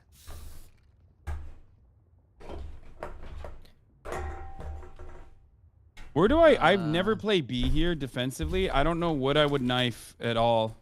Oh, you can throw your knife window. Yeah, you guys, a little. Oh, yeah. Woo! Nice! Oh my goodness, it was a wild adjustment. Oh, Oh, please, all She's my man. rezzing, work. she's rezzing. Enemy spotted A. Enemy spotted A. Enemy spotted A. I gotta get out. Careful, they might rotate out. I'm waiting did for some that. damage. Oh. Toxins going up. Hairman's. Oh, many. Spike down A. Nice! I'm dropping my wall. Clear. Where? Donde está? Wow! That's crazy. You're Amazing! fucking cracked, dog. Yeah, You get the knives. Spectre if you want. Yeah. Spectre. Oh, never mind. I still think puns. Oh no, he said jet diff. Does anyone want a phantom Sorry, but that to earns trade? that. I'll tell. Does anyone want a phantom to take trade it. I'll for? take it. I called it first. I called it first. For, I called it first. for, I called it first. well, for a vandal. Wait. Oh please? yeah. Wait. That's What wait. How the- did I end up with a specter? Where did the specter come What from? is Here you go. happening? Okay. They said Yeah, he was yeah, smurfing right. and it's To 8-9. be fair, it wasn't even like he was smurfing that hard until that last round. He turned on his smartness. Nah, it's not like he has like 30 kills. Oh shit! 3. It could be B. It could be. Not C. It's garage. No, it one? could be B or A. Garage. I don't think it's A. Garage. Yeah. They're going through garage. No, they're there. They're running through garage. They're running through garage. Guys, I need help. I'm here. Send you a smoke. I hope it serves you well. Poison orb emitting. I'll watch B. Ow! Spike That was down, crazy. C. They're in garage. Poison's off. I'm flashing. I can't see. I'm gonna check. Oh, Oh. maybe. Oh, Jet's Hold right on, here. Phoenix. One's Phoenix A is long or long. C long. One enemy remaining. Nice, Oh, right? Phoenix See is long. C. See long. Uh-oh. 80. What are you looking at, foolish? Oh, I just figured you guys got I hit him this. for 80. I never even realized that was those boxes. He's by were me. up there. He's What the by hell? me. Whoa, there are boxes Yeah, up there. I never looked up on B before, to be Yeah, honest. have you ever Oh, taken the Phoenix time 40. to, like, I hit him for 40. try and just smell the roses? 30 seconds left. He's going on C. Oh, is he? Yeah. I think he's on site. Backside, I think. Oh no. On default. Nice. Nice. That was so silly. You're silly. You're You're goofing. You're goofing. I'm goofy Good job. sometimes. You're goofing and you're gaffing. Yeah, I do. Crazy guy. When you got a Tiffy, you just gotta goof around a little. I do Yeah, like I'm not doing that so B bad knife. for That playing with fucking claps high-rated ass cheeks. friends. Holy shit! It gets A and B covered. Yeah, if you throw it like more to the right here as well, like there, I think it's better. Oh. Okay. It goes farther to the right as well. Ooh. Meow. Or farther to the left, I'm dumb. Oh, they flashed A. Whoa! Hey, Nice look at knife. They're angry. No way. 140. Sage. Nice. Break that.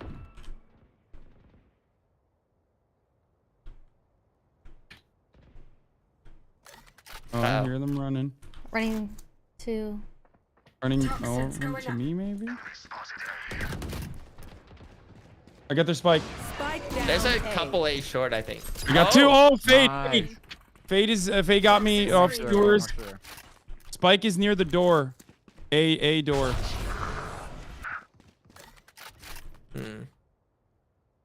I'm ready. It could go back A. Yeah. Yeah. What? Yeah, they're here. They're here. Oh, fudge me. Oh, yep. One's hell. I'm gonna wait for you guys. One's hell and one's planting. Toxin screen down. Spike planted. Alright, time for some silly smokes. Boom. Oh, Phoenix is short. Yep, got him. Last No. player Oh, I hit him 80. I do not have Man, him. my team sucks. Oh, you passed him. I That's wanted to wild. just get a little further. I thought I'd be able to peek and then go back. NT.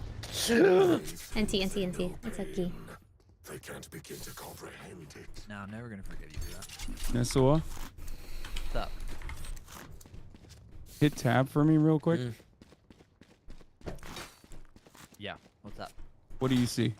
You idiot! You really has one kills in you. Did you hear this guy? You Oh suck. my Other two out. Nessa, I feel bad for you. What do you say about? What does that say about This your guy performance? just holds you What does that- accountable to What does top that say about frag your every time. performance so far? You're dead. 65 and Omen. Planting C. Spike down mid. Ooh. But is Skrunkle gonna let him plant? Maybe not. Oh, no, I'm just kidding. in garage. On grass, on grass. One enemy remaining. Ooh, nice shot. Oh, I think I heard. On grass? Not anymore, not anymore. I think I heard C spawn, C main, C. He might all on the bomb. If two of you guys. No, he's not here. Like oh, nice. And now he's dead. The real truth is I'm Hassan's favorite streamer, and he's just so happy that he can finally take a game off of me.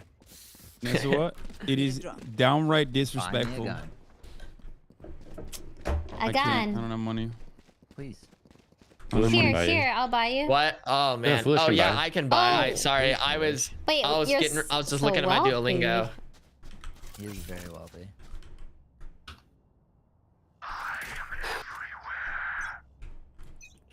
If you throw the knife, watch window with me. Let's just hold window. Oh, I hear C.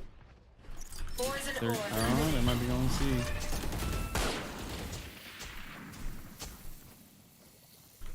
Yeah, They're we're running fully back? walked up. Yeah, they have to be C. They're running back. They're running back. They're running back. They're rotating. One's in the smoke, I think. Oh, right. one is on spawn. One is rotating. One enemy remaining. C long.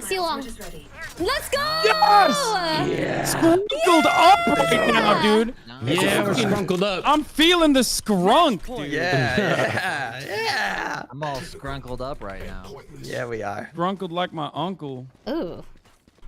I don't even know what that means. It just means it feels dirty. I don't know what that means either. Yeah, I'm not with you on that one. Oh my god. It's 12-9. I'm not even worried. Oh, stop! No! Oh, No! My RR is on the line. 9. No, please. It's be over. worried. Oh, there is Sage's A site. Careful A.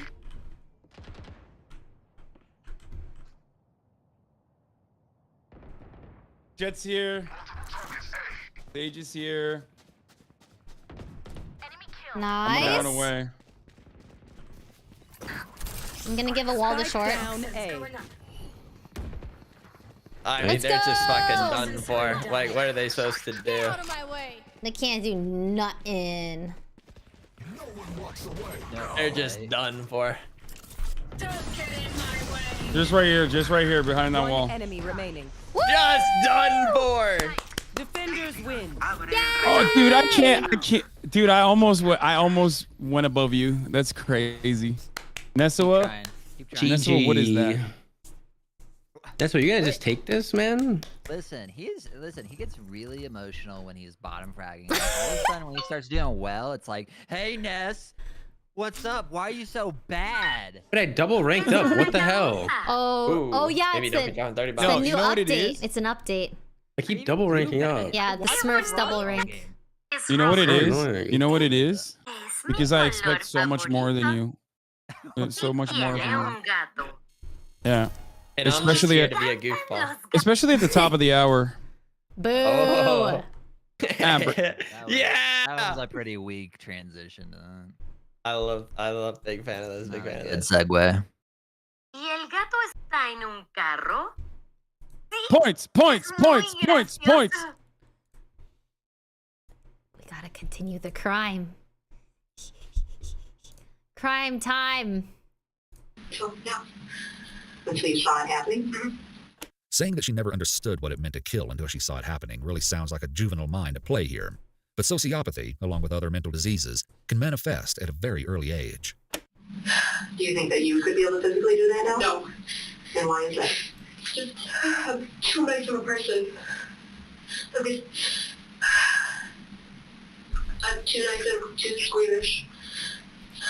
Squeamish. Like, I can stand blood if it's my own, but if I have to physically make someone else bleed for my personal gain, I won't do it. It just doesn't sit right with me. This is for your own game, though. Yeah. The Slender Man. Anissa thinks she is too nice of a person to kill someone. This is a fascinating disassociation from the recent attempted killing. Her mental state at this point seems to be bouncing between clarity and understanding, all the way to nonsensical denials of reality, which is not uncommon with juveniles. I didn't want to do this. Why did you do it then? I was afraid of what would happen if I didn't. Psychosis with persecution seems to be presenting itself here. Delusions of persecution make someone convinced that someone is mistreating, conspiring against, or planning to harm them or their loved ones. Mika. These obsessions can grow to disrupt a person's ability to live a normal, everyday life, as it clearly has with Morgan. These false beliefs can range from highly improbable, such as fear of neighbors spying on you, to completely irrational, such as believing in something paranormal, like Slender Man. Since hallucinations are closely tied with these delusions, it's no surprise that Morgan's supposed sightings of the creepy man only stoked her fear more. And as we saw earlier with Morgan's comments about being left to rot and die in jail, and not wanting her head cut off, her delusions of persecution extend to real-world authority figures as well. So you said that you were afraid? What were you afraid of? Pretty much anything. Being afraid of pretty much anything is a classic persecution symptom associated with schizophrenia. Because Anissa had already, just, I was hoping that I didn't think she could forget that. That you would forget? Anissa. She probably was just now giddy, and then oh my goodness, no. And I don't know what would have happened because Bella would have freaked out, and then Anissa would have freaked out at me, and then they would all be mad at me. And I didn't want to get hurt. You didn't want to get hurt? Mm-hmm. Did you think about how Bella would feel if she got hurt? I avoided that thought. Anissa said something about us having to. Avoiding thoughts about how the victim would feel is a common disassociation presentation among the mentally ill. As both girls' interrogations wind to a close, there are a few more interesting elements to touch on. In Anissa's case, one of the most intriguing moments happens right towards the end. What? Can I ask you a question? Yes. What? Where's Bella's body now? Bella's a basketball. Okay. I thought it was still out there. The crime scene. Did you think that she died? Yeah. She is alive. Okay. This curiosity is so interesting, and when Anissa learns that Peyton is still alive, her sigh of what seems to be relief may be a notion of remorse, although it is hard to tell from this single indicator. How does that make you feel? It makes me feel kind of happy, kind of worried that, I'm just scared all around. What are you worried about? I know she'll never trust me again unless she eats my guts. Yeah. Uh-huh. That's right. Well, that's pretty serious what happened. She was very, very close to dying. Oh, today. Okay. Very close. A millimeter! The doctors were able to save her. Okay. How does that make you feel? Good. Makes you feel good that she's alive? Mm-hmm. She may be starting to grasp the severity of her circumstances now, but it's hard to gauge when taking her immature and possibly mentally ill mind into account. Will I be able to go back to school? No! Saturday? Yeah. I don't know if you're going to go back to school on Monday. But at some point in time, you'll be able to go back to school. Okay. How many stab wounds did they find? 19. Okay. Well, you counted 7.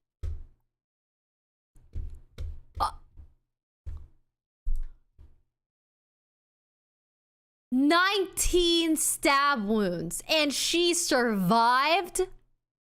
This little girl survived being stabbed 19 times. That is crazy. Ay, guys! Oh, di puta. Why does it stop? And everything! It's so scary all the time! Okay. Oh, it's crazy. I'm gonna play Killjoy. What? I'm still warming up. Fracture? But what if? Yeah. Oh, okay. What? You're cracked on this map. I haven't been playing. Oh yeah, don't you have lineups? No. Oh, no. No. I mean, I do have lineups, but it's 2 feet away from the spike. You are the clutch queen. You are the clutch queen. That is kind of true. Every time I believe see in you. It's been a while. Also, I'm having mouse DPI problems and I can't fix it. Wait, really? What's wrong Yeah, it with feels. Wait, what does that I mean? pressed the button on my mouse that made it slower, and so I tried making it faster in the game, but it just doesn't feel right. Hmm. Yeah. Do you have a custom DPI set? Yeah, do you have a software thing? You see, there probably is, but I don't know where that's at. Okay, so if you haven't touched it yet, then it should be one of the default ones. This is probably my last game, by the way, guys. I have a birthday party to go to. My brother's here. No, you Okay. don't. Usually, okay. So Ray, there's usually 4 or 5 presets. That's usually what most mice come with. So, But is there a button that you press on your mouse that can change it? yes. Oh. You might have to like you might have to like go through those a couple times to figure out which the slowest one is, and then like work your way up. Oh, I think I in-game. found the button. Yep. Okay. There's a button. We must end it on a win, right? No, like there's literally no chance we lose. Sage got the default avatar. Oh, here we go. Or whatever this thing is called. It's Sakura and her Sasuke. I love doing reads off of like their tags. PZ, why are you selling doubtings? With the breach? Yeah. No, breach has become like a hobby of mine. This is like his best map for sure. Oh yeah. That's why I just need to get it. Like a hobby? Should I go A? I'm going A. Yeah. I always play B on this map. It's just a fact. I'm lost. Feeling ghost? Maybe a classic. What? What? Our guys is AFK. It's Valorant. Wouldn't want to lose this game.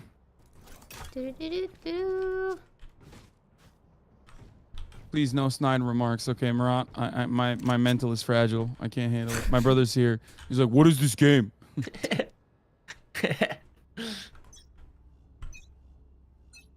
Chatter, I main KO. Oh! Ow! One A main. Nice. Nice kill, Scrunkle. They might rotate on that. Yeah. Careful, B. Yeah. They haven't committed. Guys, I think they rotated. Wait! Don't be. No one asked you to be a hero. Spike down B. Woo! Spike is B. Enemy spotted B. Oh, Wait, they no, could be arcade. Yeah. He's arcade. Oh, I'm flashing. Ow, my eyes. Oh, are these guys trolling? Oh. What am I watching? Maybe they're new. I don't know. Maybe they're new. I don't know. Maybe. What's your problem, Foolish? Why did you stun me? I don't know. That was crazy what I'm witnessing. Maybe it's because they were blind. I don't know. Ray, do you know the one way here? And do you want to know it if you don't? Oh, I want to know. Okay, so you come in here, you stand in this corner, and you throw it at this, like, Right throw it at click the or top left part. click? The fast one, whatever, the one that goes farther. Is your name 150? Oh, how come you never have fucking lineups for me, man? I need lineups. No! I did it! Yeah, it's like a really good one way. Wait, They this might is be going B. sick. Oh god, arcade. Arcade B. I need help.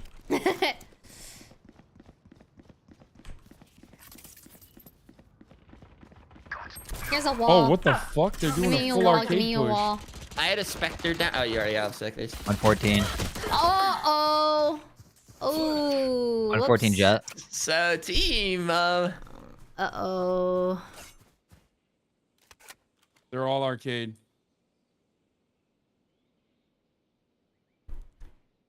I shouldn't have ran out like that. That was ridiculous.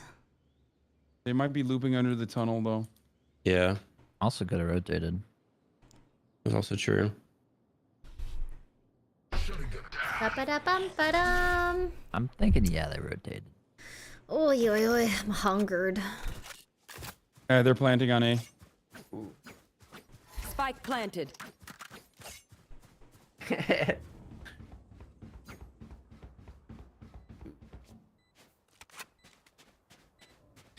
Ding.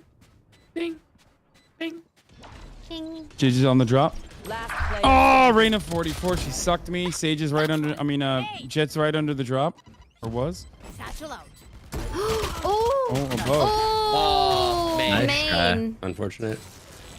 Uh-oh. If I got that kill, you would have gotten those other two. Last time It's you my ate, fault. I ate something right at the beginning of Yeah, stream, I which is didn't know 9 there was one hours main ago, as well. and then I had some Rice Krispie You treats. hate to lose the buy round. Yeah, that's why we have Brutal. no choice That but to was force. painful.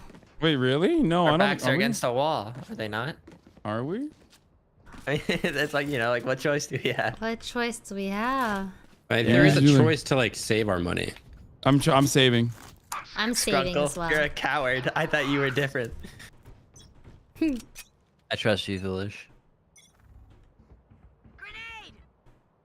I don't hear any movement here. You should throw the knife anyways. I'm not seeing enough movement. No. A. Oh, Maybe drop. Maybe drop. Drop. Oh.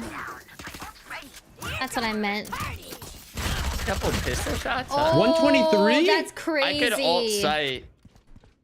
I meant drop, That's wild. not A. Raise ult is so dog shit. I had bad comms. Alright, I'm gonna ult sight.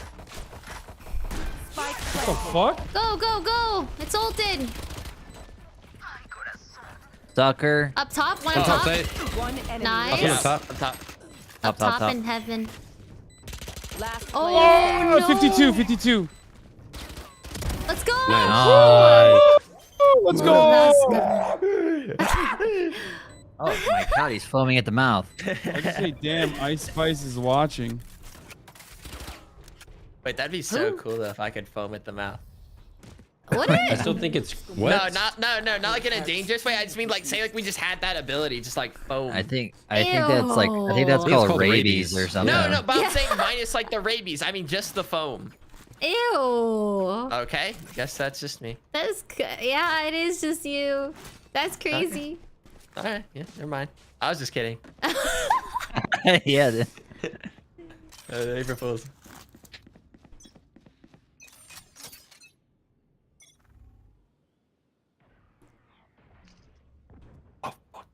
Oh, they're here.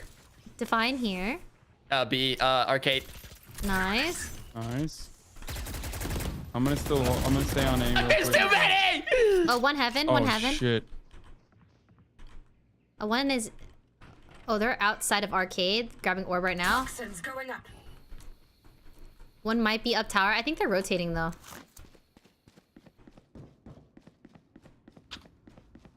Toxin I'm gonna push through this wall. It did rotate. Yeah. Yep, A. I've got your trail. They've got trails going. Sky ult. Nice. Ooh, great control down there. A.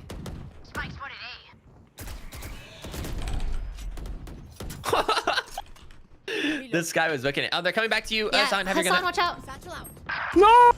I 20. tried. I wish I could. No, Oh, it's wait a my second, fault. Sammy. No, it's my fault. I should have been able to kill her. Bad 30 seconds left. aiming. Either they want that or B. They're They have to go chilling B. right now. Yeah, they're B. I'm coming. One's tower. Yeah, both tower. Canteen. Oh, Ray, you're so big here. I believe in you 100%. Antsy. 10 seconds left. Last 80. player standing. One enemy remaining. Yeah. It's back! She's Clutch queen. She never ran away. She never really left. It's like Giga Brain play, honestly. Hey, can I get a gun? Oh fuck, no one has money. I do. Y'all broke as hell. I bro. walked so you Here, could fine. ride. I did it. No, I that's did it. crazy. That's crazy. No, please, I'm feeling goofy right now. No, give me the Spectre. Give me My the Spectre. glands. Come back. Oh Now my I can't even buy a god. regular gun. My glands. Okay, well then don't give me Well, the I guess- Spectre. Here, I sold What a it. goofster. No, it's fine. I'm just gonna go fucking pistol. I don't deserve anything more. Wait, force up. I could buy something light. Oh god. Okay, I got a Spectre and I bought and now I don't have any money next round. Hassan's always Wait, just arcade loves having the again? best Is Or it drop? arcade? Is it arcade? Yo. I feel like they're gonna come drop. Oh, yep, I don't know drop. why. Poison orb emitted. Reyna, I shot a couple times. One's grabbing orb right now. Drop. They're not through yet. They're definitely not I man. have I a gotta kill smoke. I have man. a smoke. I think they're gonna go back to arcade. Oh god. Poison's off. It looks Yeah, like they're that's drop clear right now. now. Wait, one took the rope, I think. Oh, Yeah, oh. One's in their spawn. One's in their spawn right now. Not. Oh, One enemy ooh. remaining. One's Last holding one us drop. now. Last one drop. Down, attacker spawn. Oh fuck! I've baited. I'm so stupid. Orb emitting. Nice. Let's go. Nice. Nice. Nice. That's so bad. Guys, I have incredible performance so far, as you can tell. You're good fine. for 3 assists. I'm really putting in the work. All right, Foolish. What I need out of you this round? Yeah. You get what you use deserve, son. Stun. Yeah, I'm gonna ult out. Okay. Just Should turn it I off flash fruit. you? No. Just turn it off fruit. Should be I good can enough. flash. Yo, check this out. Okay, don't check it out. Actually, why are you here? You told me to check it out. What do you mean? Why are you gaslighting me? Oh, they're going B. Spike down B. Pop off! One enemy remaining. The other one's arcade for sure. Grab the ace! No, stop him! He's on Yeah.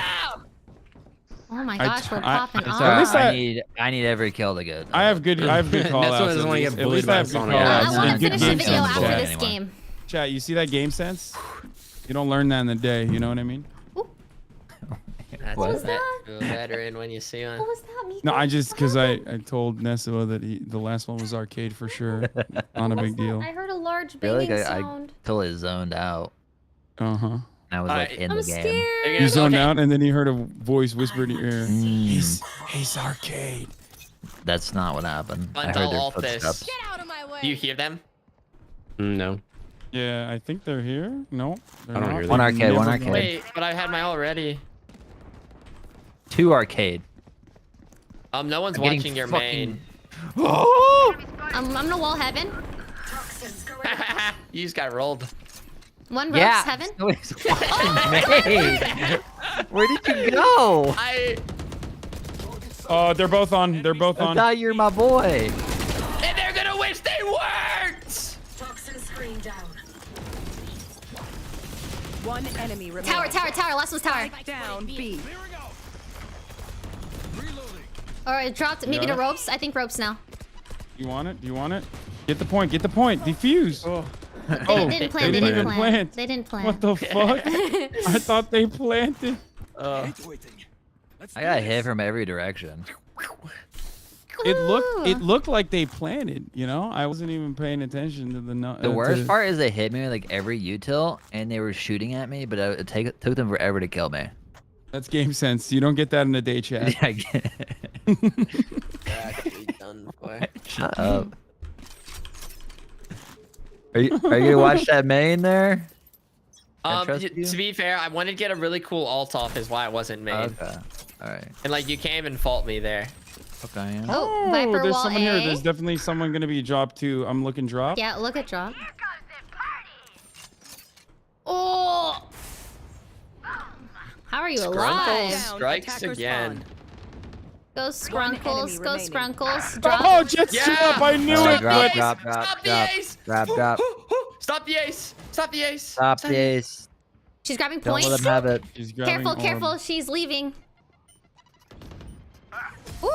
Oh my my knee was landing on god. top of her as well. Okay, it Yes, actually it landed was. on her though. Wow, you Ah. actually stole his ace. Does no one want me to get an ace this game? I don't get it. Like, you guys are I rude. don't. Yeah, if I this is a haven't made that toxic clear. lobby. That was kind of a god throw too. I've gotten really good at I actually stealing just Punch's chucked that, aces. didn't I? Like that was like a Kobe. No, it like right there. landed directly on her. Punch, my dead favorite body. ace steal was that one on like a scent where I like blinded and then like pissed my Oh, yeah. head. That was my favorite one. I'm having a hard time remembering exactly what happened, but I just know you did that. Yeah, so. it was a scent. I remember it was like B side, like, headed into their CT. I've got your trail. I've caught 0 people with this fucking knife, dude. I think it is. Oh, I hear it. Poison orb emitting. A couple drop. They're not through yet.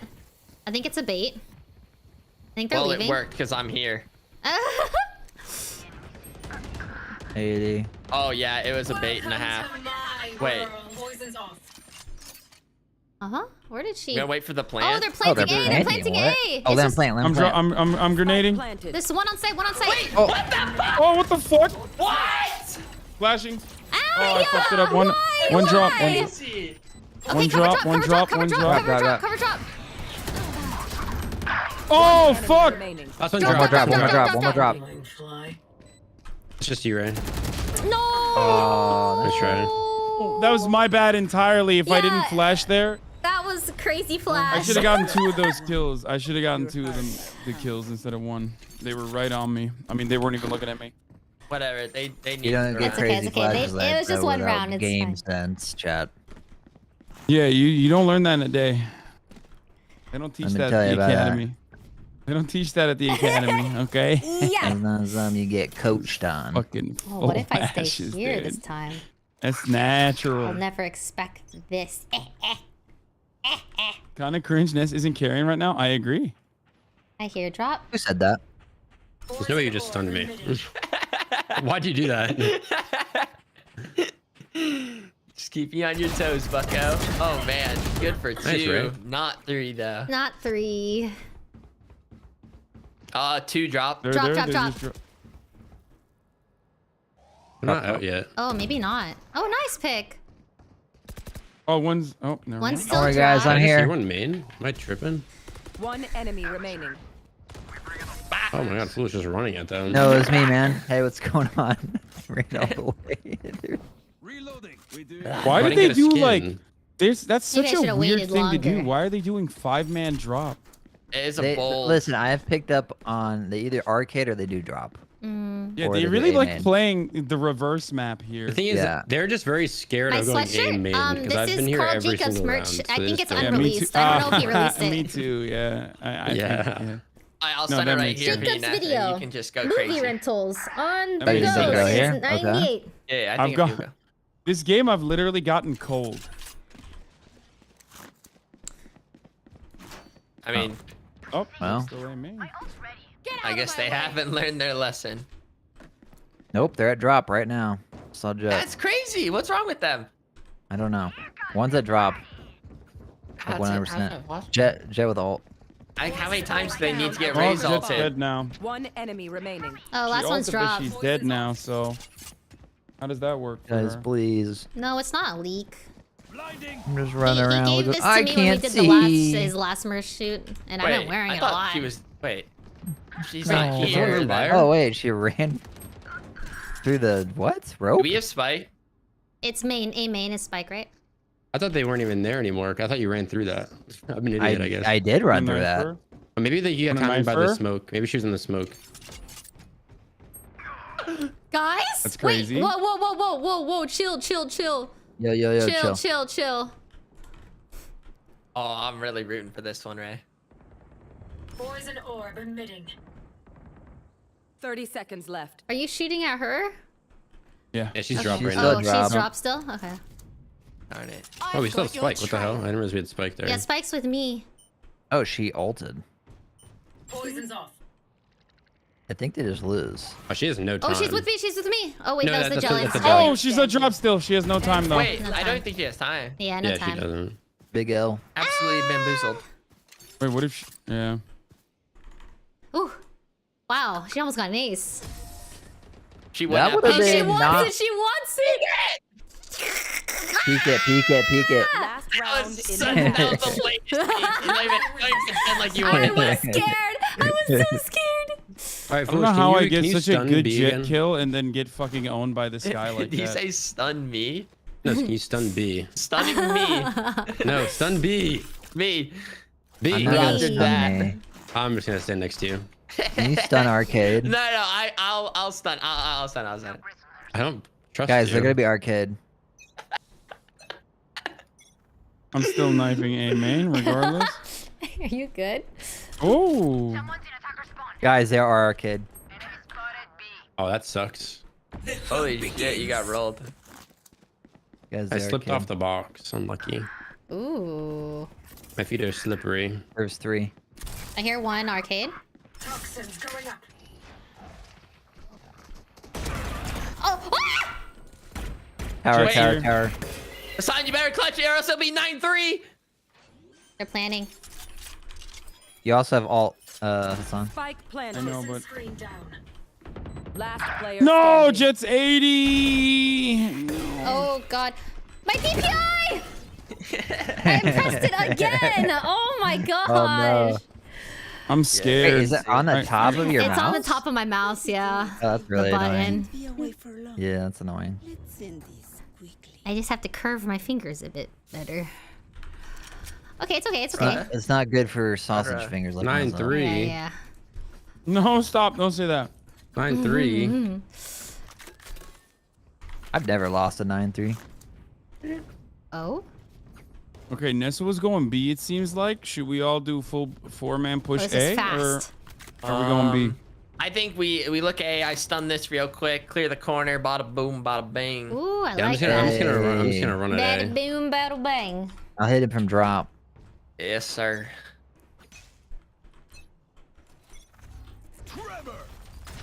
Charge.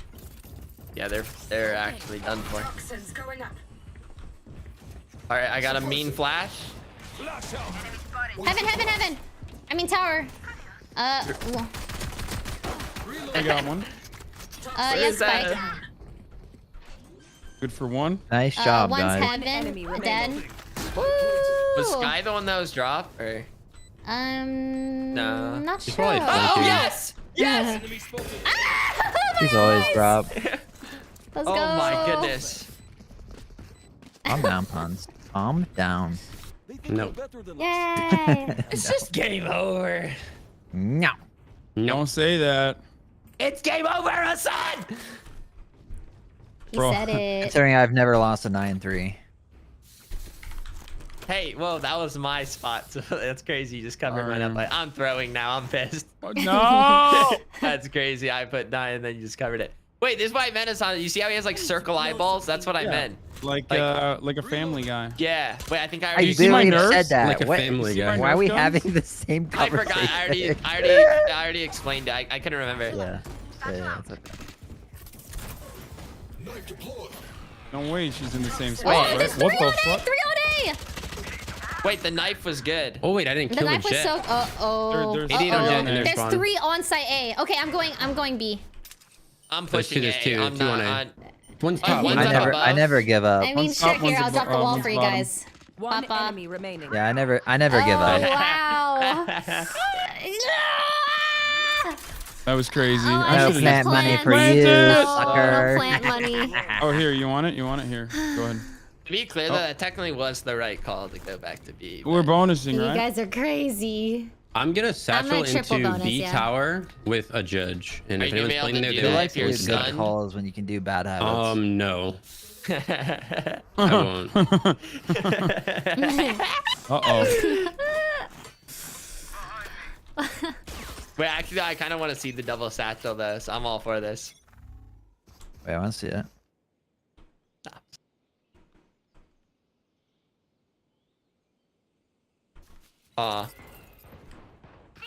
Yeah, that's crazy. Toxins going up. Shutting them down. Coming from right corner. Mid. They're all 3 there. One's gonna go tower. One's definitely going tower. Oh, ow, Oh, ow. Jet 66. Can they see me from That's here? crazy. That's Yo. crazy. How the so. fuck did that? Oh, Jet had a Vandal. It's fine. That's my bad. Lucky. That is definitely on me. I'm sorry. My team sucks. I whiffed. Speak for yourself, imbecile. I am 6 and 9. Yeah, you are. I mean, at least there's someone worse than you on the map. You know what I mean? Not a lot of people, but like at least there's someone. I mean, this is a clear Viper diff. Like, look at this. Look at that score. Let's go. That guy's 1 in 14. I know what A? that's like. Let's just do another cheeky A play. We were doing well there. Yeah, I stun it. Bottom Yeah. Yeah, I love that. I love that stun. Oh, it didn't really stun far enough. It was a. I stopped. Ah! Dog! Oh, I'm flashing no. out. They rotated already. How the They already hell did my left. dog or my boombot do that? Bounced off the door. No. Guys, they left B already. I don't know. That's so funny. That dog. Southern though. 55 on Sky and Sage. One enemy Ooh, remaining. nice. Nice. Woo! Ow. Let's go. Hot They're dog. done for. They're just. They're done for. They're in the caution. Another A push. I could buy you Skrunkle. Yeah. Another A I have my ult push. as well. Yeah. Yeah, A works pretty well for us. The doubters in the chat are huffing on critical copium right now. They're literally fucking talking about I really like tried to throw for my point. they're saying like, what about the 12-4 curse? Oh my They're god. sweating. I really tried to throw for my points. They're just making up curses. Get right, oh, god damn it. Doubters, rise up! Okay. Well, I got judged. Ah, one sand. Judge, no? Side should be clear. I don't know. I haven't cleared it. It's clear. It's clear. It's clear. That's Last just one's bullying here. because there. Last one's here. Get him. Get him. Get him. Hey, what? You took my kill! Oh my gosh, 2 wins in a row. Oh, we god have damn to it. do another. Come on. Dude, I feel bad. Like I got a birthday party Birthdays to go show to. up next year. They do I have mean, it He does every make year. a good point. Birthdays do come every year. I mean, oh my god, I am 49, silver 2. I guess one more couldn't hurt. What the fuck? We were actually paying nothing. Yeah. Wait, but we have to win there, else Hassan's gonna be like, I knew he shouldn't have. Yeah. No, we he's have to win, gonna there's no get choice. mad if we lose. Yeah. He is gonna. Yeah, we have to. I'm gonna be sad if we lose. Yeah. I mean, if you really want to win, I can play Sova. Do it. I want to finish the crime video. Okay. Don't worry, Datters. I'll do everything in my power. You guys are about to see Sova lineups. Chill, Ness. Chill. What? Oh. I thought I was muted. What? Oh my god. That's embarrassing. That's crazy. I was just joking, guys. Oh no.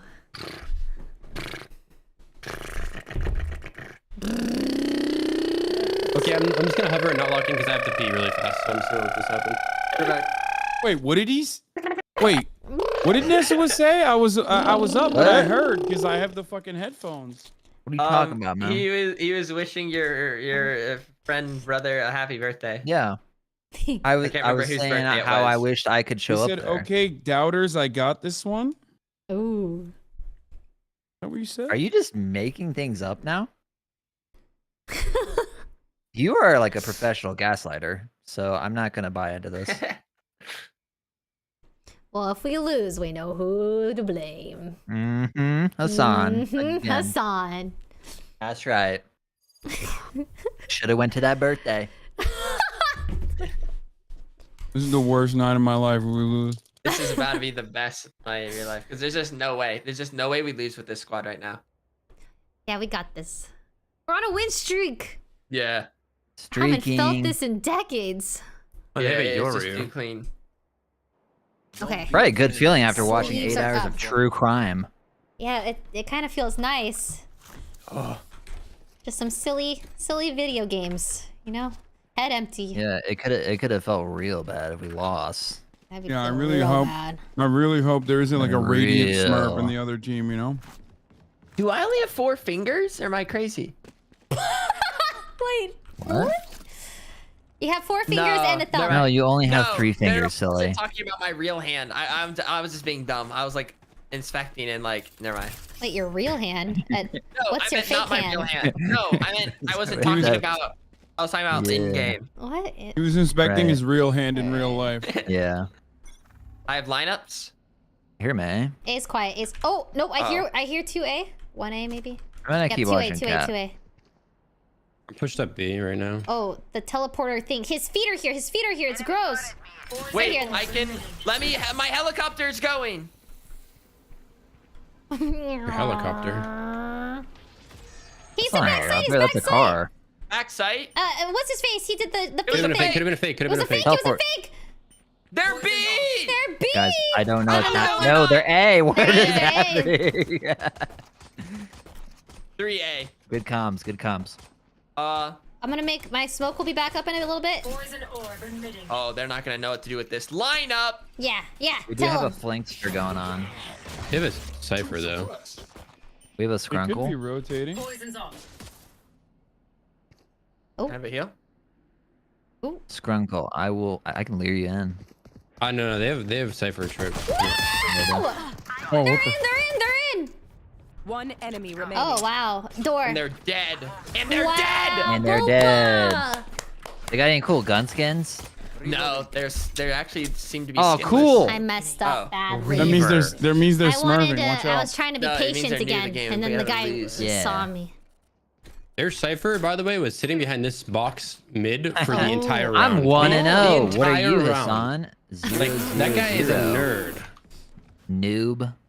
Or he was stream sniping and he was just like thought that he was in a good position to watch the stream to give coordinates. I am so paranoid. I'm more paranoid than train wrecks on Valo. Thank God.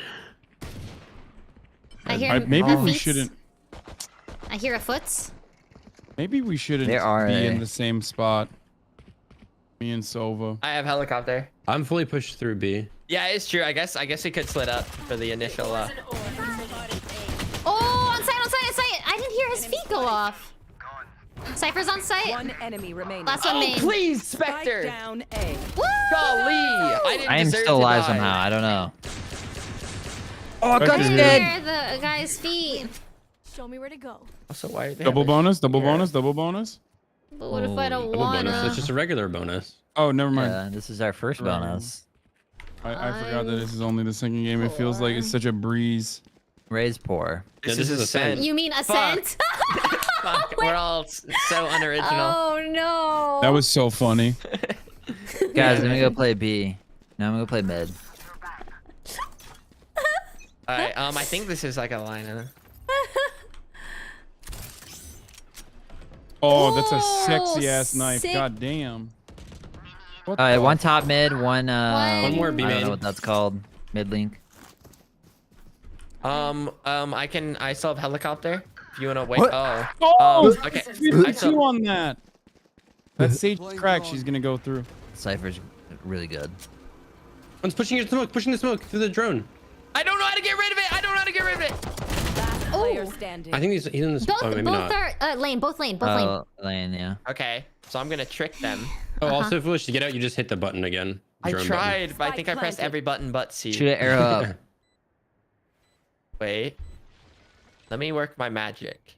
Okay, he's cooking. Revealing area. He's cooking up some boba. There they are. Ooh, he's on his robot. Does that hit him? Yeah. No. He ran to Wait, the did it? No. stairs. Oh! I didn't actually do damage to him. I thought I had damaged him. I thought you could shoot through with a Spectre. Wait, what? Wait, was it shooting through? I wasn't paying attention. It did look like it was. It was But a I did save look run. like It was it, our but- save run. Or maybe I did a tiny bit of damage to him before. I don't remember. Oh well, screw me. Wait, that was a save round? Ah, jeez. It's okay. Oh, hot dog. It was our triple bonus save. Oh well, I'm good. I'm good for It one. was good. Oh no. I've heard the Marshall. I kind of got running headshotted. It felt bad. I had a deagle collapse that round, but then I overheated. I don't blame you. Ray has given me the confidence to go out here. Fuck. Just kidding.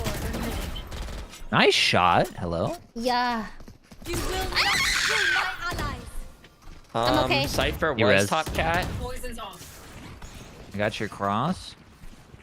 He's in. He's in. Oh, I got him. I got him. Tell me when they're planning. Okay. I There's couldn't. one more on site. There Tell me when was they're so playing. many, What is this and like? I didn't know where to Is it look, real light and it up? was just too many people. Definitely not. There was too many. but No I way couldn't- you think it's not. Look at those. Holy, they're gonna hit. My If this kills brain. him, I will gift you 20. Wait, those landing? Actually, oh, He's no, no, no. heaven. He's Cypher's heaven. He's heaven. heaven. Cypher's I mean What hell. am I supposed to do? It's hell. You have your thing. Oh, he went Jen. Helicopter. Oh, I lied. Scanning ahead. He left. Found them. Oh fuck! That's He crazy. Just, wait, he's just running without a care in the Wait, world. I blame that on Ray's com. She said he left, but he actually went right. So, That is. Oh my gosh. like, I blame it on the com. It was me. It was me. Okay, they're gonna come B right, because I'm ulting right away. I'm gonna play We're saving, somewhere. Oh, save. Oh fudge! I'm saving for something cool. I love fudge. You guys always want to save. I'm sick of this guy and his fancy feats. Oh, you're- Sick of it, I tell you. Sick pick. What the fuck? I think they're B-ish. Oh, one! One Yay! enemy remaining. Oh, I didn't have a gun. I pulled out my knife. What the fudge? Oh, hot dog. Brim was like B main. I want to get a real gun. He's in garage or out probably. Let's go, robot. He's planting. Together now. I'm gonna split sight. Spike planted. Wait, but if you do that, I'm Oh, flashing. okay. He's on the left side.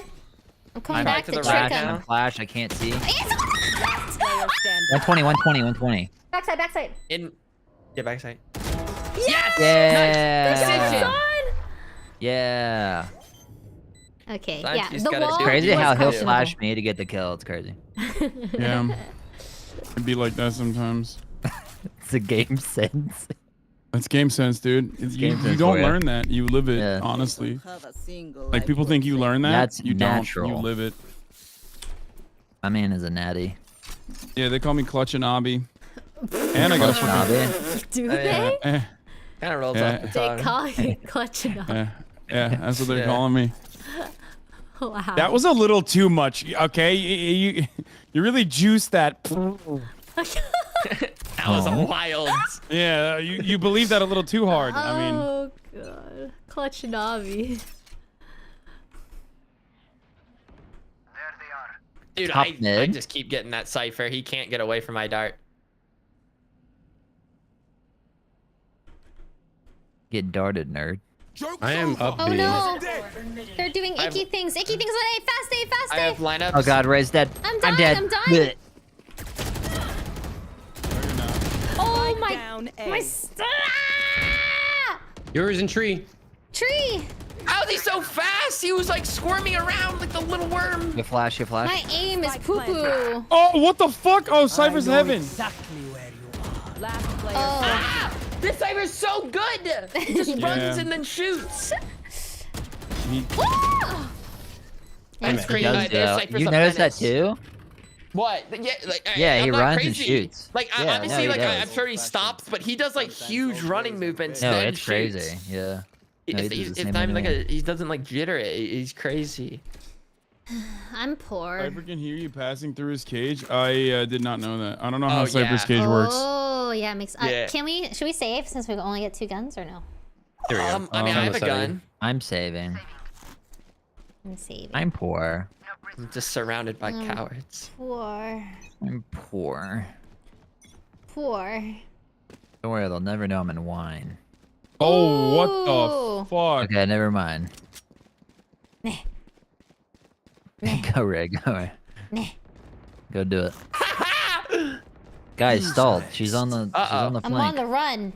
Wait, did you have a gun, Strunkle? Yes, I had a vandal. Heyo. Oh, yours TP. Oh, They're one's on lane. site, I'm on on site. site. I'm on Another site. Another one lane. Another one lane. Oh, yours on site. No. 3. He TP'd on me. I had that. Nice. Spike planted. Go house, go Oh, house. Sage swung it. You can maybe get a gun back there? I really want it. You can get the Phoenix gun, but Wait. Wait. Wait. I think your feet were on fire. We are Ow. strong because we are together. Don't forget that. Nice try, nice try. Out of Okay. options. Can I switch to B this round? To ult. Yep. Okay. I think They she's want just us. tired of being on site with me. No. I hit 4 people. I hit 4 people with the knife, and someone in my chat said, "Wait to throw the knife." What? So I can hit 5 people? Like, what do you mean? Yeah, you gotta Of get 5. course, you have to get 5. Oh. Here you go, Dude, Chad. They yeah. have 3 What you mid. tells? Oh, I hit Cypher. I'm crazy as Sova. Lots This tiles. is nuts. Holy fuck. How many? How many? How many? They might Are have they went pushed to. through? Oh, they This left cipher's already. too good. They might be up A already. Hey man. No, yeah. they're up A, but they're covering. Closing doors. They. What? Spike planted. These guys are so good.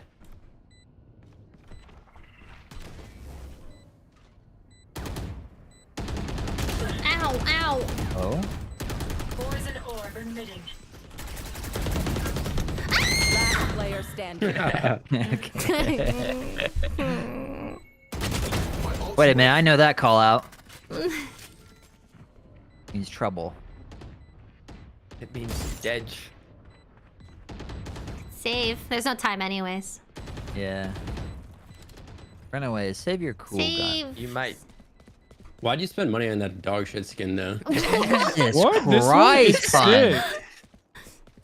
Let him live his life. Bro wants to be in World War II so bad with that guy. They're coming. I know, I heard him. Oh no. But I hid. Like, not a coward, but in a cool way. That was really cool hiding. Hey, I'll trade you some. Thank you. Okay, I'm saving. What? You're right. We do have forced. to We say for it. wait. You're right. Oh. Our backs are Alright, against. alright, the yeah, wall. No, we'll we force, save. We save. We fine. save. We save. We save. Wait, what the fuck? We save. I'm hearing force though. No. But if we force, we can win. Okay. Okay. Force. Force. Force. He makes a good point. Don't get in my way. Did you hear them? I heard Oh, yeah, leaves, they're but they there, should they're- leave. They should leave. No, go get him on the... I heard feet steps away. Feet steps. Yeah. Go get him mid. Multiple steps of feet. Yeah. I've heard I'm moving in nothing. front of you. Oh, Yoru did that foot. No, it's fine. It's fine. Couldn't It's faint, fine. couldn't faint, couldn't faint. No, I saw it. It's Oh, no, okay, no. Ray. Phoenix is here. Phoenix is mid. Fuck. 74. Yeah, are you sure he's... Oh, There's two more tree. Oh! Headshot! Headshot! Boom, headshot! No. Toxins going up. 120 on Yoru. Spike planted. Oh my god, they don't know. Nice. Oh. Sick dart! Main. Last player No! standing. Wait, on site. Oh, stick that. They're coming funny. Oh my god! How? Physically, how? Oh, that no. actually should have registered. That's I pink. feel like that was a ping diff. Darn It looked like it got to the end. Damn, dude, Central Texas. I don't matter. I didn't care. That was a hype dart kill. That was a sick kill. I saw that with my eyes. And I almost Yeah, got the loosen him up for you. Fuck, guys, it's 6-3. We are losing. No. It's a side diff. You ever I heard know, of a I know. comeback, Are you bro? shooting your dart here? Still. Shoot your dart here. Where? Shoot You your ever dart heard of a Where? comeback? Where? Save your knife for a second, Hassan, and just shoot your dart in here, foolish. Oh.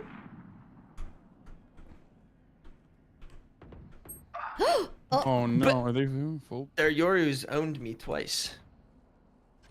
Oh, they're coming through Toxins here. going up. They're coming. Those were the two mid. Oh, there's another one. Bitch! Toxin screen. You That weighed, would- something about Oh my gosh! That Your is left. so poo-poo caca. They were grass probably now. Yeah, I think they're all headed. You should have a good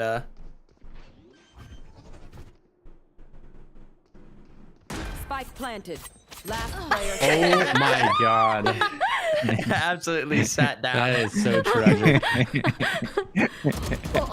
Oh my god. Oh, what the fuck? Too many people! There's a lot. It is. There tough. was a lot. It is. Oh, they were all in line of sight! I'm so bad! No, it's alright. I whiffed really bad. It's okay. It's okay. It's Pun's fault. Yeah, I whiffed. It's all my fault. No. It was my fault. That stage also just fucking shit on me I'll too. take They the just turn in one. I think it was No, pain. they to be like honest. are hitting some crazy shots. Like they'll just like dink my head. It hasn't even been like body shots. Let's go. Don't worry, we can curse Am I them. buying up?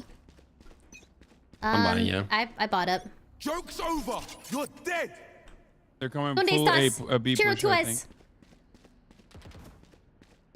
Oh yeah, they're here. They're here. So can you peek top mid? Yeah. Don't see anything.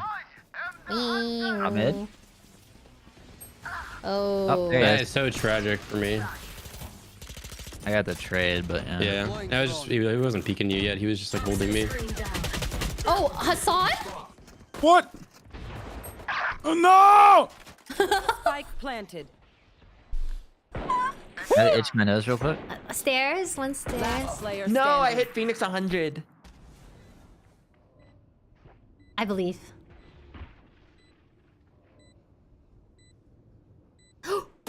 Oh, They're what? crazy! Wow! Dude, what? I've never seen. I've never kind of- seen so many. What kind of fucking hacks do they have on? There's so many moving kills. I mean, I was bad. It's happened so many on- times to me. It's okay, it's okay, it's okay. They Yeah, might. I don't know what these. No, they're just counter strafing is what it is. It's on your side. It's just like desync. Like they stop on their screen, but. But you know what I mean? Though it's just like crazy. They're, Like, no, these are crazy shots. They're hitting crazy shots. I got bonked in my noggin. No.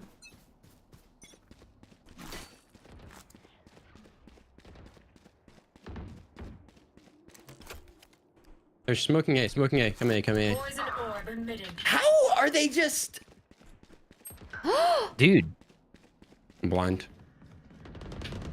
I know exactly. Oh, like he's just. He's just running.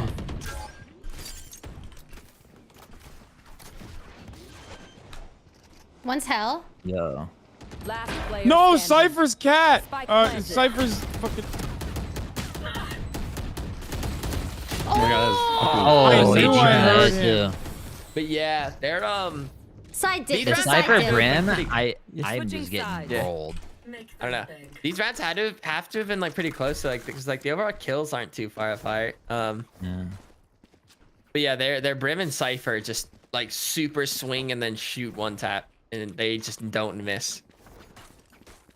Good shots. Good shots, can't even, you know.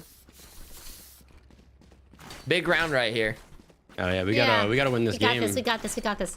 We have to win. They're cursed. This is They're a make it or cursed. break it round.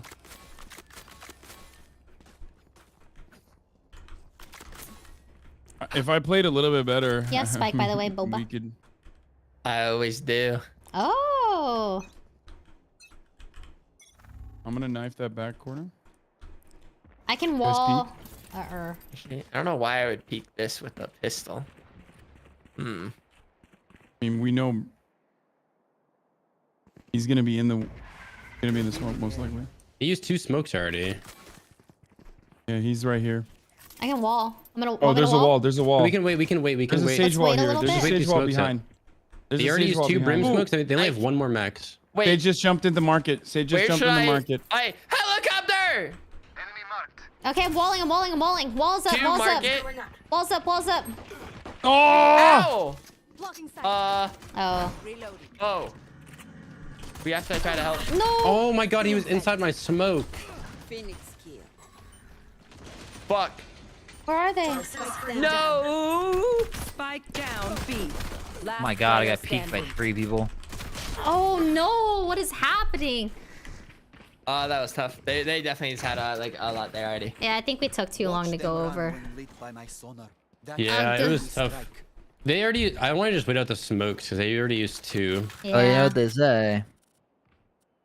Our backs are in the corner, so we gotta force. Yeah. Backs Yeah, scared money don't Backs make in the money, corner. you know? I can't even buy a Spectre. Like, Singer's better anyways. not for me, but whatever. Oh no, he's so sad. No, I'm not sad. It's fine. Okay, let's my go. Reloading. He's got a bulldog? Ow, my eyes. Toxins going up. He took the bulldog. My treasures. There's a. Yeah, we don't have to commit to that. I wonder if they'd push out B main. Toxin screen down. I almost feel like they would. I think so too, because they're confident. Maybe we go B. Right here. Good body shot. Fuck yeah, I hit Phoenix. Body shot. I knew it. I knew it, dude. Right here. He's right in the smoke. To the right, or maybe to the left. I hear There might left. be 2 of them. Yeah, there There's might be definitely 2. 2. I'm gonna flash it. Okay. I'm gonna walk. Toxins going up. Wait, what the fuck? Go. Oh, she walls you. I killed her though. Planting? Good. 30 seconds left. One heaven. Wait, where's my? Nice. One tree, one could come from. Yeah. One's heaven, one's above One me. heaven? Yours above me. Or Phoenix, They're one or both. the other. They're not. None's coming from main. 25. That's a Bucky. That's a Bucky. He's on 1-7. One enemy remaining. Last one's And garden. then he's in the smoke. He passed you. He passed you, Gray. To your To left, your Gray. left. He's out. Yeah, he's through. I see your left. That was my right. Play time, play time, play Well, time. it was your left at first. It's good though. We got it. We got it. We got it. It was like barely visible. Suck my by dick, you. dude. Suck my fucking dick. Holy shit, that should not have been that hard. Look your enemy in the eye. It helps. Oh jeez. But yeah, it was definitely to your left, and then you just happened to like do like a full 180, and you're like, it was to my right. That's crazy. Was that a good We down force that or a bad direction. force? No, it We was buy a up good it. round. We needed that. We force every round, right? We force every round. Three Yeah, of them have round. money for some reason. And again, we have to bait Until the we have smokes. $0. No, they have 3 people that can buy. Oh. I doubt that. Okay. Wait, how did my thing go to there? What? Ooh, Oh, shit. Sick pick. There goes one of their Big pick. bots. Here, I'll send a helicopter. All right, not in smoke. Phoenix did push out B 65? main before. Oh, surely. There's a guardian on my body if you want. He's on here. He's camping Nice at door. pick. You're sick. Where one's happened today. There's a guardian on my body if you want. Wow, you guys are. One just- enemy Market. Last one. Yeah. Market. Last one. The Market. Oro. All right. Alright, He's going to market. A. I'm going A. Where's the guns? Didn't they buy guns or they save? I think they saved again. Ray saw my skin. You Was could get like, through nah. their spawn. I don't like the guardian. I don't like Wait, the stop, guardian. stop. You hear him, Hassan, over there or Oh, no? I'm crazy. trying to, but I Crazy can't hear shit. anything. Ow, Oh my God. ow. Did they not get any guns at all? Oh, they They did. got One, one one out of Reaver gun. That's a Vandal, Bucky. one Oh my God. Vandal. Spectre? Need a Yeah, yeah, gun. Wait, what happened? Why are you back? Okay. How's it going? How's the party? Oh, the birthday party? How's that birthday party going? Yeah, I should tell him like, hey man, sorry I couldn't make it to your fucking birthday party because I'm getting my shit pushed in Oh by no. Smurfing ass fucking Brimstone and Cypher. Great. There's a different kind of cake.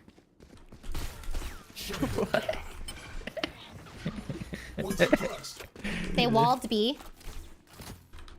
Should we break it? Oh, the timing! Oh, she's above. She's above it. Watch out. Of course, Nice, Bryn good took trade. me Let's out. go. I will always swing for you. I had a Vandal on my body, I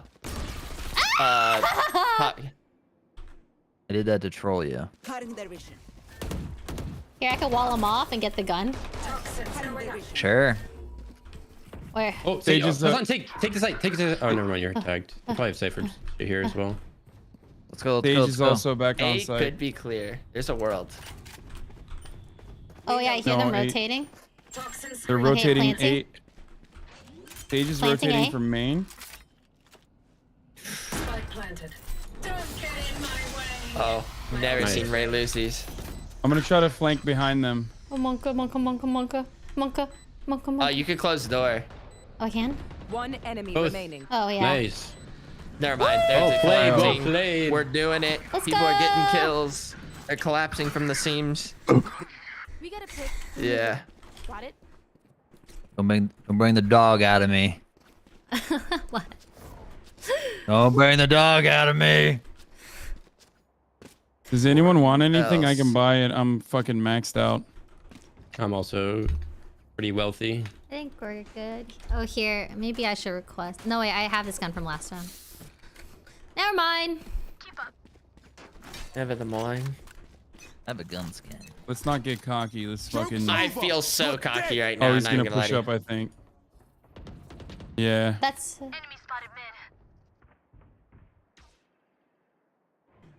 I think that's a good. No, maybe not. How did I know that Yoru was there, baby? Game sense! You live it, you don't learn it! Oh, shit. Game sensing up right now! Ray, oh god. 40 on Brim was mid. Holy shit.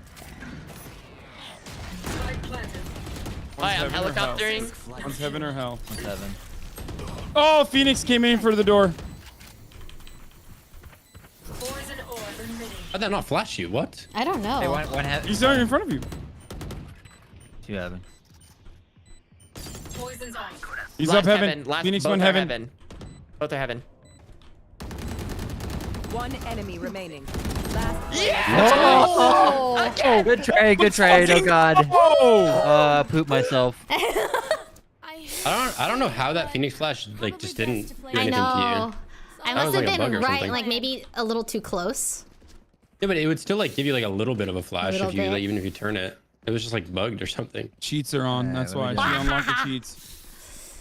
No. She unlocked cheats. Check hint PC. Check PC cheat virus.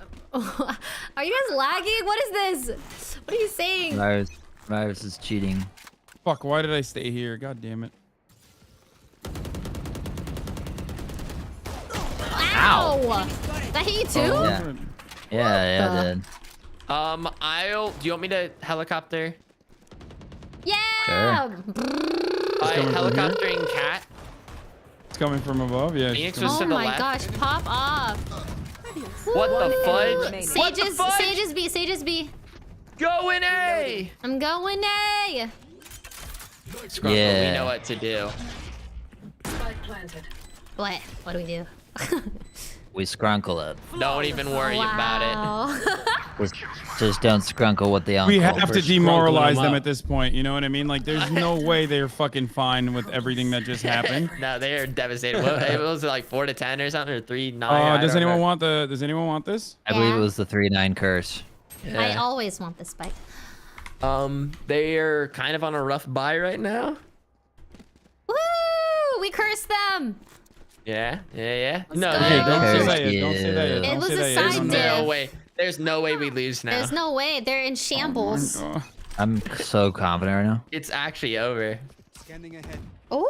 Yep. Wait, what? Skrunkle ain't fucking around. Scrunkle diff. One suppressed. Do you want an orb, Boba? I can helicopter. No, I don't think so. All right. Oh my god. One is there. One's on. He's cat. Oh, nice. I don't think so. He's gonna come from cat. Okay. Don't worry, I died to give I you don't know information. whose Smurf is whose Smurf, so They I've are been shambling. They're Sean. Shambles! Nice. Let's go. Gambros again. His body shot central. Who are we to disobey? I really thought we would lose this. No, there's actually no way they still why have are we a jinxing ourselves? Why are we jinxing ourselves? Yeah, what is happening? They already got cursed. I do have heavy money on a loss. They are cursed. They also don't have the money this round, really. Let's go. I Yeah, have alt. One buy. Maybe I'll save it for post plant. Okay. Charlie Mike, let's move. I think they're gonna do like a.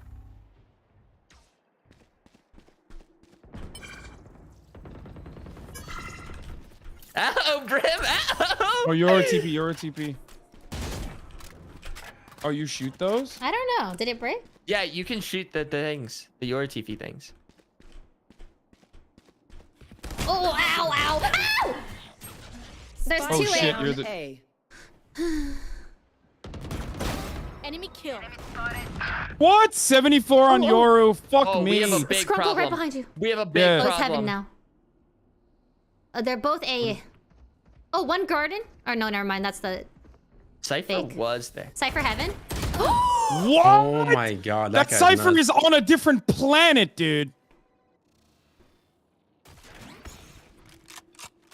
That was from on site, I think. Who's next? Oh, grab it while he's in his thingy. I know exactly where you are. One enemy remaining.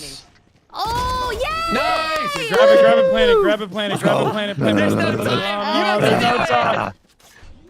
Oh, that's my gun. I feel like he threw by ulting there. It was. I can understand why he ulted, but Cypher had no idea. But period. But Can I stop them? Hot dog. Hey, guys, real quick. If I ult right here, if I run over there and ult right there, can I stop the sage from walling? You should ult right away. You should ult right here, like right when it starts. I'm gonna ult as well. I'm gonna updraft on top and through the window and get a kill. Should I ult as well? I'm on a wall. Walling. Let's go fast. Let's go fast. Break the wall. Dude, should Break we? the We wall. have us going fast hasn't. I don't think we need to do this. Oh, okay. We don't have to. We don't have to. Ow. It's kind of. I don't have any They more definitely already have updrafts. 3. Yeah. Yeah, it's just full rotate, I guess. We still have Viper ult when we get on site. It's pretty good. Yeah.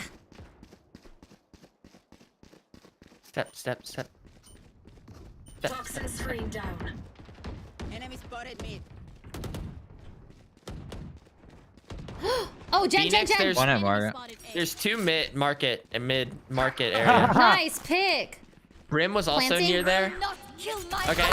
Grass. 3 mid, 1 grass. Grass is dead. Okay, last 2. Last 2 mid. are- Someone plant. Someone plant. Sage. Someone plant. Sage and Phoenix are coming from there, right there. I'm already here. Yes. I'm good already one. here. That How was did I die? heaven. Careful heaven. Oh fuck. Oh my god. Oh my Oh god. god. Just keep tapping. Just keep tapping. Just keep 30 tapping. seconds left. Oh my gosh, what is Just keep happening? What is that ping right there? I was fully dashed and I die like that was, so far that away. was ridiculous. Yeah, no, that was fucking insane, dude. I saw that. Like I was like fully around the wall. That was nuts. Yeah. No, it's stupid. You just gotta shoot where you think they're gonna be, rather than where they're at, I guess. I mean, they hold A pretty fucking hard, but I think we should still do it. Just not hard enough. Let's go. I'm gonna try to stop Sage by walling. I mean, hitting this right here. Oh, it's good. Cypher's there too. Yeah, they're gonna have trips here somewhere. Stairs. I'm gonna helicopter. Nice. One stairs. One He's gonna stairs. push up. Mid is he's Okay, Push I'm up. planting. Phoenix I'm is planting. pushing out. B. Wait, Someone watch. shut the door. Gotcha, Goofberg. Phoenix I'm was shutting the mid. door. Thank you. Phoenix was mid. Oh, 80 Phoenix. One enemy remaining. Let's go. Woo! Nice. Yeah. I wonder if they forced. Match point. Couldn't see. Wait, they did force? Oh Yeah, no, they don't have dude. money. They're gonna play really tight angles then. I Ray, I have a present for you. Yes, I love Lineups. this. It's my favorite thing ever. Thank you so much. What is it? The Wait, what'd you spike. get? Okay. That was. I thought you genuinely. So easy to please. I It's was crazy. genuinely Great. excited. Should I do like a crazy get the knife orb. here? I'm gonna Fine, try if a you're doing crazy that, knife. I'll do it. Oh. No. Ooh, really I took whiff. the Our sail best out of player's our dead. wind. We've lost. Where it's over. We're just dead. Firing Wait, squad, wait, firing squad. Nessua. Do Nessua That's not my team. My team has confidence without me. Oh. I did it. I did it. Here, I'm on a wall. I think we just take B now. He had a guardian. Quick, let's go. Quick. Oh god. You still die there. Yeah, I thought I was good. That's ridiculous. I don't like this very much. Should we We're just probably gonna have try? tripwires here. If you push out really Oh, quickly, they won't expect it. We definitely should. Let's go. Wait. I'm walling. Tripwire. Wait, what? Oh, boat. Spike down. B. The quickest little spike pickup. Oh, what the fuck? Damn. Fucking asshole, dude. Just let them try. All right. Okay, this is it. Okay, they have guns now. We have to be way more careful. Yes. It's whatever. Skrunkle would never get picked off twice. Yeah, in a there's row. no way. No, that would never happen. Okay, let's not even. Oh, I can't believe it's already game over. oh no! Oh no! My asshole is. My asshole is so puckered right now. You have no idea. I think I heard it. Stop, Lala! it, stop it, stop it. I heard it. Stop! Oh god, that's so gross. Oh, the best of lineups. Careful, grass. Oh, GG. I lost. Spike down A. They're coming from mid. This is bad, boys. This is real bad. Oh no. Wait. Oh, the left lineup.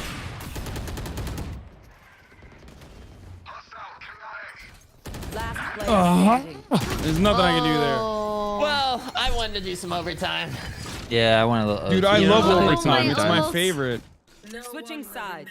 Overtime. Little OT. What did they Blood do? rushing. What did they do a lot on offense? They went A and also clicked heads. Every time they went B, they would rotate through cat. They did like A a lot too. They do love A.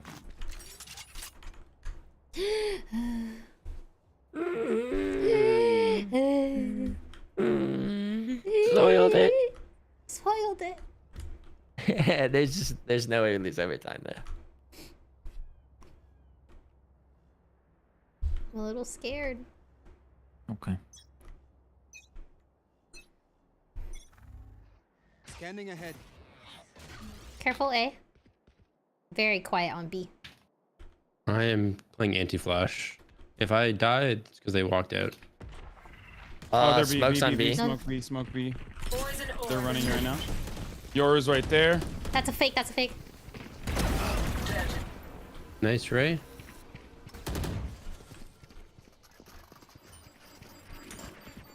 They're not through, they're not through. That's such a good bomb. Holy shit. I'm gonna flash him. Why are you freezing the bomb like that? Yeah, they're still there. Poison orb emitting. Oh, yours in! Yours in! You didn't see Yoru! Well, I had my smoke up. I couldn't see. What? What? What? Don't love it. Planted. My aim missed badly. One stairs. One on site.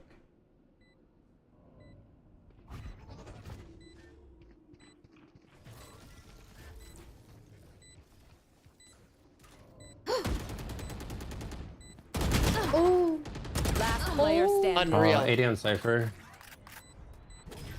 Oh, and I got cheated. I got cheated. oh no. I'll get. Okay. Switching sides. Match point. Stupid Cypher cam. Yeah. We got this. We came this far. Maybe we just 5-mana site. Where would we go? No, they have a lot of slowdown potential. I think we just go mid and fight them. Yeah, that was working. We'd get picks. Because they have like the Brim Smokes, Brim Molly, Cypher, crap, Sage Wall, and Sage Slow, Phoenix Molly. They have so much like crap that slow us down. Revealing area.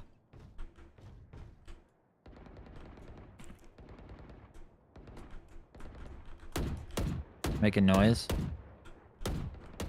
Cypher's here! Cypher's here! 40! Fuck! Okay, I'm gonna push mid. I think Brim was there.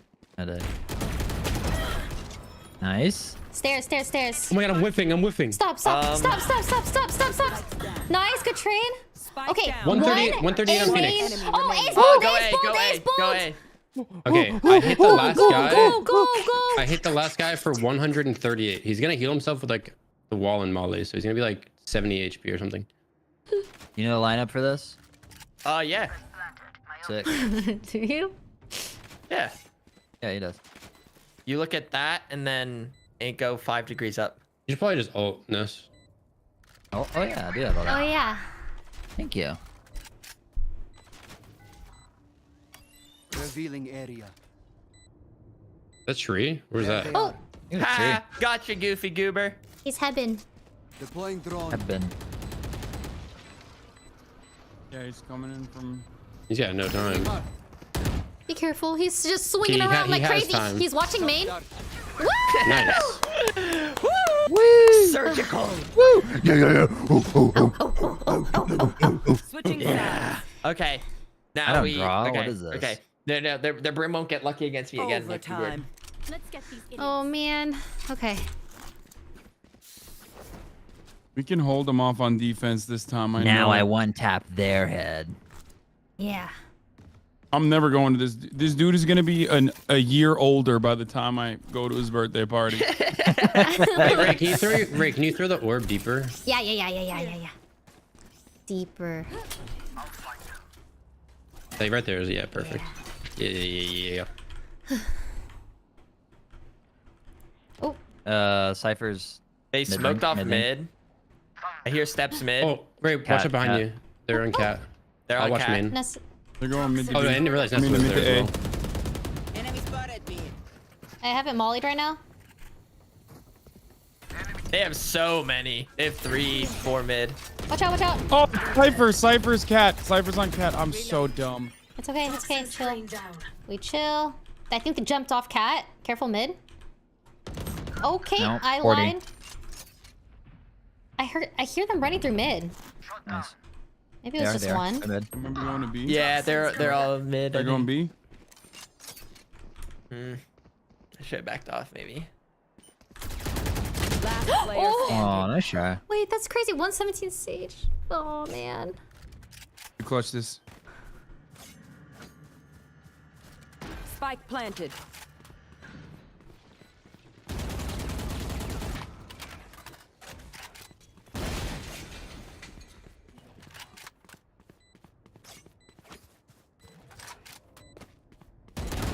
Oh!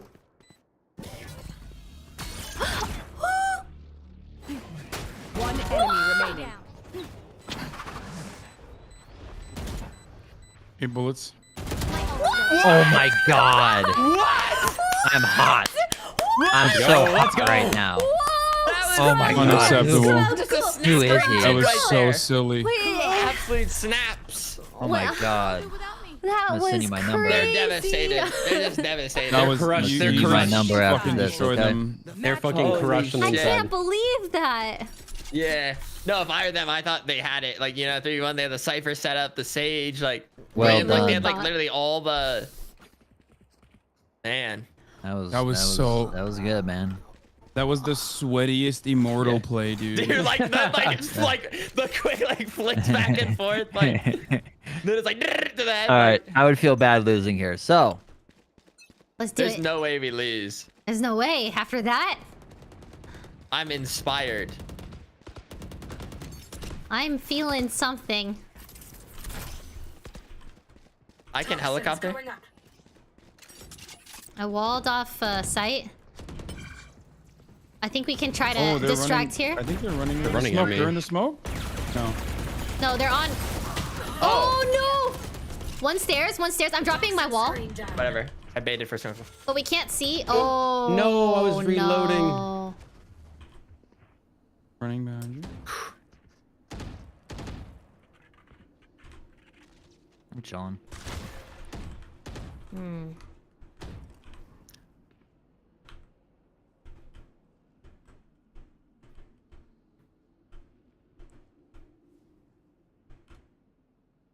gonna try to molly. Ah. I'm gonna wall and go.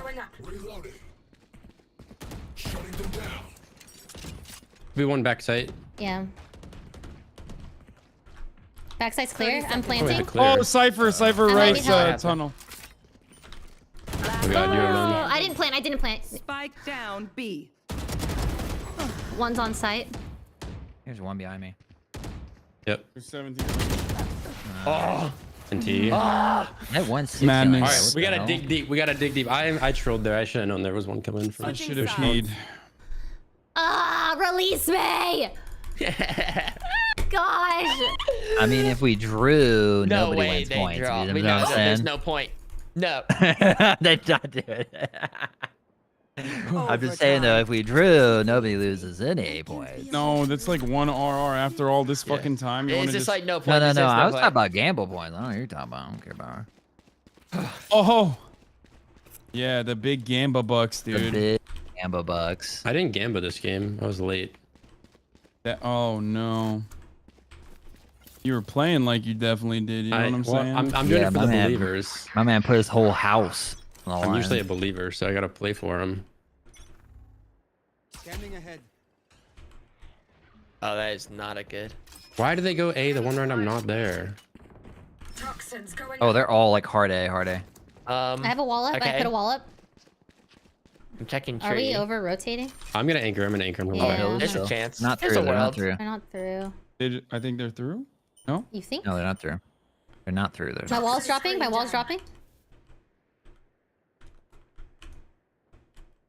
Okay. Oh no. I don't know.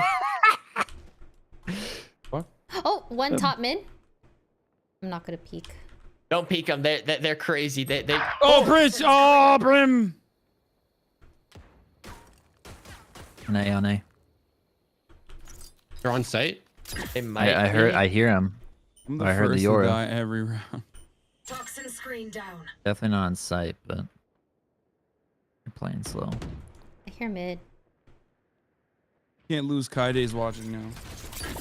Oh no. Toxins going up. I hear 30 mid. seconds left. I gave it up. I gave it up. I gave it up. I gave it up. Okay. Yeah, they're coming B. Coming B fast. Toxin screen down. Don't love that. Brims was still Oh, mid. I'm whiffed City. Nice, Ray. Spike down. They don't. B. They might not have time. One to 10 your right. seconds left. Oh Last no! player standing. They don't have time. They don't have time, do they? Oh, they do. Yeah, they got it. Yeah. I know they grabbed the spike. Nice. Oh, NT. 40. Nice, Ray. The Brim snapped me. No. Snapping. Alright, there's still a chance. Ugh. Yeah. Match point. There's still a chance.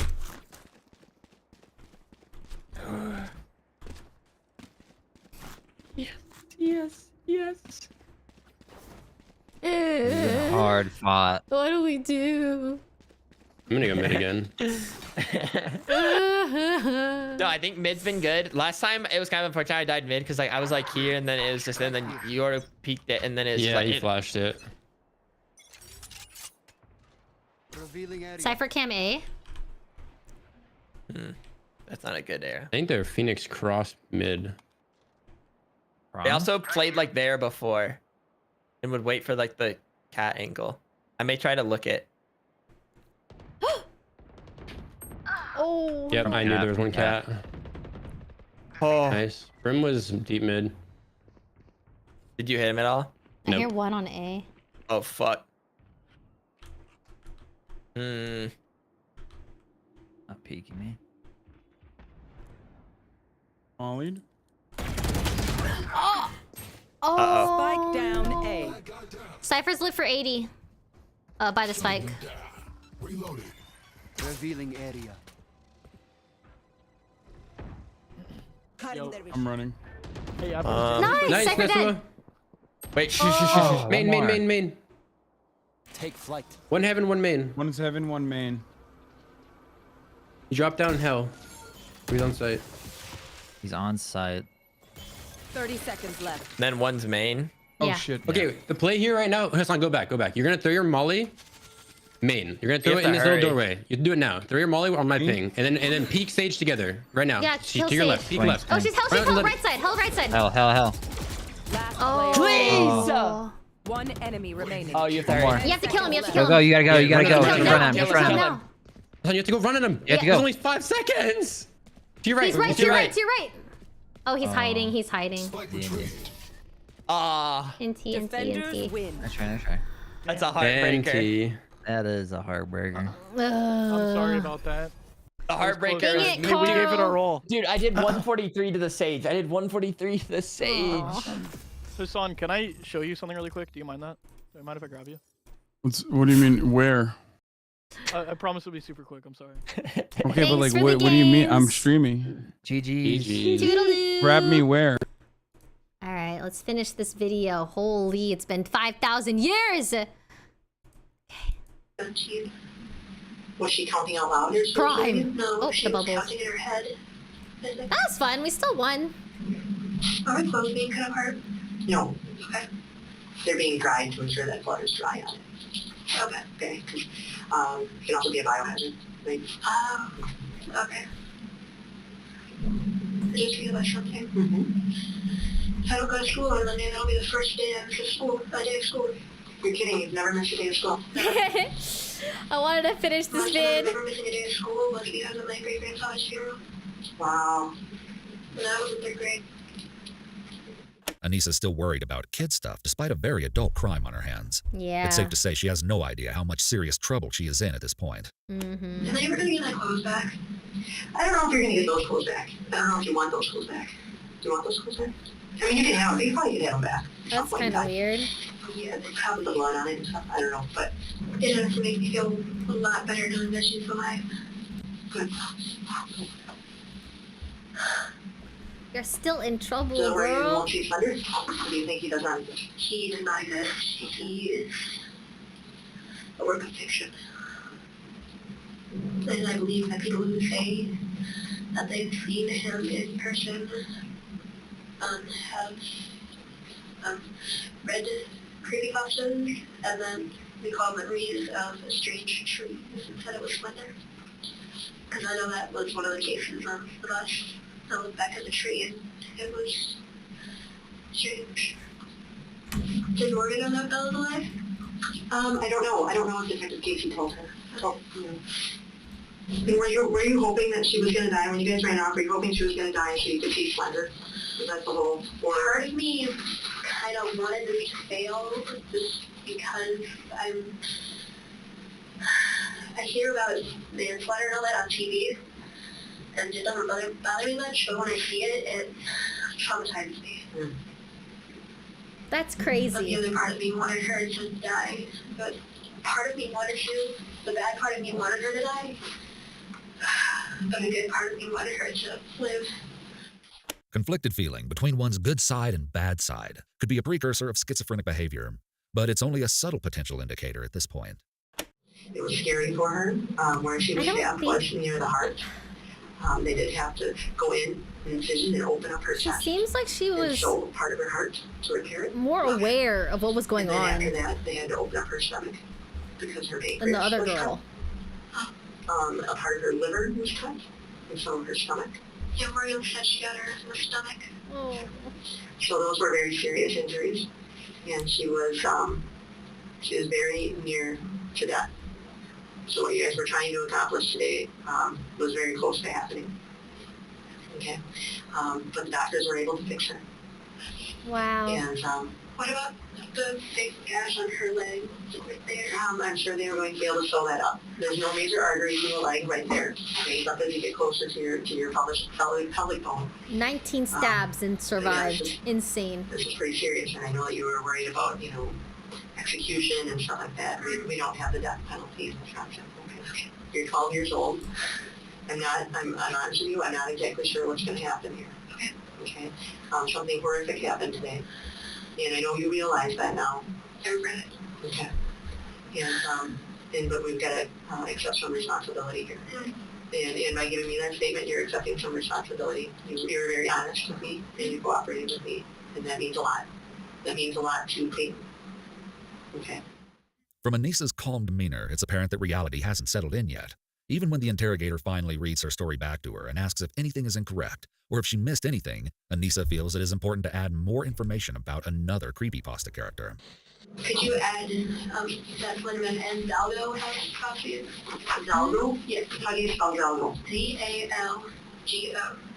Zalgo also has a proxy? Has proxies? Is Zalgo like Slender Man? He's supposed to be this demon with 7 mouths. Oh, that's the demon. Okay. So what I just read to you was the statement that, is written here. Morgan is compliant as her interview ends, and she is handcuffed. In the aftermath of this crime, officers found a message written on the notepad of Anissa's phone. It was from May 28th and read, "My final wish to those who care, do not grieve my absence, but remember me for who I was. I love and cherish you all and wouldn't do you harm. I want everything I own to go to my parents, and best wishes to all that know me personally. Do not miss me." Recovering notebooks from Anissa and Morgan's lockers at school revealed drawings that appear to show bloody figures, characters holding knives, and Slender Man sketches. Emails between 2 addresses called Hermione G516 and Alexandria Wire were also recovered, exchanging furtive messages like, "Make sure not to leave any traces, because when said events happen, the school will search your email," and I told myself not to feel emotions, and it worked. One, which appeared to be from Anissa, read, "But clever girls dressed to kill are bittersweet. I think that may be us." Peyton was interviewed after recovering, and although she gave authorities many details on what had happened to her, when asked what Morgan did to her specifically, she replied, "I can't say it, it's too sad." She revealed that Morgan whispered, "I'm so sorry," to her before starting. She claims Morgan told her it was the only way to save Peyton's life because one of the creepypasta characters was stalking her. Peyton told Morgan she doubted it, but Morgan said, "We're not joking." To this day, Peyton is left with emotional scars that will affect her for the rest of her life. For months after the attack, she slept with scissors under her pillow for protection, and she keeps her bedroom windows closed and locked, refusing to open the curtains just in case. She was excited to return to school that same September, eager to get back into a normal routine after working to recover from the traumatic event. Her community rallied together, wearing purple to honor her favorite color, and raising thousands of dollars to help cover her medical expenses. Morgan and Anissa were charged in adult court with first-degree attempted intentional homicide.